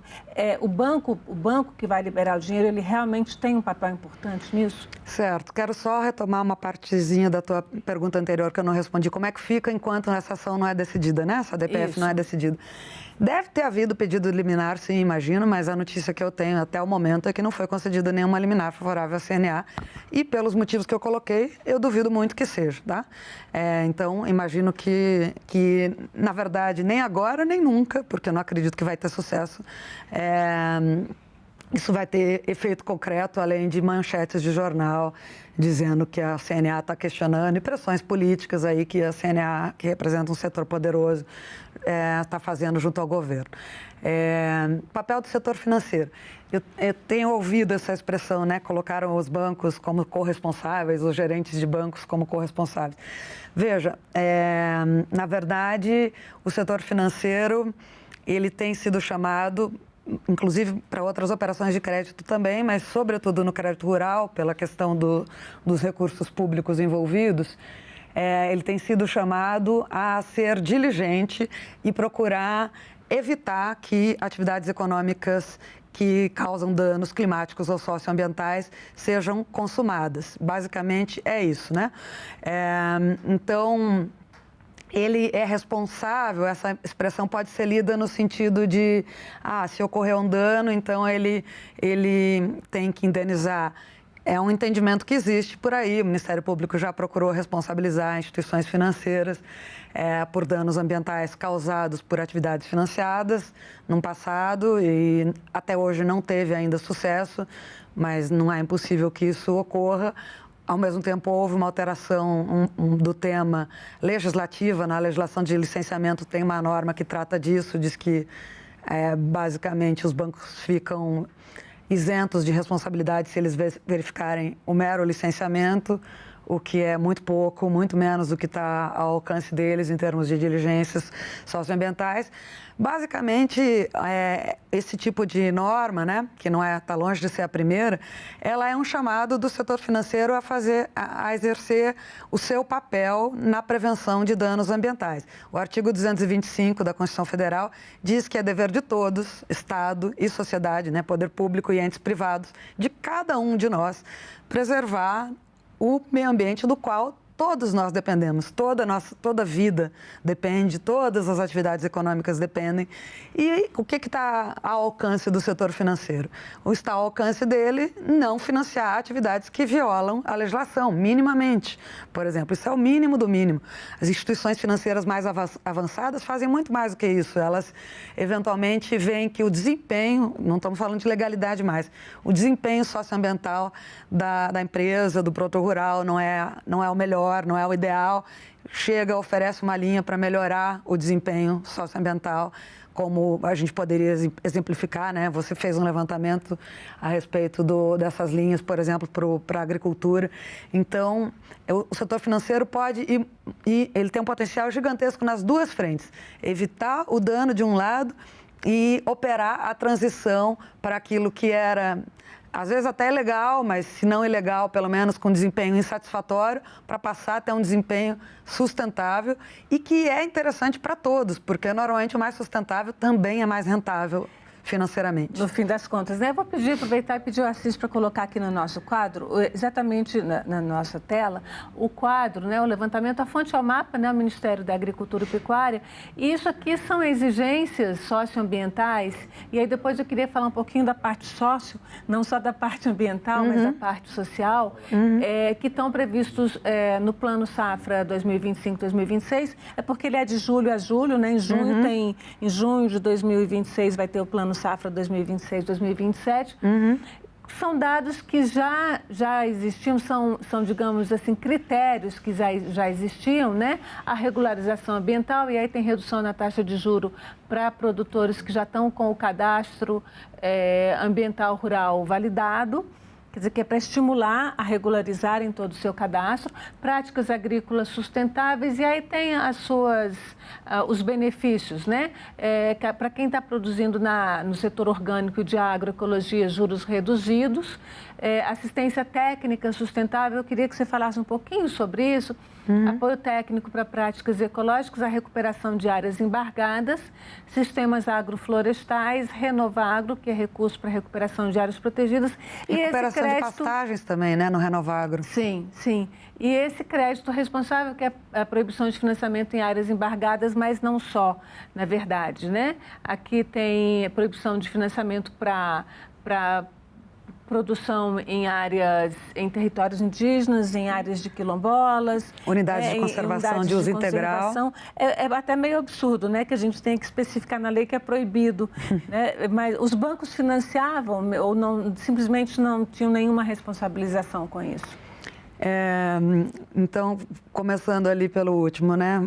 Ótima pergunta. Antônia, a realidade é que os bancos, até pouquíssimo tempo atrás, não sabiam nem sequer a localização exata do que eles estavam financiando. Aliás, eles ainda não sabem para a grande maioria dos empreendimentos. Tá? Mas tem como saber, é fácil. Claro, é só perguntar para o tomador de crédito. Mas até 2015, a primeira norma do crédito rural que exigiu que os bancos, para registrar uma operação de crédito rural, e os bancos eles são obrigados a conceder um certo montante de crédito rural, né? Todo banco que recebe depósitos à vista, conta corrente, ele é obrigado a emprestar, conceder um montante de crédito rural. Então, na verdade, até então eles emprestavam para cumprir a regra, etc., mas não necessariamente eles perguntavam. Às vezes sim, às vezes não, na prática varia muito, até porque por haver subsídio público, né, e pelo fato da taxa de juros ser baixa, sempre foi no crédito rural no Brasil, sempre existiu, para começo de conversa, um problema até de desvio de finalidade. O camarada eventualmente toma crédito e compra uma caminhonete, por exemplo, né? E caminhonete não era um item financiável, vamos supor. Ou desvia para uma finalidade totalmente distinta. Então, os bancos sempre foram exigidos, o Manual de Crédito Rural sempre previu isso, e na época não existia, não era possível o satélite, que eles tinham que fiscalizar se o dinheiro estava sendo usado na finalidade para a qual ele foi emprestado. Então, esse é um problema bem básico que sempre existiu. Então, lá atrás até existia essa preocupação da localização um pouco maior. Agora, a partir de 2015, eles passaram a ser obrigados a ter a coordenada georreferenciada e registrar isso no sistema de crédito rural, que é gerido pelo Banco Central. E, então, a partir de 2015, era muito fácil você pegar essa localização já referenciada e usar a base de dados da FUNAI, por exemplo, e verificar se havia sobreposição com terra indígena, a base de dados do ICMBio para verificar se tem unidade de conservação e assim por diante. Tem floresta pública não destinada, que é um item que já entrou só em 2023, terra indígena entrou, e território quilombola e unidade de conservação entraram na regulação em 2021. Então, hoje você não precisa, você faz isso só sobrepondo base de dados, não precisa de... O acesso a essas bases de dados é público? Tá tudo o gerente online. do banco pode fazer? Está tudo online, inclusive o Map Biomas, por exemplo, sobrepõe as diferentes, você não precisa entrar separadamente, porque ele já tem uma base de dados que coloca todas essas informações juntas, né? Hoje dá para fazer, inclusive, à distância, basta ter a coordenada. Antigamente era na base da visita presencial mesmo, da inspeção presencial. Agora, por que eu falei que ainda hoje o setor financeiro nem sempre sabe? Porque para todas as demais operações de crédito, em que não existe regra obrigando que se saiba da localização exata, e aí estou falando de empresas grandes que têm dezenas de estabelecimentos, muitas vezes, não existe nenhuma regra ainda que obrigue as instituições financeiras a conhecerem a localização exata daquilo que elas estão financiando. Ou seja, existe uma norma, desde 2014, exigindo que os bancos façam gestão de riscos socioambientais, mas não existe nada que diga claramente que eles têm que conhecer a localização. Agora, como é que você faz gestão de um risco socioambiental sem você saber a localização? Vai que você está financiando um condomínio na beira de um rio que sobe... todo ano inunda aquela região. Exatamente, o risco climático físico é um excelente exemplo. Um condomínio na costa em que o nível do mar está subindo rapidamente. Então, saber a localização é básico, né? Mas não sabe. Quando a regulação, falando a partir da minha experiência, a gente tem um ranking que avalia a atuação socioambiental de instituições financeiras, o rasa.org.br. Então, eu te diria, as únicas diligências que a gente vê generalizadas no mercado bancário brasileiro, a gente só avalia grandes instituições que representam em conjunto mais de 80% do mercado, né? A gente não avalia todo o mercado, que são mais de 150 bancos, mas todos os grandes. Não existe nenhuma diligência para verificar risco socioambiental que esteja generalizada sem que a regulação tenha dito que ela é obrigatória, tá? Nenhuma. Então, se não forem obrigados, eles não fazem? Alguns até fazem. Basicamente, assim, alguns até fazem. Sempre tem os atores de mercado que têm visão, sabem que é bom para eles mesmos. Então, eles não esperam a regulação dizer para consultar aquela fonte de informação, né? Mas a grande maioria tem que a regulação dizer e, olha, e eles tem que podem fiscalizar. ser punidos caso eles concedam crédito para uma fazenda, uma grande desses produtores multinacionais que esteja numa área irregular? Sem dúvida. Importante, porque você falou em multinacionais, importante lembrar, para quem não está familiarizado, que crédito rural é só o crédito produtor rural, tá? Todo o restante da cadeia do agro, infelizmente, vai se enquadrar no conceito de crédito em geral, que é 90% das operações de crédito no Brasil, tá? Então, o crédito rural é 10% aproximadamente, corresponde a 10% aproximadamente das operações de crédito no Brasil.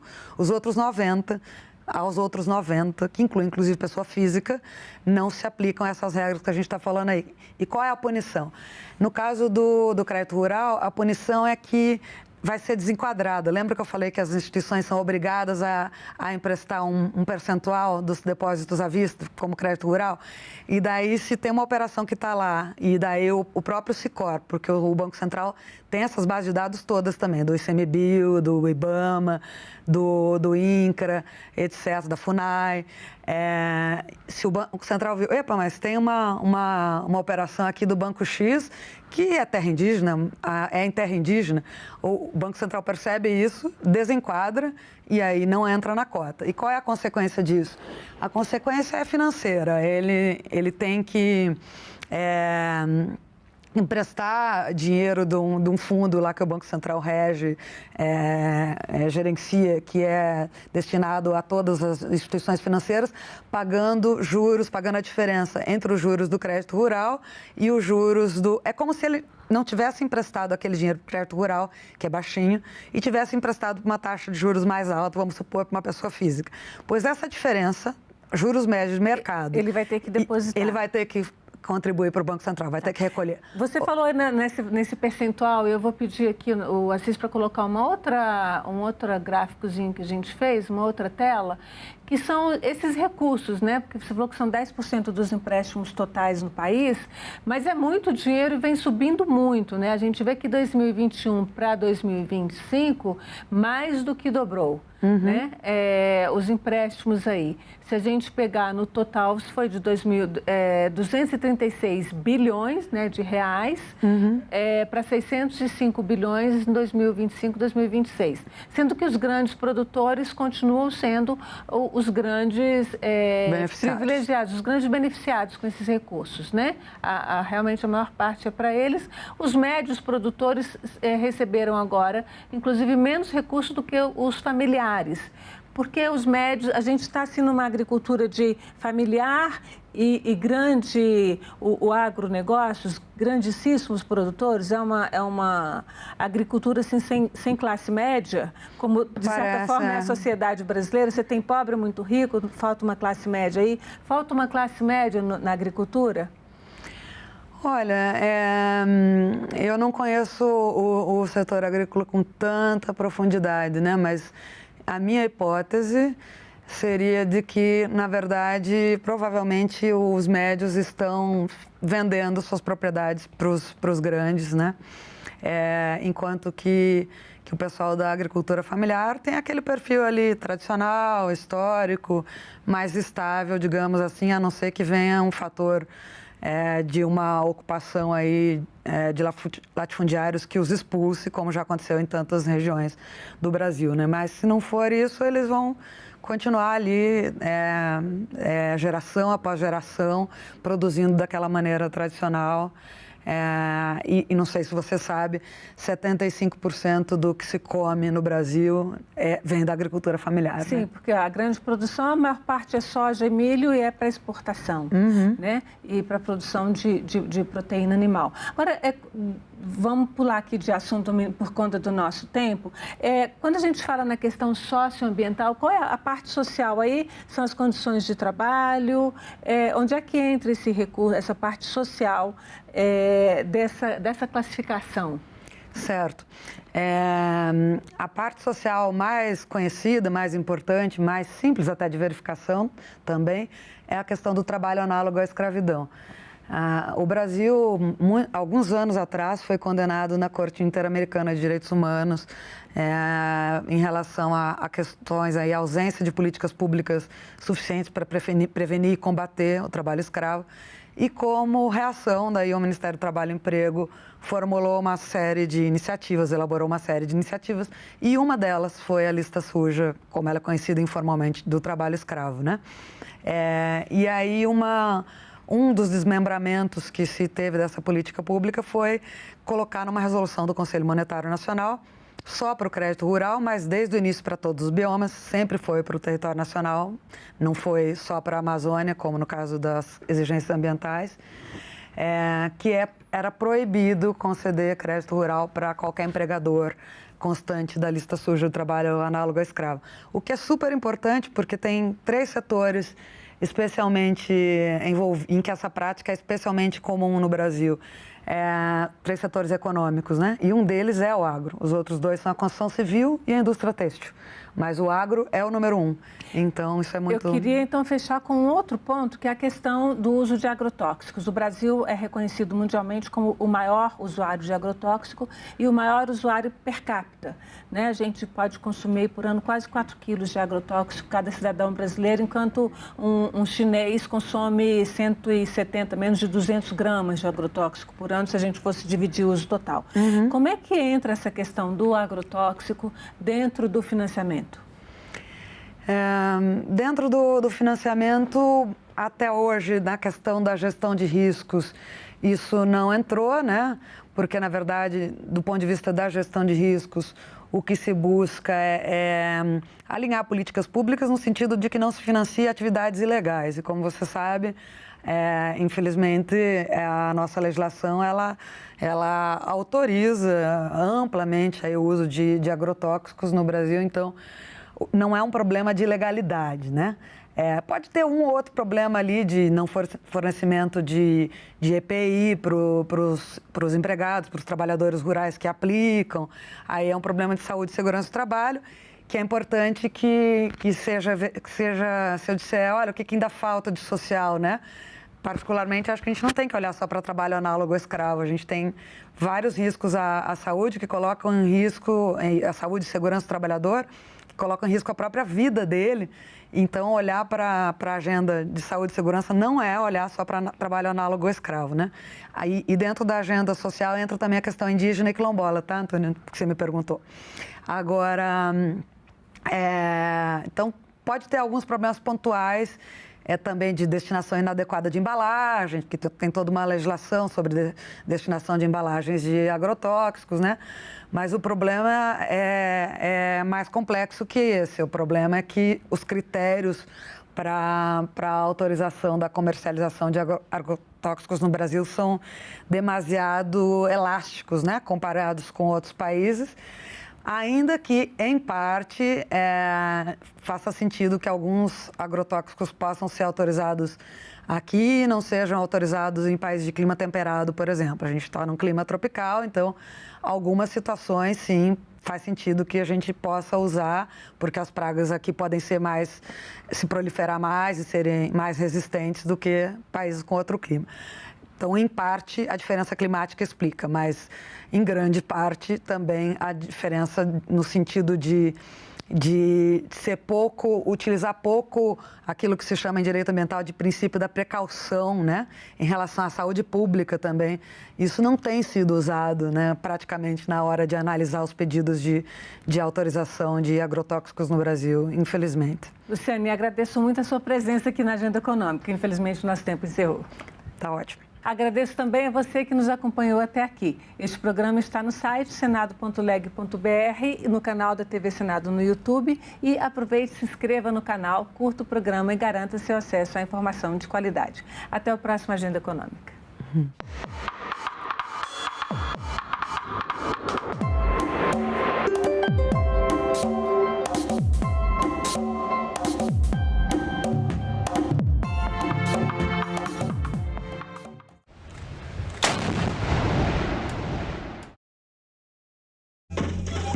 Da cultura popular à música erudita, passando pela bossa nova.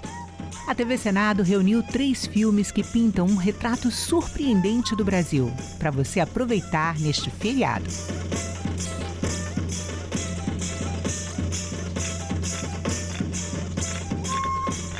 Quinta, 4 de junho, a partir das 9 horas da noite, aqui na TV Senado.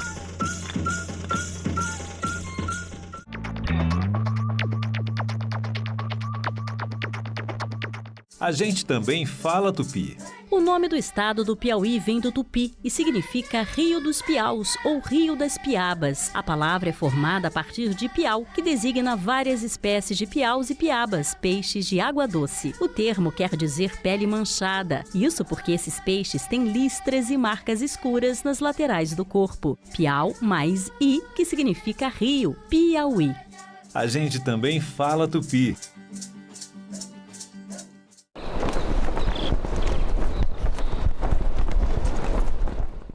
O programa a seguir é livre para todos os públicos.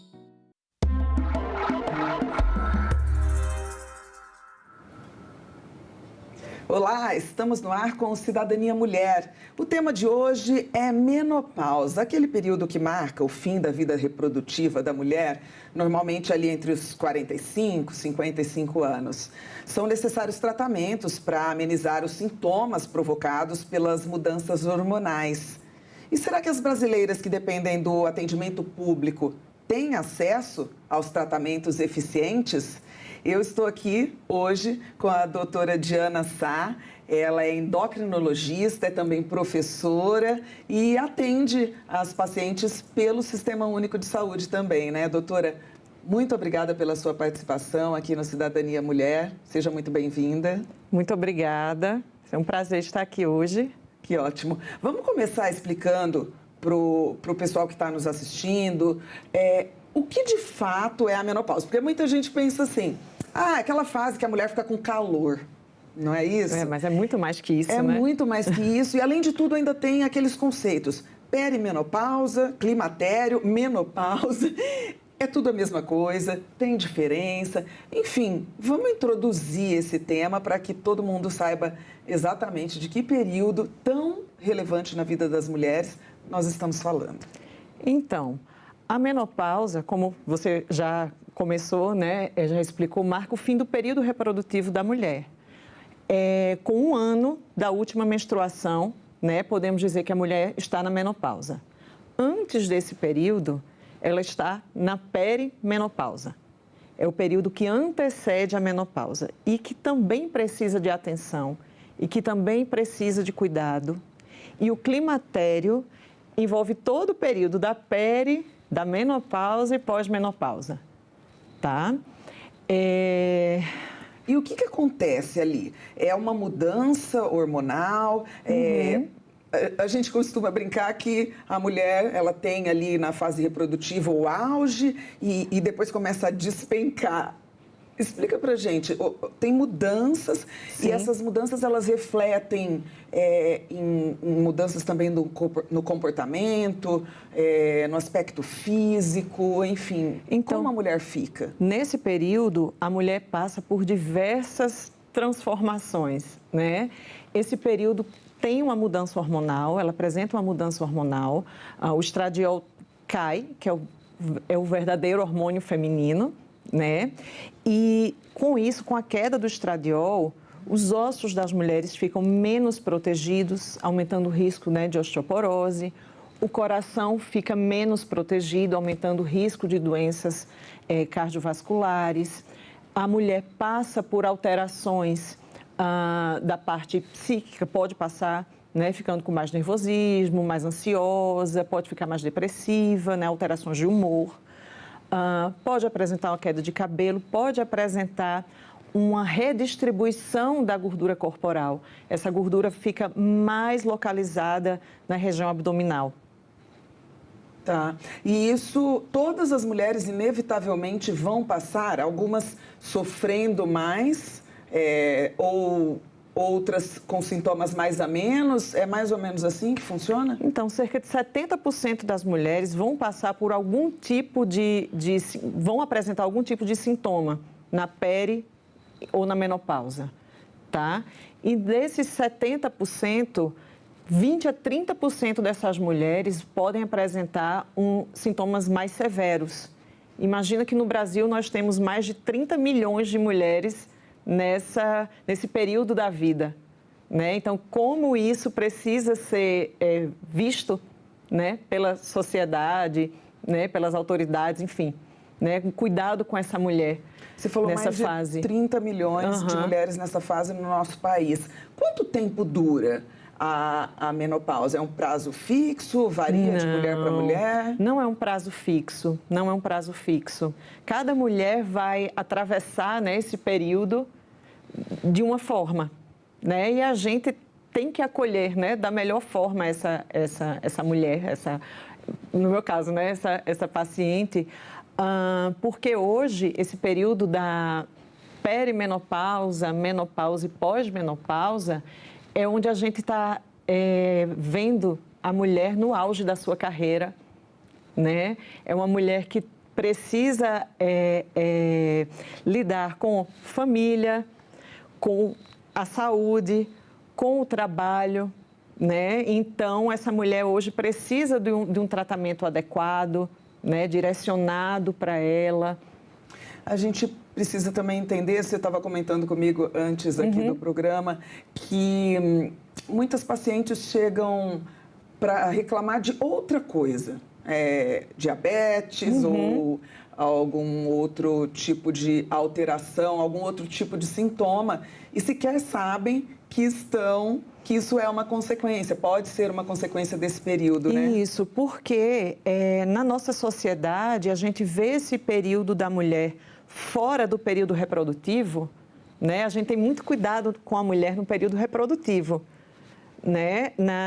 No pré-natal, no parto, no uso de métodos contraceptivos, enfim, né? Mas quando a gente vê uma mulher no período do climatério, essa mulher não tem, ela mesma não tem, em alguns momentos, quando a gente trabalha na rede pública, ela não tem essa atenção para esse período da vida dela, ela não tem uma abordagem direcionada para isso, muitas vezes na atenção primária, né? Ela vem encaminhada para mim na endocrinologia por obesidade, né? Por diabetes, pela osteoporose, que pode ser consequência, né, de um climatério que não foi bem acolhido. Tá? Então, hoje a gente tem, inclusive, na rede pública, nós temos como tratar as consequências de uma menopausa não acompanhada, né? Que é a osteoporose, que é um infarto, tá? Um problema numa depressão, enfim. Tá? Mas como é que a gente pode, né, na saúde pública, como é que a gente pode evitar que a mulher chegue, né, numa fratura? É exatamente nesse tema que a gente precisa entrar, né? Hoje, o tratamento ideal vai variar de mulher para mulher, Sim. de acordo com os sintomas que ela tem, mas há uma assistência à mulher que depende do atendimento público nessa fase da vida, porque a gente viu que evoluiu, a gente vê que evoluiu muito. Tem lá na parte por exemplo, da mulher quando está grávida, todo temos políticas públicas direcionadas, né, para exatamente. Para a mulher que chega nessa fase, existe isso também? Hoje nós não temos uma política pública direcionada para a mulher nessa fase da vida. Não existe na saúde. Então, diferencia para mim.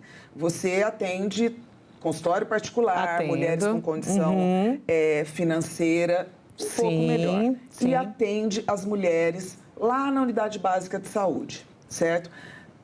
Qual que é a diferença? Quais são as dificuldades que você enfrenta para oferecer o tratamento, o acompanhamento para esses dois grupos diferentes de mulheres? Então, uma grande diferença, na rede privada, as mulheres geralmente já chegam na consulta com os sintomas, achando que pode estar entrando, né, nesse período, na perimenopausa, né, no climatério, e querem uma avaliação, e que precisam de um cuidado. E na rede pública, não. Na rede pública, não há essa abordagem, né, tão direta, e ela chega no especialista já quando ela tem muitos sintomas, né, ou alguma consequência do processo. Então, é necessário que a gente consiga, desde a atenção primária, fazer uma abordagem, né, direcionada para essas mulheres. Elas não precisam ter um sintoma tão, como eu posso dizer, um sintoma que tire a qualidade de vida dela. Essa mulher precisa dormir bem, essa mulher precisa fazer atividade física, essa mulher precisa ter qualidade no trabalho, né, ter qualidade em casa, no relacionamento dela, né, com o marido, com filhos, enfim.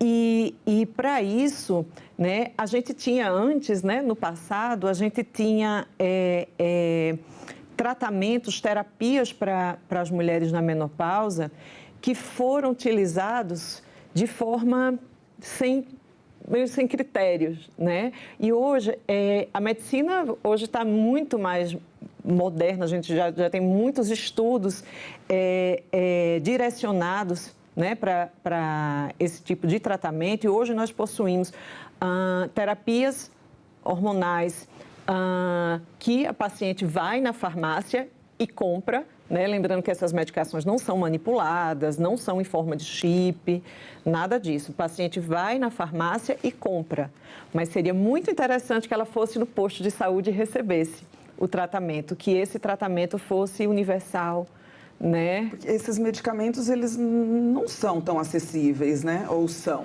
Então, para muitas pacientes, né, não são. Eu atendo muitas pacientes na rede pública que vivem, né, de benefícios, né? Chego a atender pacientes em situação de rua também, né? E essas pacientes precisam desse acolhimento pelo SUS, né? E se elas não conseguirem tirar do próprio bolso, né, para custear esse tratamento, né, com esses hormônios que levam a menos risco, né, cardiovascular, menos risco de câncer, né, que isso já foi uma pauta, né, no passado, e hoje a gente sabe, assim, mulheres que têm uma história de câncer de mama, de câncer de ovário, enfim, essas mulheres trombose, tá? Nem todas vão poder fazer o uso da terapia de reposição hormonal da menopausa. E hoje a gente consegue identificar quem pode fazer uso de hormônio, quem não pode fazer uso de hormônio e quem não pode fazer uso de hormônio. Existem sim alternativas de tratamento para essas mulheres, para elas melhorarem a qualidade de vida. E isso também precisa ser visto, né, nas políticas públicas para esse tipo de paciente, terapias hormonais e não hormonais, né? Ok, se a mulher se ela tiver uma contraindicação, ok, a gente tem uma alternativa para essa mulher, né, poder ser mais produtiva, enfim. Sim, hoje o Sistema Único de Saúde, então, pelo tudo que a senhora está explicando, não existe ali a distribuição do medicamento, ok, mas a gente percebe também pela sua fala de mulheres que chegam sem informação mesmo, sem informação. Né? Falta o básico para que em todas as escalas sociais consigam ter acesso, pelo menos conhecimento do que está acontecendo ali no corpo dela. Isso, né? Inclusive, falta treinamento, capacitação, inclusive seria muito interessante que isso acontecesse nas equipes de atenção primária, né, de identificar, né, aquelas pacientes que estão nessa fase da vida, que estão passando, que estão perdendo trabalho, né, que faltam trabalho, que fraturam um osso porque não fizeram, né, um tratamento, não tem um acompanhamento, enfim, um infarto que poderia ter sido prevenido. Né? Ou seja, a menopausa não tratada, em alguns casos, ela pode trazer danos graves à saúde da mulher. Pode trazer danos graves à saúde da mulher. E hoje, na rede pública, a gente consegue tratar esses danos graves, mas a gente não consegue... Depois que eles já ocorreram. Depois que eles já ocorreram, mas a gente precisa conversar, a gente precisa ter... a população precisa ter orientação, que a gente consegue, muitas vezes, prevenir isso, né? Mas a mulher é tão sobrecarregada, né, com filhos, com tudo, né, com trabalho, e ela acaba muitas vezes se esquecendo dela, e aquele sintoma do fogacho, né, do ressecamento vaginal, enfim, do ressecamento da pele. Tudo isso, para ela, é normal. Vai ficando natural. É uma fase da vida, é natural. Minha mãe passou por isso, nunca tomou nada. Minha vizinha disse que esse remédio pode dar né, pode dar câncer, né? E não é bem assim, né? É uma desinformação geral, né? Por conta disso. Não é normal você perder o trabalho, não dormir direito e passar o resto do dia, né, com consequências daquela noite mal dormida por conta, né, dos sintomas, né, dos calores noturnos, né, do suor noturno. Dá para ser mais leve, né? Dá para passar por essa fase da vida de forma mais leve. E as mulheres têm direito a isso. Você estava falando das políticas públicas necessárias e a gente vê pelos relatos que, de fato, esse período exige uma atenção, né? Nós temos aqui no Senado Federal, em tramitação, um projeto, né, de lei que prevê esse cuidado básico, inclusive com a capacitação das equipes ali dos postos de saúde, como costumo chamar, né, das unidades básicas de saúde, para receber essas pacientes e conseguir identificar o que está acontecendo ali, né? Esse projeto, ele está para análise da Comissão de Assuntos Sociais e na Câmara também existe um projeto que trata disso, ou seja, há um despertar para essa necessidade. Enquanto isso, né, enquanto isso? O que vocês têm feito? Você é professora, lida ali com os jovens médicos. Há ali entre vocês uma forma no dia a dia, né, de lidar com isso, de ir remediando? Então, a gente tenta, né? A gente tenta acolher, né, essa paciente da melhor, né? Da melhor forma. A gente pode encaminhar para um serviço de psicologia, que a terapia cognitivo-comportamental é um braço do tratamento dessa mulher no climatério também. Quando, infelizmente, o acesso não é tão amplo, mas ele existe, tá? A gente consegue, mulher que já está... A gente tem uns exames, né, para tentar avaliar, né, se aquela mulher já tem alguma evolução daquele período. Ultrassom transvaginal, ultrassom de mama, mamografia, densitometria óssea. Isso é fornecido pelo governo, certo? E a gente consegue fazer esse manejo, né, dessa situação, né, dessa evolução para essa mulher. Agora, se ela precisar de uma terapia hormonal, ela vai precisar hoje, né, arcar com um custo, certo? Ela precisa arcar. A gente, né, prescreve da forma mais segura, sempre tentando, né, levar para essa paciente, né, a melhor medicação para aquele caso, tá? A dose certa, com a administração correta, né? Dar toda a orientação para aquela mulher, orientar a prática de atividade física, encaminhar para o serviço de nutrição, né, na unidade básica de saúde, tá? Mas o tratamento... E se ela não puder usar o hormônio, se ela não puder pagar? E se ela tiver indicação e ela não puder pagar? Né? Isso frustra muita gente no atendimento. A gente tem o conhecimento, a gente sabe como ajudar, né? A gente prescreve, mas a paciente não vai conseguir, né, ter acesso. Agora, a gente ouve muitos pontos tanto do medo, né, daquele estigma das mulheres, o hormônio vai mexer, vai provocar câncer, mas também existem linhas, digamos assim, alguma linha médica, alguns que eles acabam não receitando esse tipo de tratamento hormonal, ou já há um consenso de que esse tratamento é necessário e seguro? Hoje é um tratamento seguro para quem tem indicação, certo? Na consulta médica, né, com a boa, que nós chamamos anamnese, né, mas com a boa conversa, né, com nossos pacientes, nós conseguimos identificar as pacientes que têm ou não têm indicação do uso da terapia hormonal, tá? Mas existem terapias não hormonais para poder ajudar essas mulheres. E essas terapias não hormonais seriam... Qual é a forma do tratamento? Então, muitas vezes com medicações que agem no sistema nervoso central para tentar reduzir, né, os calores, tá? Para tentar melhorar o sono, medicações intravaginais para tentar melhorar aquelas queixas, né, de ressecamento, que podem evoluir para aumento de casos de infecção urinária também, né, desconforto por essas mulheres. Então, a gente consegue contornar, né, a situação para essas mulheres que não podem fazer uso do hormônio, tá?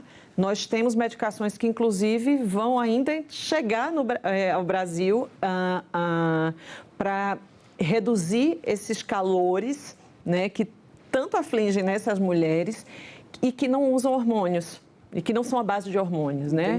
Já, se não me engano, já está aprovado pela Anvisa e espero que em breve, né, nós possamos ter, né, disponíveis para as pacientes. A gente vê que é tudo muito individualizado mesmo, Totalmente individualizado. Não é um protocolo, uma coisa, né, fixa, uma receita de bolo. Ou seja, aquela história, minha vizinha usou e foi bom. Não, uma mulher 45 mais, já vou usar tal hormônio, tal receita. Não é assim que funciona.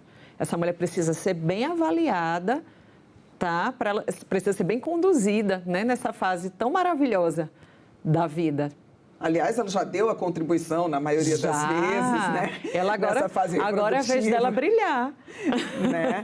Agora, sim, apesar de ser tudo muito individualizado nessa questão do diagnóstico, do tratamento, é uma questão social também, né? Com certeza. É uma questão de compreensão, de receber bem, de acolher essa mulher. Isso. Porque a irmã, a mãe, o pai, o marido... das que são, né, casadas, têm um companheiro. Essa fase exige uma atenção diferenciada, né? Exige, há mudanças, pode haver, né? Mudanças de humor, né? Mudanças de comportamento. Essa mulher pode ter uma queda de libido. Então, isso impacta muito na vida do casal nesse momento. E hoje, infelizmente, né, a gente está... né, diante de uma sociedade que está bem complicada, intolerante. Né? E essas mulheres precisam de ajuda, elas precisam da gente. Hoje, a gente tem ouvido falar muito sobre as canetas emagrecedoras.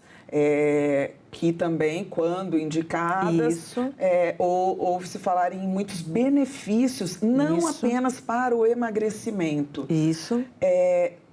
A gente pode falar um pouco sobre isso, sobre os benefícios, e se, de alguma forma, existem estudos de que essas canetas também fariam algum efeito positivo para as mulheres nessa fase da vida?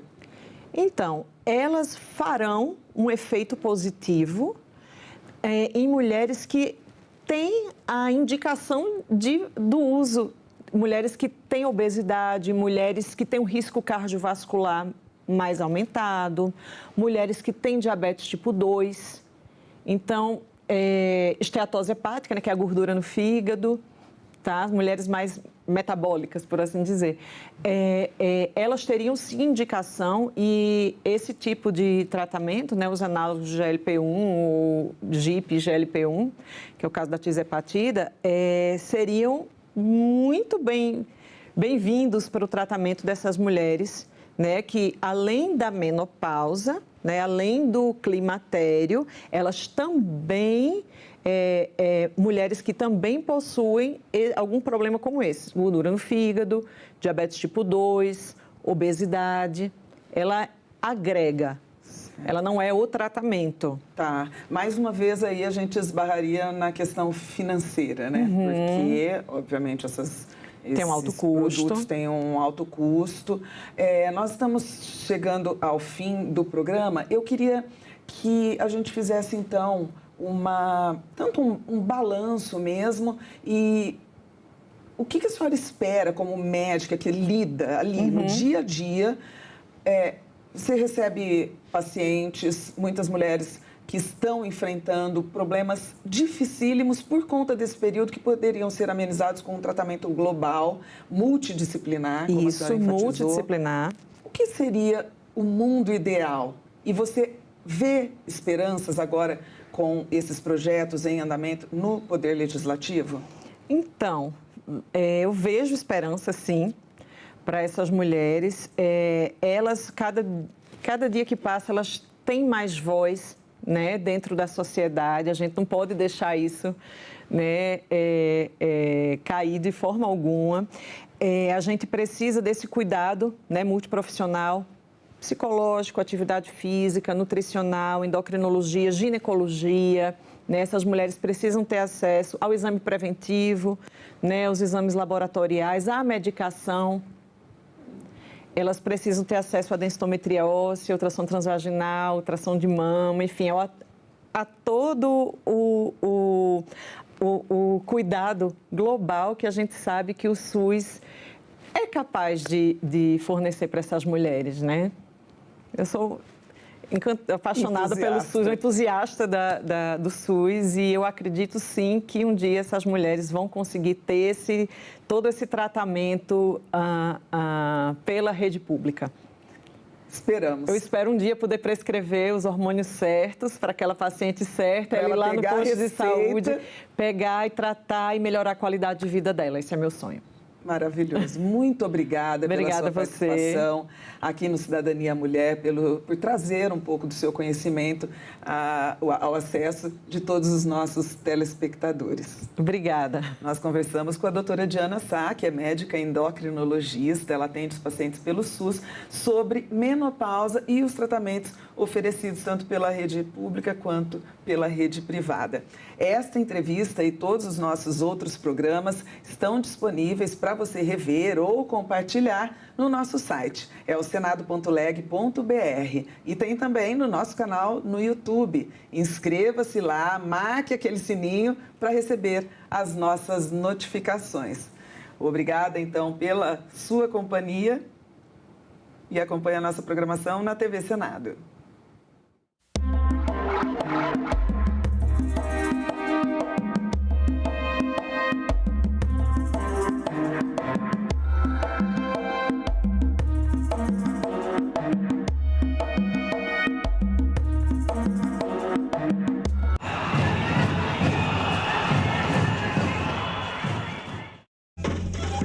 Da cultura popular à música erudita, passando pela bossa nova. A TV Senado reuniu 3 filmes que pintam um retrato surpreendente do Brasil, para você aproveitar neste feriado.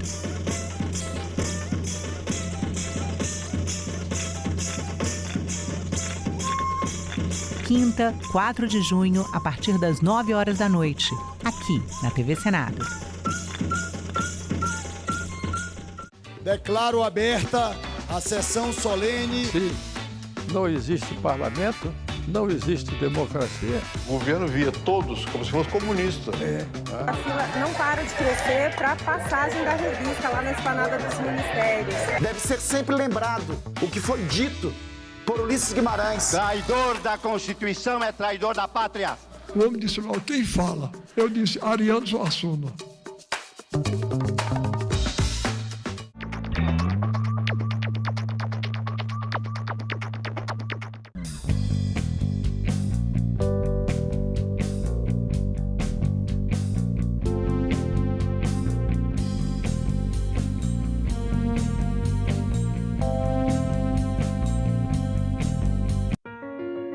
Eu sou Olívia Dias Moreira Duarte, sou jornalista e sou supervisora de qualidade de programação aqui no setor de Vivo e Íntegras da TV Senado.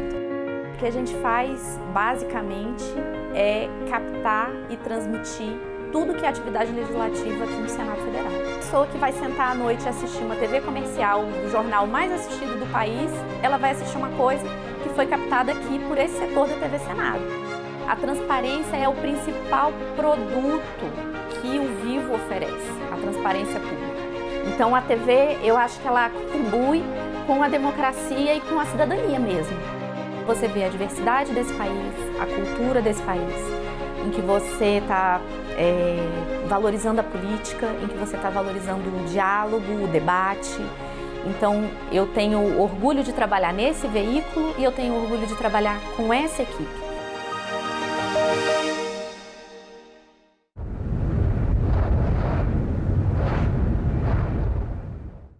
O programa a seguir é livre para todos os públicos.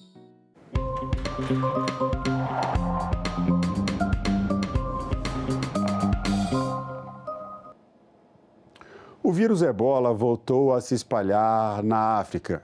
O diretor-geral da Organização Mundial de Saúde, Tedros Adhanom, declarou emergência de saúde pública de interesse internacional. Mas será que o risco de uma nova pandemia existe? A doença acendeu um alerta e despertou o medo em muita gente. O governo brasileiro ativou o plano de contingência para febres hemorrágicas em uma ação para manter o vírus afastado do nosso país. Quais os riscos de o vírus Ebola chegar ao Brasil? Como é a doença? Como é o contágio? São muitas as perguntas e hoje no Senado Live você vai entender melhor o assunto. Nós recebemos a médica infectologista Vanessa Schultz, da Sociedade Brasileira de Infectologia, e a médica especializada em emergência de saúde pública Otília Lupe, da Fundação Oswaldo Cruz. Elas vão responder às perguntas enviadas pela internet, pelas nossas redes sociais e outras questões elaboradas pela nossa equipe de jornalismo. A jornalista Cibele Nunes está com vocês nas nossas redes sociais para trazer a sua participação e ajudar a esclarecer as suas dúvidas. Nós estamos ao vivo no TikTok, no YouTube, no Facebook, no X e também no Quai.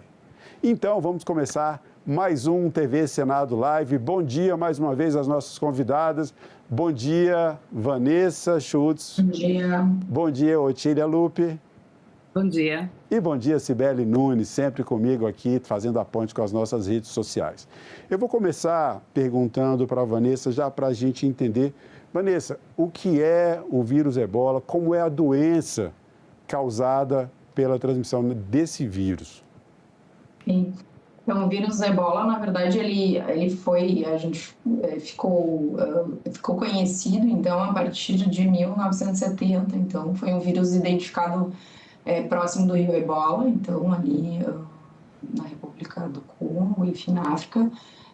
Então, e desde lá ele vem causando alguns surtos lá, especificamente na África, né, que envolve o Sudão do Sul, a República do Congo, eventualmente alguns outros países, né, que já tiveram outros surtos, que foi o surto maior, que foi entre 2014 e 2016, mas a cepa naquele momento era uma cepa que se chamava Zaire, né? Hoje a gente tem um surto que começou agora final de abril, início de maio, e que a OMS, então, fez o alerta a partir do dia 17 de maio, um alerta internacional de emergência em saúde pública, que é uma cepa um pouquinho diferente, que já existe, né, que ela já circulava, mas que os outros surtos não tinham sido por ela, que é a cepa do Bundibugyo Ebola vírus, então, que é uma cepa diferente da do Zaire, né? E ela é uma cepa que também circula na África, né? Mas que agora o surto que está acontecendo é dessa cepa. Então, ela é uma doença zoonótica, que a gente chama, né? Ela vem de animais silvestres, então, e atinge os humanos, né? Assim como várias outras doenças zoonóticas que a gente tem, ela também é, né? Então, o risco na África, como existe muito contato meio silvestre e humanos, assim, então esse risco é bem importante, né? Digamos assim, o vetor mais, o reservatório, na verdade, do vírus mais comum são morcegos frugívoros, né, que, enfim, tem nessa região, mas pode ter em primatas não humanos, enfim, né, macacos, enfim, que também tem contato com secreções desses morcegos, assim como os humanos, se tiverem contato com essas secreções, ou sangue, enfim, ou material orgânico de animais silvestres que estejam contaminados com vírus, principalmente desses dois tipos de animais, eles podem se contaminar. Então, a contaminação vem a partir de contato direto com secreções, com sangue, né, com fezes, urina, enfim, tudo que possa estar contaminado com o vírus, né? E tu perguntaste como se manifesta a doença, né? Então, ela é uma doença, então, febril, né? Ela começa num quadro agudo, febril. Geralmente, o quadro inicial parece uma síndrome gripal, assim, a pessoa vai ter febre, vai ter dor no corpo, dor articular, eventualmente, dor de garganta, né? E isso vai evoluindo para um quadro mais grave, gastrointestinal, de diarreia, vômitos intensos, né? De desidratação, distúrbio hidroeletrolítico, perda de função renal, alterações hepáticas, e eventualmente pode evoluir com sangramentos, né? Hemorragias, e ao óbito, né? É uma infecção com uma letalidade muito alta, né? Ainda, porque a gente tem ainda pouco recurso, apesar de que a cepa Zaire, ela já tem tratamento e vacina disponível, né? Mas a cepa atual, ela não tem ainda disponível nem vacina e nem tratamento específico. Quando a gente fala dessas questões de vacina e como tivemos no caso da Covid, que há muita gente fazendo essa comparação mesmo, né? Ou tendo essa preocupação de que esse surto que está acontecendo na África se espalhe como aconteceu ali em 2019 e 2020, um surto que começou também por uma transmissão de um vírus que via de um animal, também presente em alguns morcegos na China, acabou se espalhando pelo mundo. E essa questão do contágio também preocupa muita gente. Eu queria que a doutora Otília nos falasse um pouco agora sobre isso. Como é que é esse processo de contágio e comparando com o coronavírus? É possível dizer que eles têm formas de contágio semelhantes? Vamos esclarecer isso para as pessoas. Bom dia a todos. Bom, a história do ebola é uma história fascinante, né? Desde a década de 70, como a Vanessa falou, a gente até hoje está procurando todos os reservatórios. Mas comparando com o Covid, são duas zoonoses, elas começam em animais, né? São doenças virais, mas elas têm capacidade de transmissão bem diferente, né? Ambas são contagiosas, mas o contágio do ebola ele depende do manuseio de secreções. Lá no início, o que acontece é que algum animal que está albergando o vírus, a gente acha que os morcegos são os principais envolvidos, em algum momento eles diretamente através do manuseio da carcaça, do consumo da carne desses animais, ou indiretamente pela contaminação, por exemplo, do chão de uma caverna ou de frutas que vão ser consumidas por homem, ele alcança o ser humano.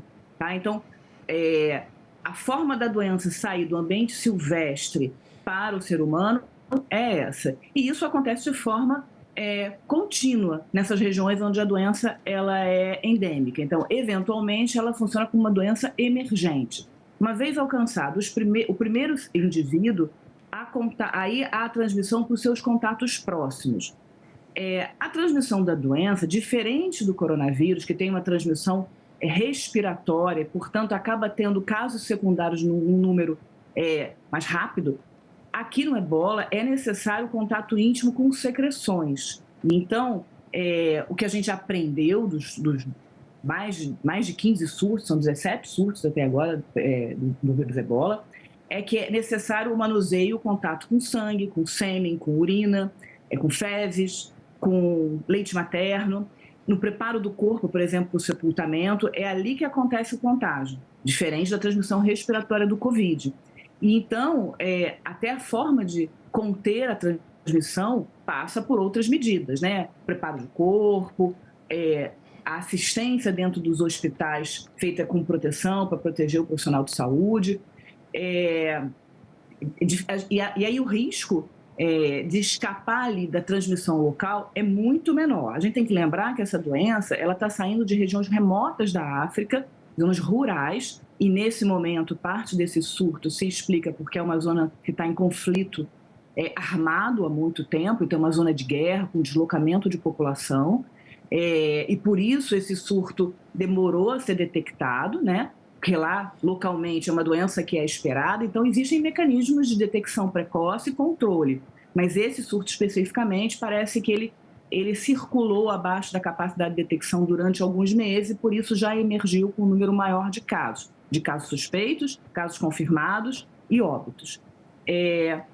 Para essa doença alcançar as capitais, as vilas, a gente tem que imaginar que um indivíduo doente, portanto contagioso, vai alcançar essa região. E aí a gente está falando de uma região onde as pessoas não se deslocam a pé.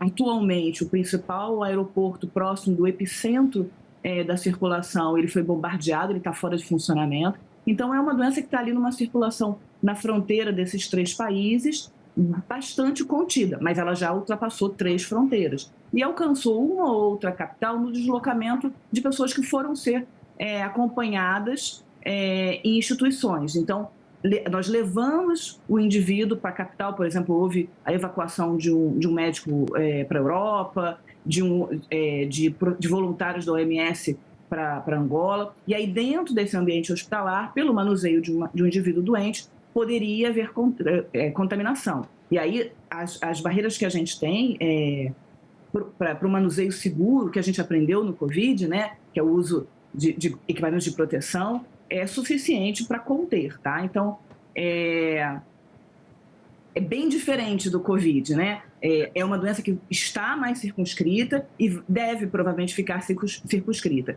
Sim. Eu vou passar para Cibele Nunes agora, doutora Otília.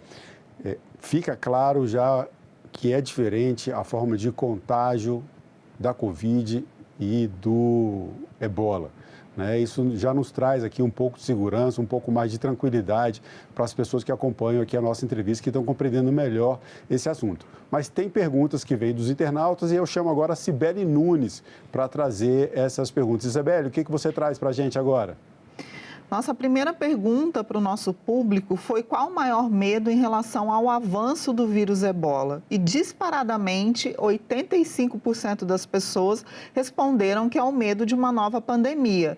Depois, com 15%, as pessoas disseram que tem medo também de impactos econômicos e de isolamento. Esse isolamento inclui o isolamento da própria família, que é um receio muito grande que as pessoas têm em relação ao Ebola. E eu vou trazer uma pergunta do José, do Rio de Janeiro, para a doutora Otília. Já falamos, né? A doutora Otília já explicou da diferença de contaminação, que no caso do Ebola não é pelo ar, mas temos o risco de termos uma nova pandemia? Essa foi a principal pergunta que recebemos, doutora Otília. Eu queria só completar um pouquinho antes da doutora Otília responder, porque muita gente também vem perguntando sobre essa questão e a preparação que o Brasil tem para uma eventual nova pandemia. Eu não vou ler todas as perguntas aqui, são muitas, mas só completando, Cibele, essa pergunta chegou aqui para a gente também, pergunta do Ronan, do Rio de Janeiro, do Jean Anderson, do Rio Grande do Sul, Isabelle, do Mato Grosso, Itamar, de São Paulo, Loíse, de Mato Grosso, Poliana, do Distrito Federal, Luciana, de São Paulo, enfim, são muitas pessoas participando.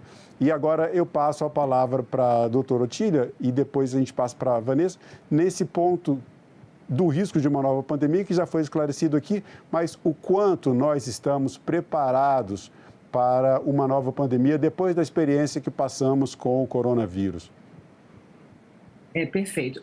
Nós todos ficamos traumatizados, né? Mas o risco, tecnicamente falando, o risco é praticamente zero, tá? Até pelas características do vírus e essa cadeia de transmissão, que, na verdade, ela é mais lenta e bloqueia. E a prova disso, é claro que os vírus sempre podem mudar, mas a prova disso é que este tipo de vírus, que é um filovírus, nas suas outras epidemias, a maior epidemia, conta aí com 20 mil casos, ela ficou ali circunscrita à região da Libéria, Serra Leoa e Guiné. Ela percorreu um período longo, mais de um ano, né? Os países tiveram ali dificuldade de contenção dos casos, mas ainda assim ela ficou restrita.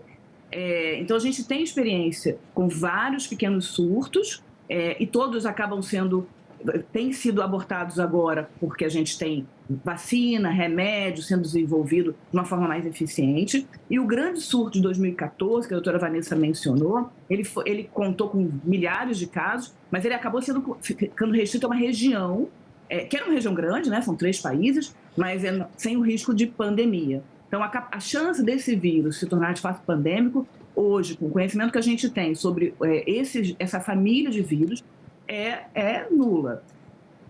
O risco desse vírus mutar, né, e se transformar num vírus mais contagioso, os virologistas nos dizem também que é muito baixa. E aí eu vou usar o conhecimento que a gente tem sobre a cepa que mais causou surtos, né? A gente está diante de uma cepa nova. A cepa que mais causou surtos, que é a cepa Zaire, ela praticamente não mudou desde a que foi descrita em 1976 até agora. Então, parece um vírus que é muito mais estável do ponto de vista genético do que o Covid, que, na verdade, é a grande vantagem do Covid, é ser capaz de se adaptar, gerar várias cepas, né? E aí conseguir se espalhando e contaminar pessoas que já tiveram a doença antes. No vírus ebola, isso não acontece. Então, por esse ponto, a gente fica muito mais seguro de dizer que o espalhamento da doença, além de ser muito restrita, depender desse contato com fluidos que são mais complexos da gente entrar em contato, ele é um vírus mais estável. E as pessoas que adoecem, elas não pegam a doença novamente. Então, eu vou fazendo naturalmente uma barreira. A outra coisa...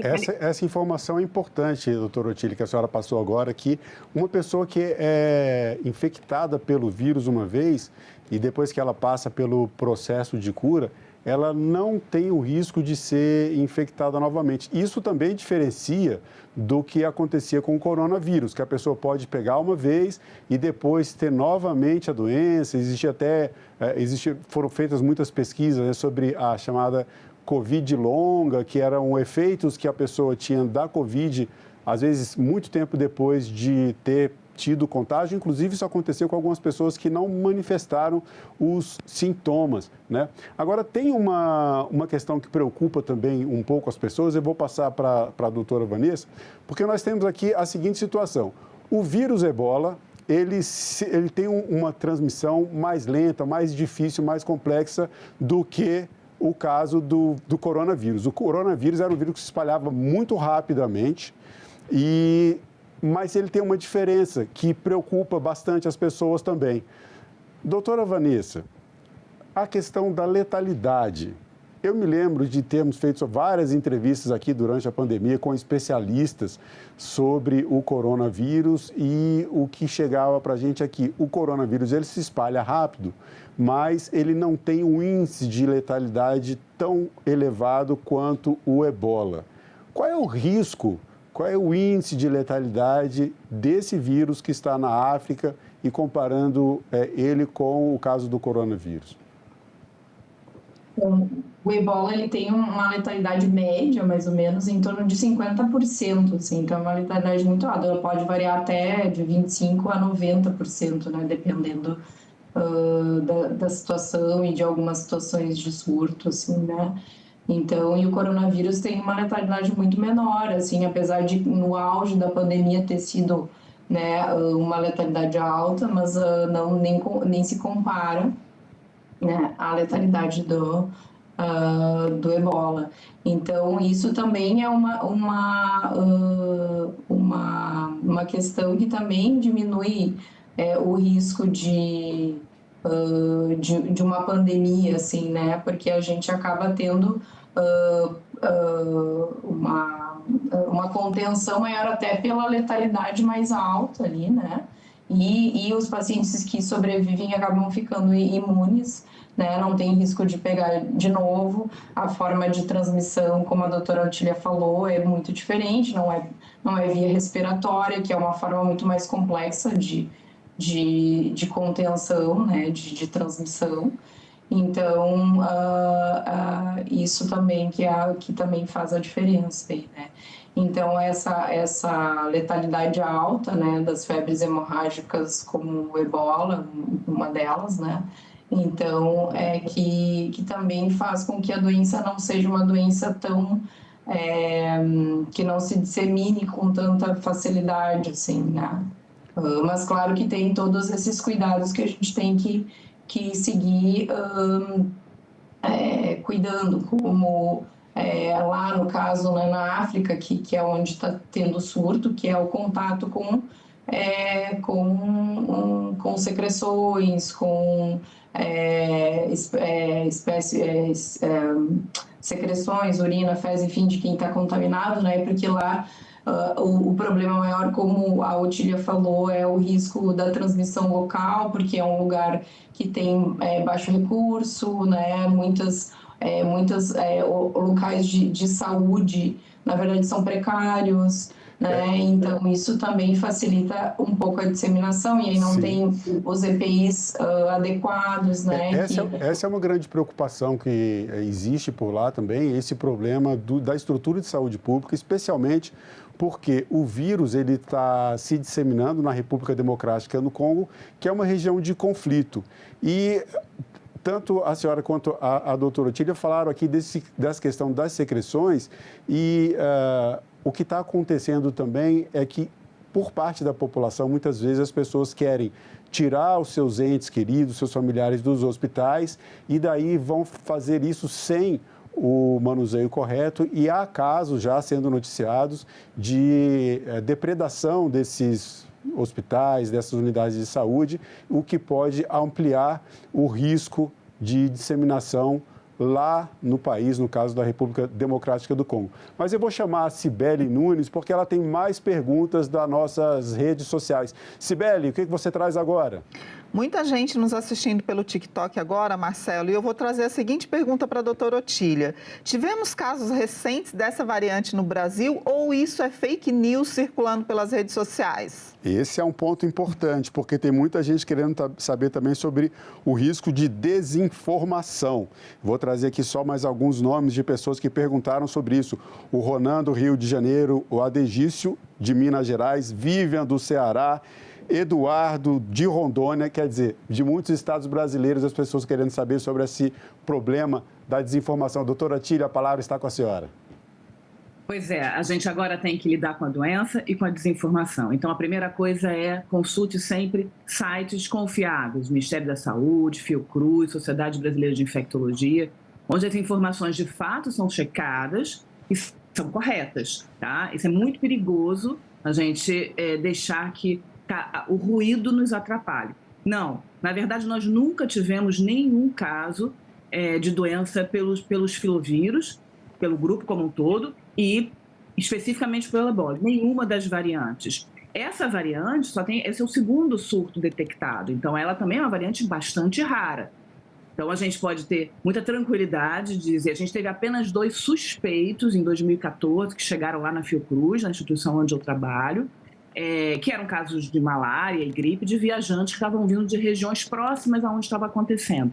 E eles foram detectados, isolados. Nós fizemos o diagnóstico da doença que eles tinham. Um, na verdade, nem tinha doença, era uma gripe, era uma coisa mais banal, mas teve uma febre, ele foi detectado, ele ficou em isolamento, em segurança máxima, e tudo correu muito bem. Então, a gente soube detectar, receber com segurança, sem risco nem para profissionais, né, nem para a população. Então, a gente já teve nosso evento teste em 2014. E, na época, o surto estava acontecendo até em países mais próximos, né, na África Ocidental. Agora, é numa região ainda mais remota.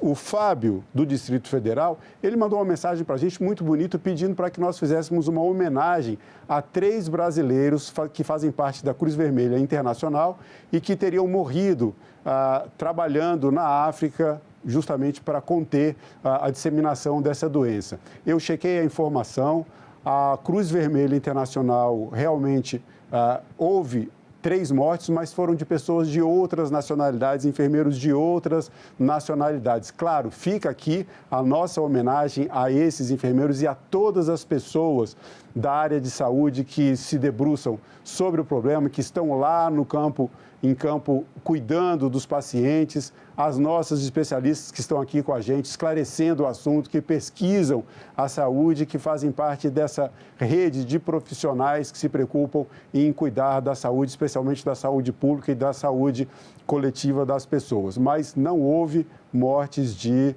brasileiros cuidando do ebola na África. Fica aqui o nosso agradecimento à mensagem, Fábio, do Distrito Federal, e também esse esclarecimento de que não eram brasileiros, para tranquilizar a nossa população. O vírus ebola, ele está longe do Brasil.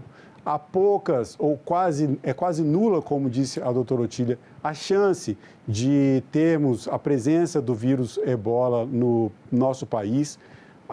O ritmo de contágio, a velocidade de contágio é muito diferente do coronavírus, então vamos separar as coisas. Ebola está ali no continente africano, circunscrito a alguns países, e o risco de se transformar numa pandemia é muito baixo, e especialmente de chegar ao Brasil.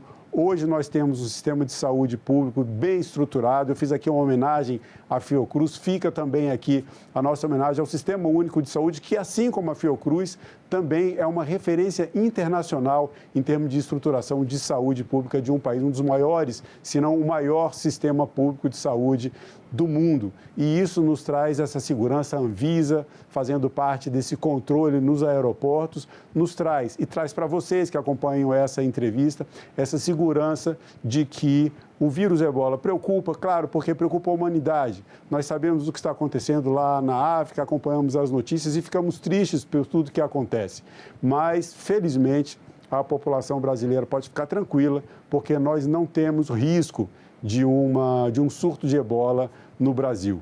E eu agradeço mais uma vez, doutora Otília Lupe e doutora Vanessa Schultz, pela participação de vocês no nosso programa. Cibele Nunes, muito obrigado mais uma vez por trazer a participação dos nossos internautas, das nossas internautas pelas redes sociais e pela página da TV Senado, também o site da TV Senado, pelo nosso portal E-Cidadania. E eu lembro a vocês que o TV Senado Live vai ao ar todas as sextas-feiras, às 9 horas da manhã. Esse é o seu lugar para participar da programação da TV Senado.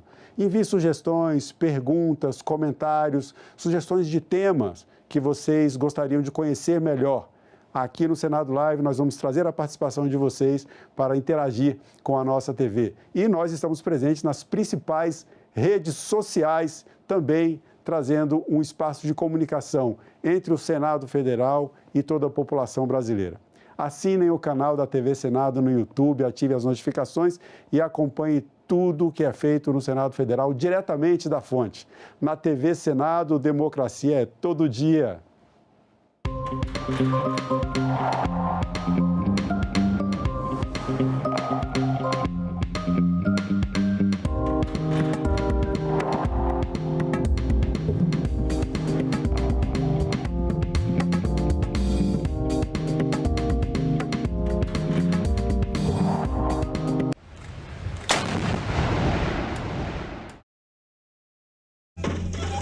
Da cultura popular à música erudita, passando pela bossa nova. A TV Senado reuniu 3 filmes que pintam um retrato surpreendente do Brasil, para você aproveitar neste feriado.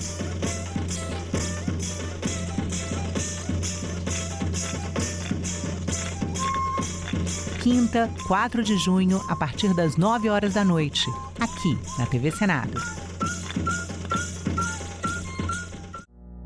Agora é lei. É obrigatório o exame clínico destinado a identificar a fibrodisplasia ossificante progressiva nos recém-nascidos na triagem neonatal das redes pública e privada de saúde com cobertura do Sistema Único de Saúde, o SUS.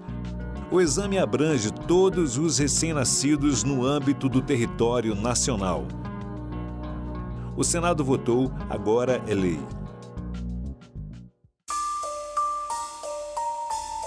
De cada 10 pessoas que presenciam atos de agressão contra a mulher, 7 são crianças. A maioria delas, filhos e filhas da vítima. Essa violência tem que acabar. Acolha, denuncie, ligue 180.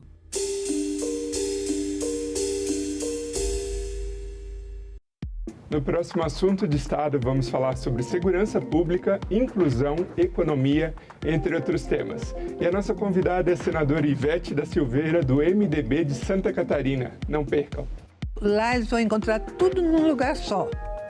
E eu acho que isso vai ser um exemplo para muitas cidades de Santa Catarina. Assunto de Estado.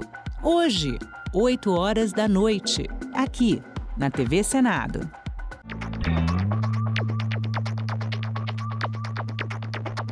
A gente também fala tupi. O nome do estado do Maranhão vem do tupi e é formado por 2 termos, mar mais inhã. Mar é uma variação de embará, bará, que vem de Pará e significa mar ou Rio Grande. A outra parte da palavra é inhã, que quer dizer correnteza. Então Maranhão virou Maranhão, que tem na origem o significado de mar grande ou mar que corre. a gente também fala tupi.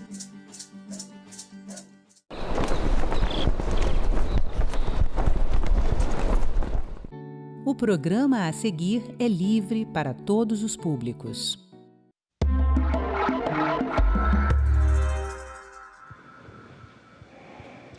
Você confia mais no conteúdo que recebe de um amigo do que naquele publicado em uma agência de notícias? Pois é, quase metade dos brasileiros tem confiado mais nas mensagens que chegam por aplicativos de mensagem do que na imprensa tradicional. A gente vai conversar sobre isso agora neste Cidadania, que é produzido em parceria com o Senado Verifica, o serviço oficial de combate à desinformação do Senado. A gente recebe aqui hoje a professora jornalista Thaís Seibit, que é doutora em comunicação pela Universidade Federal do Rio Grande do Sul, professora da Unicinos, do IDP, especialista em fact-checking, checagem de fatos e também jornalismo de dados. Seja bem-vinda, professora. Muito obrigada pelo convite. Obrigada por estar aqui em Brasília com a gente, né? Vindo lá do Rio Grande do Sul. É um prazer. Professora, vamos começar falando dessa pesquisa que me chamou bastante atenção, né? O painel TIC, Integridade da Informação, revelou aí, né, que os brasileiros confiam mais no que recebem de amigos e familiares pelo celular ali, pelo WhatsApp, do que no que está publicado num site de agência, numa agência de notícias. Como é que você avalia isso? A gente está vivendo uma crise de confiança no jornalismo? Já tem alguns anos, né? Acho que a pesquisa ela vem para confirmar algo que quem trabalha nessa área tem percebido nos últimos anos, especialmente por essa mudança da dinâmica mesmo da comunicação, porque nesse século, né, no século XXI, a gente tem essa comunicação mais horizontal, de troca de mensagens. Eu não preciso de um filtro, né, não preciso de não tem a barreira, né, da imprensa tradicional, que sempre foi aquele mediador clássico que a gente tinha, né, antes das coisas virem a público, vinha por um veículo de comunicação, não tinha essa difusão de informação por todos os lados que com as plataformas digitais, com esses mecanismos novos de comunicação possibilitou. Então, a relação de confiança que a gente estabelece naturalmente nas nossas redes offline, ela se reproduz nesses mecanismos, tanto numa conversa de troca instantânea de um aplicativo de mensagem, quanto quando a gente está vendo alguém numa plataforma por vídeo e é alguém que a gente conhece ou alguém que a gente admira, né? Porque muitas vezes não é nem uma pessoa exatamente de uma relação pessoal, mas é alguém que você admira, que você segue, e você dá essa confiança à pessoa mais do que à instituição. Então, a gente perdeu essa relação do canal. Antes a gente relacionava mais, né? A população relacionava mais, saiu no veículo de comunicação tal, saiu na mídia tal, foi o programa XYZ que passou aquela informação.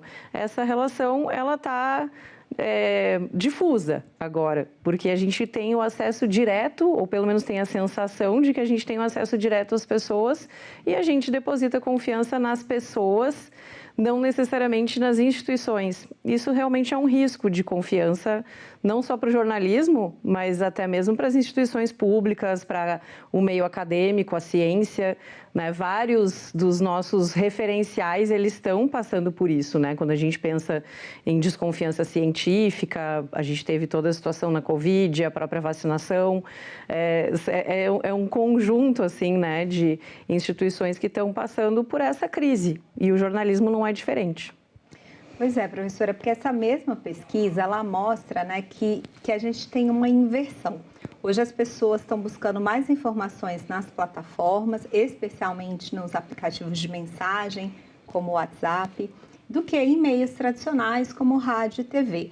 Só que a gente também sabe que o WhatsApp é aí a principal plataforma no Brasil de disseminação de conteúdo desinformativo, né? Como é que fica isso? Porque as pessoas estão se informando dentro daquele canal, aí talvez, como você falou, tendo essa confiança, porque é o meu amigo que me mandou, foi a minha tia, foi o meu tio, foi no grupo da igreja, né? Foi no grupo do futebol, mas ao mesmo tempo é o lugar onde mais se encaminha desinformação. justamente porque não tem esse crivo, né? Qual é a diferença desses canais livres, e é bom que existam, né? Ninguém aqui está contra a liberdade das pessoas se comunicar. Mas qual é a diferença disso para o que o jornalismo faz, ou o bom jornalismo, pelo menos? Existem critérios. Então, mesmo que o jornalista também seja uma pessoa que está aqui diante de uma câmera, está falando alguma coisa, quando o jornalista vai publicar algo, antes de publicar, ele faz uma verificação. Ele vai ver se os dados comprovam aquilo, se tem uma fonte confiável que assinou embaixo, ele vai no local do acontecimento e presencial que aconteceu, vai entrevistar pessoas, vai coletar depoimentos, vai fazer uma série de processos de apuração para ter confiança naquela informação e aí sim passar adiante. E quem desinforma, abre o microfone e sai falando, né? E fala, a gente brinca, né? Vozes da minha cabeça. Então a pessoa fala o que ela acha que é, muitas vezes ela viu só uma parte da história, então às vezes não é necessariamente também uma mentira completa. A pessoa às vezes ela tem só uma parte da informação. E o que o jornalismo faz ou procura fazer ou tem o dever de fazer é compor o cenário completo, é ouvir diferentes pontos de vista, é procurar provas em diferentes locais, documentos, fontes diferentes, cruzar essas informações e chegar com uma história mais completa e deixar então, né, que se julgue a opinião das pessoas, né, pode ser formada, mas ela vai se formar em cima de uma história mais completa. Muitas vezes nesses canais não tem essa apuração, mesmo não tem esse compromisso com a apuração. E por que eu estou falando tudo isso para responder essa pergunta? É porque é isso que a gente precisa cada vez mais trabalhar na sociedade. Como o jornalista está ali na plataforma e também o meu amigo está na plataforma, as pessoas muitas vezes colocam tudo como igual e não pensam nos bastidores do trabalho jornalístico. O que está por trás do trabalho jornalístico? Por que muitas vezes diverge aquilo das pessoas que eu admiro, que eu sigo, que eu confio, do que o jornalismo está trazendo? É um processo, essa é a diferença. O jornalismo tem um processo de apuração, tem um compromisso de apuração. Então, a gente precisa trabalhar essa base, na verdade, né, de construir uma audiência preparada para esse contexto contemporâneo. E o jornalismo também, estar mais presente nas plataformas e mais próximo das pessoas, porque não podemos nos iludir que as pessoas vão voltar para trás e ler o jornal impresso. Eu ainda leio, porque eu ainda tenho esse hábito, né, de uma coisa que é da minha cultura. Mas as gerações próximas não vão mais ter esse contato com esse dispositivo, né? O dispositivo de conexão com informação, com os amigos, vai ser o digital. Então, essa também caminhada de adaptação do jornalismo para essa nova era, para essa nova linguagem, que vai construir uma audiência mais consciente do que é a diferença de uma informação que está por aí e de uma informação que foi um jornalista profissional, comprometido, responsável que apurou. E não que não tenha maus jornalistas, mas justamente essa consciência que vai permitir julgar se o jornalismo está cumprindo seu papel ou não. Eu acho que é aceitar essa transformação, né? Ver como é que vamos adaptar a ela, a esse novo momento. E, professora, porque, igual você falou ali, tem um design também das plataformas que ele não ajuda você a entender o que é um meme, o que é uma notícia, o que é só um pensamento que alguém postou ali, né? Porque existe esse design, tá tudo na mesma tela, então você não consegue mais diferenciar o que é o que. E talvez as pessoas não tenham muita consciência de que aquilo ali foi feito justamente para você rolar e talvez até dificultar mesmo você entender o que é o que, né? Assim, tanto é que lá nos Estados Unidos a gente teve agora aí um processo judicial contra a Meta, falando, né, que é um design que é feito para viciar as pessoas. E muitas vezes os pesquisadores falam, é um design que é feito para desinformar também, né? O design ele é para as pessoas ficarem dentro da plataforma o máximo de tempo possível, porque a troca é justamente a atenção das pessoas. Então, isso é outra coisa que é preciso falar sobre, né? E a gente tentar explicar. as coisas não são orgânicas, elas não são por acaso. Elas estão dentro de um sistema e esse sistema ele é projetado para gerar essa dependência, né? Esse fisgar a atenção. Então, por que a gente fala tanto das bolhas? Eu vou ficar mais engajado e eu vou ficar mais tempo com as plataformas se eu gostar daquele conteúdo, se eu me identificar com aquele conteúdo. E esse sistema que está por trás do que a gente olha por cima da tela, o que a gente fala, os algoritmos, que não sabemos exatamente qual é a programação deles, mas a lógica a gente sabe. A lógica desses algoritmos é pensar, isso aqui está agradando, então eu vou colocar mais, eu vou mostrar mais, eu vou deixar essa pessoa mais engajada na plataforma porque ela está gostando desse conteúdo. E às vezes a gente não gosta das notícias que vê. Então, tem uma diferença, né? Porque o princípio do veículo jornalístico, do jornalismo tradicional, ele é informar sobre o que precisa ser informado, né? Sobre as coisas que são importantes para a gente viver a nossa vida, né? Ter as nossas decisões no dia a dia. As plataformas não, as plataformas foram desenhadas para envolver, engajar, porque são os dados dessas pessoas que estão sustentando. Então, aquela ilusão, né, de que é gratuito, na verdade, é gratuito até ali. A gente se cadastra sem pagar nenhum centavo, mas todos os nossos dados, todos os nossos hábitos, todas as nossas curtidas estão gerando informação que é monetizada, que gera lucro para as plataformas, e não só para as plataformas, para as marcas que anunciam nessas plataformas e também para as pessoas que hoje vivem de influência nas plataformas. E aí, o que está dando mais lucro é o que as pessoas estão engajando mais. A verdade não necessariamente engaja mais, pelo contrário. Então, o jogo da desinformação com as plataformas, ele está acoplado mesmo, né? Ele tá dentro de um mesmo sistema. A dificuldade, o desafio vai ser a gente conseguir cruzar essa fronteira, né? E voltar para uma reflexão sobre o que é informação e o que é engajamento. Acho que a gente está muito pautado pelo engajamento. E isso também vai levar à desinformação, fatalmente. Eu ia justamente falar sobre isso, porque a gente percebe, né? Está todo mundo ali tentando ser visto, né? E tentando fazer com que o seu conteúdo seja consumido. Mas nisso, as empresas acabam ali, vou fazer um título que engaje mais, né? Vou fazer um clickbait, que a gente chama, que é aquilo que vai ser clicado, aquilo que as pessoas vão querer consumir. Só que é um perigo também, porque às vezes você está fazendo um título que vão levar as pessoas, né? Que vai levar as pessoas a consumirem, a clicarem, mas é um título que desinforma. Como separar a informação do engajamento e levar um bom jornalismo, né? A gente precisaria recuperar os meios do jornalismo. Isso está em discussão. A gente teve recentemente a decisão aqui no Brasil que está questionando o uso dos veículos, das informações de veículos jornalísticos sem crédito e sem remuneração para resultados de inteligência artificial do Google, por exemplo. Então, isso já é a pontinha da história toda que começou muito tempo atrás. Por que a gente faz títulos sensacionalistas, e o jornalismo faz mesmo?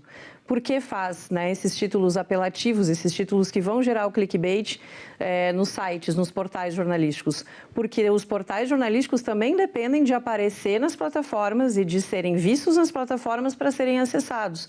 Porque hoje, eu falei do jornal impresso porque sempre é um exemplo muito bom. O jornal, eu escolho aquele jornal que eu vou assinar. E aí eu me identifico com a linha editorial do jornal, com a linguagem do jornal, mas eu escolho o jornal que eu vou assinar e eu recebo esse jornal na minha casa. E aí eu vou ler o que está dentro do jornal. E quando a gente vai para a plataforma, as pessoas não vão mais em busca daquele veículo. Elas entram na plataforma e tem um mundo lá dentro. E se esse veículo não consegue ser visto, ele não vai ser lido. Para ele ser visto, ele tem que entrar também na lógica da plataforma. O clickbait, ele é exatamente isso, né? Então, o título, e existem artigos, estudos, né, sobre isso, quanto também os títulos mal escritos jornalisticamente, mas muito bem escritos para os critérios das plataformas, eles desinformam. E é algo que precisa ser enfrentado, mas é muito difícil enfrentar dentro do ecossistema de mídia como ele está. Porque os veículos de comunicação também estão na mesma lógica. Eles dependem da mesma lógica para ser encontrados, para ser vistos, para ser lidos. porque a gente perdeu esse domínio de as pessoas virem ao encontro do jornalismo. As pessoas tropeçam no jornalismo, como tropeçam com outros tipos de informação. Então, acaba que existe essa apropriação das mesmas lógicas e isso vai também fazer com que o jornalismo, praticando isso, muitas vezes contribua para a desinformação. Isso já foi demonstrado em estudos, em artigos acadêmicos que foram produzidos, em pesquisas sobre esse assunto. Os jornalistas, enquanto profissionais, sem dúvida se questionam isso, né, pelas conversas que muitas vezes a gente tem em encontros, em congressos, mas não não depende exclusivamente do profissional resolver isso.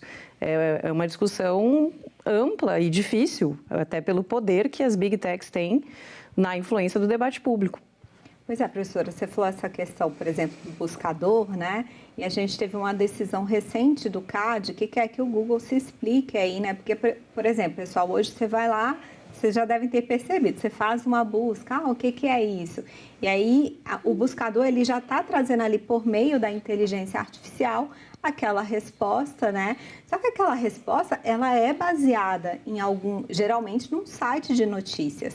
E aí eu fui ver os comentários sobre essa decisão do CAD e o pessoal falou, é isso mesmo, porque eu confio mais no que o Google escreve do que na imprensa. Só que ele não tem, ele não consegue perceber que aquilo que está ali foi produzido por um veículo de jornalismo, né? E que o Google ele só está ali reproduzindo. Como é que... Aí chega a IA, né, professor? O desafio ainda é maior, né? Eles não produzem nenhum conteúdo, isso deixa uma porta aberta para qualquer conteúdo e, ao mesmo tempo, também está permitindo que se tenha lucro, que essas plataformas lucrem com conteúdo de outros. E jornalismo, especificamente, custa caro. Né? O que eu falei no início aqui da nossa conversa, tem um profissional que ele vai se dedicar, que ele vai apurar, que ele vai precisar ir em lugares, ele vai precisar fazer um trabalho. Isso é um trabalho que custa, né? Jornalismo dá trabalho e tem um custo. E as plataformas estão reproduzindo isso sem nenhum tipo de retribuição, de contrapartida para os profissionais e estão lucrando, e lucrando muito com isso. Então, são duas coisas que estão desproporcionais. Essa não responsabilização que deixa uma porteira aberta para qualquer tipo de informação, só que na hora de lucrar, daí eles são responsáveis, né? Aí, na hora de lucrar, eles estão realmente se beneficiando de conteúdos de terceiros, sem produzir absolutamente nada. No final do dia, o usuário está olhando e ele atribui o crédito para o Google, para o Facebook, para o Instagram, para o TikTok. Mas nada disso foi produzido, porque as plataformas não produzem nada. E aí volta, né, a necessidade de a gente preparar a sociedade, falar sobre isso, educar as pessoas para usarem com responsabilidade e buscarem saber de onde veio essa informação. Porque, afinal, como eles mesmos dizem, eles são só plataformas. A informação não veio dali, ela veio de alguém que produziu. Quem produziu? E tem capacidade para produzir, tem responsabilidade para produzir, posso confiar, é o trabalhinho de voltar uns passos para trás. Pois é, professora, e nesse trabalhinho você tem um trabalhão aí com a questão do jornalismo de dados, né? O que é o jornalismo de dados, para quem está em casa entender melhor, e como é que ele pode ser aí um aliado, né, no combate à desinformação? O jornalismo de dados, ele busca trabalhar com fontes primárias, né? O que são fontes primárias? Aquele dado, ao invés de eu trabalhar com a entrevista de uma autoridade pública, que é o que o jornalismo tradicional sempre faz, eu vou buscar lá, por exemplo, no portal da transparência, a informação bruta, como a gente diz, não é um termo muito tecnicamente correto, mas acho que as pessoas entendem, né? Aquele dado bruto, aquele dado original que ele está lá no portal da transparência, estão lá os documentos, estão lá todas as prestações de contas, tabelas, né? Isso, está lá. E está lá para qualquer cidadão. Agora, claro que é um elemento técnico, não todos os cidadãos estão preparados para trabalhar com isso. Mas o jornalista de dados, ele tem uma formação voltada para isso e ele vai procurar saber direto da fonte, dessa fonte primária lá dos dados, se essas declarações condizem ou não. Isso está muito ligado com a checagem de fatos, né, com o fact-checking, quando a gente olha para esse fact-checking tradicional, que era a prática jornalística que vinha para para confrontar as declarações, principalmente em debates eleitorais, quando tem muita visibilidade do que lideranças políticas, né, autoridades estão falando, ainda faz, né, esse confrontamento das informações com base em dados, e é daí que vem a minha trajetória do jornalismo de dados. Mas o jornalismo de dados vai procurar pautar o seu trabalho por aquilo que está na fonte primária, no dado bruto, não na declaração das pessoas. Então, uma inversão um pouco da lógica de apuração jornalística, porque quando a gente pensa em um jornalista, a primeira coisa que vem na cabeça das pessoas é o jornalista entrevistando, uma pessoa com um microfone, né, ou com um bloco de anotações, enfim, mas o jornalista entrevistando. O jornalista de dados, ele entrevista dados, ele busca documentos, ele entrevista planilhas. Isso atribui um elemento, né, de verificação para o jornalismo, porque vai permitir fazer uma investigação, um estudo direto da fonte primária. Então, não tem a mediação de alguém que muitas vezes vai olhar só para uma parte da história, como a gente falou no início, né? Então, quando eu entrevisto alguém, eu tenho só uma parte da história. Com a apuração em documentos, em dados, existe a possibilidade maior de a gente descobrir outras histórias entrevistando dados. Professora, mas na hora que você entrevista os dados, você também acaba interpretando. E como é que esses dados hoje são acessados? Você, agora com a lei de acesso à informação, isso melhorou? As instituições públicas elas estão dando acesso a esses dados ou ainda há uma dificuldade? Dificuldades existem, mas um dos motores, assim, né, do crescimento do jornalismo de dados é justamente as leis de transparência, não só no Brasil, no mundo todo. Inclusive os acordos que existem internacionais, né, para governo aberto, abertura, né, de dados até para monitoramento, né, de políticas e de questões públicas, quando a gente pensa, sei lá, os objetivos de desenvolvimento sustentável, existem vários acordos internacionais que as nações precisam prestar contas, então elas precisam produzir e disponibilizar dados sobre uma série de assuntos. No Brasil, a gente tem especificamente a Lei de Acesso à Informação, mas toda essa lógica, né, de abertura da democracia participativa, né, que ela vem se fortalecendo com essas dinâmicas, né, de transparência, como eu falei, não só no caso brasileiro, mas até por acordos internacionais, por necessidade internacional, fizeram com que o jornalismo também se voltasse mais para isso. Então, uma coisa leva a outra. A gente tem um desenvolvimento dessa prática jornalística porque as legislações permitem e a prática jornalística também ajuda que as instituições melhorem, porque muitos dados que hoje estão disponíveis, eles só estão disponíveis porque em algum momento houve denúncia de que algo não estava bom.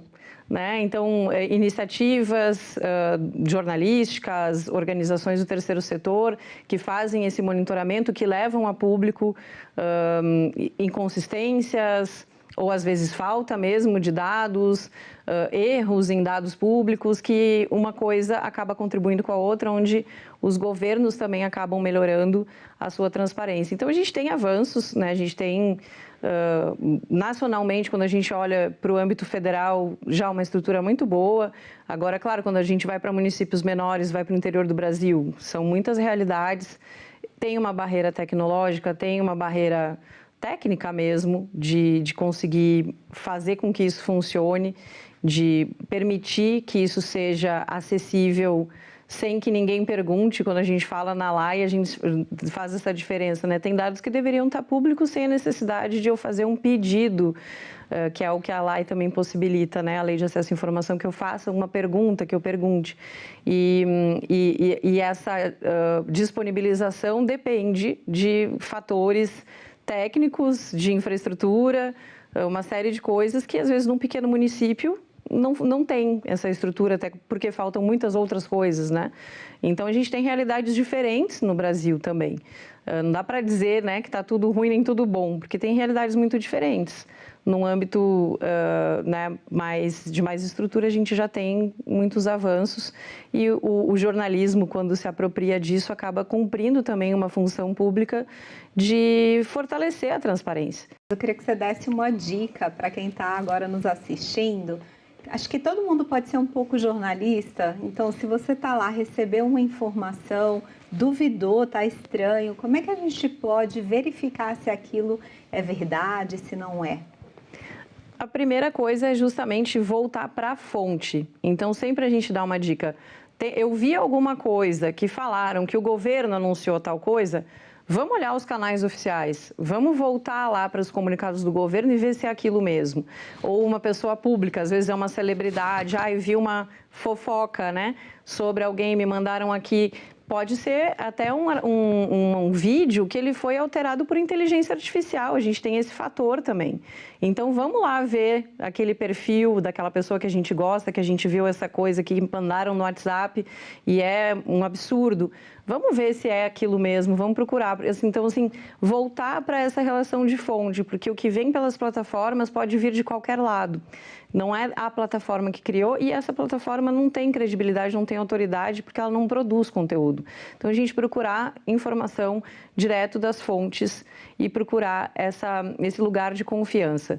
O jornalismo, ele pode ter vários problemas, mas ainda é uma fonte de informação onde a gente pode buscar, e existem iniciativas especializadas em checagem de fatos, que fazem esse desmascaramento, e quando fazem isso, então a Agência Lupa, Aos Fatos, existem outras locais também pelo Brasil, quando fazem esse desmascaramento, elas mostram o caminho, elas mostram por que não está certo, e com isso a gente aprende. Então, olhar essas fontes e aprender com elas, aprender com esse processo, é onde a gente vai começar a recuperar a confiança. O importante é desconstruir, inicialmente, né, essa ideia de que um amigo me mandou, então eu posso confiar. Eu tenho que saber de onde veio aquela informação que o meu amigo me mandou. É isso que é a fonte. Eu tenho que ir direto nesse lugar e ver, tirar as minhas conclusões a partir das fontes. Tá certo, professora. Muito obrigada por estar aqui com a gente no Cidadania. Muito obrigada pelo convite. Espero ter contribuído. Foi um prazer. E obrigada a você pela companhia. Este Cidadania é produzido em parceria com o Senado Verifica, o serviço oficial de combate à desinformação do Senado. Recebeu alguma mensagem duvidosa sobre o Senado? Mande para a gente pelo WhatsApp. Até a próxima.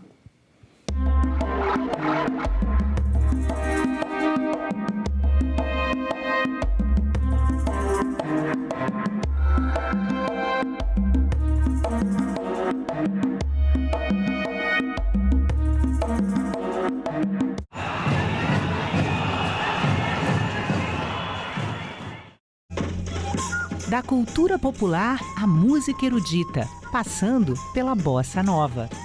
A TV Senado reuniu 3 filmes que pintam um retrato surpreendente do Brasil, para você aproveitar neste feriado.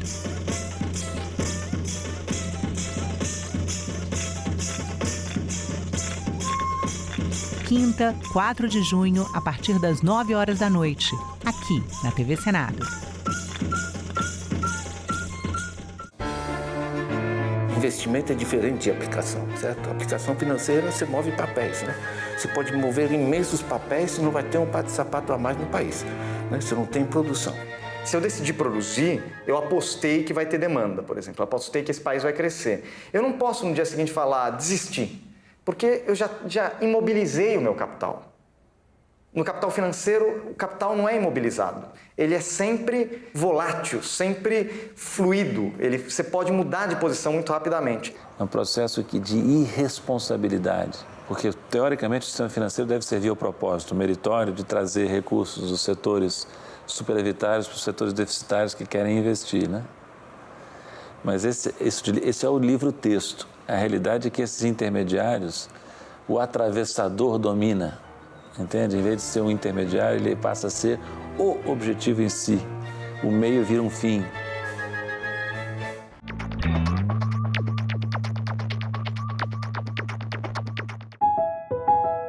Eu sou Lorena Maria e eu estou à frente da equipe do acervo e distribuição da TV.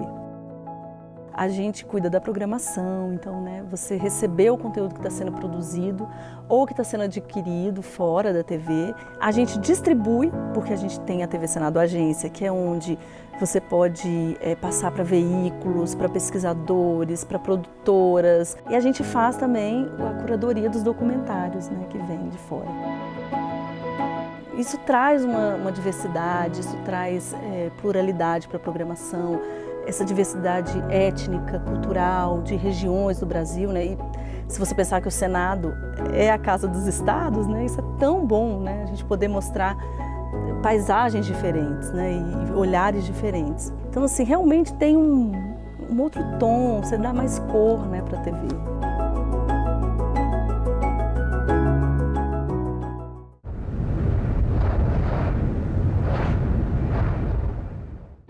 O programa a seguir é livre para todos os públicos.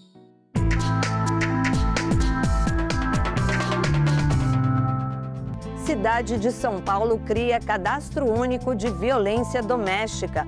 Instrumento vai ajudar na formulação de políticas públicas. Nós nem sabemos o número real de mulheres que sofrem violência. Em Roraima, ação Trilhas Limpas, Natureza Viva une legislativo e comunidade. Na Bahia, encontro reúne profissionais da comunicação legislativa. Câmara dos Deputados analisa proposta para que serviços comunitários possam ser cumpridos também em abrigos de animais. Primeira emissora do Legislativo Municipal completa 30 anos.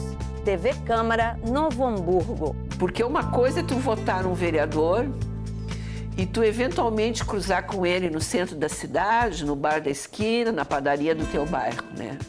Outra é tu poder acompanhar as manifestações dele e as bandeiras que ele defende através ou da internet ou da TV. Tem muita coisa acontecendo nas casas de leis do país que você precisa saber. A gente te conta aqui no Parlamento Brasil. Há 20 anos no ar, o Parlamento Brasil é feito em parceria com as TVs legislativas de todo o país. Eu sou Andréa Alves e te convido para um giro.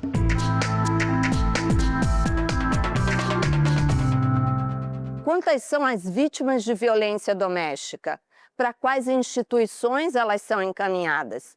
Para responder a essas perguntas e fortalecer as políticas públicas de apoio a essas mulheres, a cidade de São Paulo criou um novo instrumento. É o CAVID, Cadastro Único de Violência Doméstica. Foram várias formas de abuso até ela entender o que estava passando. Esta mulher foi vítima de violência doméstica. Não vamos identificá-la para a segurança dela. Injúria psicológica, física, sozinha, dentro de um apartamento com uma pessoa que era maravilhosa para o público, né? Para minha família, para todo mundo. Então, foi muito difícil. Foi em uma UBS que ela recebeu o primeiro acolhimento. Foi uma enfermeira quem percebeu a situação, fez o alerta e ajudou a registrar a primeira ocorrência.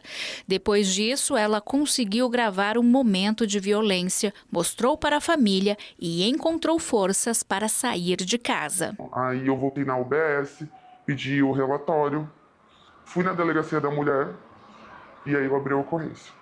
E para facilitar a busca por ajuda, foi criado na capital paulista o CAVID, o Cadastro Único de Violência Doméstica, que vai reunir todas as informações vindas dos órgãos públicos federais, estaduais e municipais.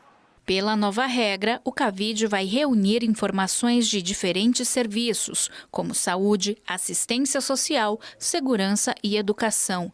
Além disso, o cadastro também vai direcionar as vítimas de violência doméstica para programas e projetos de atendimento do município. A lei é de autoria da vereadora doutora Sandra Tadeu, do PL, com o apoio de outros coautores. O projeto foi apresentado em 2020, ano em que ela presidiu a Comissão sobre Violência contra a Mulher na Câmara. Na época, a CPI investigou problemas ligados à violência de gênero na cidade.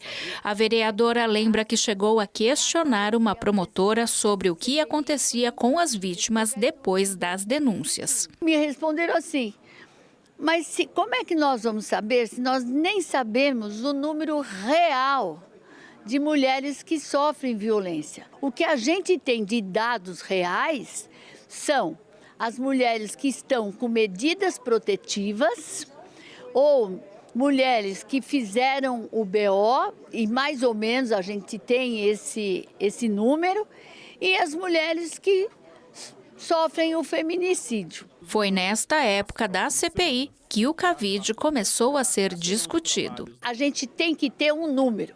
Isso tem que ser jogado num órgão dentro da prefeitura para que a gente saiba realmente o que essas mulheres precisam e a gente ter esse acompanhamento. Tendo esses dados, será muito mais fácil a gente aplicar políticas e essas mulheres terem mais confiança nisso, porque hoje fica tudo muito solto. A advogada Giovana Romano, vice-presidente da OAB Butantã e coordenadora do Escritório de Assistência a Vítimas de Violência Doméstica, destaca a importância do Cavide. Segundo ela, um dos principais desafios hoje é a falta de um fluxo padrão de encaminhamento entre os serviços públicos como assistência social, segurança e saúde. A partir do momento que é construído um cadastro e um fluxo de encaminhamento padrão entre esses serviços, é possível compartilhar informações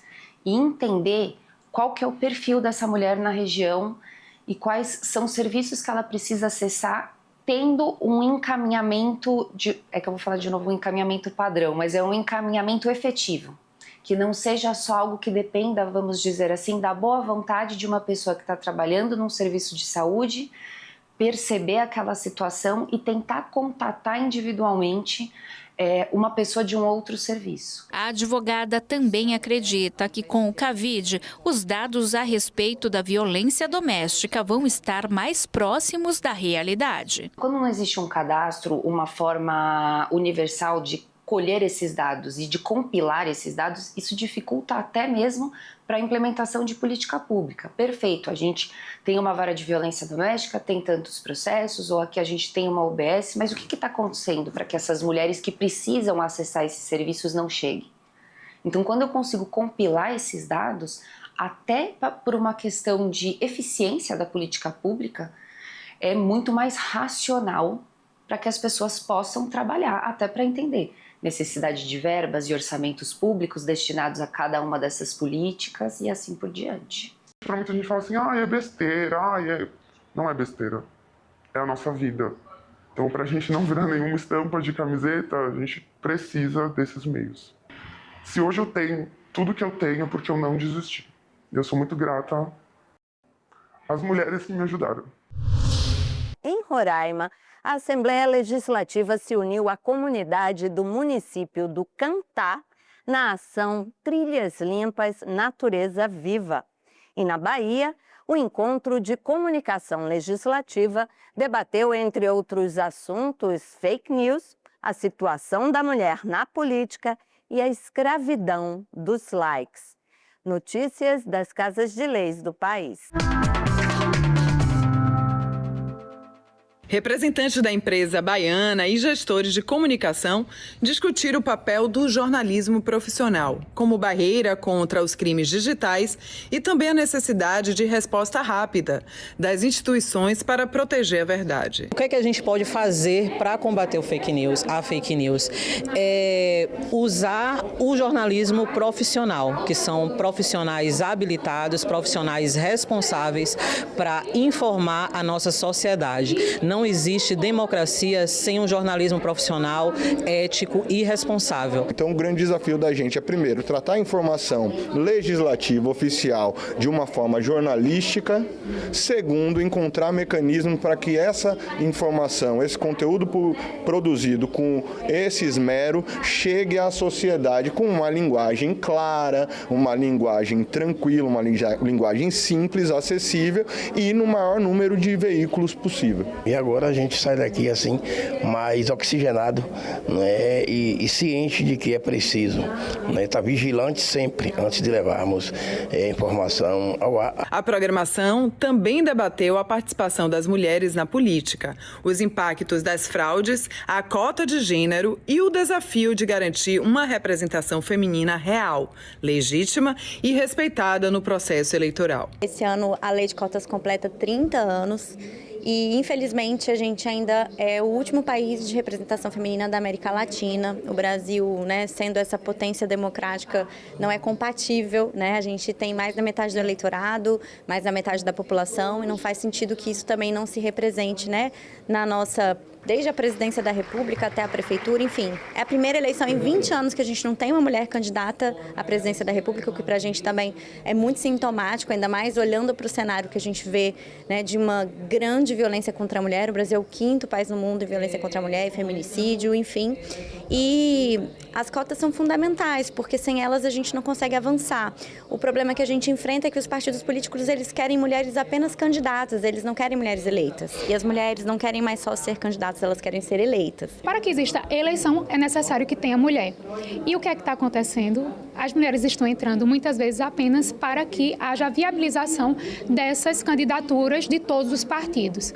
E a fiscalização, ela tem se mostrado muito eficaz, principalmente na Bahia, onde tiveram várias chapas totalmente derrubadas, porque foi comprovada a utilização de mulheres apenas para compor chapa. Eu sinto que cada passo que a gente dá parece que é um passo gigantesco para nós e um passo de formiguinha para o mundo que ainda continua andando lentamente em direção aos nossos direitos. Então, equilibrando as nossas angústias com as nossas conquistas, a gente tem cada vez mais se encontrado para que a gente crie ambientes em que a nossa presença não seja uma novidade, mas seja a regra. A importância da mulher na política, né?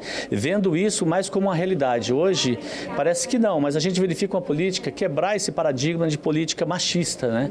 E a mulher, ela tem sim esse espaço, ela precisa acreditar nisso e realmente agarrar, né, com toda a confiança de que ela realmente pode e realmente representar não só as mulheres, mas principalmente as mulheres dentro da política, mas toda uma sociedade. O encontro ainda destacou a importância da modernização das casas legislativas, com mais tecnologia, transparência e aproximação com a sociedade. E na palestra de encerramento, o debate se voltou para o impacto do marketing digital nas eleições. A discussão destacou como a presença nas redes sociais, o engajamento e a influência digital passaram a ter o papel decisivo na construção da imagem pública e também na relação entre candidatos e eleitorado. Quando você pensa demais em like, esse conteúdo deu like e alcance, é o que gera essa escravidão da rede social. Então você tem que olhar um pouco além, você tem que ver outras métricas. Se realmente eu estou conseguindo converter as pessoas para os meus canais, se eu estou conseguindo levar para o meu site, se eu estou conseguindo levar para o WhatsApp. Então isso é importante, se eu estou conseguindo levar para eventos. Então quando eu olho de uma forma mais estratégica, talvez o post que eu coloquei lá, ele não viraliza. Eu tenho pavor de viralizar, porque isso pode ir para a base errada. Mas eu coloco lá um post que não teve tanta curtida, mas lotou o meu evento. Então olhar para as outras métricas tira essa visão de escravidão do digital.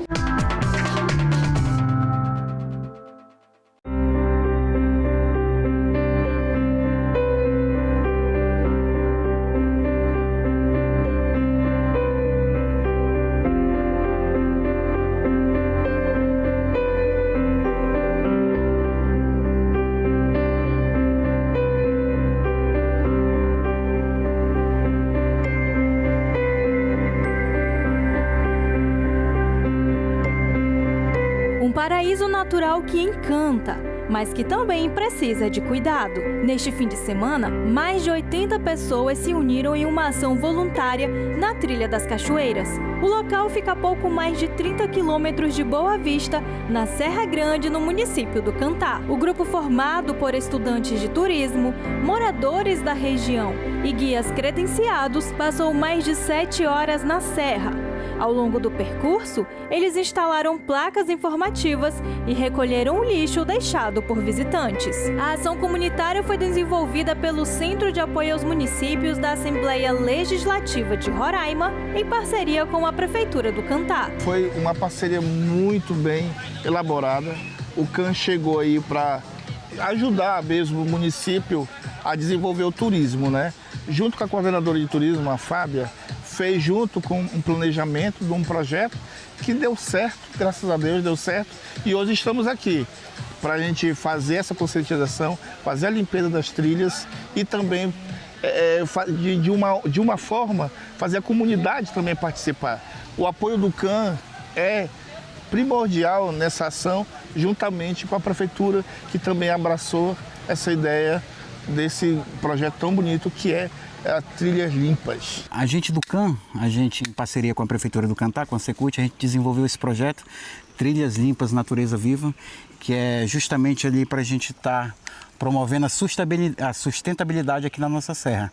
Antes da temporada que começa agora em maio e vai até agosto, que é o período da Serra Grande, de temporada da Serra Grande, a Serra Grande é um período sazonal, que no verão não tem água e no inverno fica tudo muito lindo. Agentes do Corpo de Bombeiros Militar de Roraima e da Companhia Independente de Policiamento Ambiental também participaram da ação. Eles prestaram apoio às equipes com orientações de segurança e também reforçaram a conscientização ambiental ao longo do percurso. A Superintendência de Comunicação do Poder Legislativo também contribuiu com o projeto. É muito importante desenvolver o turismo no nosso estado de Roraima. O Cantá é muito lindo e ele pode gerar renda, e fazer com que as pessoas realmente aproveitem o meio ambiente. E a Assembleia Legislativa de Roraima, por meio da Superintendência de Comunicação e o CAN, tem contribuído para esse movimento, né? A gente vai fazer toda a identificação das trilhas aqui do CAN e, quem sabe, para o restante dos outros municípios também, porque é importante desenvolver o turismo e gerar renda no nosso estado. Eric é estudante do curso de Gestão de Turismo do Instituto Federal de Roraima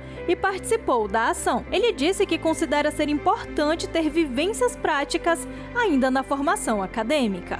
O nosso curso de gestão, ele teve uma mudança bem grande na grade curricular e ficou ampla. Então, eu tenho tentado me envolver nos vários segmentos do turismo, né? Seja gestão de turismo, ele engloba muita coisa, desde hotelaria, desde ecoturismo, desde turismo rural. Então, eu tento me colocar ali à disposição de todos os segmentos do turismo para aprender, para adquirir o conhecimento. O Centro de Apoio aos Municípios segue levando serviços e ações como essa para diferentes regiões do estado. A proposta é aproximar o poder legislativo da população e contribuir com o desenvolvimento dos municípios.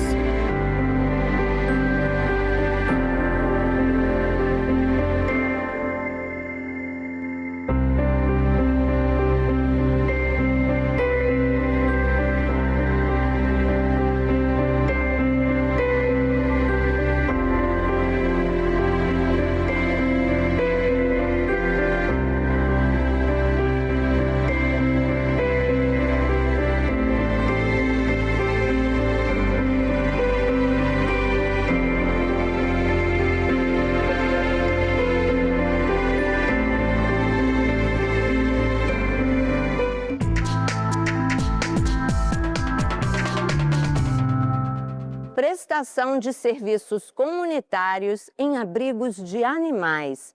É o que propõe um projeto de lei que está em análise aqui na Câmara dos Deputados. Ele já foi aprovado pela Comissão de Constituição e Justiça da Casa.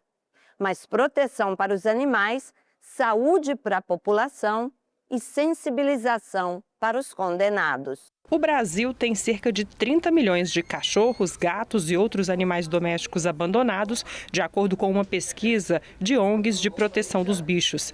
Alguns deles têm a sorte de encontrar abrigos e voluntários que acolhem esses animais, mas quase sempre falta dinheiro e apoio para o acolhimento. Uma proposta aprovada na Câmara inclui os abrigos de animais entre as entidades aptas a receberem a prestação de serviços comunitários para o cumprimento de pena prevista em lei.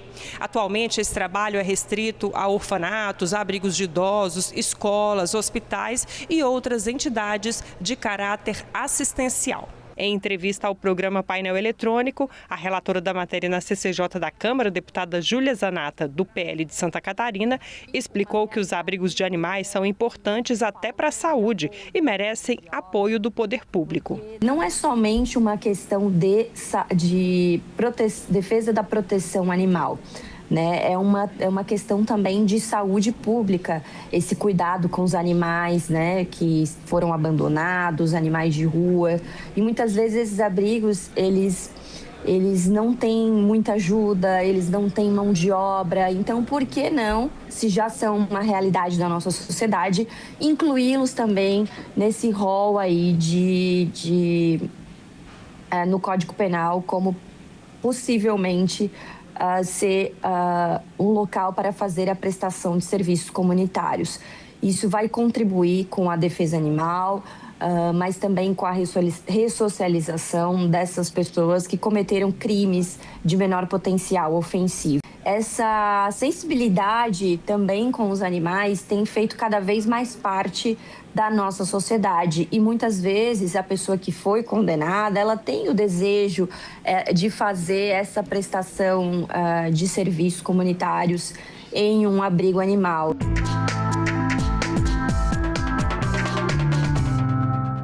Você sabe que a TV Senado está fazendo 30 anos, não é?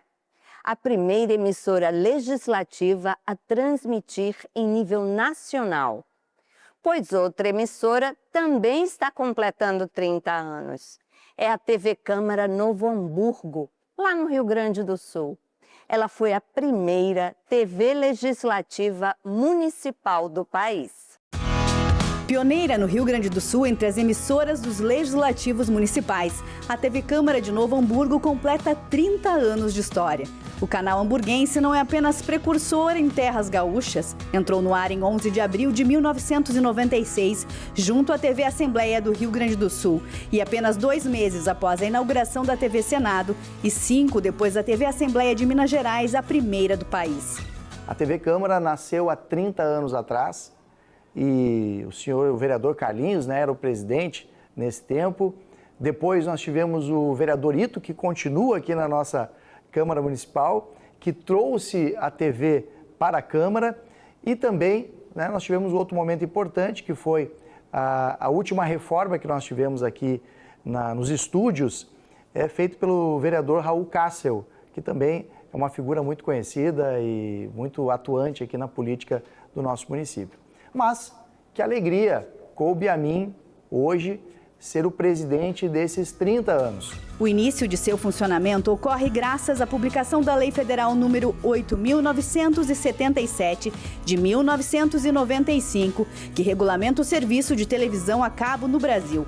Com a nova legislação, o Congresso Nacional, as assembleias estaduais e as câmaras municipais passaram a poder ter suas sessões transmitidas por meio das TVs por assinatura. Era uma época bem distinta da atual. A internet era lenta, não havia redes sociais e, pela primeira vez, eram utilizadas oficialmente as urnas eletrônicas no Brasil. Ter acesso aos candidatos escolhidos no último pleito e às ideias por eles defendidas não era tarefa fácil. Nesse cenário, o canal 16 da NET começou a exibir as sessões plenárias. Um passo e tanto para o envolvimento dos cidadãos nos rumos da cidade e no entendimento das consequências de suas escolhas. A comunidade não sabia, não tinha conhecimento das coisas que aconteciam, dos projetos que eram votados, das discussões da Câmara de Vereadores. Então, houve uma transparência muito grande com a TV Câmara. A comunidade aí fica assíduo olhando nós e tal, e vê o procedimento, qual é a luta, qual é o trabalho, o que o vereador está produzindo. Até então nós estávamos muito em cima do panfleto, que eram as coisas da época, né? Da divulgação do jornal, o Jornal NH, que era o principal jornal da região, que te dava notícia no dia seguinte a que as coisas aconteciam. E o advento, né, da TV aqui, né, e da informática como um todo, passou a ser as coisas instantâneas, né? Maria Magda Wagner, jornalista e então coordenadora da assessoria de comunicação da Câmara de Novo Hamburgo, relata o impacto da emissora na época de sua implantação. Não só incentivou, como mudou a visão, né? Porque uma coisa é tu votar num vereador e tu eventualmente cruzar com ele no centro da cidade, no bar da esquina, na padaria do teu bairro, né? Outra é tu votar e eleger um vereador e tu poder acompanhar as manifestações dele e as bandeiras que ele defende através ou da internet, ou da TV, ou de um jornal impresso, ou do jornal da cidade. Quer dizer, isso muda radicalmente a relação do poder com o público. E aí é que está a importância das TVs câmaras no país, né? Não por acaso elas se expandem cada vez mais, porque no momento que a comunidade e o próprio setor legislativo se dá conta desse diferencial, aí muda tudo. É uma comunicação que está fazendo para a comunidade, não tem um cunho comercial. É uma comunicação limpa, transparente, de mostrar o que os parlamentares estão fazendo, e a comunidade tem essa opção de ter acesso ali a essas informações. Todas as coisas boas já vai melhorando, que esse é o caso de vocês aqui. Vocês estão sempre inovando, sempre buscando a tecnologia para melhorar. Porque uma coisa é aqui da câmera para cá, né? Mas atrás da câmera nós temos uma equipe muito grande que faz um trabalho de excelência, que faz com que estas imagens cheguem na sua casa, cheguem nas suas redes sociais de uma forma ainda mais limpa, de uma forma ainda mais bonita, de uma forma em que você possa receber, né, essas entrevistas, essas palavras que a gente acaba dando aqui nos nossos espaços. Então nós temos muitos desejos, muitos projetos para esta TV. São 30 anos de passado, mas agora nós temos que olhar para o futuro. E o futuro tem muitas coisas que nos reservam. Parabéns à TV Câmara Novo Hamburgo, nossa parceira. Olha, a gente vai querer mais matérias legais, viu? E a gente vai ficando por aqui. Você sabe que todo o conteúdo da TV Senado está na internet. Até semana que vem, pessoal. Tchau!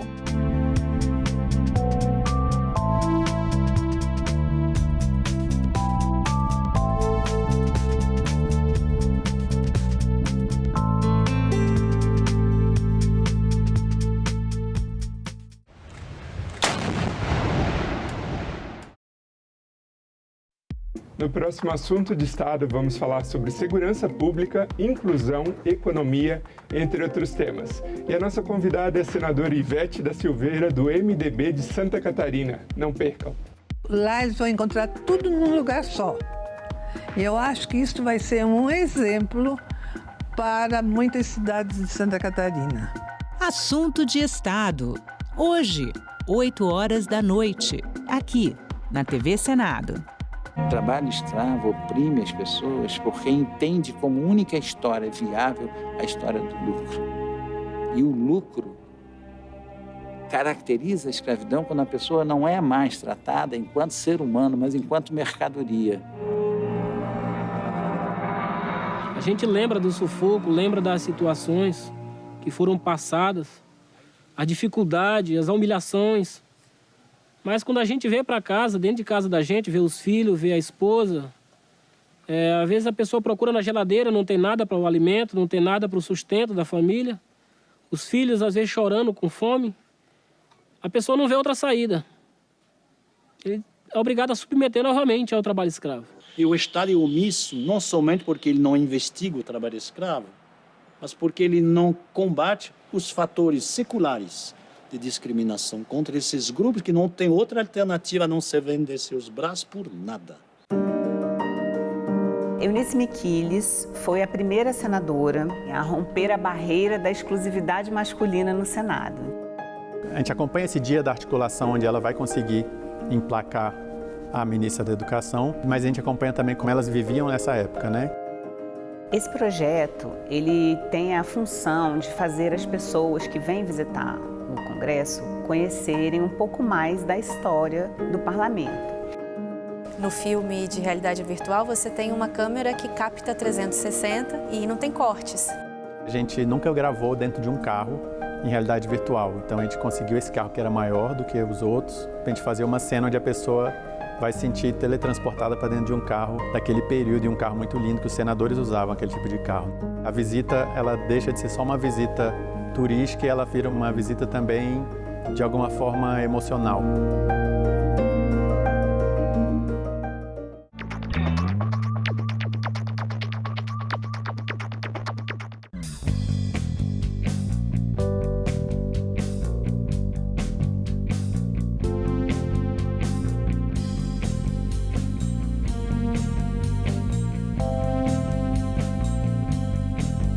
A gente também fala tupi. O nome Sergipe tem origem no tupi e significa no Rio dos Siris. É formado por seri, que quer dizer siri, mais i, palavra para água ou rio, mais p, que significa a preposição em, no. O siri é uma espécie de crustáceo encontrado em locais de areia ou de mangue. O termo siri também vem do tupi e tem o significado de correr, deslizar, provavelmente em razão de como ele se move.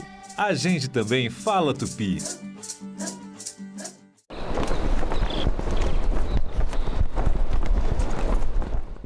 O programa a seguir é livre para todos os públicos. Sejam muito bem-vindos! Começa agora o Ecosenado. Você vai ver na edição de hoje o que são as minúsculas partículas de plástico e como elas estão poluindo o meio ambiente. A gente sempre entendeu que qualquer coisa que degrada, ela vai se degradar em pedaços, né? Não vai ser uma degradação completa e instantânea. Então a gente sempre entendeu, mas nunca percebeu que isso poderia dar implicações que estão dando hoje. Pesquisadora da Amazônia há 50 anos, Maria Tereza Piedade, recebe um dos prêmios mais importantes da ciência nacional. Eu acho que veio num momento muito oportuno, justamente porque nós estamos falando dessas questões de como os ciclos de água e os ciclos de mudanças do clima vêm afetando esses ambientes críticos da Amazônia, como uma forma de dar visibilidade a esses ambientes que eu espero vão ter muitas pessoas trabalhando muito além da minha vida. E em comemoração aos 20 anos do Ecosenado, vamos relembrar uma reportagem que fizemos em 2006 sobre um passeio na Mata Atlântica Paranaense. Dona Nancy, quais são as principais atrações aqui na estrada? Bom, nós temos, além da mata, que é só a atração em si só, nós temos o rio Ipiranga, que corta e serpenteia pelo caminho, e tem a formação do cânion do rio Ipiranga. Nesse cânion nós temos a cascata do Véu da Noiva, e depois temos ainda a ponte sobre o Rio São João, que na época em que foi construída era o maior vão livre na construção ferroviária do mundo.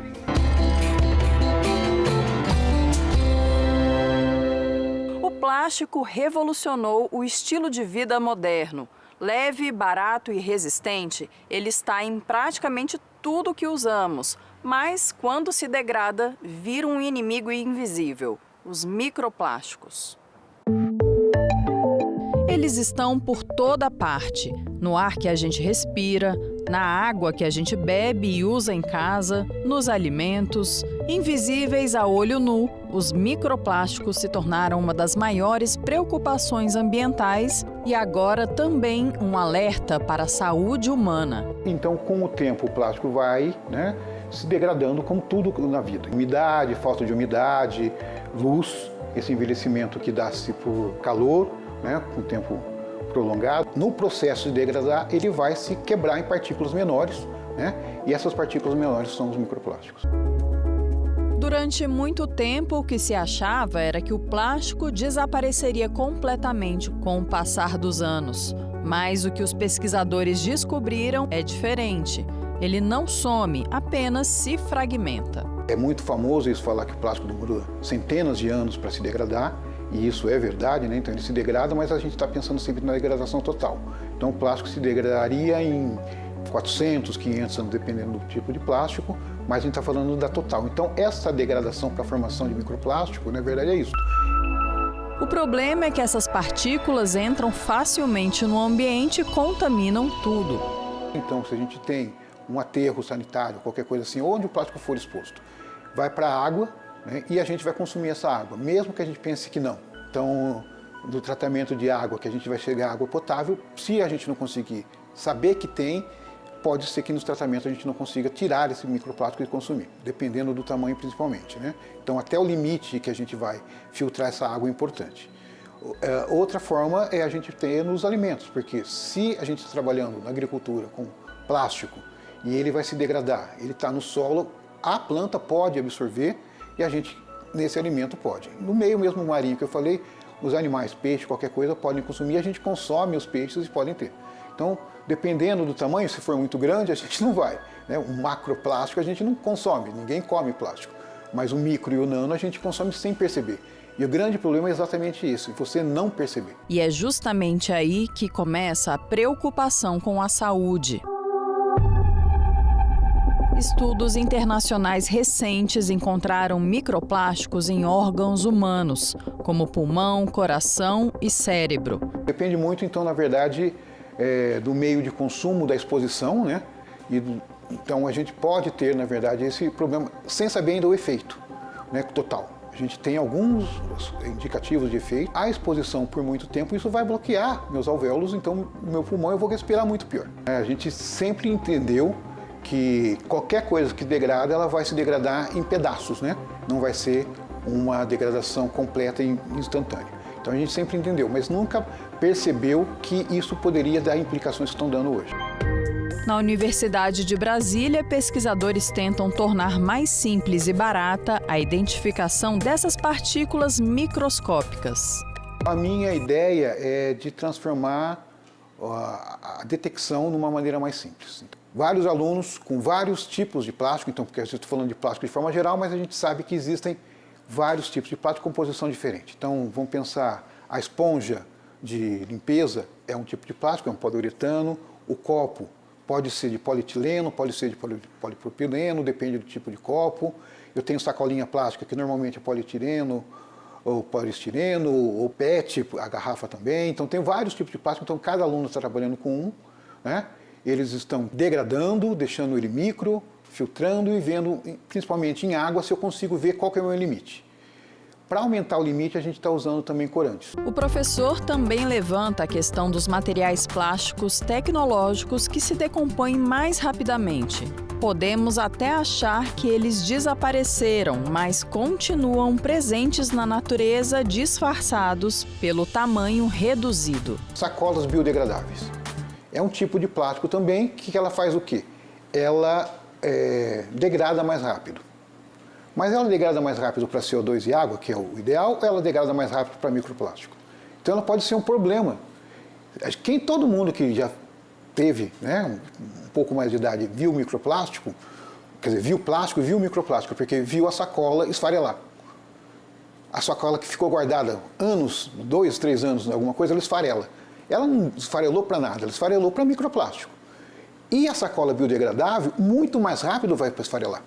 Em vez de ser uma solução, porque qual que seria a solução? Ela não vai para o aterro, mas ela vai virar microplástico mais fácil. Agora, vamos pensar numa garrafa de PET. Ela demora muito mais tempo. Então, nesse sentido, ela é pior para o aterro, mas ela é melhor para virar microplástico. Apesar do alerta, os especialistas reforçam que o plástico também trouxe avanços importantes para a sociedade. O desafio agora é reduzir excessos, melhorar o descarte e entender os impactos dessa contaminação silenciosa. Plástico faz mal? Não, ele faz muito bem. Eu não posso abusar do uso. Como que eu vou usar? Essa é a grande questão, né? Eu sempre tenho que ter uma consciência, e isso é muito difícil, depende de educação, depende de uma consciência que não é dada do nada, precisa da interferência do poder público. O prêmio Almirante Álvaro Alberto, considerado a maior honraria da ciência brasileira, foi conquistado esse ano pela bióloga do Instituto Nacional de Pesquisas da Amazônia, Maria Tereza Fernandes Piedade, e é ela a nossa convidada de hoje aqui do programa Ecosenado. Olá, professora. Primeiro, parabéns por essa vitória, por esse reconhecimento e bem-vinda ao nosso programa. Muito obrigada, eu é que agradeço pela oportunidade. A senhora se dedica há quase 50 anos à pesquisa científica na Amazônia, né? Como é que começou essa paixão pela região? Bom, acho que todo biólogo do universo tem paixão por estudar a Amazônia. Eu penso que algum dia gostaria de estudar. Eu não fugi dessa regra. Eu comecei e fiz a universidade em São Paulo, na Universidade Federal de São Carlos, e já na graduação eu trabalhava com questões ligadas a corpos de água, mais água doce. E eu queria talvez trabalhar no mar. Então, meu desejo era ou trabalhar no oceano ou ir para a Amazônia. E então, logo me formei, eu consegui fazer esse sonho da Amazônia se concretizar. Então, fui para lá, 1977. E o foco dos seus estudos, professora, são as cheias e vazantes que moldam toda a dinâmica dos rios amazônicos, né? As adaptações dos organismos aquáticos, é isso? Então, imagine um sistema no qual você tem planícies sem inundação por um período do ano, onde é possível desenvolver atividades econômicas, por exemplo, agricultura de pequeno porte, mais familiar, também até pecuária, em áreas mais férteis como os rios de águas de várzea, que são as águas brancas, que nós chamamos assim, até um extrativismo manejado de madeiras é possível, mas depois vem o período das cheias, então o tempo para fazer essas atividades é sempre limitado por esse pulso de enchente vazante. Então, atividades que são feitas nas cheias, obviamente não são feitas na seca e vice-versa. Então, por exemplo, toda a agricultura vai ser feita durante o período que a água baixa, porque é quando os terrenos são expostos com maior fertilidade e é possível usar. Então, agora, quando a gente diz assim, subida e descida das águas, a gente tem que entender que não é uma subida e descida das águas convencional. São, em média, 10 metros entre o pico das cheias e o pico das águas baixas. É um grande edifício de água que invade toda a planície.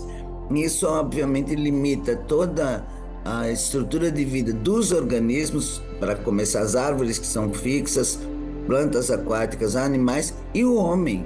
Todos os ribeirinhos dependem dessa sistemática para suas vidas. E como que entender esse pulso das águas pode prever impactos de mudanças climáticas ali na região? Então, uma coisa que a gente já percebe é que devido a mudanças numa escala global, que são a mudança climática, isso está alterando esse pulso. E é um pulso que se repetia em tempo geológico, e por isso as plantas e os organismos se adaptaram a ele. Mas com essa mudança do pulso de inundação, nós estamos tendo cheias e secas extremas. E com isso, os organismos já ultrapassam sua capacidade adaptativa, o que impede, para muitos deles, a sobrevivência. Está havendo deslocamento de espécies, incluindo deslocamento de comunidades humanas. Então, o conhecimento disso e até a antecipação de alguns eventos, por exemplo, já há modelos que podem prever quando que o pico das cheias vai chegar. Isso permite que haja até retirada de produtos agrícolas, por exemplo, com antecedência, eventualmente deslocamento de populações. Um outro aspecto que vem acontecendo muito com a descida das águas e as temperaturas aumentando, são incêndios, que é uma coisa que não se imaginava e até hoje fica um pouco estranho de se pensar, de ocorrerem em áreas onde a gente tem volumes de água tão enormes. Mas os incêndios têm sido uma realidade nesses ambientes, além na floresta de terra firme também, e eles são um fato extremamente nocivo para o ambiente e para as pessoas, em termos de saúde pública, em termos de perda de espécies, perda de biodiversidade e perdas econômicas, obviamente. Esse sobe e desce das águas também interfere em estoque de carbono? Sim, sem dúvida. Por exemplo, se você tem mortalidade massiva de árvores, como a gente usou como padrão para comparação, numa usina hidrelétrica, no caso a usina de Balbina, mas nós comparamos com outras usinas também em outros ambientes. Então, se você tem uma alteração desse pulso e leva à mortalidade de árvores, todo o carbono que está estocado nessas árvores, ele vai ser lançado para a atmosfera. Então, os balanços gerais de carbono e de gases também de efeito estufa tendem a se modificar em função dessa dinâmica que vai sofrer alterações. Então, é uma coisa completamente íntima, o ciclo das águas com os ciclos gerais biogeoquímicos do ambiente, né, que incluem o carbono também. Ou seja, a gente pode falar que todos nós, brasileiros e até pessoas que vivem fora do Brasil, acabam dependendo desse balanço hídrico da Amazônia. O balanço hídrico da bacia amazônica ele é vital. Olha, 20%, talvez mais, é calculado de águas doces que caem nos oceanos, vai pelo Rio Amazonas. Então, se esse balanço começa a sofrer modificações, não é preciso ser muito profundamente cientista e conhecedor para imaginar que isso vai trazer consequências, e vem trazendo. Um outro aspecto que tem sido muito estudado e recentemente publicadas várias informações interessantíssimas, é que quando a água desce com essa rapidez e essa tendência tão magnânima como 2023, 2024, que teve mortalidade massiva de botos, por exemplo, e foi peixes, isso também leva sedimentos em quantidade enorme, porque são áreas que não são tão bem compactadas, no caso das áreas do Rio Amazonas Solimões. Esses sedimentos vão sendo arrastados e muda toda a geomorfologia também dos rios. Altera os fundos dos rios, os sedimentos que vão para a foz. Então, é óbvio que é um sistema semi-aberto, interconectado. Então, os pequenos riachos caem nos rios maiores até chegar ao grande veio central, que é o Rio Amazonas Solimões. Então, tudo que acontece ao redor, incluindo devastações e problemas como esses que a gente tem falado, eles vão terminar no Rio Maior, que termina no mar. E, inclusive, poluição, por exemplo, também, né? Professor, eu gostaria que a senhora comentasse, falasse de uma das suas descobertas muito curiosa, que comprovou que o peixe-boi amazônico ele tem a função de dispersar sementes, né? Qual que é a importância desse papel específico desse animal?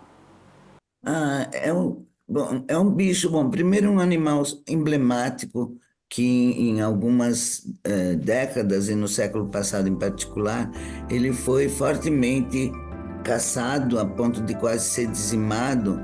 E hoje em dia, em alguns rios, ele ainda tem populações que têm baixas, vamos chamar assim de maneira bastante singela, grandes, em função de caça. Então, exige ainda cuidado, ele ainda é um bicho que consta das listas de espécies em risco. E, portanto, a gente mostrar mais funções ainda desse animal no ambiente é super importante. Ele é um herbívoro que come plantas aquáticas majoritariamente. Então, já se sabia que quando ele come um galho e uma planta aquática, ele também acaba levando pedaços da planta. Então, isso ajuda a transportar fragmentos de plantas. Mas a urina dele, as fezes, são super enriquecidas em nutrientes. Então, quando ele elimina esses produtos nas margens, ele também enriquece o ambiente.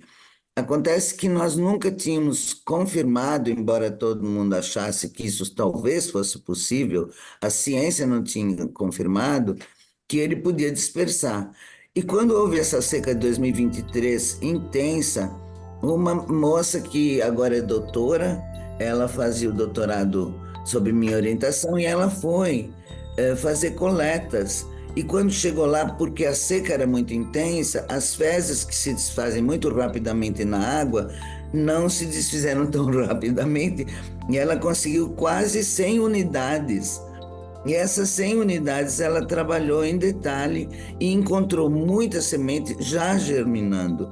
E depois ela fez testes com essas sementes e verificou que mesmo as que ainda não tinham germinadas ainda podiam, ou muitas delas, ser viáveis, indicando de forma determinante que o bicho é também dispersor.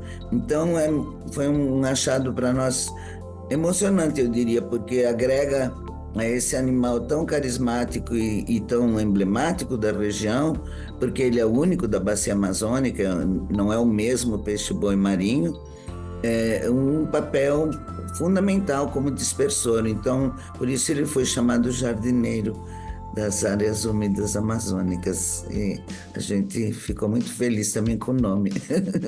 Falando da premiação agora, né, da cerimônia que aconteceu no dia 7 de maio, o que significou, como é que foi esse momento para a senhora e o que significou esse reconhecimento?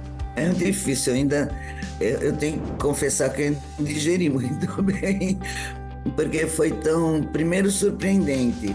É óbvio que todo pesquisador tem também as suas atividades em busca de conseguir publicar bons trabalhos, ter um reconhecimento dos pares, porque nossa avaliação e toda a nossa carreira é baseada grandemente também no que a gente produz e que os pares acham que é interessante. Então, isso seria o reconhecimento. Mas um prêmio dessa magnitude, eu sinceramente não esperava, mas eu fiquei, obviamente, muito grata, porque foi assim um momento de grande emoção, eu tenho que dizer, e de grande, eu não sei, acho até ver as pessoas que já foram premiadas me deixou assim mais emocionada ainda. É muito interessante porque também eu acho que veio num momento muito oportuno, justamente porque nós estamos falando dessas questões de como os ciclos de água e os ciclos de mudanças do clima vêm afetando esses ambientes críticos da Amazônia. Então eu vejo o prêmio para além daquilo que ele, para mim, como pessoa, representa também, é óbvio, mas como uma forma de dar visibilidade a esses ambientes que eu espero vão ter muitas pessoas trabalhando muito além da minha vida, porque eu estou formando alunos, pretendo continuar enquanto conseguir, e isso é uma coisa que ainda mostra, nós temos a biodiversidade da Amazônia é nosso grande trunfo, mas também é nosso grande fardo num bom sentido, porque estudar tantas espécies não é banal, e então tem trabalhos que abordam o ecossistema como um todo, mas muitas coisas, por exemplo, peixe-boi, você vai no trabalho que aprofunda em uma espécie com algumas outras espécies. Então, é um trabalho bastante grande, e eu acho que esse aspecto da visibilidade que o prêmio trouxe para os ambientes nos quais eu e um grupo de pessoas enorme aqui do Brasil trabalham, é um aspecto muito importante da premiação, que eu realmente acho que eu compartilho com todo o meu grupo de trabalho, e com várias pessoas que colocam o pé na lama, assim como eu. Certamente a senhora merece muito, e eu quero agradecer a sua contribuição para a ciência e a sua participação aqui no nosso programa. Muito obrigada. Muito obrigada a você pela oportunidade, mais uma vez. Obrigado. Confira agora destaques do que aconteceu no Brasil e no mundo nos últimos dias no nosso Giro Ambiental.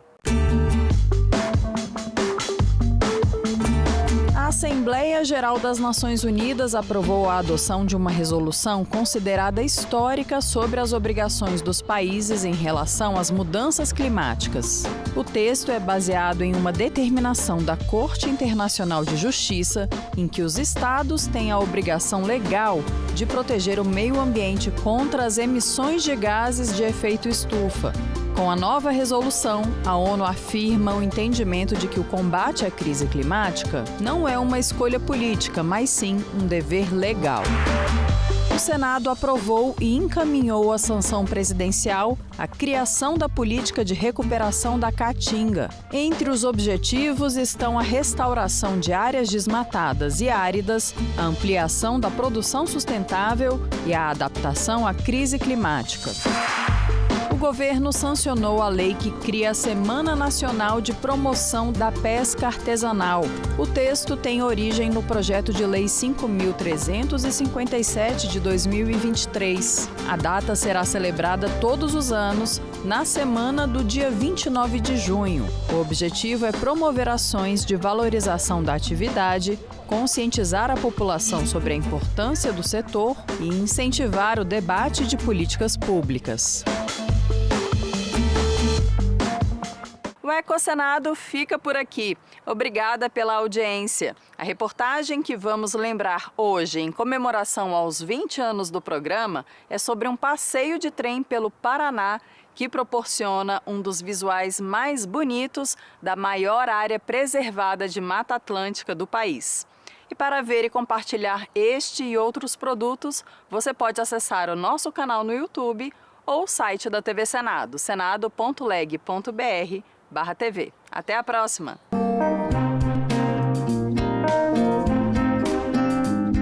Então nós viajamos até Curitiba para cobrir a COP8. A gente procurou pautas ali próximas que a gente pudesse fazer. Então em Curitiba nós pegamos o trem cênico, turístico, que vai de Curitiba até Morret de Santonina, e fizemos um programa só sobre essa viagem no trem. O trem hoje está circulando com 5 vagões como esse aqui. E o nosso vagão, como vocês podem ver, está praticamente lotado. Aqui dentro a gente vai encontrar gente de diversas partes do mundo. A dona Nancy é a nossa guia aqui no vagão. Dona Nancy, tudo bem? Hoje a gente tem gente aqui nesse vagão de que lugares do mundo? Do Uruguai, da Argentina, da Suíça, da Croácia, do Canadá, dos Estados Unidos e do Brasil até. Dona Nancy, quais são as principais atrações aqui na estrada? Bom, nós temos, além da mata, que é só a atração em si só, nós temos o rio Ipiranga, que corta e serpenteia pelo caminho, e tem a formação do cânion do rio Ipiranga. Nesse cânion nós temos a cascata do Véu da Noiva, e depois temos ainda a ponte sobre o Rio São João, que na época em que foi construída era a maior vão livre na construção ferroviária do mundo, em 1883, que foi concluída. E depois temos o viaduto Carvalho. Esse viaduto era para ser um túnel em curva. Quando eles explodiram a montanha caiu. E daí eles tiveram que fazer uma ligação de um lado ao outro do túnel, e isso fez com que saísse esse viaduto, que é o frisson da viagem, que o pessoal se sente como se estivesse no ar, flutuando. Esta é uma área de preservação ambiental que, em função disso, não há interesse em que se mantenham ocupadas as antigas casas da rede ferroviária ao longo do percurso. Porque viver uma pessoa aqui implica em ter lixo, esgoto, e estão todas as casas construídas perto de rios, então não há interesse em utilização. Durante a viagem, o trem faz algumas paradas rápidas, como essa aqui. Lá dentro, a guia explica em detalhes o que há para ver em cada ponto como esse. Já aqui fora, a exuberância da Mata Atlântica. A gente fica mesmo extasiado com a beleza de todo esse visual.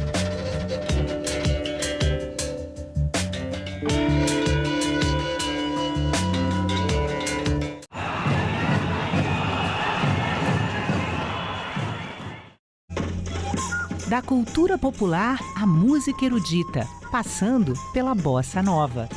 A TV Senado reuniu 3 filmes que pintam um retrato surpreendente do Brasil, para você aproveitar neste feriado.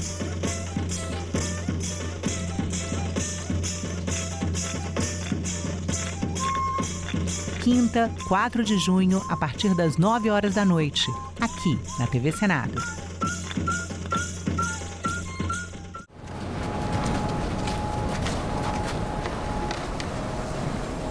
Sama yo cecok.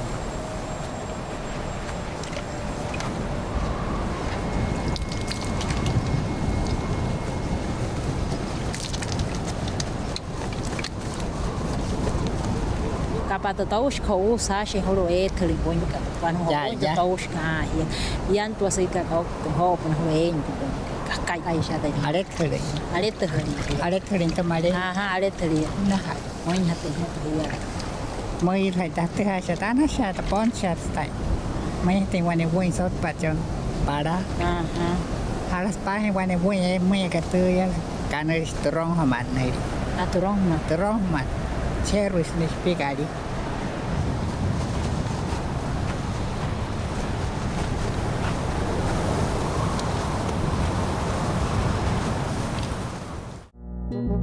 Agora Eli. O contribuinte que ganha até R$ 5.000 mensais está isento do pagamento do imposto de renda.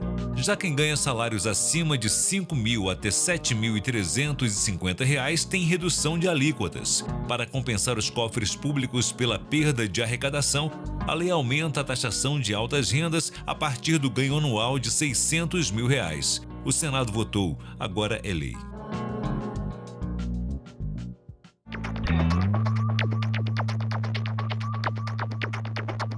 A gente também fala tupi.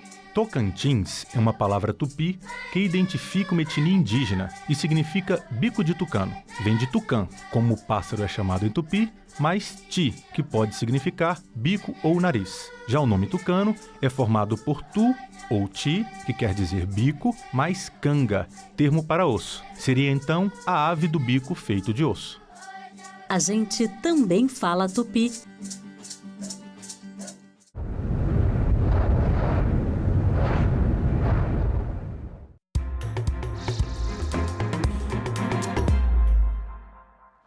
Boa noite, hoje é segunda-feira, 1º de junho de 2026 e o Senado Notícias está no ar.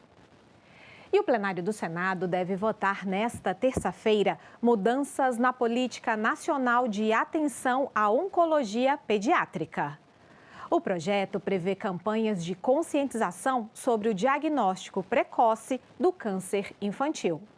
12 mil novos casos de câncer em crianças e adolescentes são registrados por ano no Brasil, segundo o Instituto Nacional do Câncer. Os tipos mais comuns são as leucemias, tumores do sistema nervoso central, linfomas e tumores sólidos. Ainda de acordo com o INCA, 80% dessas crianças podem ser curadas se conseguirem um diagnóstico precoce. As campanhas propostas no projeto devem incluir capacitação para profissionais de saúde, especialmente na atenção primária, para que identifiquem rapidamente casos de suspeitas da doença. O objetivo é reduzir a mortalidade infantil pelo câncer. Estamos tratando de crianças, vidas em formação, sonhos e ainda em construção e famílias inteiras que se veem subitamente lançadas em uma luta desigual contra o tempo e o desconhecimento. O câncer infantil não atinge apenas o corpo da criança,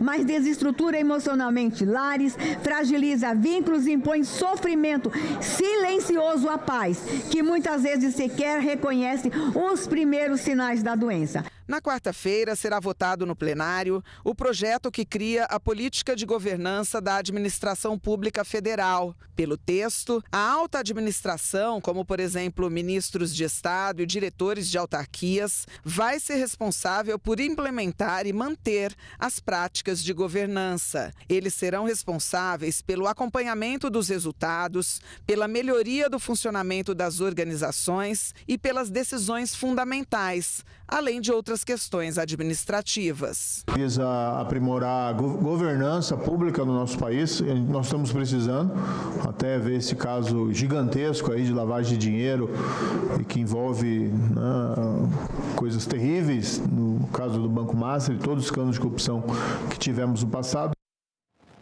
E mudanças na jornada de trabalho estão em 3 propostas de emenda à Constituição em discussão aqui no Senado. A proposta que acaba com a escala 6x1, já aprovada pela Câmara dos Deputados, ainda não tem um calendário de votação definido. A proposta deverá ser analisada primeiramente pela Comissão de Constituição e Justiça. A PEC apresentada pelo senador Rogério Marinho e assinada por outros 39 senadores propõe um modelo de jornada flexível e com salário proporcional às horas trabalhadas. O texto permite que os trabalhadores decidam entre seguir o regime de trabalho tradicional da CLT ou negociar a jornada com os patrões. De acordo com a PEC, o contrato individual prevalece sobre possíveis acordos coletivos. Os benefícios como FGTS, férias e 13º salário também seriam proporcionais às horas trabalhadas. Se você quiser trabalhar 20 horas, 30 horas, 40 horas, 50 horas, é possível. E você seja remunerado pela sua atividade, pela sua disponibilidade em relação ao seu empregador. É assim que acontece, por exemplo, nos Estados Unidos. E veja, preservando todos os direitos do trabalhador que estão contidos no artigo 7º da Constituição na sua proporcionalidade. Férias, fundo de garantia, 13º, horas extraordinárias. A proposta da oposição foi apresentada um dia depois da Câmara aprovar por ampla margem de votos a PEC que acaba com a escala 6x1 e reduz a jornada de forma gradual de 44 para 40 horas semanais, permitindo que o trabalhador tenha 2 dias de folga por semana sem redução de salário. A proposta apresentada pela oposição já foi encaminhada para a Comissão de Constituição e Justiça aqui do Senado, onde começa a tramitação. Já a PEC aprovada pela Câmara e que acaba com a escala 6x1, ainda aguarda na mesa do Senado uma decisão do presidente Davi Alcolumbre. Pelo regimento, ela deverá passar pela CCJ antes de ir a plenário. A expectativa é de que nesta semana o presidente Davi Alcolumbre se reúna com os líderes partidários para decidir sobre a tramitação dessa PEC. O que já está definido é que haverá uma sessão temática em plenário para debater os impactos sociais e econômicos do fim da escala 6x1. Além dessas duas PECs, uma outra proposta bem mais antiga e mais ousada reduz a jornada de trabalho de 44 para 36 horas semanais. É a PEC 148 de 2015, do senador Paulo Paim, que já foi aprovada pela CCJ e aguarda votação em plenário desde dezembro do ano passado. A PEC que hoje eu diria que tem mais chance de ser aprovada, na minha avaliação, e embora digam que a minha é mais antiga, a importância para mim não é quem vai ser o relator ou não. Eu quero aprovar, importa é a causa. A que está mais avançada é essa, que acaba com a escala 6x1. A minha, no caso, embora mais antiga, ela pode ser repensada, como também pode circular paralela, né? Porque ela avança no tempo, ela persegue, na verdade, além das 40 agora, 36 no futuro. Então, esse debate pode se continuar fazendo. Em resposta à decisão dos Estados Unidos de classificar o PCC e o Comando Vermelho como organizações terroristas, o presidente da Comissão de Relações Exteriores do Senado defendeu a soberania do Brasil. O parlamentar declarou que as facções não podem ocupar os espaços do Estado. O presidente da Comissão de Relações Exteriores, senador Delcínio Tradi, pediu cautela em relação à decisão dos Estados Unidos de classificar as facções Comando Vermelho e PCC, Primeiro Comando da Capital, como organizações terroristas. Em nota enviada à imprensa, Delcínio Tradi disse que o combate ao crime organizado é necessário e urgente, mas não pode abrir margem para qualquer tipo de interferência sobre a soberania nacional. O senador defendeu o diálogo com os Estados Unidos e com os países vizinhos, para ampliar a cooperação em inteligência, controle de fronteiras, combate ao tráfico de armas, drogas, lavagem de dinheiro e contrabando. Mas, segundo ele, essa cooperação precisa respeitar a Constituição brasileira, as instituições e a autoridade do Brasil sobre o seu território. O presidente da Comissão de Relações Exteriores ainda disse que o Brasil precisa de um governo que trate segurança pública como prioridade, não deixe espaços serem ocupados por facções e dê às forças de segurança condições reais de proteger a população. Na última quinta-feira, o Departamento de Estado dos Estados Unidos anunciou que vai classificar as facções brasileiras PCC e Comando Vermelho como organizações terroristas estrangeiras. Dono da segunda maior reserva do mundo, o Brasil ainda não tem um marco legal para a exploração e desenvolvimento da tecnologia em minerais críticos, também conhecidos como terras raras. A Comissão de Relações Exteriores e Defesa Nacional vai ouvir nesta terça-feira especialistas sobre o tema. Ímãs, turbinas eólicas, baterias de carros elétricos, HDs de computadores, telas de LED, smartphones e outros equipamentos precisam de minerais críticos, também chamados de terras raras. Isso sem falar em mísseis, foguetes espaciais, aviões e armas de guerra de última geração. A inteligência artificial, os Big Data Centers das nações mais poderosas do mundo dependem cada vez mais desses minerais estratégicos. Eles estão no centro da disputa da geopolítica contemporânea. O Brasil é o dono da segunda maior reserva do planeta, cerca de 30%, superado apenas pela China. Não por acaso, a exploração e a transferência de tecnologia entram na mesa de negociações com as grandes potências. Por tudo isso, senadores do governo e da oposição convocam uma audiência pública na Comissão de Relações Exteriores para debater a regulamentação do setor.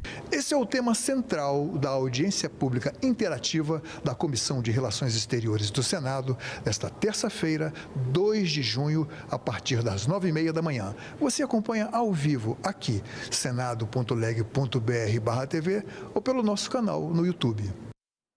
O Conselho de Comunicação Social do Congresso Nacional discutiu em uma audiência pública as eleições deste ano.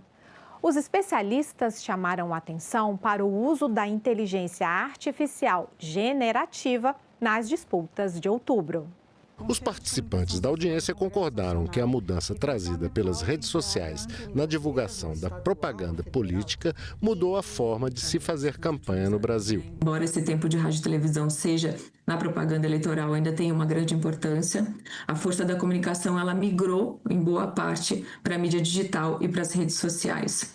As campanhas eleitorais são realizadas hoje pela internet em tempo real e praticamente durante os 4 anos do mandato dos parlamentares e dos políticos. E é justamente neste ambiente virtual que os partidos, candidatas e candidatos fazem as suas arenas para se apresentar aos eleitores, dificultando o controle por parte da Justiça Eleitoral.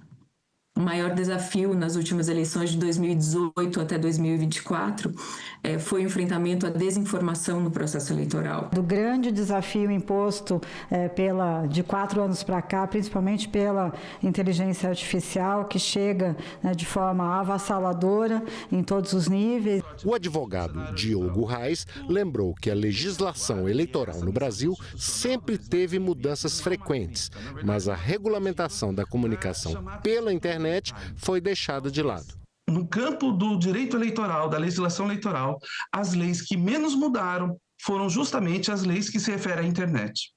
Essa lei que eu falei no início, a 12.034 de 2009, ela basicamente é a mesma, passado 17 anos. É ela que regula a internet no Brasil. Uma lei feita na época do Orkut, que regula todo o processo, por exemplo, do TikTok, da inteligência artificial, generativa e de todos os desafios digitais que a gente tem. A gente mexe muito na legislação eleitoral, mas há poucas vezes que a gente mexeu na legislação eleitoral digital foi para passar o bastão para o Tribunal Superior Eleitoral. Me parece que é hora do Congresso Nacional puxar e retomar esse poder para que defina balizas mínimas. Outro problema apontado é a dificuldade de fiscalização pela Justiça Eleitoral da propaganda política na internet. Diante de conteúdos suspeitos, quase metade das pessoas, ou seja, 47% das pessoas, ignora a publicação, ou seja, ela percebe que aquilo ali é falso e não faz nada em relação a isso. Enquanto apenas 32% verificam se é verdadeiro ou não, né? E somente 10% denunciam os conteúdos às plataformas. Tá? Então, quando a gente vai pensar nas medidas do TSE de fiscalização, mas se as pessoas não denunciam, também fica complicado, né? Monitorar isso. Se vai receber anúncio político eleitoral, vai precisar ter um repositório de anúncio público e aberto, para que a população possa ver quem está investindo, né, dinheiro nisso, quanto está sendo investido. Então, se derrubou algum conteúdo por conta de ser um conteúdo desinformativo, quantos conteúdos foram derrubados, etc. e tal, qual era o teor daquele conteúdo. Esse ponto é muito importante porque nas eleições anteriores a gente teve dificuldades significativas relacionadas à fiscalização e ao enforcement das regras já existentes. Então a gente vê regras muito boas, mas na hora de fiscalizar a gente entende que existe essa lacuna. Como essa fiscalização da publicidade online ela é limitada, a gente vê a criação de um mercado paralelo de publicidade político-eleitoral nessas plataformas que operam sem garantias de isonomia, sem garantia de transparência e sem respeito às normas locais. Aqui é um caso de 2024 em que a gente viu usuários veiculando anúncios de vários países do mundo durante as eleições, mencionando candidatos às eleições municipais de São Paulo em 2024 no TikTok, que alega não permitir a veiculação de conteúdo político. Aqui vale reforçar a importância desse mercado irregular para o modelo de negócios das plataformas. No caso da Meta, há uma estimativa de que a empresa lucrou 16 bilhões de dólares com anúncios de golpes e produtos ilegais em 2024. E ficamos por aqui. Você pode rever as reportagens desta edição na nossa página na internet, senado.leg.br/tv. Muito obrigada pela sua companhia e continue sintonizado aqui na TV Senado.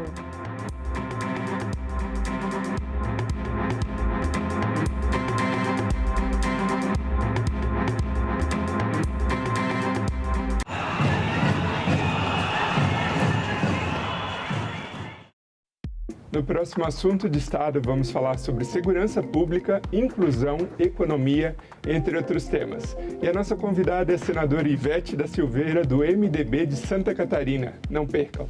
Lá eles vão encontrar tudo num lugar só.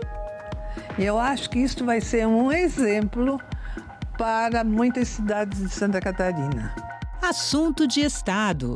Hoje, 20h, aqui na TV Senado. Este es el rito, en Riohacha. Si no toma. Se toma, pero sí. Es mala. No se toma. Uno se la bebe con el riesgo de enfermarse, esa agua es malísima. Tiene químico. Le cae el agua, el amino, y le caen los residuos de los pueblos. Sí, estiércol de la cagada de allá de los arijunos. Le cae el agua a ese agua. ¿Y sabe que agua esa está dulce? Ella es dulce. Está dulce. Buena.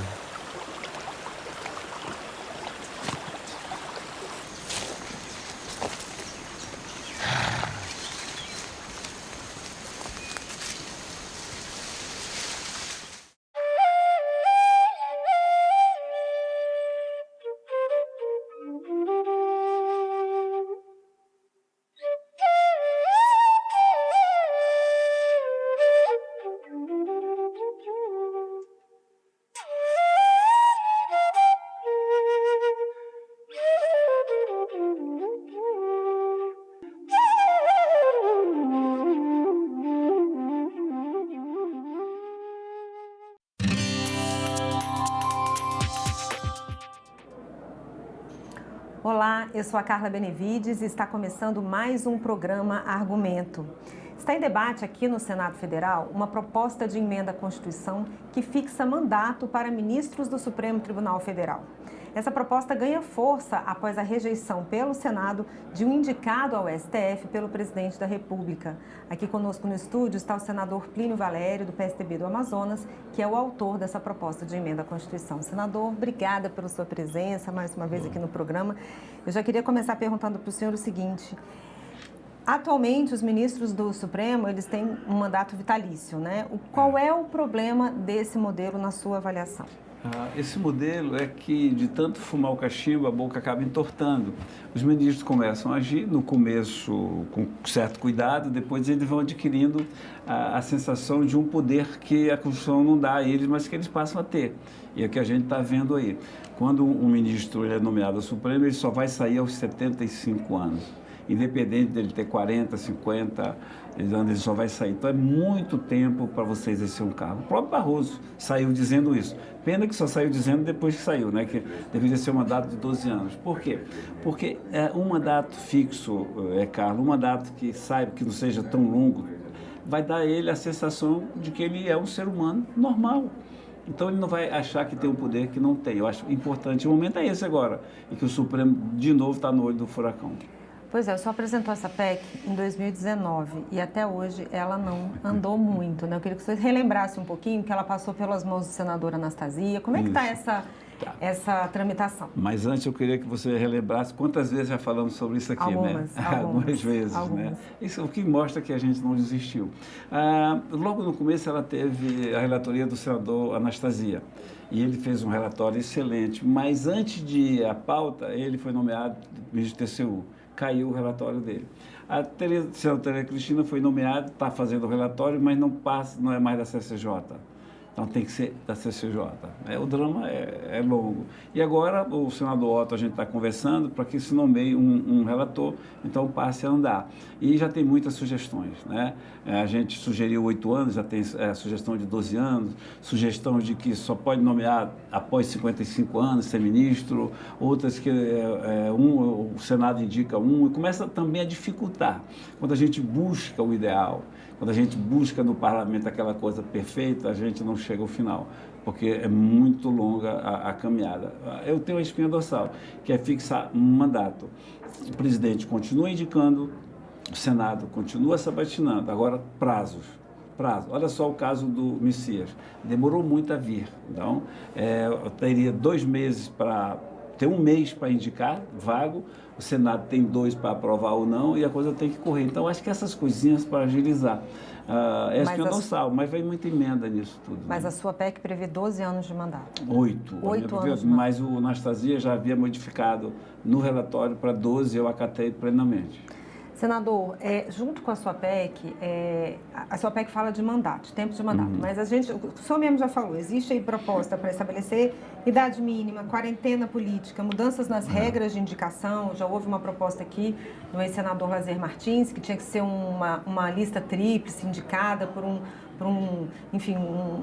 colegiado específico.